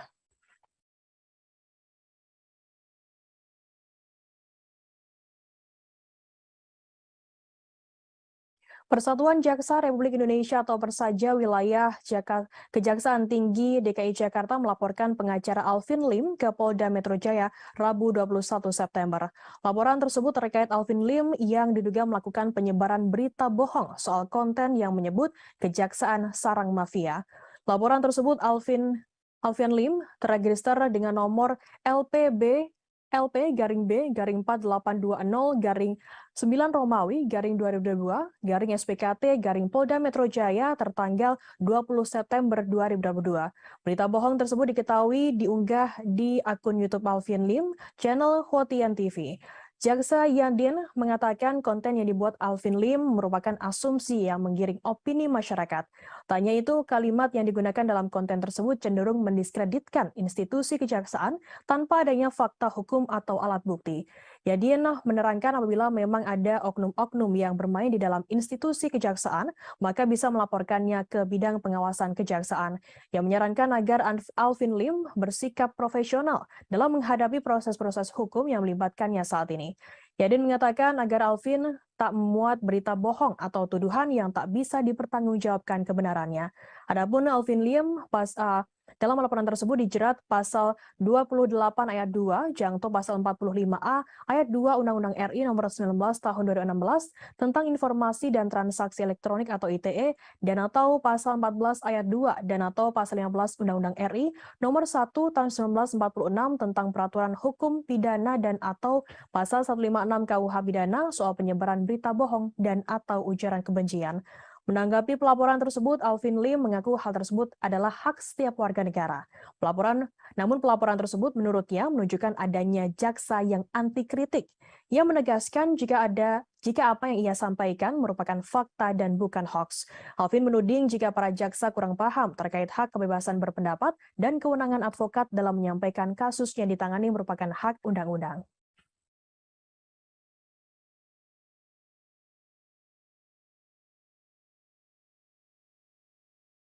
Polri saat ini masih terus mencari keberadaan hacker Bjorka yang menjadi misteri. Kadif Humas Polri Irjen Deddy Prasetyo mengatakan pihaknya tak menutup kemungkinan akan bekerja sama dengan pihak-pihak di negara lain Rabu 21 September. Proses pencarian hacker Bjorka saat ini masih dalam penanganan tim sus gabungan bentukan Menko Polhukam Mahfud MD. Tim gabungan yang terdiri dari Polri, BIN, Badan Cyber Sandi Negara, Kemenkominfo juga tak mau terburu-buru dalam bekerja. Nantinya proses pencarian akan dilakukan secara ilmiah. Karena itu, pihaknya meminta masyarakat bersabar terlebih dahulu. Sebelumnya, kepolisian telah menetapkan satu orang tersangka dalam kasus hacker Bjorka. Tersangka merupakan seorang pemuda bernama Muhammad Agung Hidayatullah, 21 tahun alias MAH asal Madiun, Jawa Timur. MAH ditangkap pada 14 September dan dibebaskan pada 16 September. MH sendiri tak ditahan dan dikenakan wajib lapor karena bersikap kooperatif.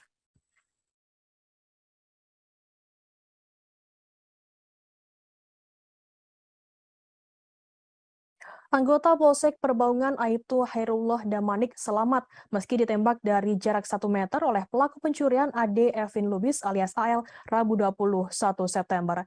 Ia kemudian dianggap sakti karena tak mengalami luka sama sekali.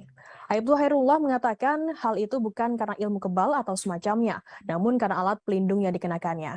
Kejadian tersebut terjadi di rumah pelaku pencurian dan perampokan di Desa Citaman Jernih, Kecamatan Perbaungan, Serdang Bedagai, Sumatera Utara pada Kamis 15 September. Hairullah mengatakan seorang rekannya bernama Riki tengah kucing-kucingan dengan AL. Hairullah kemudian langsung sigap naik ke atap tempat AL bersembunyi.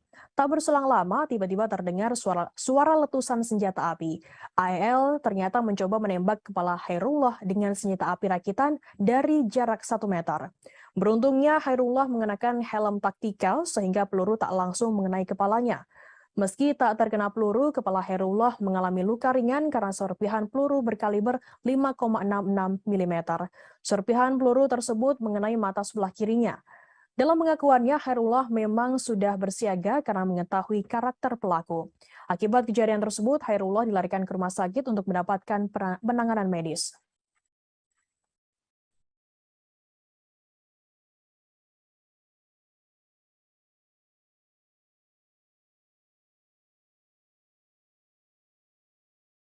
Mimik wajah para pelaku baik oknum anggota TNI maupun warga sipil yang melakukan pembunuhan dan mutilasi 4 warga di Mimika, Papua tampak menakutkan saat diperiksa. Komisioner Komnas HAM Muhammad Khairul Anam mengatakan para pelaku mengeluarkan mimik wajah datar. Anam mengatakan mimik wajah datar ini dikeluarkan para pelaku saat dimintai keterangan terkait alasan melakukan mutilasi. Hal itu disampaikannya selesai konferensi pers di kantor Komnas HAM RI, Jakarta Pusat pada Selasa 20 September. Menurut Anam, para pelaku harus ditanya berulang kali sebelum benar-benar mengungkapkan penyesalannya. Dari catatan pola kekerasan, penyiksaan, dan perlakuan terhadap korban, ini diduga pelaku melakukannya bukan pertama kali. Anam menjelaskan ada tindakan sebelumnya yang kemudian berujung pada mutilasi. Hal ini yang menjadi tugas besar bagi kepolisian untuk mengungkapnya. Anam menjelaskan para pelaku sengaja melakukan mutilasi untuk menghilangkan jejak. Pasalnya para pelaku sudah menyiapkan karung dan batu agar potongan tubuh dimasukkan dan dibuang ke sungai. Batu digunakan agar karung berisi potongan tubuh tersebut tenggelam dan tidak naik ke permukaan. Saat ini pihaknya sudah memeriksa 19 orang saksi termasuk keluarga dari 4 korban hingga warga sipil. Akan kami tampilkan Tribuners wawancara atau keterangan lebih lengkap dari Komisioner Komnas HAM RI Muhammad Khairul Anam. Ambil dari berbagai pihak tadi, ada beberapa temuan dan analisis atas fakta. Walaupun ini masih awal, tapi temuan dan fakta ini cukup solid gitu ya. Yang pertama adalah perencanaan pembunuhan dan mutilasi.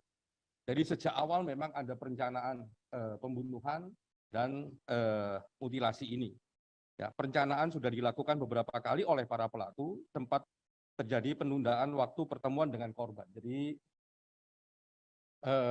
sempat terjadi harusnya ketemu tanggal 20, terus geser tanggal 22. Jadi Warga yang melakukan pembakaran lahan di dekat tol Pejagan Pemalang hingga mengakibatkan kecelakaan tersebut bisa terancam pidana. Kapolda Jawa Tengah melalui Kabid Humas Kombes Pol Muhammad Iqbal mengatakan pidana bisa dijatuhkan apabila dilakukan dengan sengaja. Diketahui kecelakaan beruntun melibatkan 13 kendaraan mengakibatkan 1 orang meninggal dunia. Kecelakaan tersebut diduga dikarenakan adanya asap tebal yang menjadikan jarak pandang pengendara menjadi pendek. Iqbal mengatakan apabila terbukti kebakaran tersebut dilakukan dengan sengaja, polisi akan memproses pelakunya. Polisi akan menjerat pelaku dengan pasal 359 KUHP dengan ancaman pidana penjara paling lama 5 tahun atau pidana kurungan paling lama 1 tahun.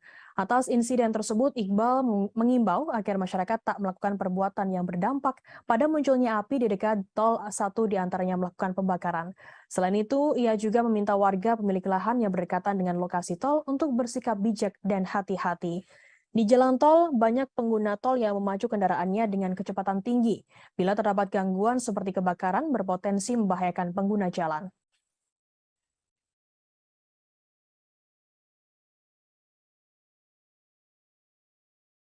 PDI Perjuangan dinilai harus lebih berhati-hati dalam menentukan langkah politiknya, terlebih menyangkut Gubernur Jawa Tengah Ganjar Pranowo. Pasalnya, Jawa Tengah sendiri merupakan lumbung suara PDI Perjuangan. Hal itu diungkapkan oleh pengamat politik dari UNS Solo, Agus Riwanto, Rabu 21 September. Perolehan suara PDIP di tingkat nasional ditentukan oleh suara di Jawa Tengah. Menurutnya, kemenangan PDIP di Jawa Tengah adalah kunci kemenangan PDIP di tingkat nasional. Apabila suara PDI Perjuangan kurang di Jawa Tengah, maka akan berkurang juga di tingkat nasional.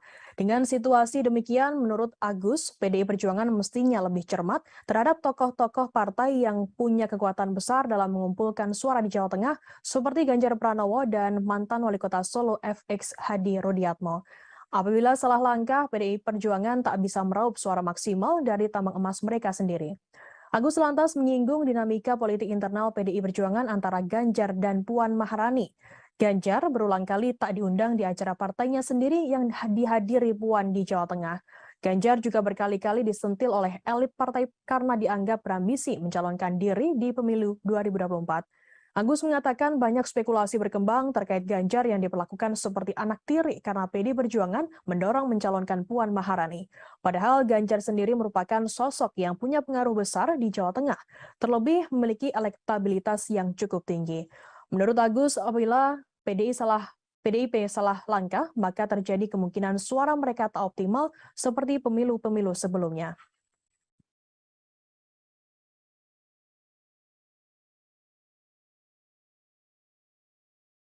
Selesai tak lagi menjabat sebagai Wakil Gubernur DKI Jakarta, Ahmad Riza Patria akan fokus mendukung Partai Gerindra dalam pemilu 2024. Ex-Wagub DKI Jakarta sekaligus Ketua Dewan Pimpinan Pusat atau DPP Partai Gerindra ini mengaku fokus pada kemenangan Partai Gerindra. Ia ingin partainya meraih perolehan suara terbanyak di DKI Jakarta pada pemilu 2024. Riza mengatakan partainya selama ini berhasil menduduki posisi nomor 2 dalam pemilihan legislatif. Bahkan suara tersebut menambah kursi di Dewan Perwakilan Daerah atau DPRD DKI Jakarta.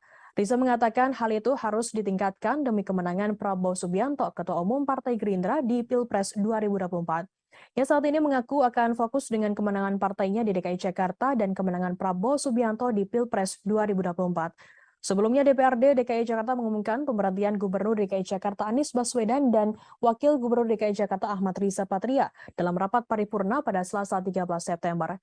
Keduanya akan mengerjakan sisa tugasnya hingga 16 Oktober nanti. Penjabat Gubernur nantinya akan menggantikan semua tugas Gubernur DKI Jakarta Anies Baswedan dan juga wakilnya.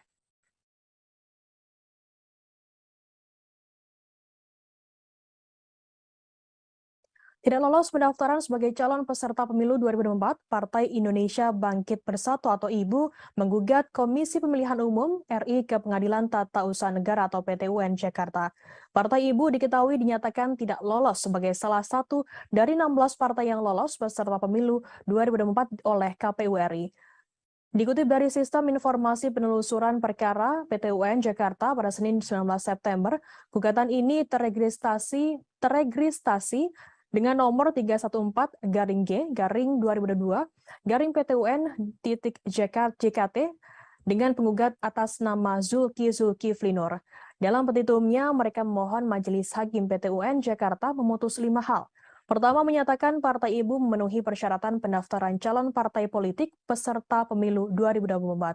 Kedua, membatalkan surat model pengembalian pendaftaran partai politik dan dokumen persyaratan pendaftaran yang diberikan kepada Partai Ibu. Partai Ibu juga meminta Majelis Hakim memerintahkan KPU membatalkan sistem informasi partai politik dalam pendaftaran partai politik calon peserta pemilu 2024 sebagai penentu kelolosan terpenuhnya persyaratan pendaftaran. Hal ini mengacu kepada pasal 117 Undang-Undang Nomor 77 Tahun 2017 tentang Pemilihan Umum. Partai Ibu sendiri meminta KPU RI sebagai tergugat untuk membayar biaya perkara yang timbul dalam perkara ini.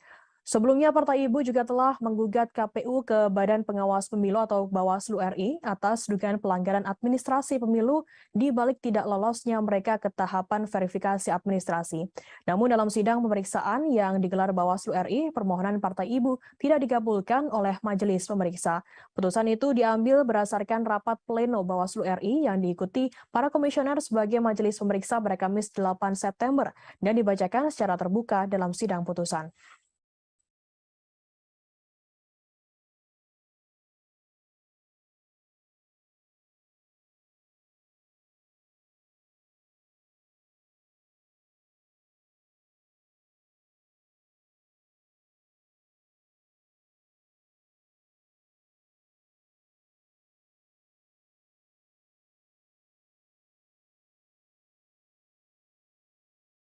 Gubernur DKI Jakarta Anies Baswedan menyatakan siap maju sebagai calon presiden pada Pilpres 2024. Pernyataan kesiapan ini ia sampaikan sebelum lengser dari jabatan Gubernur DKI Jakarta. Pernyataan tersebut disampaikan Anies dalam sebuah wawancara dengan Reuters di Singapura. Anies juga menambahkan bahwa kondisinya saat ini yang belum terikat pada satu partai memungkinkannya untuk menjalin komunikasi dengan semua fraksi. Dalam wawancara dengan Reuters pada pekan lalu itu, Anies juga menyinggung soal elektabilitasnya yang cukup tinggi berdasarkan survei sejumlah lembaga. Survei independen ini dilakukan sebelum Anies bahkan melakukan kampanye. Pernyataan Anies bahwa ia siap maju sebagai capres sebenarnya tak mengejutkan lagi karena namanya selalu muncul sebagai calon kuat di berbagai survei. Bahkan jika menilik ke belakang, Anies sudah berupaya membidik kursi RI 1 sejak menjelang Pilpres 2014 ketika ia mendaftarkan diri dalam konvensi capres Partai Demokrat.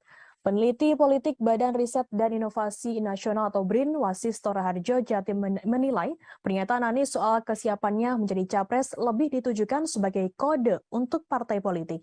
Wasisto menilai lewat pernyataan itu Anies secara tak langsung ingin mengumumkan kepada partai-partai peserta pemilu bahwa ia kini terbuka untuk menjalin komunikasi politik khususnya untuk pencapresan.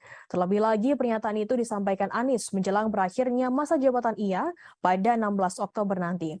Wasisto mengatakan Anies merupakan salah satu kandidat capres dengan tingkat popularitas dan elektabilitas yang tergolong tinggi.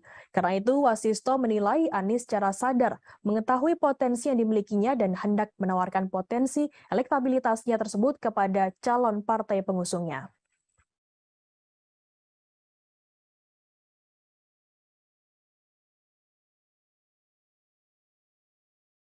Direktur Utama PT PLN Darmawan Prasojo mengatakan pihaknya tengah melakukan uji coba program konversi kompor LPG ke kompor listrik di berbagai kota Rabu 21 September.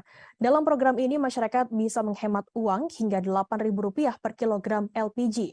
Dalam rapat dengar pendapat dengan Komisi 7 DPR RI pada Rabu 14 September, Direktur Utama PT PLN Darmawan Prasojo mengatakan dengan menggunakan kompor induksi, masyarakat bisa memasak dengan lebih hemat 10 hingga 15% dibandingkan dengan kompor LPG. Ia juga mengatakan program konversi kompor listrik tersebut terbukti dapat menghemat APBN hingga Rp330 miliar per tahunnya. Yang memprediksikan jika konversi dilakukan pada 5 juta kelompok penerima manfaat atau KPM, maka akan menghemat APBN sebesar Rp5,5 triliun dan 15,3 KPM akan menghemat Rp16,8 triliun per tahunnya. Darmawan menambahkan dengan penghematan melalui kompor listrik ini diharapkan dapat mengubah cara penggunaan energi yang selama ini masih tergantung impor. Di sisi lain, ini diharapkan bisa mendorong keterjangkauan di semua kalangan. Sementara itu, Menteri BUMN Erick Thohir mengatakan meski ada rencana peralihan dari kompor LPG ke kompor listrik, penjualan LPG tak boleh langsung dihapus. Pasalnya LPG saat ini masih sangat dibutuhkan oleh masyarakat seperti pedagang asongan, terlebih agen LPG yang pekerjaannya tak boleh dimatikan karena merupakan pendongkrak perekonomian Indonesia.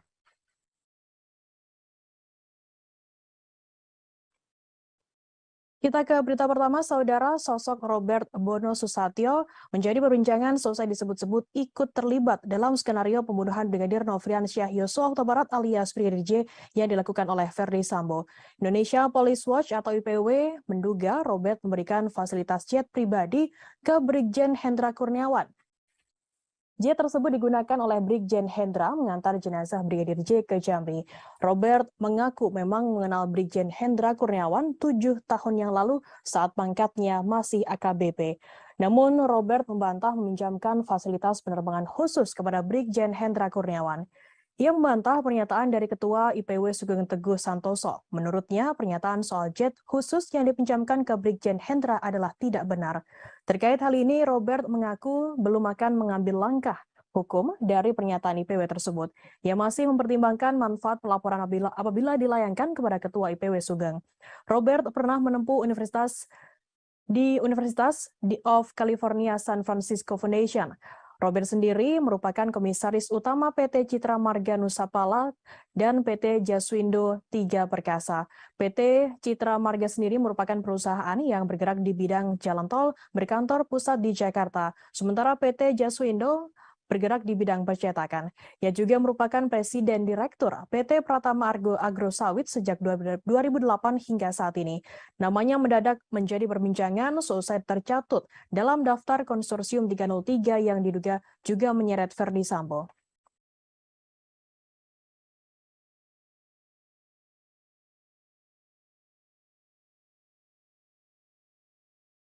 Barada Richard Eliezer alias Baradae digugat secara perdata oleh mantan kuasa hukumnya, Doli Payumara dan Muhammad Burhanuddin sebesar 15 miliar rupiah.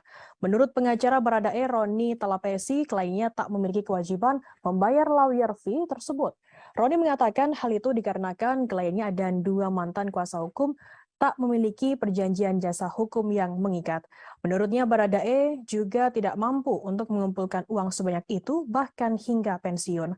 Gugatan mantan kuasa hukum kliennya menurutnya menghambat dan mengganggu jalannya proses kasus yang saat ini dijalani oleh Baradae. Menurut Roni, Baradae dan keluarganya merasa tak nyaman dengan gugatan yang dilayangkan oleh Deolipa dan Burhanuddin tersebut. Pasalnya Baradae saat ini tengah fokus menyelesaikan kasus hukum, kasus pembunuhan berencana terhadap Brigadir Nofriansyah Yosua Huta Barat alias Brigadir J. Roni mengatakan pencabutan surat kuasa oleh Baradae kepada Deolipa Burhanuddin dilakukan karena kliennya tak ingin didampingi oleh dua pengacara tersebut. Pencabutan surat kuasa itu juga telah sesuai dengan pasal 1814 KUH Perdata maksud kami. Deolipa dan Burhanuddin mendaftarkan gugatan tersebut pada 15 Agustus ke PN Jakarta Selatan. Dalam petitumnya, Deolipa dan Burhanuddin meminta hakim mengabulkan seluruh gugatan penggugat.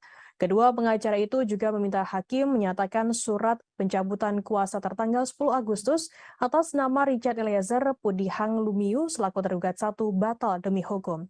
Hakim juga diminta menyatakan perbuatan Richard Eliezer dan Kapolri atau dalam hal ini Kabareskrim dalam membuat surat pencabutan kuasa hukum tertanggal 10 Agustus atas nama tergugat 1 dilakukan dengan itikat jahat dan melawan hukum. Dalam gugatan ini, hakim juga diminta menyatakan Deolipa dan Burhanuddin sebagai penasihat hukum Baradae yang sah dan mempunyai hak untuk melakukan pembelaan sampai pada persidangan.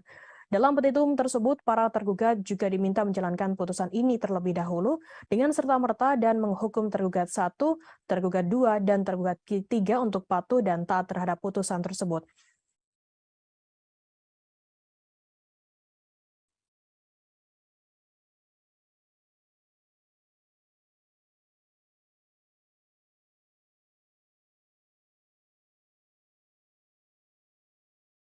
Pengamat kepolisian menilai Verdi Sambo meyakini kartu as yang dimiliki ex-Kadif Propam Polri, Irjen Verdi Sambo tersebut tak berguna menyelamatkan dirinya. Hermawan Sulistyo, pengamat kepolisian atau mengatakan kartu as tersebut sudah tak bisa menyelamatkan nasib Verdi Sambo. Hal ini dibuktikan dengan berakhirnya karir Sambo di kepolisian. Verdi Sambo diketahui dipecat secara tidak dengan hormat karena melakukan tindakan pembunuhan terhadap Brigadir Nofriansyah Yosua Huta Barat alias Brigadir J. Bahkan Sambo juga tak mendapatkan uang pensiunan. Hermawan mengatakan kartu as yang dimiliki Sambo dinilai tidak efektif. Apabila benar-benar memiliki kartu as yang mumpuni, seharusnya karir polisi tak akan berakhir demikian. Menurutnya, jika memang kartu as tersebut manjur menyelamatkan Ferry Sambo, maka seharusnya hukumannya hanya skorsing atas kasus pembunuhan yang menjeratnya. Hermawan mengatakan kartu as milik Sambo juga tak berlaku untuk kasus hukum yang menyeret istrinya Putri Chandrawati. Pasalnya, sang istri kini juga ditetapkan sebagai tersangka atas pembunuhan Brigadir J. Hermawan meyakini tidak ditahannya Putri Chandrawati hingga kini tidak ada kaitannya dengan kartu as yang dimiliki oleh Ferdy Sambo. Namun Hermawan tak bisa menilai apa yang membuat penyidik memutuskan tidak menahan istri Ferdy Sambo tersebut. Ferdy Sambo sendiri diketahui resmi dipecat dari Satuan Kepolisian selesai pengajuan bandingnya ditolak oleh Majelis Kode Etik Polri.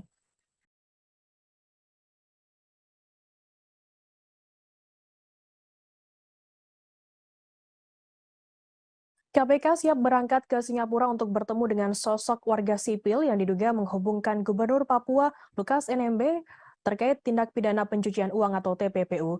Deputi Penindakan dan Eksekusi KPK Karyoto mengungkapkan pihaknya telah mengantongi nama penghubung Lukas NMB di Singapura.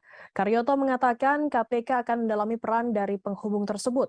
Apakah memang terlibat aktif atau pasif dalam membantu Lukas menyembunyikan atau menyamarkan hasil kejahatan. Menurutnya KPK akan bertolak ke Singapura dalam waktu dekat untuk menemui Corrupt Practice Investigation Bureau atau CIPB Singapura.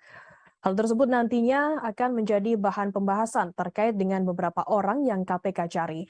KPK menyatakan akan mengumpulkan alat bukti dugaan pencucian uang Gubernur Papua Lukas NMB terkait transfer 560 miliar rupiah ke kasino judi di luar negeri. Sebelumnya PPATK merilis laporan hasil analisa atau LHA terkait transaksi keuangan Lukas NMB. Hasilnya PPATK menemukan 12 transaksi tidak wajar yang dilakukan Lukas NMB. Kepala PPATK Ivan Yustiavanda mengatakan salah satu di antaranya terkait setoran tunai ke kasino judi online sebesar 560 miliar rupiah.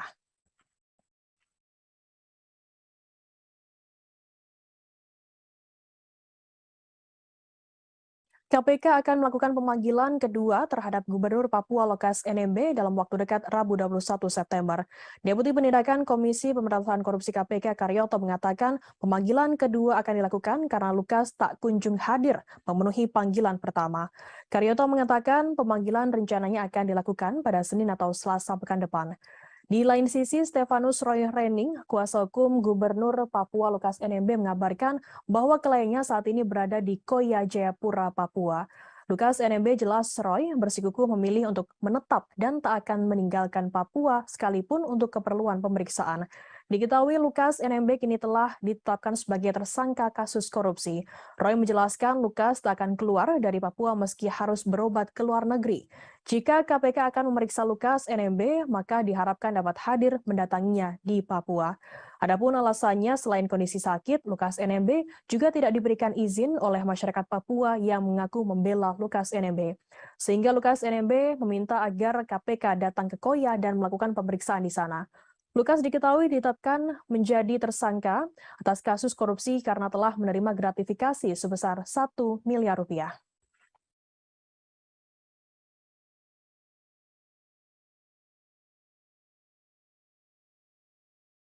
Persatuan Jaksa Republik Indonesia atau Persaja Wilayah Kejaksaan Tinggi DKI Jakarta melaporkan pengacara Alvin Lim ke Polda Metro Jaya Rabu 21 September. Laporan tersebut terkait Alvin Lim yang diduga melakukan penyebaran berita bohong soal konten yang menyebut Kejaksaan Sarang Mafia. Laporan tersebut Alvin Lim terregister dengan nomor LP/B/4820/9 Romawi/9/SPKT/Polda Metro Jaya tertanggal 20 September 2022. Berita bohong tersebut diketahui diunggah di akun YouTube Alvin Lim, channel Hotian TV. Jaksa Yadin mengatakan konten yang dibuat Alvin Lim merupakan asumsi yang menggiring opini masyarakat. Tanya itu, kalimat yang digunakan dalam konten tersebut cenderung mendiskreditkan institusi kejaksaan tanpa adanya fakta hukum atau alat bukti. Yadin menerangkan apabila memang ada oknum-oknum yang bermain di dalam institusi kejaksaan, maka bisa melaporkannya ke bidang pengawasan kejaksaan. Yang menyarankan agar Alvin Lim bersikap profesional dalam menghadapi proses-proses hukum yang melibatkannya saat ini. Yadin mengatakan agar Alvin tak memuat berita bohong atau tuduhan yang tak bisa dipertanggungjawabkan kebenarannya. Adapun Alvin Lim dalam laporan tersebut dijerat pasal 28 ayat 2, jangto pasal 45A ayat 2 Undang-Undang RI nomor 19 tahun 2016 tentang informasi dan transaksi elektronik atau ITE dan atau pasal 14 ayat 2 dan atau pasal 15 Undang-Undang RI nomor 1 tahun 1946 tentang peraturan hukum pidana dan atau pasal 156 KUH pidana soal penyebaran berita bohong dan atau ujaran kebencian. Menanggapi pelaporan tersebut, Alvin Lim mengaku hal tersebut adalah hak setiap warga negara. Namun pelaporan tersebut menurutnya menunjukkan adanya jaksa yang anti kritik. Ia menegaskan jika apa yang ia sampaikan merupakan fakta dan bukan hoax. Alvin menuding jika para jaksa kurang paham terkait hak kebebasan berpendapat dan kewenangan advokat dalam menyampaikan kasus yang ditangani merupakan hak dan dilindungi oleh undang-undang.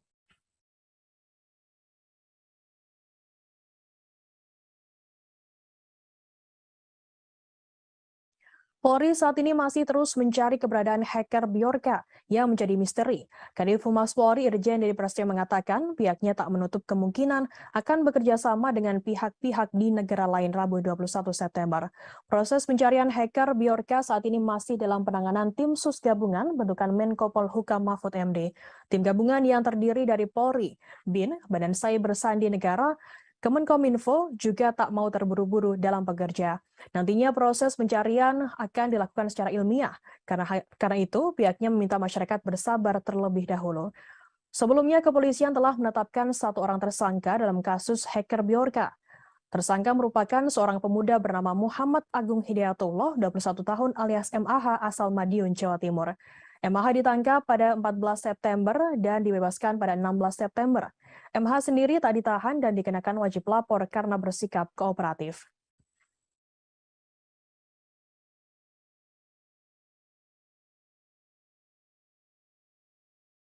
Anggota Polsek Perbaungan Aibtu Hairullah Damanik selamat meski ditembak dari jarak 1 meter oleh pelaku pencurian Ade Evin Lubis alias AL Rabu 21 September.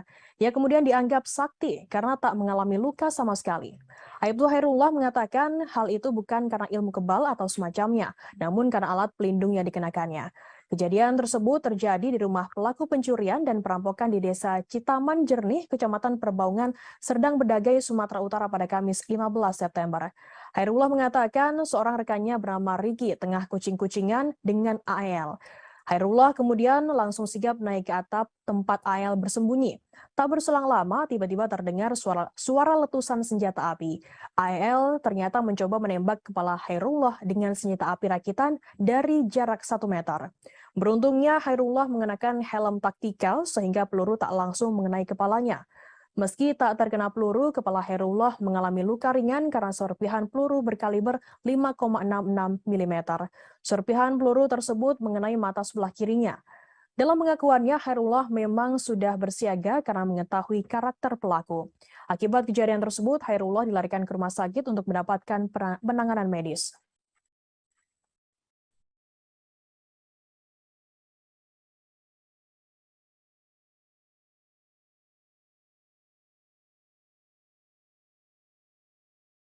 Mimik wajah para pelaku baik oknum anggota TNI maupun warga sipil yang melakukan pembunuhan dan mutilasi 4 warga di Mimika, Papua tampak menakutkan saat diperiksa.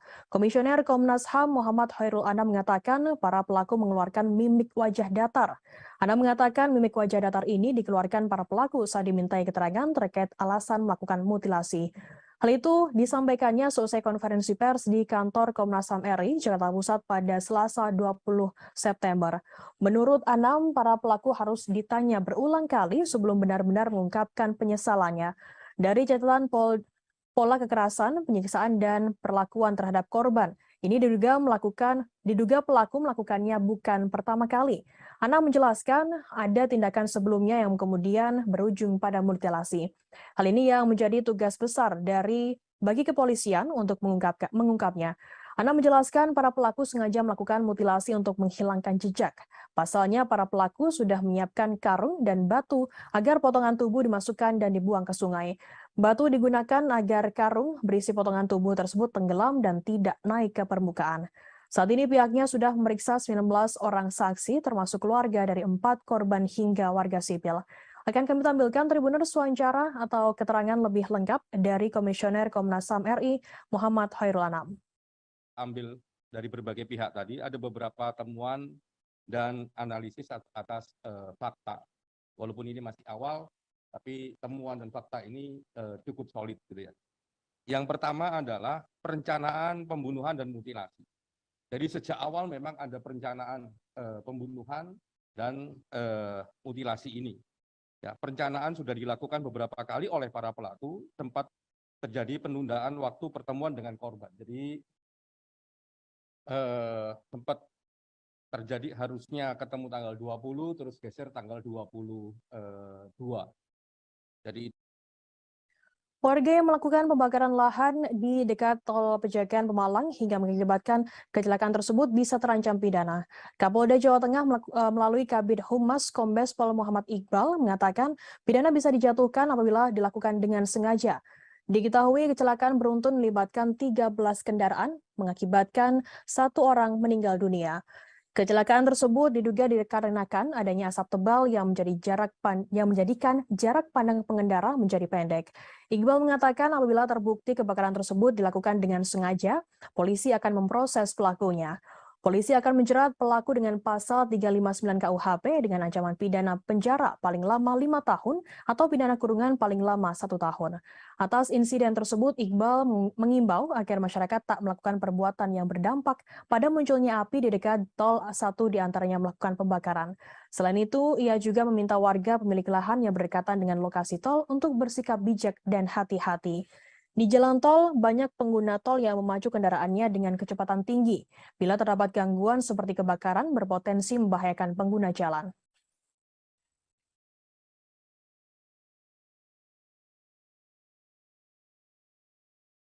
PDI Perjuangan dinilai harus lebih berhati-hati dalam menentukan langkah politiknya, terlebih menyangkut Gubernur Jawa Tengah Ganjar Pranowo. Pasalnya, Jawa Tengah sendiri merupakan lumbung suara PDI Perjuangan.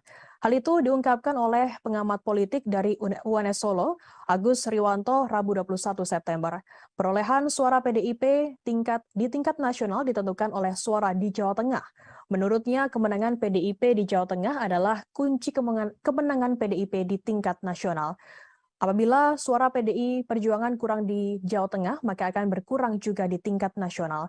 Dengan situasi demikian, menurut Agus, PDI Perjuangan mestinya lebih cermat terhadap tokoh-tokoh partai yang punya kekuatan besar dalam mengumpulkan suara di Jawa Tengah, seperti Ganjar Pranowo dan mantan Wali Kota Solo FX Hadi Rudiatmo.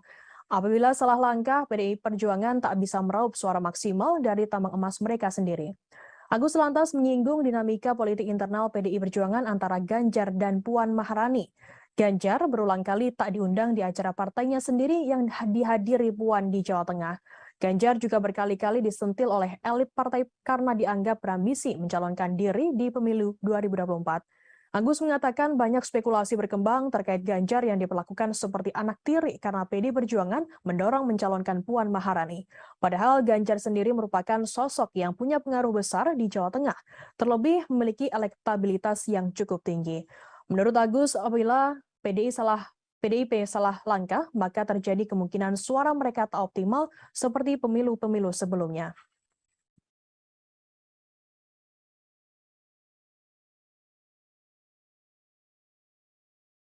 Selesai tak lagi menjabat sebagai Wakil Gubernur DKI Jakarta, Ahmad Riza Patria akan fokus mendukung Partai Gerindra dalam pemilu 2024.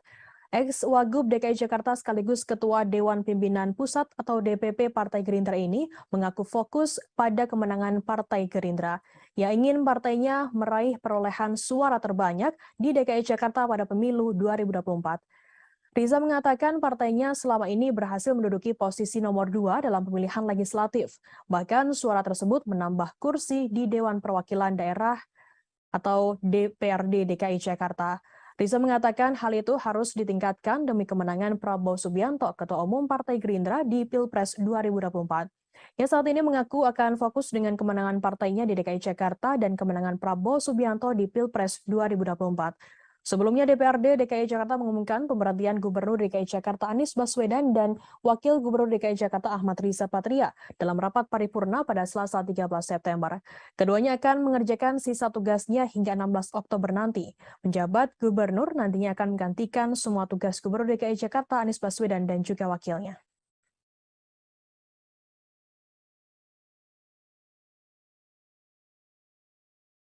Tidak lolos pendaftaran sebagai calon peserta pemilu 2024, Partai Indonesia Bangkit Bersatu atau IBU menggugat Komisi Pemilihan Umum RI ke Pengadilan Tata Usaha Negara atau PT UN Jakarta. Partai IBU diketahui dinyatakan tidak lolos sebagai salah satu dari 16 partai yang lolos peserta pemilu 2024 oleh KPU RI. Dikutip dari Sistem Informasi Penelusuran Perkara PT UN Jakarta pada Senin 19 September, gugatan ini teregistrasi dengan nomor 314-G-2022-PTUN JKT dengan penggugat atas nama Zulkifli Nur.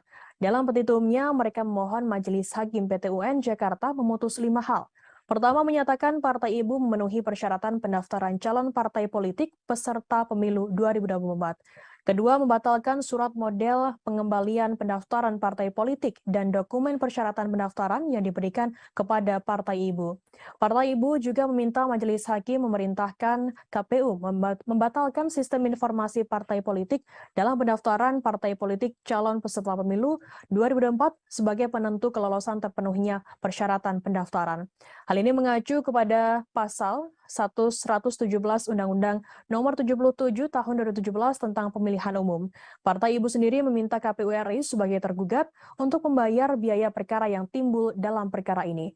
Sebelumnya, Partai Ibu juga telah menggugat KPU ke Badan Pengawas Pemilu atau Bawaslu RI atas dugaan pelanggaran administrasi pemilu di balik tidak lolosnya mereka ke tahapan verifikasi administrasi. Namun dalam sidang pemeriksaan yang digelar Bawaslu RI, permohonan Partai Ibu tidak dikabulkan oleh majelis pemeriksa. Putusan itu diambil berdasarkan rapat pleno Bawaslu RI yang diikuti para komisioner sebagai majelis pemeriksa pada Kamis 8 September dan dibacakan secara terbuka dalam sidang putusan.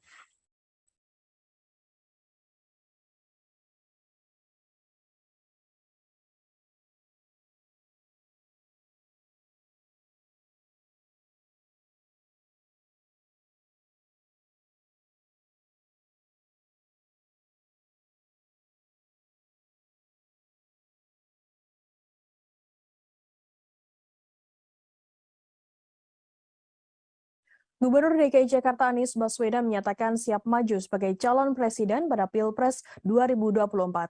Pernyataan kesiapan ini ia sampaikan sebelum lengser dari jabatan Gubernur DKI Jakarta. Pernyataan tersebut disampaikan Anies dalam sebuah wawancara dengan Reuters di Singapura. Anies juga menambahkan bahwa kondisinya saat ini yang belum terikat pada satu partai memungkinkannya untuk menjalin komunikasi dengan semua fraksi. Dalam wawancara dengan Reuters pada pekan lalu itu, Anies juga menyinggung soal elektabilitasnya yang cukup tinggi berdasarkan survei sejumlah lembaga. Survei independen ini dilakukan sebelum Anies bahkan melakukan kampanye. Pernyataan Anies bahwa ia siap maju sebagai capres sebenarnya tak mengejutkan lagi karena namanya selalu muncul sebagai calon kuat di berbagai survei. Bahkan jika menilik ke belakang, Anies sudah berupaya membidik kursi RI 1 sejak menjelang Pilpres 2014 ketika ia mendaftarkan diri dalam konvensi capres Partai Demokrat. Peneliti politik Badan Riset dan Inovasi Nasional atau BRIN, Wasisto Raharjo Jatim menilai pernyataan Anies soal kesiapannya menjadi capres lebih ditujukan sebagai kode untuk partai politik. Wasisto menilai lewat pernyataan itu Anies secara tak langsung ingin mengumumkan kepada partai-partai peserta pemilu bahwa ia kini terbuka untuk menjalin komunikasi politik khususnya untuk pencapresan. Terlebih lagi pernyataan itu disampaikan Anies menjelang berakhirnya masa jabatan ia pada 16 Oktober nanti. Wasisto mengatakan Anies merupakan salah satu kandidat capres dengan tingkat popularitas dan elektabilitas yang tergolong tinggi. Karena itu, Wasisto menilai Anies secara sadar mengetahui potensi yang dimilikinya dan hendak menawarkan potensi elektabilitasnya tersebut kepada calon partai pengusungnya.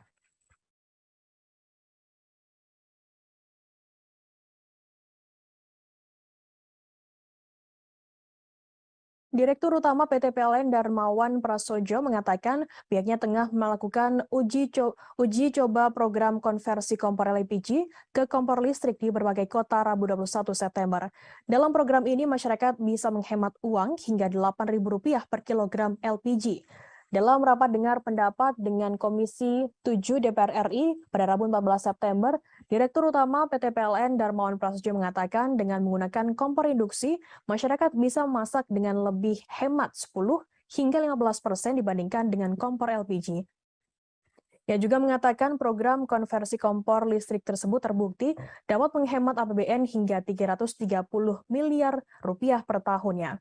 Yang memprediksikan jika konversi dilakukan pada 5 juta kelompok penerima manfaat atau KPM, maka akan menghemat APBN sebesar Rp5,5 triliun dan 15,3 KPM akan menghemat Rp16,8 triliun per tahunnya. Darmawan menambahkan dengan penghematan melalui kompor listrik ini diharapkan dapat mengubah cara penggunaan energi yang selama ini masih tergantung impor. Di sisi lain, ini diharapkan bisa mendorong keterjangkauan di semua kalangan. Sementara itu, Menteri BUMN Erick Thohir mengatakan meski ada rencana peralihan dari kompor LPG ke kompor listrik, penjualan LPG tak boleh langsung dihapus. Pasalnya LPG saat ini masih sangat dibutuhkan oleh masyarakat seperti pedagang asongan, terlebih agen LPG yang pekerjaannya tak boleh dimatikan karena merupakan pendongkrak perekonomian Indonesia.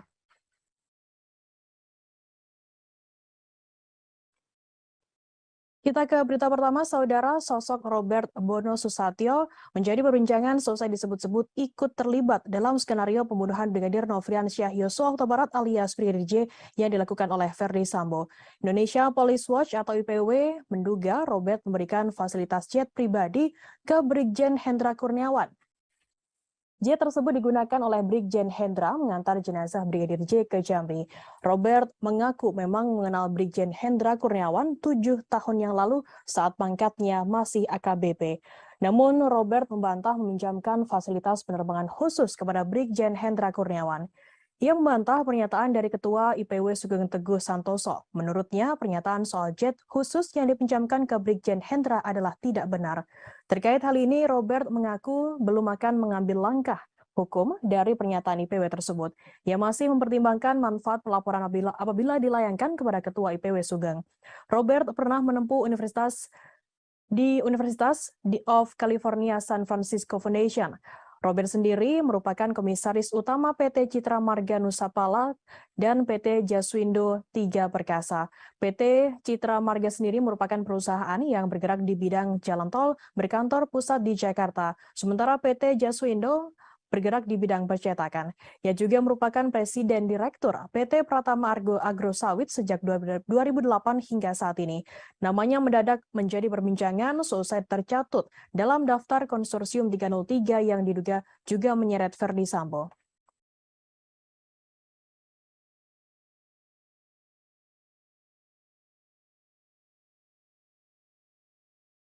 Barada Richard Eliezer alias Baradae digugat secara perdata oleh mantan kuasa hukumnya, Dolipa Yumara dan Muhammad Burhanuddin sebesar 15 miliar rupiah.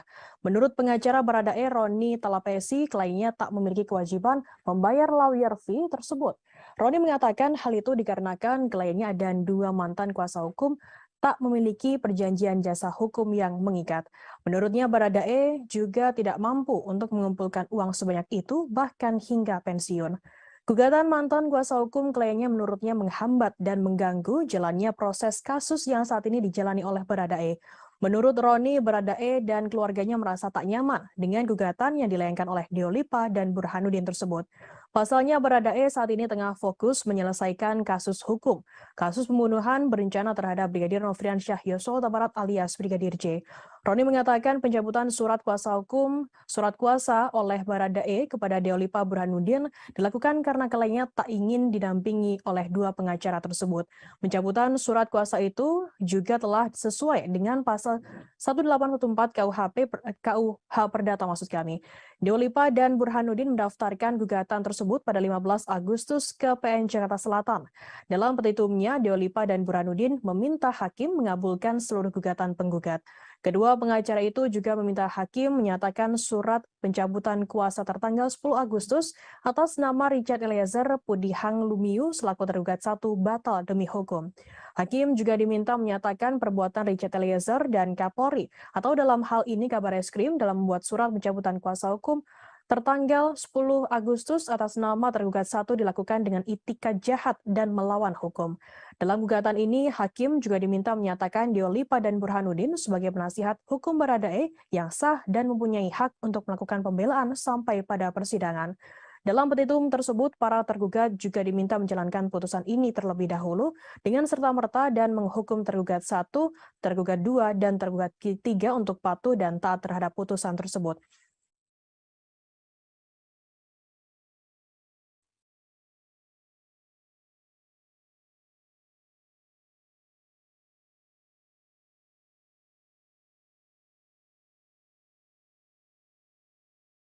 Pengamat kepolisian menilai Verdi Sambo meyakini kartu as yang dimiliki ex-Kadif Propam-Polri, Irjen Verdi Sambo tersebut tak berguna menyelamatkan dirinya. Hermawan Sulistyo, pengamat kepolisian atau mengatakan kartu as tersebut sudah tak bisa menyelamatkan nasib Verdi Sambo. Hal ini dibuktikan dengan berakhirnya karir Sambo di kepolisian.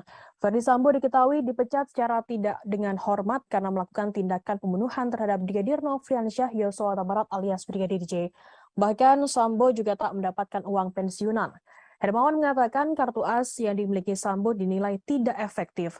Apabila benar-benar memiliki kartu as yang mumpuni, seharusnya karir polisi tak akan berakhir demikian.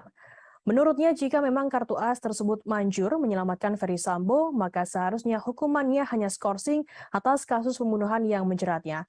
Hermawan mengatakan kartu as milik Sambo juga tak berlaku untuk kasus hukum yang menyeret istrinya Putri Chandrawati. Pasalnya, sang istri kini juga ditetapkan sebagai tersangka atas pembunuhan Brigadir J.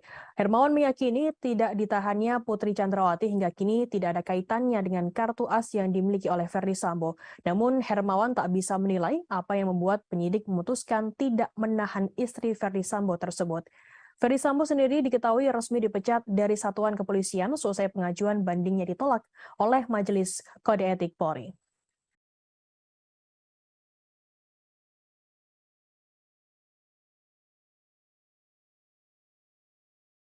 KPK siap berangkat ke Singapura untuk bertemu dengan sosok warga sipil yang diduga menghubungkan Gubernur Papua Lukas NMB terkait tindak pidana pencucian uang atau TPPU. Deputi Penindakan dan Eksekusi KPK Karyoto mengungkapkan pihaknya telah mengantongi nama penghubung Lukas NMB di Singapura. Karyoto mengatakan KPK akan mendalami peran dari penghubung tersebut. Apakah memang terlibat aktif atau pasif dalam membantu Lukas menyembunyikan atau menyamarkan hasil kejahatan. Menurutnya KPK akan bertolak ke Singapura dalam waktu dekat untuk menemui Korup Practice Investigation Bureau atau CIPB Singapura. Hal tersebut nantinya akan menjadi bahan pembahasan terkait dengan beberapa orang yang KPK cari. KPK menyatakan akan mengumpulkan alat bukti dugaan pencucian uang Gubernur Papua Lukas NMB terkait transfer 560 miliar rupiah ke kasino judi di luar negeri. Sebelumnya PPATK merilis laporan hasil analisa atau LHA terkait transaksi keuangan Lukas NMB. Hasilnya PPATK menemukan 12 transaksi tidak wajar yang dilakukan Lukas NMB. Kepala PPATK Ivan Yustiavanda mengatakan salah satu di antaranya terkait setoran tunai ke kasino judi online sebesar 560 miliar rupiah.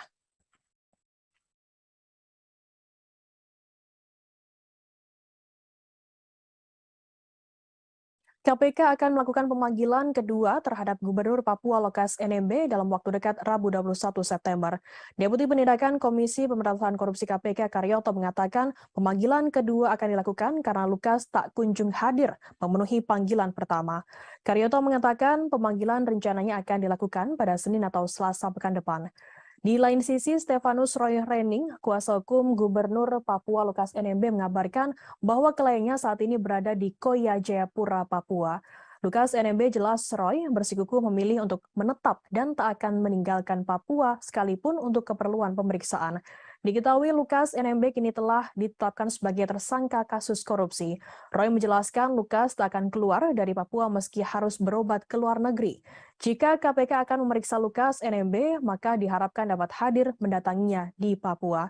Adapun alasannya selain kondisi sakit, Lukas NMB juga tidak diberikan izin oleh masyarakat Papua yang mengaku membela Lukas NMB. Sehingga Lukas NMB meminta agar KPK datang ke Koya dan melakukan pemeriksaan di sana. Lukas diketahui ditetapkan menjadi tersangka atas kasus korupsi karena telah menerima gratifikasi sebesar 1 miliar rupiah.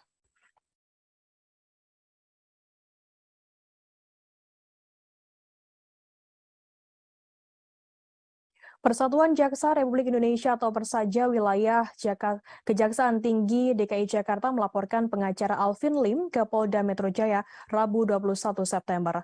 Laporan tersebut terkait Alvin Lim yang diduga melakukan penyebaran berita bohong soal konten yang menyebut Kejaksaan Sarang Mafia.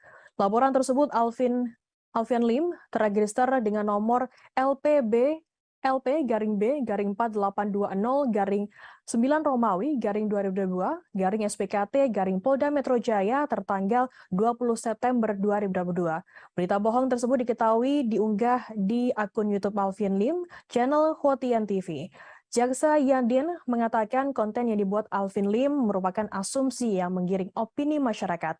Tanya itu, kalimat yang digunakan dalam konten tersebut cenderung mendiskreditkan institusi kejaksaan tanpa adanya fakta hukum atau alat bukti.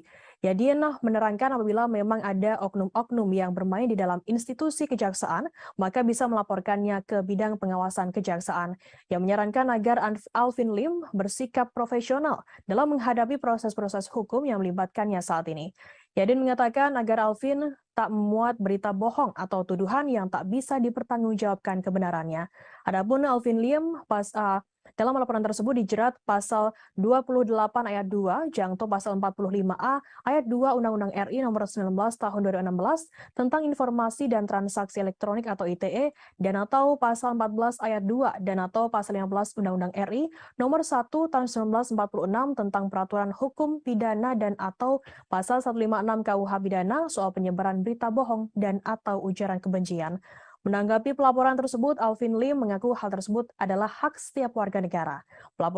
Namun pelaporan tersebut menurutnya menunjukkan adanya jaksa yang anti kritik. Ia menegaskan jika apa yang ia sampaikan merupakan fakta dan bukan hoax. Alvin menuding jika para jaksa kurang paham terkait hak kebebasan berpendapat dan kewenangan advokat dalam menyampaikan kasus yang ditangani merupakan hak dan dilindungi oleh undang-undang.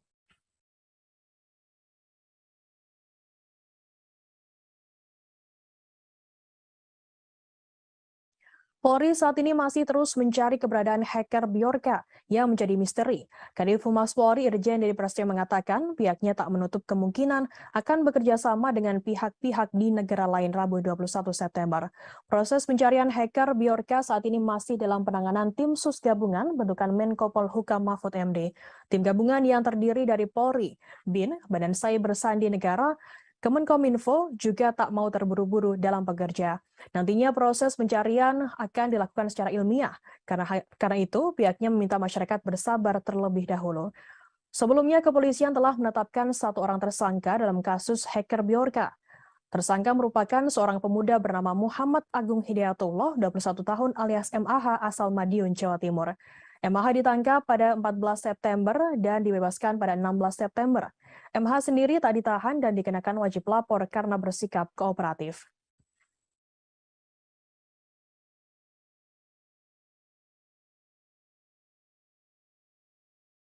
Anggota Polsek Perbaungan Aibtu Hairullah Damanik selamat meski ditembak dari jarak 1 meter oleh pelaku pencurian Ade Evin Lubis alias AL Rabu 21 September. Ia kemudian dianggap sakti karena tak mengalami luka sama sekali. Aibtu Hairullah mengatakan hal itu bukan karena ilmu kebal atau semacamnya, namun karena alat pelindung yang dikenakannya. Kejadian tersebut terjadi di rumah pelaku pencurian dan perampokan di Desa Citaman Jernih, Kecamatan Perbaungan, Serdang Bedagai, Sumatera Utara pada Kamis 15 September. Hairullah mengatakan seorang rekannya bernama Riki tengah kucing-kucingan dengan AL. Hairullah kemudian langsung sigap naik ke atap tempat AL bersembunyi. Tak berselang lama, tiba-tiba terdengar suara letusan senjata api. AL ternyata mencoba menembak kepala Hairullah dengan senjata api rakitan dari jarak 1 meter. Beruntungnya Hairullah mengenakan helm taktikal sehingga peluru tak langsung mengenai kepalanya. Meski tak terkena peluru, kepala Hairullah mengalami luka ringan karena serpihan peluru berkaliber 5,66 mm. Serpihan peluru tersebut mengenai mata sebelah kirinya. Dalam pengakuannya, Hairullah memang sudah bersiaga karena mengetahui karakter pelaku. Akibat kejadian tersebut, Hairullah dilarikan ke rumah sakit untuk mendapatkan penanganan medis.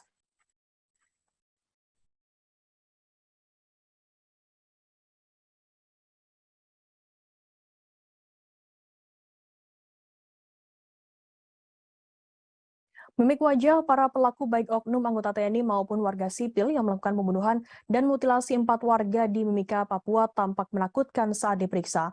Komisioner Komnas HAM Muhammad Khairul Anam mengatakan para pelaku mengeluarkan mimik wajah datar. Anam mengatakan mimik wajah datar ini dikeluarkan para pelaku saat dimintai keterangan terkait alasan melakukan mutilasi. Hal itu disampaikannya selesai konferensi pers di kantor Komnas HAM RI, Jakarta Pusat pada Selasa 20 September. Menurut Anam, para pelaku harus ditanya berulang kali sebelum benar-benar mengungkapkan penyesalannya. Dari catatan pola kekerasan, penyiksaan, dan perlakuan terhadap korban, ini diduga pelaku melakukannya bukan pertama kali. Anam menjelaskan ada tindakan sebelumnya yang kemudian berujung pada mutilasi. Hal ini yang menjadi tugas besar bagi kepolisian untuk mengungkapnya. Anam menjelaskan para pelaku sengaja melakukan mutilasi untuk menghilangkan jejak. Pasalnya para pelaku sudah menyiapkan karung dan batu agar potongan tubuh dimasukkan dan dibuang ke sungai. Batu digunakan agar karung berisi potongan tubuh tersebut tenggelam dan tidak naik ke permukaan. Saat ini pihaknya sudah memeriksa 19 orang saksi termasuk keluarga dari 4 korban hingga warga sipil. Akan kami tampilkan Tribuners wawancara atau keterangan lebih lengkap dari Komisioner Komnas HAM RI Muhammad Khairul Anam. ambil dari berbagai pihak tadi, ada beberapa temuan dan analisis atas fakta. Walaupun ini masih awal, tapi temuan dan fakta ini cukup solid gitu ya. Yang pertama adalah perencanaan pembunuhan dan mutilasi. Jadi sejak awal memang ada perencanaan pembunuhan dan mutilasi ini. Ya, perencanaan sudah dilakukan beberapa kali oleh para pelaku, sempat terjadi penundaan waktu pertemuan dengan korban. Jadi sempat terjadi harusnya ketemu tanggal 20, terus geser tanggal 22. Jadi Warga yang melakukan pembakaran lahan di dekat tol Pejagan Pemalang hingga mengakibatkan kecelakaan tersebut bisa terancam pidana. Kapolda Jawa Tengah melalui Kabid Humas Kombes Pol Muhammad Iqbal mengatakan pidana bisa dijatuhkan apabila dilakukan dengan sengaja. Diketahui kecelakaan beruntun melibatkan 13 kendaraan mengakibatkan 1 orang meninggal dunia. Kecelakaan tersebut diduga dikarenakan adanya asap tebal yang menjadikan jarak pandang pengendara menjadi pendek. Iqbal mengatakan apabila terbukti kebakaran tersebut dilakukan dengan sengaja, polisi akan memproses pelakunya. Polisi akan menjerat pelaku dengan pasal 359 KUHP dengan ancaman pidana penjara paling lama 5 tahun atau pidana kurungan paling lama 1 tahun. Atas insiden tersebut, Iqbal mengimbau agar masyarakat tak melakukan perbuatan yang berdampak pada munculnya api di dekat tol, 1 diantaranya melakukan pembakaran. Selain itu, ia juga meminta warga pemilik lahan yang berdekatan dengan lokasi tol untuk bersikap bijak dan hati-hati. Di jalan tol, banyak pengguna tol yang memacu kendaraannya dengan kecepatan tinggi. Bila terdapat gangguan seperti kebakaran, berpotensi membahayakan pengguna jalan.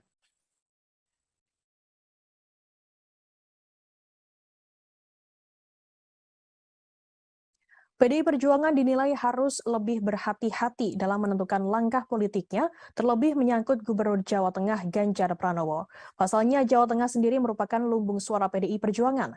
Hal itu diungkapkan oleh pengamat politik dari UNS Solo, Agus Riwanto, Rabu 21 September. Perolehan suara PDIP di tingkat nasional ditentukan oleh suara di Jawa Tengah. Menurutnya, kemenangan PDIP di Jawa Tengah adalah kunci kemenangan PDIP di tingkat nasional. Apabila suara PDI Perjuangan kurang di Jawa Tengah, maka akan berkurang juga di tingkat nasional. Dengan situasi demikian, menurut Agus, PDI Perjuangan mestinya lebih cermat terhadap tokoh-tokoh partai yang punya kekuatan besar dalam mengumpulkan suara di Jawa Tengah, seperti Ganjar Pranowo dan mantan Wali Kota Solo FX Hadi Rudiatmo. Apabila salah langkah, PDI Perjuangan tak bisa meraup suara maksimal dari tambang emas mereka sendiri. Agus lantas menyinggung dinamika politik internal PDI Perjuangan antara Ganjar dan Puan Maharani. Ganjar berulang kali tak diundang di acara partainya sendiri yang dihadiri Puan di Jawa Tengah. Ganjar juga berkali-kali disentil oleh elit partai karena dianggap berambisi mencalonkan diri di pemilu 2024. Agus mengatakan banyak spekulasi berkembang terkait Ganjar yang diperlakukan seperti anak tiri karena PDI Perjuangan mendorong mencalonkan Puan Maharani. Padahal Ganjar sendiri merupakan sosok yang punya pengaruh besar di Jawa Tengah, terlebih memiliki elektabilitas yang cukup tinggi. Menurut Agus, apabila PDIP salah langkah, maka terjadi kemungkinan suara mereka tak optimal seperti pemilu-pemilu sebelumnya.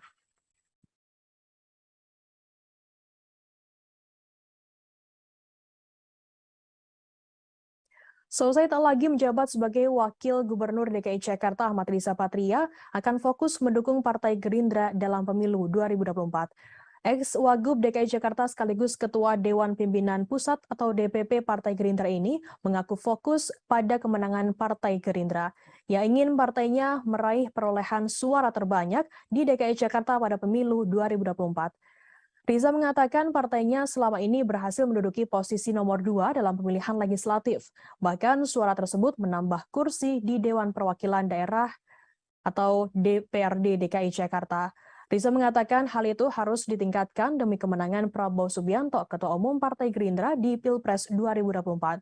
Ia saat ini mengaku akan fokus dengan kemenangan partainya di DKI Jakarta dan kemenangan Prabowo Subianto di Pilpres 2024. Sebelumnya DPRD DKI Jakarta mengumumkan pemberhentian Gubernur DKI Jakarta Anies Baswedan dan Wakil Gubernur DKI Jakarta Ahmad Riza Patria dalam rapat paripurna pada Selasa 13 September. Keduanya akan mengerjakan sisa tugasnya hingga 16 Oktober nanti. Penjabat Gubernur nantinya akan menggantikan semua tugas Gubernur DKI Jakarta Anies Baswedan dan juga wakilnya.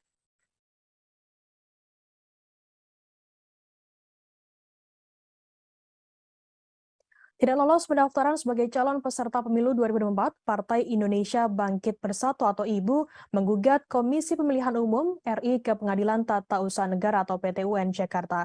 Partai IBU diketahui dinyatakan tidak lolos sebagai salah satu dari 16 partai yang lolos peserta pemilu 2024 oleh KPU RI.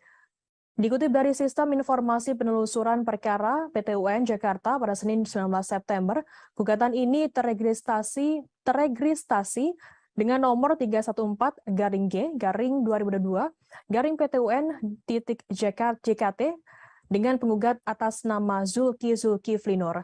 Dalam petitumnya, mereka memohon Majelis Hakim PT UN Jakarta memutus 5 hal. Pertama, menyatakan Partai IBU memenuhi persyaratan pendaftaran calon partai politik peserta pemilu 2024. Kedua, membatalkan surat model pengembalian pendaftaran partai politik dan dokumen persyaratan pendaftaran yang diberikan kepada Partai IBU. Partai IBU juga meminta Majelis Hakim memerintahkan KPU membatalkan sistem informasi partai politik dalam pendaftaran partai politik calon peserta pemilu 2024 sebagai penentu kelolosan terpenuhnya persyaratan pendaftaran. Hal ini mengacu kepada pasal 117 Undang-Undang Nomor 77 Tahun 2017 tentang Pemilihan Umum. Partai IBU sendiri meminta KPU RI sebagai tergugat untuk membayar biaya perkara yang timbul dalam perkara ini. Sebelumnya, Partai IBU juga telah menggugat KPU ke Badan Pengawas Pemilu atau Bawaslu RI atas dugaan pelanggaran administrasi pemilu di balik tidak lolosnya mereka ke tahapan verifikasi administrasi. Namun dalam sidang pemeriksaan yang digelar Bawaslu RI, permohonan Partai IBU tidak dikabulkan oleh majelis pemeriksa. Putusan itu diambil berdasarkan rapat pleno Bawaslu RI yang diikuti para komisioner sebagai majelis pemeriksa pada Kamis 8 September dan dibacakan secara terbuka dalam sidang putusan.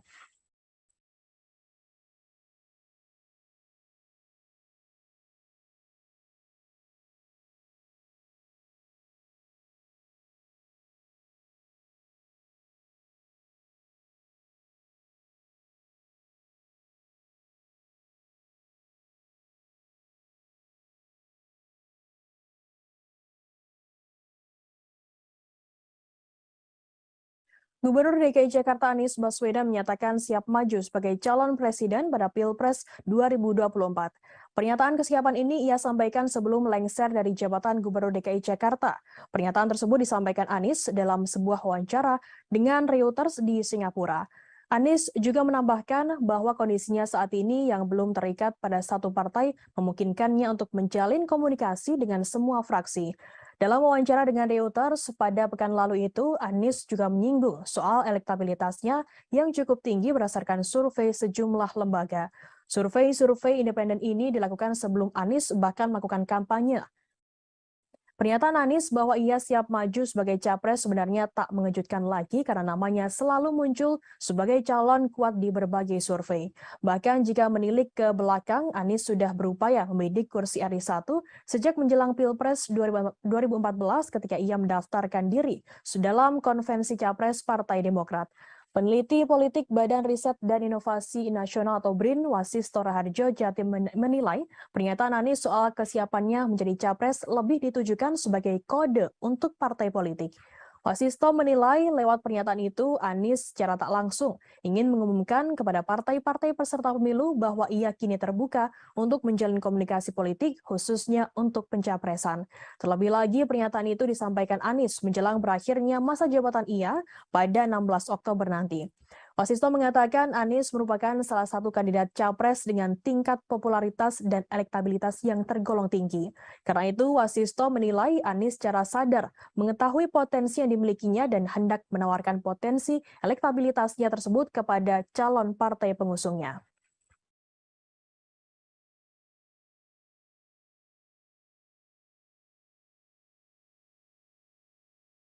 Direktur Utama PT PLN Darmawan Prasojo mengatakan pihaknya tengah melakukan uji coba program konversi kompor LPG ke kompor listrik di berbagai kota Rabu 21 September.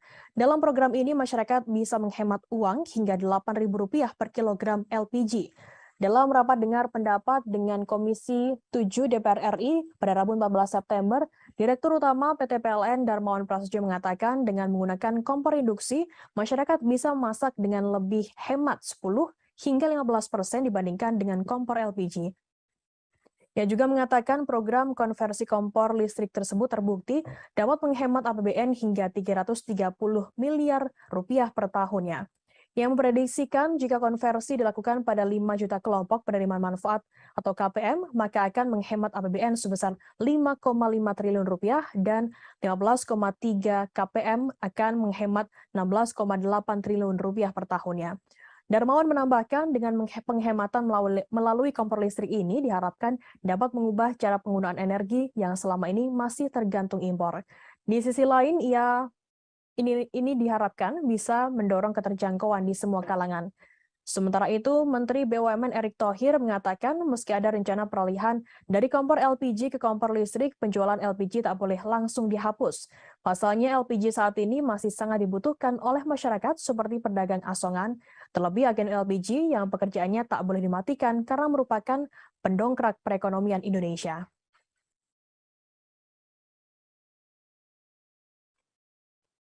Kita ke berita pertama, Saudara. Sosok Robert Bono Susatyo menjadi perbincangan selesai disebut-sebut ikut terlibat dalam skenario pembunuhan Brigadir Nofriansyah Yosua Huta Barat alias Brigadir J yang dilakukan oleh Verdi Sambo.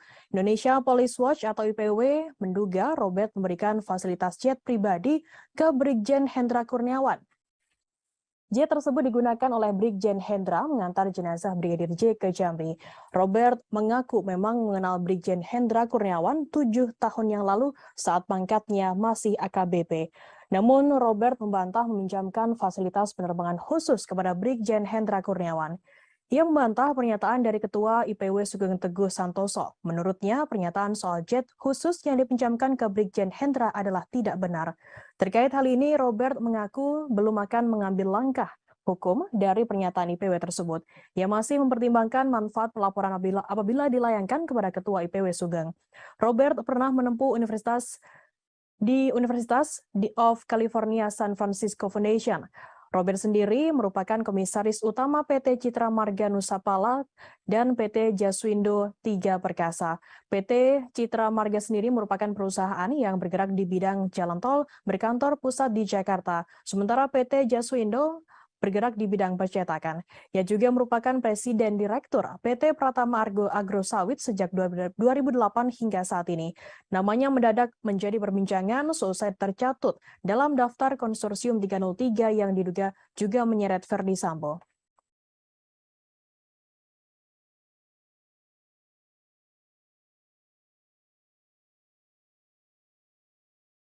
Barada Richard Eliezer alias Baradae digugat secara perdata oleh mantan kuasa hukumnya, Doli Payumara dan Muhammad Burhanuddin sebesar 15 miliar rupiah. Menurut pengacara Baradae, Roni Talapesi, kliennya tak memiliki kewajiban membayar lawyer fee tersebut. Roni mengatakan hal itu dikarenakan kliennya dan dua mantan kuasa hukum tak memiliki perjanjian jasa hukum yang mengikat. Menurutnya, Baradae juga tidak mampu untuk mengumpulkan uang sebanyak itu, bahkan hingga pensiun.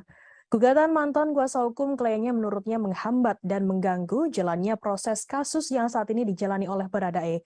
Menurut Roni, Baradae dan keluarganya merasa tak nyaman dengan gugatan yang dilayangkan oleh Deolipa dan Burhanuddin tersebut. Pasalnya Baradae saat ini tengah fokus menyelesaikan kasus hukum, kasus pembunuhan berencana terhadap Brigadir Nofriansyah Yosua Huta Barat alias Brigadir J. Roni mengatakan pencabutan surat kuasa oleh Baradae kepada Deolipa Burhanuddin dilakukan karena kliennya tak ingin didampingi oleh dua pengacara tersebut. Pencabutan surat kuasa itu juga telah sesuai dengan pasal 1814 KUH Perdata maksud kami.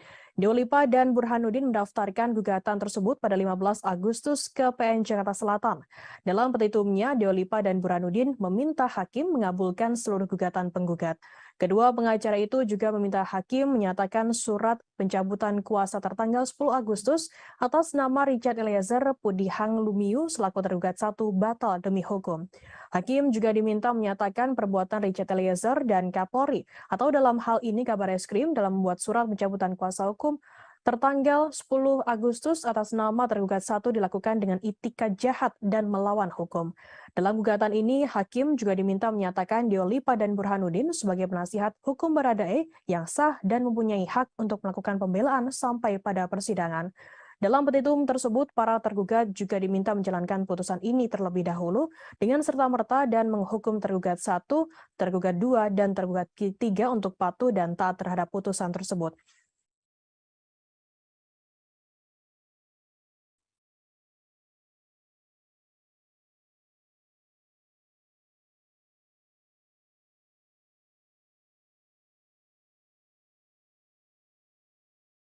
Pengamat kepolisian menilai Verdi Sambo meyakini kartu as yang dimiliki ex-Kadif Propam-Polri, Irjen Verdi Sambo tersebut tak berguna menyelamatkan dirinya. Hermawan Sulistyo, pengamat kepolisian atau mengatakan kartu as tersebut sudah tak bisa menyelamatkan nasib Verdi Sambo. Hal ini dibuktikan dengan berakhirnya karir Sambo di kepolisian. Verdi Sambo diketahui dipecat secara tidak dengan hormat karena melakukan tindakan pembunuhan terhadap Brigadir Nofriansyah Yosua Huta Barat alias Brigadir J. Bahkan Sambo juga tak mendapatkan uang pensiunan. Hermawan mengatakan kartu as yang dimiliki Sambo dinilai tidak efektif. Apabila benar-benar memiliki kartu as yang mumpuni, seharusnya karir polisi tak akan berakhir demikian. Menurutnya, jika memang kartu as tersebut manjur menyelamatkan Ferry Sambo, maka seharusnya hukumannya hanya skorsing atas kasus pembunuhan yang menjeratnya. Hermawan mengatakan kartu as milik Sambo juga tak berlaku untuk kasus hukum yang menyeret istrinya Putri Chandrawati. Pasalnya, sang istri kini juga ditetapkan sebagai tersangka atas pembunuhan Brigadir J. Hermawan meyakini tidak ditahannya Putri Chandrawati hingga kini tidak ada kaitannya dengan kartu as yang dimiliki oleh Ferdy Sambo. Namun Hermawan tak bisa menilai apa yang membuat penyidik memutuskan tidak menahan istri Ferdy Sambo tersebut. Ferdy Sambo sendiri diketahui resmi dipecat dari satuan kepolisian selesai pengajuan bandingnya ditolak oleh Majelis Kode Etik Polri.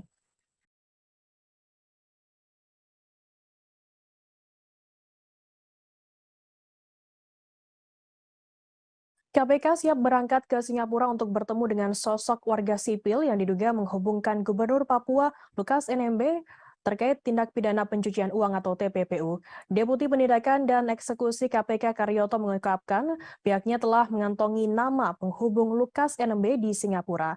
Karyoto mengatakan KPK akan mendalami peran dari penghubung tersebut. Apakah memang terlibat aktif atau pasif dalam membantu Lukas menyembunyikan atau menyamarkan hasil kejahatan. Menurutnya KPK akan bertolak ke Singapura dalam waktu dekat untuk menemui Corrupt Practice Investigation Bureau atau CIPB Singapura. Hal tersebut nantinya akan menjadi bahan pembahasan terkait dengan beberapa orang yang KPK cari. KPK menyatakan akan mengumpulkan alat bukti dugaan pencucian uang Gubernur Papua Lukas NMB terkait transfer 560 miliar rupiah ke kasino judi di luar negeri. Sebelumnya PPATK merilis laporan hasil analisa atau LHA terkait transaksi keuangan Lukas NMB. Hasilnya PPATK menemukan 12 transaksi tidak wajar yang dilakukan Lukas NMB. Kepala PPATK Ivan Yustiavanda mengatakan salah satu di antaranya terkait setoran tunai ke kasino judi online sebesar 560 miliar rupiah.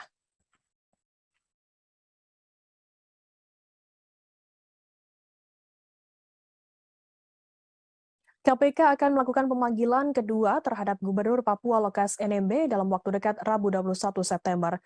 Deputi Penindakan Komisi Pemberantasan Korupsi KPK Karyoto mengatakan pemanggilan kedua akan dilakukan karena Lukas tak kunjung hadir memenuhi panggilan pertama. Karyoto mengatakan pemanggilan rencananya akan dilakukan pada Senin atau Selasa pekan depan. Di lain sisi, Stefanus Roy Rening, kuasa hukum Gubernur Papua Lukas NMB mengabarkan bahwa kliennya saat ini berada di Koya Jayapura, Papua. Lukas NMB jelas Roy bersikukuh memilih untuk menetap dan tak akan meninggalkan Papua sekalipun untuk keperluan pemeriksaan. Diketahui Lukas NMB kini telah ditetapkan sebagai tersangka kasus korupsi. Roy menjelaskan Lukas tak akan keluar dari Papua meski harus berobat ke luar negeri. Jika KPK akan memeriksa Lukas NMB, maka diharapkan dapat hadir mendatanginya di Papua. Adapun alasannya selain kondisi sakit, Lukas NMB juga tidak diberikan izin oleh masyarakat Papua yang mengaku membela Lukas NMB. Sehingga Lukas NMB meminta agar KPK datang ke Koya dan melakukan pemeriksaan di sana. Lukas diketahui ditetapkan menjadi tersangka atas kasus korupsi karena telah menerima gratifikasi sebesar 1 miliar rupiah.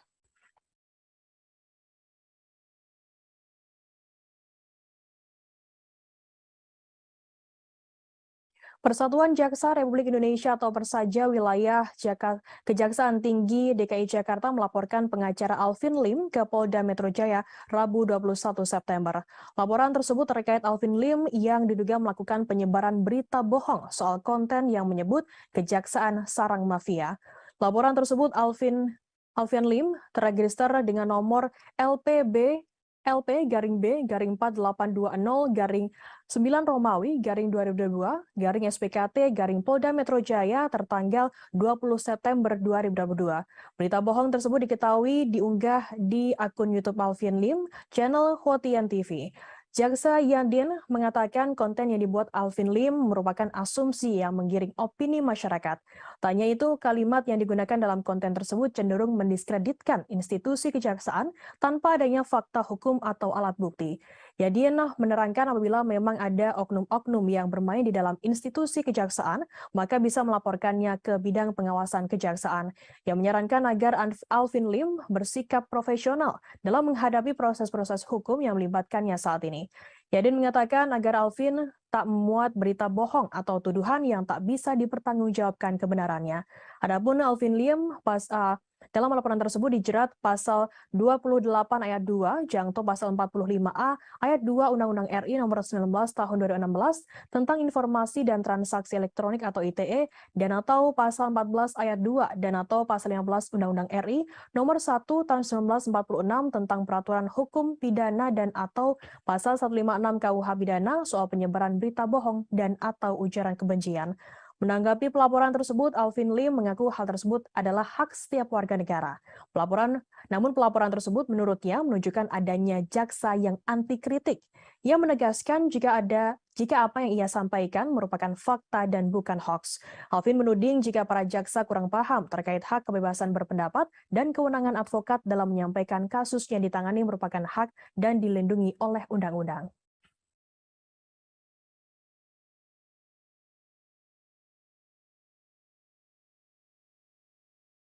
Polri saat ini masih terus mencari keberadaan hacker Bjorka yang menjadi misteri. Kadif Humas Polri Irjen Deddy Prasetyo mengatakan pihaknya tak menutup kemungkinan akan bekerja sama dengan pihak-pihak di negara lain Rabu 21 September. Proses pencarian hacker Bjorka saat ini masih dalam penanganan tim sus gabungan bentukan Menko Polhukam Mahfud MD. Tim gabungan yang terdiri dari Polri, BIN, Badan Cyber Sandi Negara, Kemenkominfo juga tak mau terburu-buru dalam bekerja. Nantinya proses pencarian akan dilakukan secara ilmiah. Karena itu, pihaknya meminta masyarakat bersabar terlebih dahulu. Sebelumnya, kepolisian telah menetapkan satu orang tersangka dalam kasus hacker Bjorka. Tersangka merupakan seorang pemuda bernama Muhammad Agung Hidayatullah, 21 tahun alias MAH asal Madiun, Jawa Timur. MAH ditangkap pada 14 September dan dibebaskan pada 16 September. MH sendiri tak ditahan dan dikenakan wajib lapor karena bersikap kooperatif.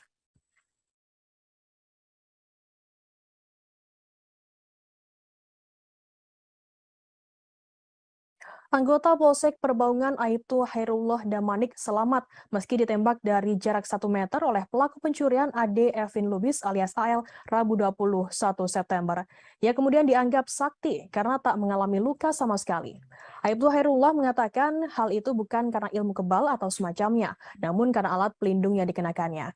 Kejadian tersebut terjadi di rumah pelaku pencurian dan perampokan di Desa Citaman Jernih, Kecamatan Perbaungan, Serdang Bedagai, Sumatera Utara pada Kamis 15 September. Hairullah mengatakan seorang rekannya bernama Riki tengah kucing-kucingan dengan AL. Hairullah kemudian langsung sigap naik ke atap tempat AL bersembunyi. Tak berselang lama, tiba-tiba terdengar suara letusan senjata api. AL ternyata mencoba menembak kepala Hairullah dengan senjata api rakitan dari jarak 1 meter. Beruntungnya, Hairullah mengenakan helm taktikal sehingga peluru tak langsung mengenai kepalanya. Meski tak terkena peluru, kepala Hairullah mengalami luka ringan karena serpihan peluru berkaliber 5,66 mm. Serpihan peluru tersebut mengenai mata sebelah kirinya. Dalam pengakuannya, Hairullah memang sudah bersiaga karena mengetahui karakter pelaku. Akibat kejadian tersebut, Hairullah dilarikan ke rumah sakit untuk mendapatkan penanganan medis.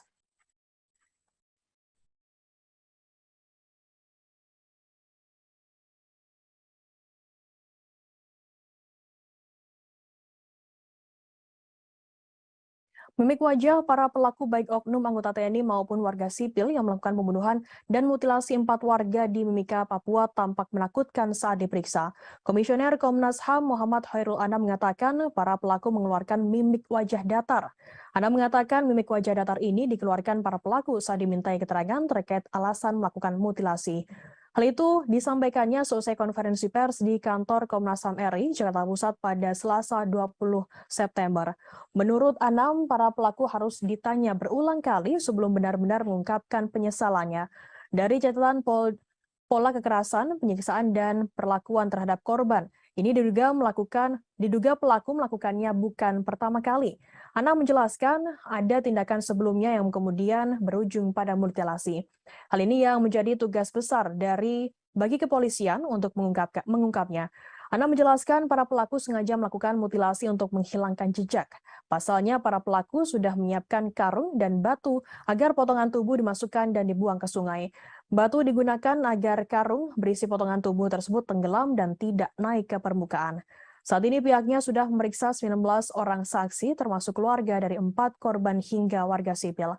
Akan kami tampilkan Tribuners wawancara atau keterangan lebih lengkap dari Komisioner Komnas HAM RI Muhammad Khairul Anam. Ambil dari berbagai pihak tadi, ada beberapa temuan dan analisis atas fakta. Walaupun ini masih awal, tapi temuan dan fakta ini cukup solid gitu ya. Yang pertama adalah perencanaan pembunuhan dan mutilasi. Jadi sejak awal memang ada perencanaan pembunuhan dan mutilasi ini. Ya, perencanaan sudah dilakukan beberapa kali oleh para pelaku, sempat terjadi penundaan waktu pertemuan dengan korban. Jadi sempat terjadi harusnya ketemu tanggal 20, terus geser tanggal 22. Jadi Warga yang melakukan pembakaran lahan di dekat tol Pejagan Pemalang hingga mengakibatkan kecelakaan tersebut bisa terancam pidana. Kapolda Jawa Tengah melalui Kabid Humas Kombes Pol Muhammad Iqbal mengatakan pidana bisa dijatuhkan apabila dilakukan dengan sengaja. Diketahui kecelakaan beruntun melibatkan 13 kendaraan mengakibatkan 1 orang meninggal dunia. Kecelakaan tersebut diduga dikarenakan adanya asap tebal yang menjadikan jarak pandang pengendara menjadi pendek. Iqbal mengatakan apabila terbukti kebakaran tersebut dilakukan dengan sengaja, polisi akan memproses pelakunya. Polisi akan menjerat pelaku dengan pasal 359 KUHP dengan ancaman pidana penjara paling lama 5 tahun atau pidana kurungan paling lama 1 tahun. Atas insiden tersebut, Iqbal mengimbau agar masyarakat tak melakukan perbuatan yang berdampak pada munculnya api di dekat tol, 1 diantaranya melakukan pembakaran. Selain itu, ia juga meminta warga pemilik lahan yang berdekatan dengan lokasi tol untuk bersikap bijak dan hati-hati. Di jalan tol, banyak pengguna tol yang memacu kendaraannya dengan kecepatan tinggi. Bila terdapat gangguan seperti kebakaran, berpotensi membahayakan pengguna jalan.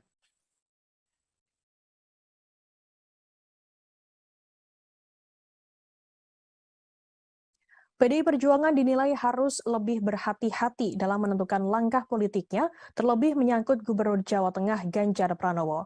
Pasalnya, Jawa Tengah sendiri merupakan lumbung suara PDI Perjuangan. Hal itu diungkapkan oleh pengamat politik dari UNS Solo, Agus Riwanto, Rabu 21 September. Perolehan suara PDIP di tingkat nasional ditentukan oleh suara di Jawa Tengah. Menurutnya, kemenangan PDIP di Jawa Tengah adalah kunci kemenangan PDIP di tingkat nasional. Apabila suara PDI Perjuangan kurang di Jawa Tengah, maka akan berkurang juga di tingkat nasional.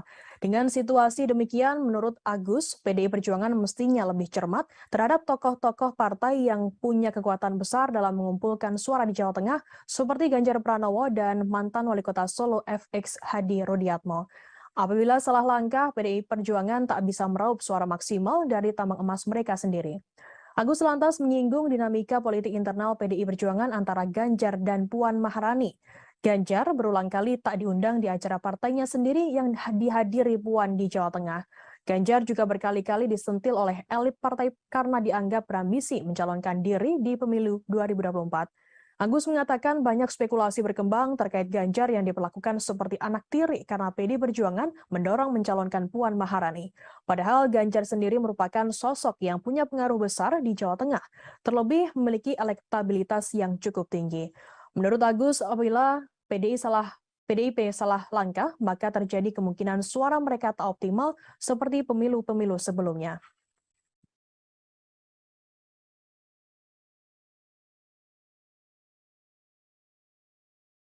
Selesai tak lagi menjabat sebagai Wakil Gubernur DKI Jakarta, Ahmad Riza Patria akan fokus mendukung Partai Gerindra dalam pemilu 2024.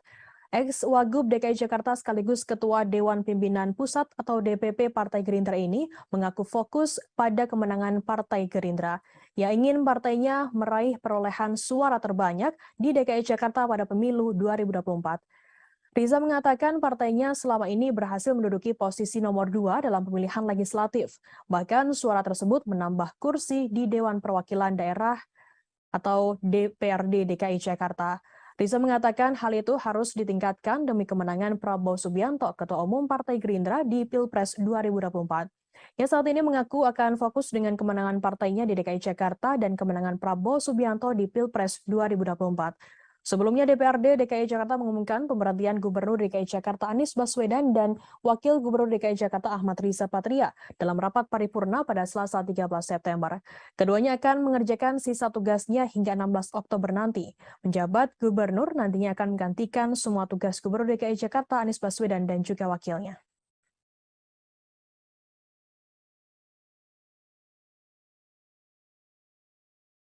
Tidak lolos pendaftaran sebagai calon peserta pemilu 2024, Partai Indonesia Bangkit Bersatu atau IBU menggugat Komisi Pemilihan Umum RI ke Pengadilan Tata Usaha Negara atau PT-UN Jakarta. Partai IBU diketahui dinyatakan tidak lolos sebagai salah satu dari 16 partai yang lolos peserta pemilu 2024 oleh KPU RI. Dikutip dari Sistem Informasi Penelusuran Perkara PT-UN Jakarta pada Senin 19 September, gugatan ini teregistrasi dengan nomor 314-G-2022-PT-UN-JKT dengan penggugat atas nama Zulkifli Nur.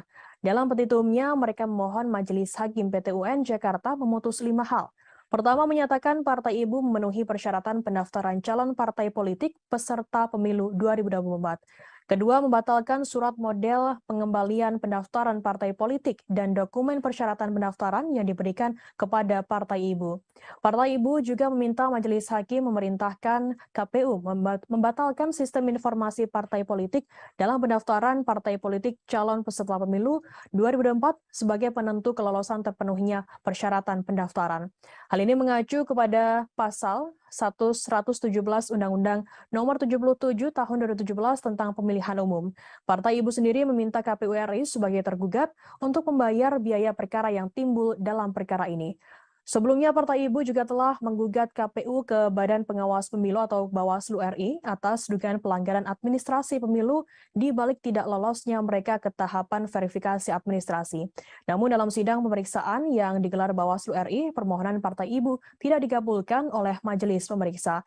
Putusan itu diambil berdasarkan rapat pleno Bawaslu RI yang diikuti para komisioner sebagai majelis pemeriksa pada Kamis 8 September dan dibacakan secara terbuka dalam sidang putusan.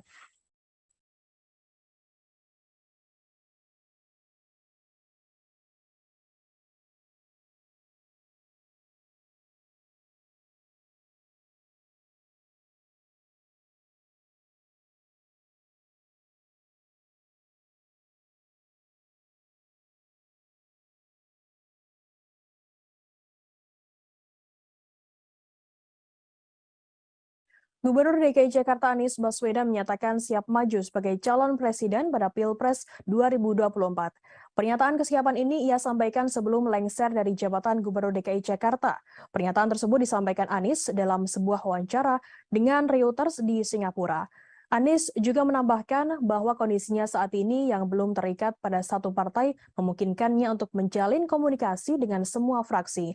Dalam wawancara dengan Reuters pada pekan lalu itu, Anies juga menyinggung soal elektabilitasnya yang cukup tinggi berdasarkan survei sejumlah lembaga. Survei independen ini dilakukan sebelum Anies bahkan melakukan kampanye. Pernyataan Anies bahwa ia siap maju sebagai capres sebenarnya tak mengejutkan lagi karena namanya selalu muncul sebagai calon kuat di berbagai survei. Bahkan jika menilik ke belakang, Anies sudah berupaya membidik kursi RI 1 sejak menjelang Pilpres 2014 ketika ia mendaftarkan diri dalam konvensi capres Partai Demokrat. Peneliti politik Badan Riset dan Inovasi Nasional atau BRIN, Wasisto Raharjo Jatim menilai pernyataan Anies soal kesiapannya menjadi capres lebih ditujukan sebagai kode untuk partai politik. Wasisto menilai lewat pernyataan itu Anies secara tak langsung ingin mengumumkan kepada partai-partai peserta pemilu bahwa ia kini terbuka untuk menjalin komunikasi politik khususnya untuk pencapresan. Terlebih lagi pernyataan itu disampaikan Anies menjelang berakhirnya masa jabatan ia pada 16 Oktober nanti. Wasisto mengatakan Anies merupakan salah satu kandidat capres dengan tingkat popularitas dan elektabilitas yang tergolong tinggi. Karena itu, Wasisto menilai Anies secara sadar mengetahui potensi yang dimilikinya dan hendak menawarkan potensi elektabilitasnya tersebut kepada calon partai pengusungnya.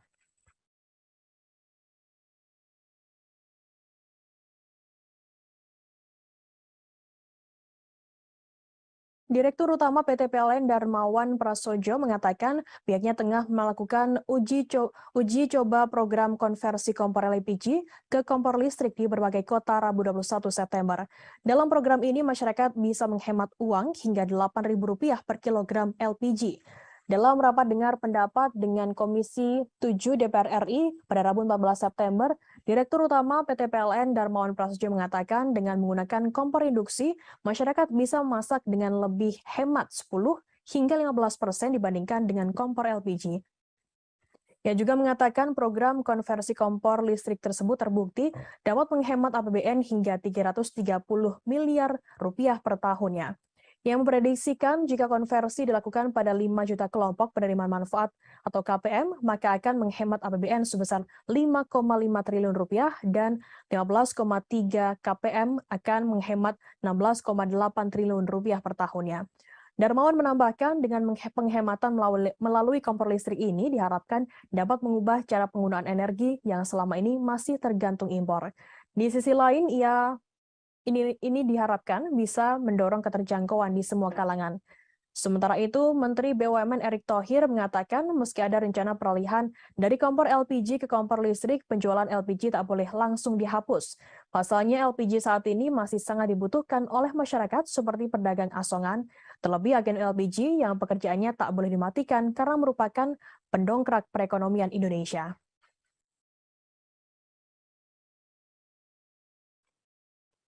Kita ke berita pertama, Saudara. Sosok Robert Bono Susatyo menjadi perbincangan selesai disebut-sebut ikut terlibat dalam skenario pembunuhan Brigadir Nofriansyah Yosua Huta Barat alias Brigadir J yang dilakukan oleh Verdi Sambo. Indonesia Police Watch atau IPW menduga Robert memberikan fasilitas jet pribadi ke Brigjen Hendra Kurniawan. Jet tersebut digunakan oleh Brigjen Hendra mengantar jenazah Brigadir J ke Jambi. Robert mengaku memang mengenal Brigjen Hendra Kurniawan 7 tahun yang lalu saat pangkatnya masih AKBP. Namun Robert membantah meminjamkan fasilitas penerbangan khusus kepada Brigjen Hendra Kurniawan. Ia membantah pernyataan dari Ketua IPW Sugeng Teguh Santoso. Menurutnya, pernyataan soal jet khusus yang dipinjamkan ke Brigjen Hendra adalah tidak benar. Terkait hal ini, Robert mengaku belum akan mengambil langkah hukum dari pernyataan IPW tersebut. Ia masih mempertimbangkan manfaat pelaporan apabila dilayangkan kepada Ketua IPW Sugeng. Robert pernah menempuh Universitas of California San Francisco Foundation. Robert sendiri merupakan komisaris utama PT Citra Marga Nusapala dan PT Jaswindo 3 Perkasa. PT Citra Marga sendiri merupakan perusahaan yang bergerak di bidang jalan tol berkantor pusat di Jakarta. Sementara PT Jaswindo bergerak di bidang percetakan. Ia juga merupakan Presiden Direktur PT Pratama Argo Agrosawit sejak 2008 hingga saat ini. Namanya mendadak menjadi perbincangan selesai tercatut dalam daftar konsorsium 303 yang diduga juga menyeret Verdi Sambo.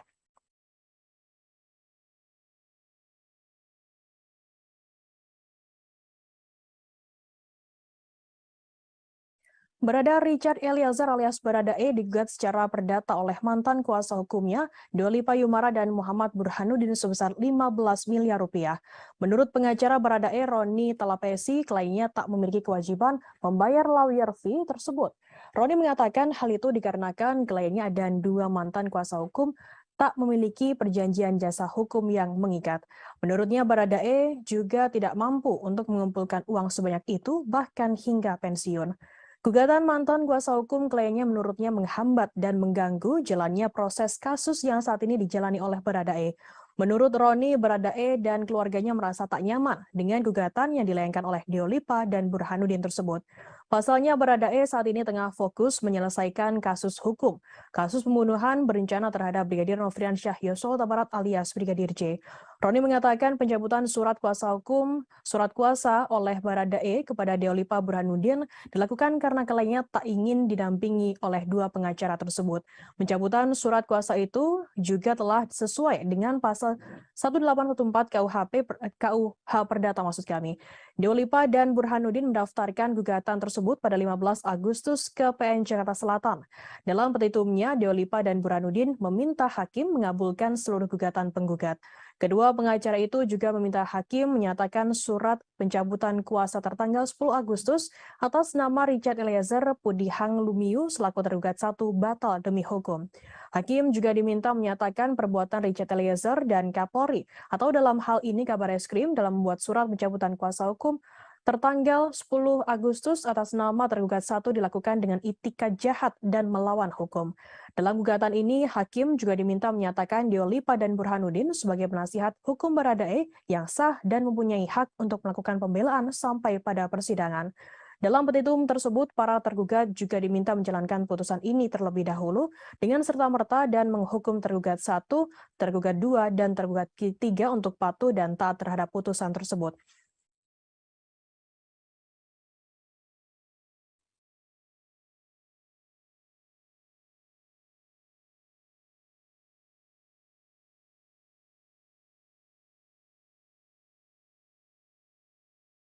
Pengamat kepolisian menilai Verdi Sambo meyakini kartu as yang dimiliki ex-Kadif Propam-Polri, Irjen Verdi Sambo tersebut tak berguna menyelamatkan dirinya.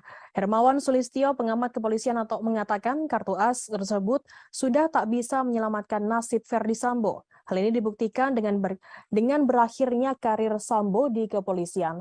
Verdi Sambo diketahui dipecat secara tidak dengan hormat karena melakukan tindakan pembunuhan terhadap Brigadir Nofriansyah Yosua Huta Barat alias Brigadir J. Bahkan Sambo juga tak mendapatkan uang pensiunan. Hermawan mengatakan kartu as yang dimiliki Sambo dinilai tidak efektif. Apabila benar-benar memiliki kartu as yang mumpuni, seharusnya karir polisi tak akan berakhir demikian. Menurutnya, jika memang kartu as tersebut manjur menyelamatkan Ferdi Sambo, maka seharusnya hukumannya hanya skorsing atas kasus pembunuhan yang menjeratnya. Hermawan mengatakan kartu as milik Sambo juga tak berlaku untuk kasus hukum yang menyeret istrinya Putri Chandrawati. Pasalnya, sang istri kini juga ditetapkan sebagai tersangka atas pembunuhan Brigadir J. Hermawan meyakini tidak ditahannya Putri Chandrawati hingga kini tidak ada kaitannya dengan kartu as yang dimiliki oleh Ferdi Sambo. Namun, Hermawan tak bisa menilai apa yang membuat penyidik memutuskan tidak menahan istri Verdi Sambo tersebut. Verdi Sambo sendiri diketahui resmi dipecat dari satuan kepolisian selesai pengajuan bandingnya ditolak oleh Majelis Kode Etik Polri.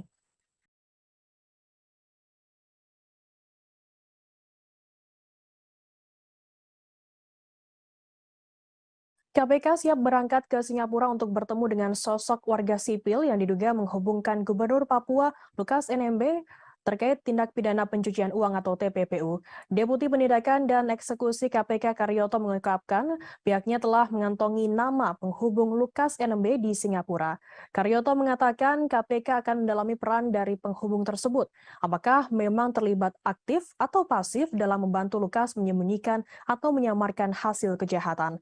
Menurutnya KPK akan bertolak ke Singapura dalam waktu dekat untuk menemui Corrupt Practice Investigation Bureau atau CIPB Singapura. Hal tersebut nantinya akan menjadi bahan pembahasan terkait dengan beberapa orang yang KPK cari. KPK menyatakan akan mengumpulkan alat bukti dugaan pencucian uang Gubernur Papua Lukas NMB terkait transfer 560 miliar rupiah ke kasino judi di luar negeri. Sebelumnya PPATK merilis laporan hasil analisa atau LHA terkait transaksi keuangan Lukas NMB. Hasilnya PPATK menemukan 12 transaksi tidak wajar yang dilakukan Lukas NMB. Kepala PPATK Ivan Yustiavanda mengatakan salah satu di antaranya terkait setoran tunai ke kasino judi online sebesar 560 miliar rupiah.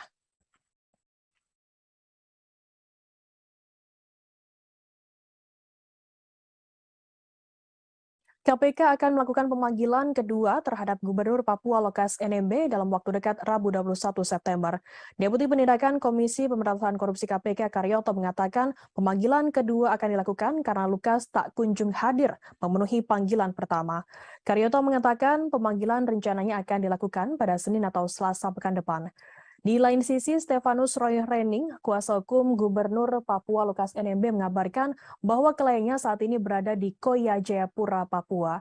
Lukas NMB jelas Roy bersikukuh memilih untuk menetap dan tak akan meninggalkan Papua sekalipun untuk keperluan pemeriksaan. Diketahui Lukas NMB kini telah ditetapkan sebagai tersangka kasus korupsi. Roy menjelaskan Lukas tak akan keluar dari Papua meski harus berobat ke luar negeri. Jika KPK akan memeriksa Lukas NMB, maka diharapkan dapat hadir mendatanginya di Papua. Adapun alasannya selain kondisi sakit, Lukas NMB juga tidak diberikan izin oleh masyarakat Papua yang mengaku membela Lukas NMB. Sehingga Lukas NMB meminta agar KPK datang ke Koya dan melakukan pemeriksaan di sana. Lukas diketahui ditetapkan menjadi tersangka atas kasus korupsi karena telah menerima gratifikasi sebesar 1 miliar rupiah.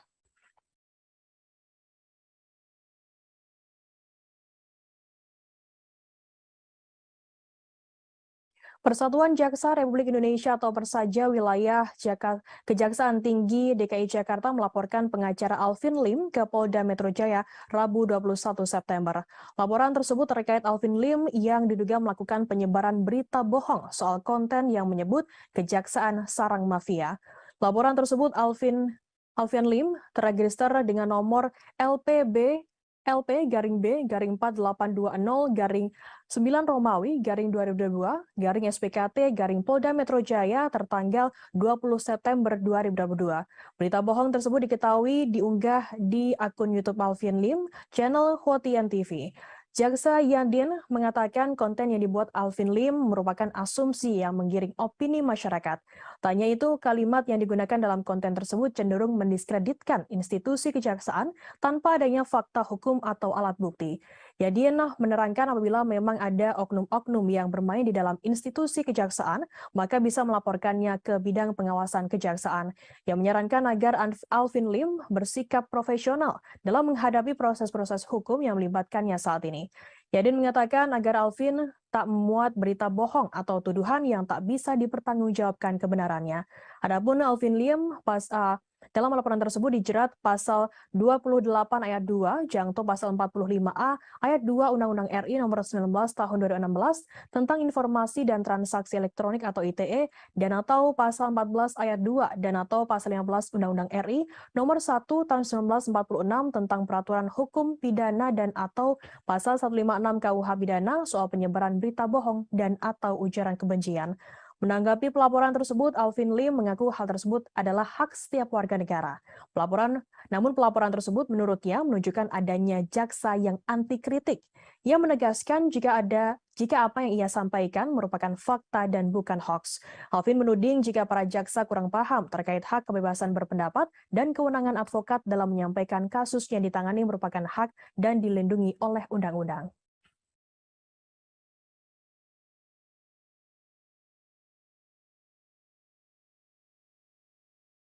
Polri saat ini masih terus mencari keberadaan hacker Bjorka yang menjadi misteri. Kadif Humas Polri Irjen Dedi Prasetyo mengatakan pihaknya tak menutup kemungkinan akan bekerja sama dengan pihak-pihak di negara lain Rabu 21 September. Proses pencarian hacker Bjorka saat ini masih dalam penanganan tim sus gabungan bentukan Menko Polhukam Mahfud MD. Tim gabungan yang terdiri dari Polri, BIN, Badan Cyber Sandi Negara, Kemenkominfo juga tak mau terburu-buru dalam bekerja. Nantinya proses pencarian akan dilakukan secara ilmiah. Karena itu, pihaknya meminta masyarakat bersabar terlebih dahulu. Sebelumnya, kepolisian telah menetapkan satu orang tersangka dalam kasus hacker Bjorka. Tersangka merupakan seorang pemuda bernama Muhammad Agung Hidayatullah, 21 tahun alias MAH asal Madiun, Jawa Timur. MAH ditangkap pada 14 September dan dibebaskan pada 16 September. MH sendiri tak ditahan dan dikenakan wajib lapor karena bersikap kooperatif.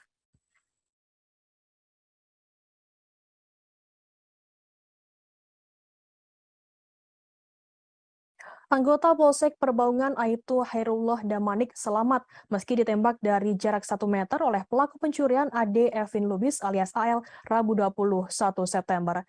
Ia kemudian dianggap sakti karena tak mengalami luka sama sekali. Aibtu Hairullah mengatakan hal itu bukan karena ilmu kebal atau semacamnya, namun karena alat pelindung yang dikenakannya.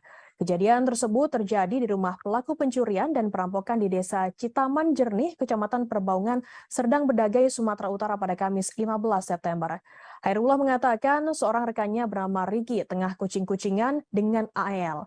Hairullah kemudian langsung sigap naik ke atap tempat AL bersembunyi. Tak berselang lama, tiba-tiba terdengar suara letusan senjata api. AL ternyata mencoba menembak kepala Hairullah dengan senjata api rakitan dari jarak 1 meter. Beruntungnya Hairullah mengenakan helm taktikal sehingga peluru tak langsung mengenai kepalanya. Meski tak terkena peluru, kepala Hairullah mengalami luka ringan karena serpihan peluru berkaliber 5,66 mm. Serpihan peluru tersebut mengenai mata sebelah kirinya. Dalam pengakuannya, Hairullah memang sudah bersiaga karena mengetahui karakter pelaku. Akibat kejadian tersebut, Hairullah dilarikan ke rumah sakit untuk mendapatkan penanganan medis.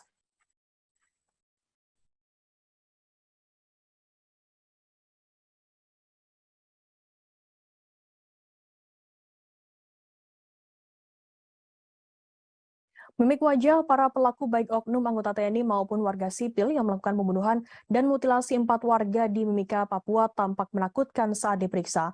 Komisioner Komnas HAM Muhammad Khairul Anam mengatakan para pelaku mengeluarkan mimik wajah datar. Anam mengatakan mimik wajah datar ini dikeluarkan para pelaku saat dimintai keterangan terkait alasan melakukan mutilasi. Hal itu disampaikannya selesai konferensi pers di kantor Komnas HAM RI, Jakarta Pusat pada Selasa 20 September. Menurut Anam, para pelaku harus ditanya berulang kali sebelum benar-benar mengungkapkan penyesalannya. Dari catatan pola kekerasan, penyiksaan, dan perlakuan terhadap korban, ini diduga pelaku melakukannya bukan pertama kali. Anam menjelaskan ada tindakan sebelumnya yang kemudian berujung pada mutilasi. Hal ini yang menjadi tugas besar bagi kepolisian untuk mengungkapnya. Anam menjelaskan para pelaku sengaja melakukan mutilasi untuk menghilangkan jejak. Pasalnya para pelaku sudah menyiapkan karung dan batu agar potongan tubuh dimasukkan dan dibuang ke sungai. Batu digunakan agar karung berisi potongan tubuh tersebut tenggelam dan tidak naik ke permukaan. Saat ini pihaknya sudah memeriksa 19 orang saksi termasuk keluarga dari 4 korban hingga warga sipil. Akan kami tampilkan Tribuners wawancara atau keterangan lebih lengkap dari Komisioner Komnas HAM RI Muhammad Khairul Anam. Ambil dari berbagai pihak tadi, ada beberapa temuan dan analisis atas fakta.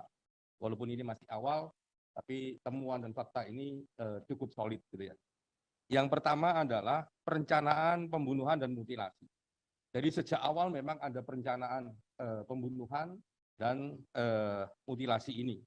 Ya, perencanaan sudah dilakukan beberapa kali oleh para pelaku, sempat terjadi penundaan waktu pertemuan dengan korban. Jadi sempat terjadi harusnya ketemu tanggal 20, terus geser tanggal 22. Jadi Warga yang melakukan pembakaran lahan di dekat tol Pejagan Pemalang hingga mengakibatkan kecelakaan tersebut bisa terancam pidana. Kapolda Jawa Tengah melalui Kabid Humas Kombes Pol Muhammad Iqbal mengatakan pidana bisa dijatuhkan apabila dilakukan dengan sengaja. Diketahui kecelakaan beruntun melibatkan 13 kendaraan mengakibatkan 1 orang meninggal dunia. Kecelakaan tersebut diduga dikarenakan adanya asap tebal yang menjadikan jarak pandang pengendara menjadi pendek. Iqbal mengatakan apabila terbukti kebakaran tersebut dilakukan dengan sengaja, polisi akan memproses pelakunya. Polisi akan menjerat pelaku dengan pasal 359 KUHP dengan ancaman pidana penjara paling lama 5 tahun atau pidana kurungan paling lama 1 tahun. Atas insiden tersebut, Iqbal mengimbau agar masyarakat tak melakukan perbuatan yang berdampak pada munculnya api di dekat tol, 1 diantaranya melakukan pembakaran. Selain itu, ia juga meminta warga pemilik lahan yang berdekatan dengan lokasi tol untuk bersikap bijak dan hati-hati. Di jalan tol, banyak pengguna tol yang memacu kendaraannya dengan kecepatan tinggi. Bila terdapat gangguan seperti kebakaran, berpotensi membahayakan pengguna jalan.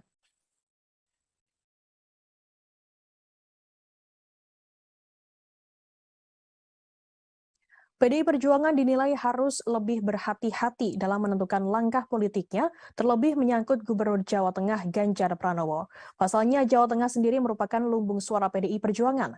Hal itu diungkapkan oleh pengamat politik dari UNS Solo, Agus Riwanto, Rabu 21 September. Perolehan suara PDIP di tingkat nasional ditentukan oleh suara di Jawa Tengah. Menurutnya, kemenangan PDIP di Jawa Tengah adalah kunci kemenangan PDIP di tingkat nasional. Apabila suara PDI Perjuangan kurang di Jawa Tengah, maka akan berkurang juga di tingkat nasional. Dengan situasi demikian, menurut Agus, PDI Perjuangan mestinya lebih cermat terhadap tokoh-tokoh partai yang punya kekuatan besar dalam mengumpulkan suara di Jawa Tengah, seperti Ganjar Pranowo dan mantan Wali Kota Solo FX Hadi Rudiatmo. Apabila salah langkah, PDI Perjuangan tak bisa meraup suara maksimal dari tambang emas mereka sendiri. Agus lantas menyinggung dinamika politik internal PDI Perjuangan antara Ganjar dan Puan Maharani. Ganjar berulang kali tak diundang di acara partainya sendiri yang dihadiri Puan di Jawa Tengah. Ganjar juga berkali-kali disentil oleh elit partai karena dianggap berambisi mencalonkan diri di pemilu 2024. Agus mengatakan banyak spekulasi berkembang terkait Ganjar yang diperlakukan seperti anak tiri karena PDI Perjuangan mendorong mencalonkan Puan Maharani. Padahal Ganjar sendiri merupakan sosok yang punya pengaruh besar di Jawa Tengah, terlebih memiliki elektabilitas yang cukup tinggi. Menurut Agus, apabila PDIP salah langkah, maka terjadi kemungkinan suara mereka tak optimal seperti pemilu-pemilu sebelumnya.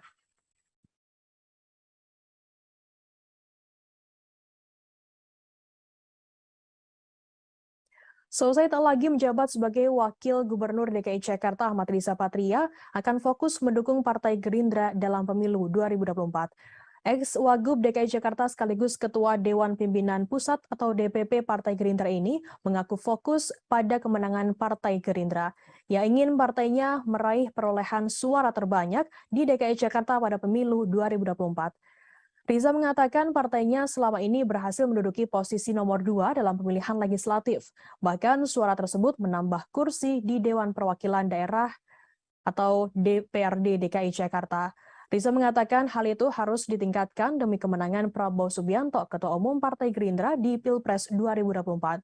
Ia saat ini mengaku akan fokus dengan kemenangan partainya di DKI Jakarta dan kemenangan Prabowo Subianto di Pilpres 2024. Sebelumnya DPRD DKI Jakarta mengumumkan pemberhentian Gubernur DKI Jakarta Anies Baswedan dan Wakil Gubernur DKI Jakarta Ahmad Riza Patria dalam rapat paripurna pada Selasa 13 September. Keduanya akan mengerjakan sisa tugasnya hingga 16 Oktober nanti. Penjabat Gubernur nantinya akan menggantikan semua tugas Gubernur DKI Jakarta Anies Baswedan dan juga wakilnya.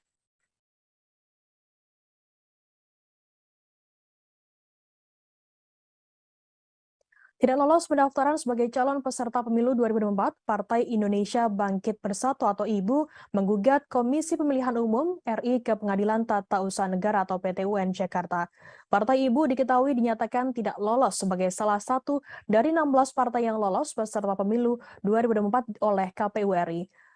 Dikutip dari Sistem Informasi Penelusuran Perkara PT UN Jakarta pada Senin 19 September, gugatan ini teregistrasi dengan nomor 314-G-2022-PT UN-JKT dengan penggugat atas nama Zulkifli Nur. Dalam petitumnya, mereka memohon Majelis Hakim PT UN Jakarta memutus 5 hal. Pertama, menyatakan Partai IBU memenuhi persyaratan pendaftaran calon partai politik peserta pemilu 2024. Kedua, membatalkan surat model pengembalian pendaftaran partai politik dan dokumen persyaratan pendaftaran yang diberikan kepada Partai IBU. Partai IBU juga meminta Majelis Hakim memerintahkan KPU membatalkan sistem informasi partai politik dalam pendaftaran partai politik calon peserta pemilu 2024 sebagai penentu kelolosan terpenuhinya persyaratan pendaftaran. Hal ini mengacu kepada pasal 117 Undang-Undang Nomor 77 Tahun 2017 tentang Pemilihan Umum.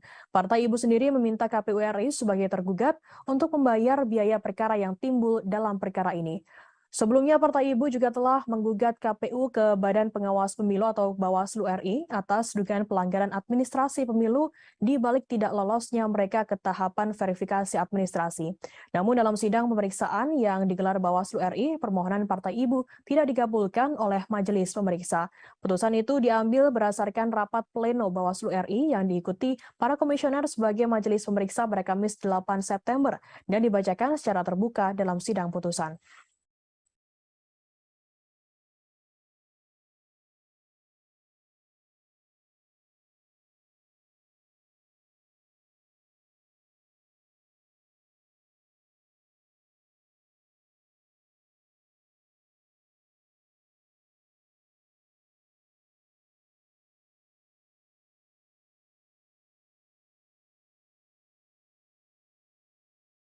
Gubernur DKI Jakarta Anies Baswedan menyatakan siap maju sebagai calon presiden pada Pilpres 2024. Pernyataan kesiapan ini ia sampaikan sebelum lengser dari jabatan Gubernur DKI Jakarta. Pernyataan tersebut disampaikan Anies dalam sebuah wawancara dengan Reuters di Singapura. Anies juga menambahkan bahwa kondisinya saat ini yang belum terikat pada satu partai memungkinkannya untuk menjalin komunikasi dengan semua fraksi.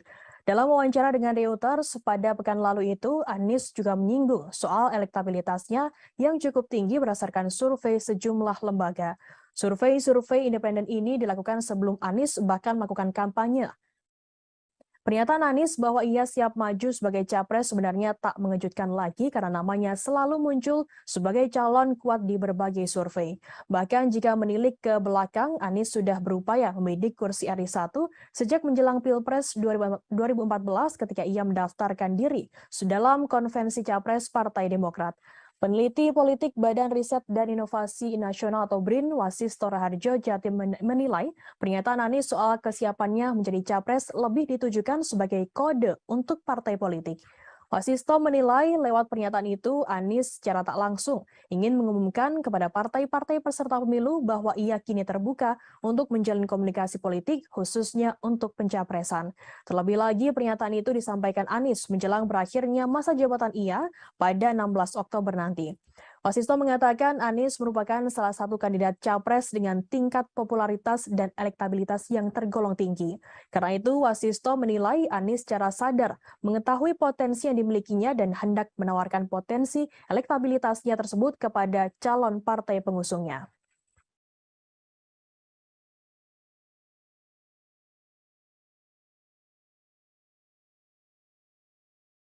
Direktur Utama PT PLN Darmawan Prasojo mengatakan pihaknya tengah melakukan uji coba program konversi kompor LPG ke kompor listrik di berbagai kota Rabu 21 September.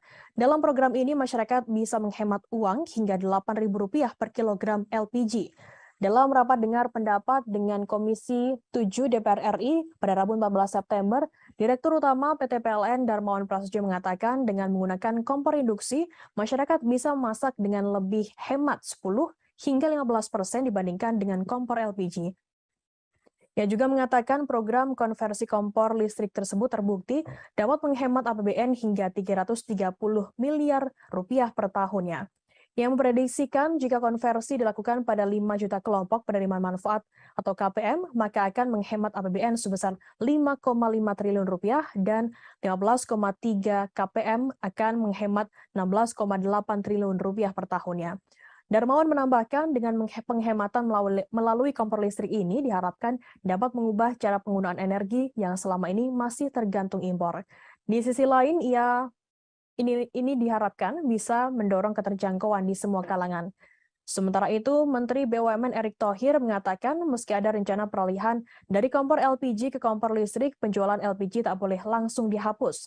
Pasalnya LPG saat ini masih sangat dibutuhkan oleh masyarakat seperti pedagang asongan, terlebih agen LPG yang pekerjaannya tak boleh dimatikan karena merupakan pendongkrak perekonomian Indonesia.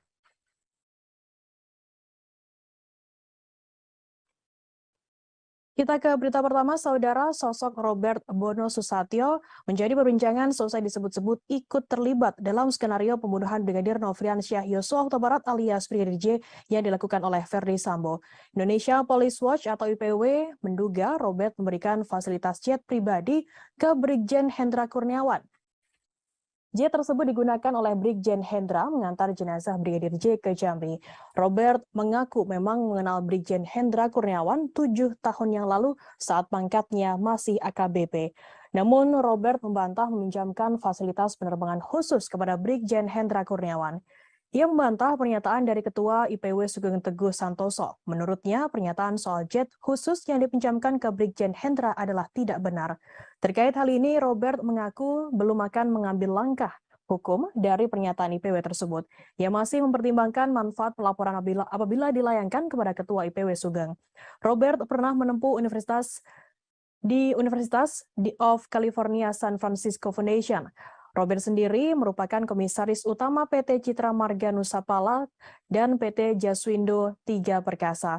PT Citra Marga sendiri merupakan perusahaan yang bergerak di bidang jalan tol berkantor pusat di Jakarta. Sementara PT Jaswindo bergerak di bidang percetakan. Ia juga merupakan Presiden Direktur PT Pratama Argo Agro Sawit sejak 2008 hingga saat ini.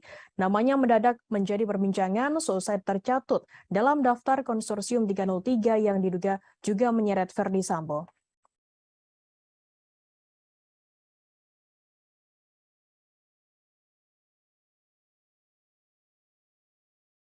Barada Richard Eliezer alias Baradae digugat secara perdata oleh mantan kuasa hukumnya, Dolipa Yumara dan Muhammad Burhanuddin sebesar 15 miliar rupiah. Menurut pengacara Baradae, Roni Talapesi, kliennya tak memiliki kewajiban membayar lawyer fee tersebut. Roni mengatakan hal itu dikarenakan kliennya dan dua mantan kuasa hukum tak memiliki perjanjian jasa hukum yang mengikat. Menurutnya, Baradae juga tidak mampu untuk mengumpulkan uang sebanyak itu, bahkan hingga pensiun. Gugatan mantan kuasa hukum kliennya menurutnya menghambat dan mengganggu jalannya proses kasus yang saat ini dijalani oleh Baradae. Menurut Roni, Baradae dan keluarganya merasa tak nyaman dengan gugatan yang dilayangkan oleh Dolipa dan Burhanuddin tersebut. Pasalnya, Baradae saat ini tengah fokus menyelesaikan kasus hukum, kasus pembunuhan berencana terhadap Brigadir Nofriansyah Yosua Huta Barat alias Brigadir J. Roni mengatakan pencabutan surat kuasa oleh Baradae kepada Dolipa Burhanuddin dilakukan karena kliennya tak ingin didampingi oleh dua pengacara tersebut.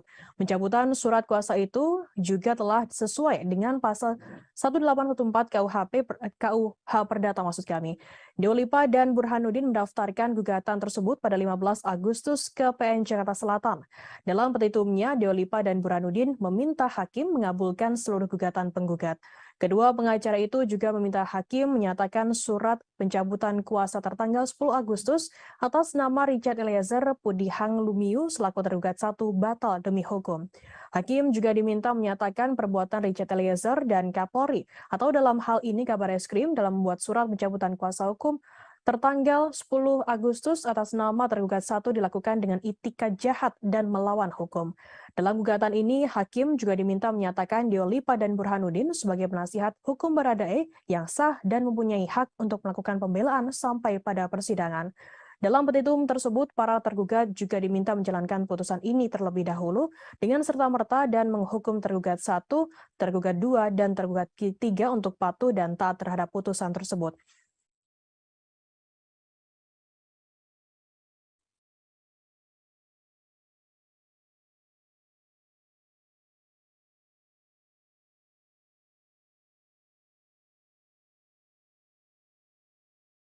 Pengamat kepolisian menilai Verdi Sambo meyakini kartu as yang dimiliki ex-Kadif Propam-Polri, Irjen Verdi Sambo tersebut tak berguna menyelamatkan dirinya. Hermawan Sulistyo, pengamat kepolisian atau mengatakan kartu as tersebut sudah tak bisa menyelamatkan nasib Verdi Sambo. Hal ini dibuktikan dengan berakhirnya karir Sambo di kepolisian. Verdi Sambo diketahui dipecat secara tidak dengan hormat karena melakukan tindakan pembunuhan terhadap Brigadir Nofriansyah Yosua Huta Barat alias Brigadir J. Bahkan Sambo juga tak mendapatkan uang pensiunan. Hermawan mengatakan kartu as yang dimiliki Sambo dinilai tidak efektif. Apabila benar-benar memiliki kartu as yang mumpuni, seharusnya karir polisi tak akan berakhir demikian. Menurutnya, jika memang kartu as tersebut manjur menyelamatkan Verdi Sambo, maka seharusnya hukumannya hanya skorsing atas kasus pembunuhan yang menjeratnya. Hermawan mengatakan kartu as milik Sambo juga tak berlaku untuk kasus hukum yang menyeret istrinya Putri Chandrawati. Pasalnya sang istri kini juga ditetapkan sebagai tersangka atas pembunuhan Brigadir J. Hermawan meyakini tidak ditahannya Putri Chandrawati hingga kini tidak ada kaitannya dengan kartu as yang dimiliki oleh Verdi Sambo. Namun Hermawan tak bisa menilai apa yang membuat penyidik memutuskan tidak menahan istri Verdi Sambo tersebut. Verdi Sambo sendiri diketahui resmi dipecat dari satuan kepolisian selesai pengajuan bandingnya ditolak oleh Majelis Kode Etik Polri.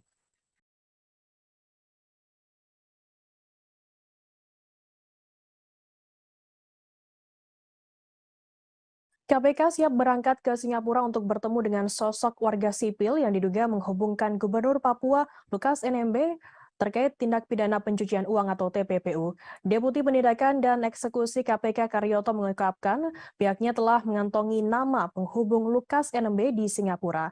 Karyoto mengatakan KPK akan mendalami peran dari penghubung tersebut. Apakah memang terlibat aktif atau pasif dalam membantu Lukas menyembunyikan atau menyamarkan hasil kejahatan. Menurutnya KPK akan bertolak ke Singapura dalam waktu dekat untuk menemui Corrupt Practice Investigation Bureau atau CIPB Singapura. Hal tersebut nantinya akan menjadi bahan pembahasan terkait dengan beberapa orang yang KPK cari. KPK menyatakan akan mengumpulkan alat bukti dugaan pencucian uang Gubernur Papua Lukas NMB terkait transfer 560 miliar rupiah ke kasino judi di luar negeri. Sebelumnya PPATK merilis laporan hasil analisa atau LHA terkait transaksi keuangan Lukas NMB. Hasilnya PPATK menemukan 12 transaksi tidak wajar yang dilakukan Lukas NMB. Kepala PPATK Ivan Yustiavanda mengatakan salah satu di antaranya terkait setoran tunai ke kasino judi online sebesar 560 miliar rupiah.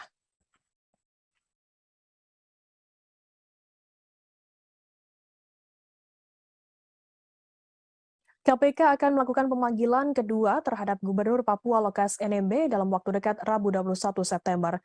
Deputi Penindakan Komisi Pemberantasan Korupsi KPK Karyoto mengatakan pemanggilan kedua akan dilakukan karena Lukas tak kunjung hadir memenuhi panggilan pertama. Karyoto mengatakan pemanggilan rencananya akan dilakukan pada Senin atau Selasa pekan depan.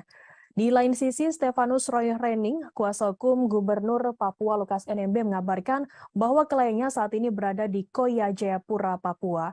Lukas NMB jelas Roy bersikukuh memilih untuk menetap dan tak akan meninggalkan Papua sekalipun untuk keperluan pemeriksaan.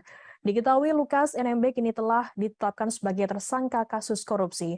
Roy menjelaskan Lukas tak akan keluar dari Papua meski harus berobat ke luar negeri. Jika KPK akan memeriksa Lukas NMB, maka diharapkan dapat hadir mendatanginya di Papua. Adapun alasannya selain kondisi sakit, Lukas NMB juga tidak diberikan izin oleh masyarakat Papua yang mengaku membela Lukas NMB. Sehingga Lukas NMB meminta agar KPK datang ke Koya dan melakukan pemeriksaan di sana. Lukas diketahui ditetapkan menjadi tersangka atas kasus korupsi karena telah menerima gratifikasi sebesar 1 miliar rupiah.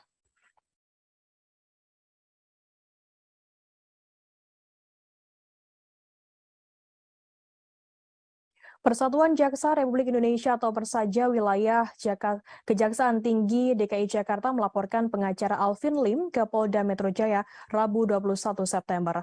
Laporan tersebut terkait Alvin Lim yang diduga melakukan penyebaran berita bohong soal konten yang menyebut Kejaksaan Sarang Mafia.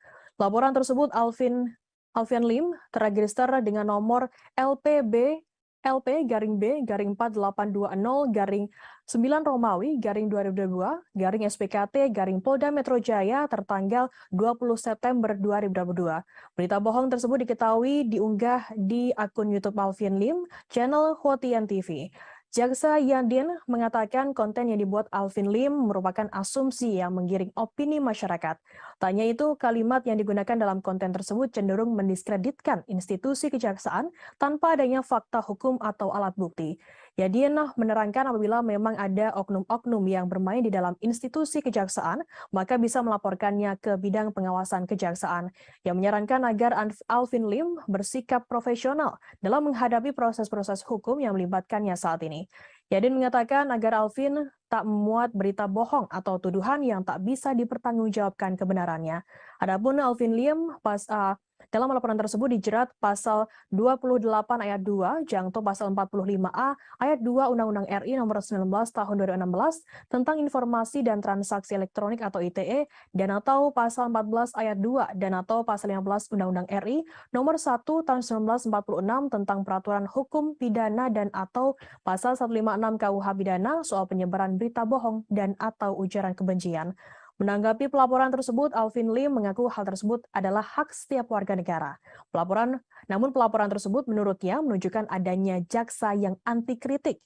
Ia menegaskan jika apa yang ia sampaikan merupakan fakta dan bukan hoax. Alvin menuding jika para jaksa kurang paham terkait hak kebebasan berpendapat dan kewenangan advokat dalam menyampaikan kasus yang ditangani merupakan hak dan dilindungi oleh undang-undang.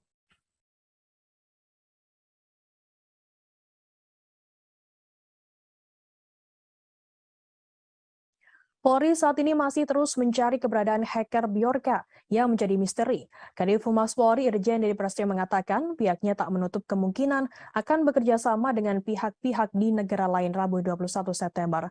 Proses pencarian hacker Bjorka saat ini masih dalam penanganan tim sus gabungan bentukan Menko Polhukam Mahfud MD. Tim gabungan yang terdiri dari Polri, BIN, Badan Cyber Sandi Negara, Kemenkominfo juga tak mau terburu-buru dalam bekerja. Nantinya proses pencarian akan dilakukan secara ilmiah. Karena itu, pihaknya meminta masyarakat bersabar terlebih dahulu. Sebelumnya, kepolisian telah menetapkan 1 orang tersangka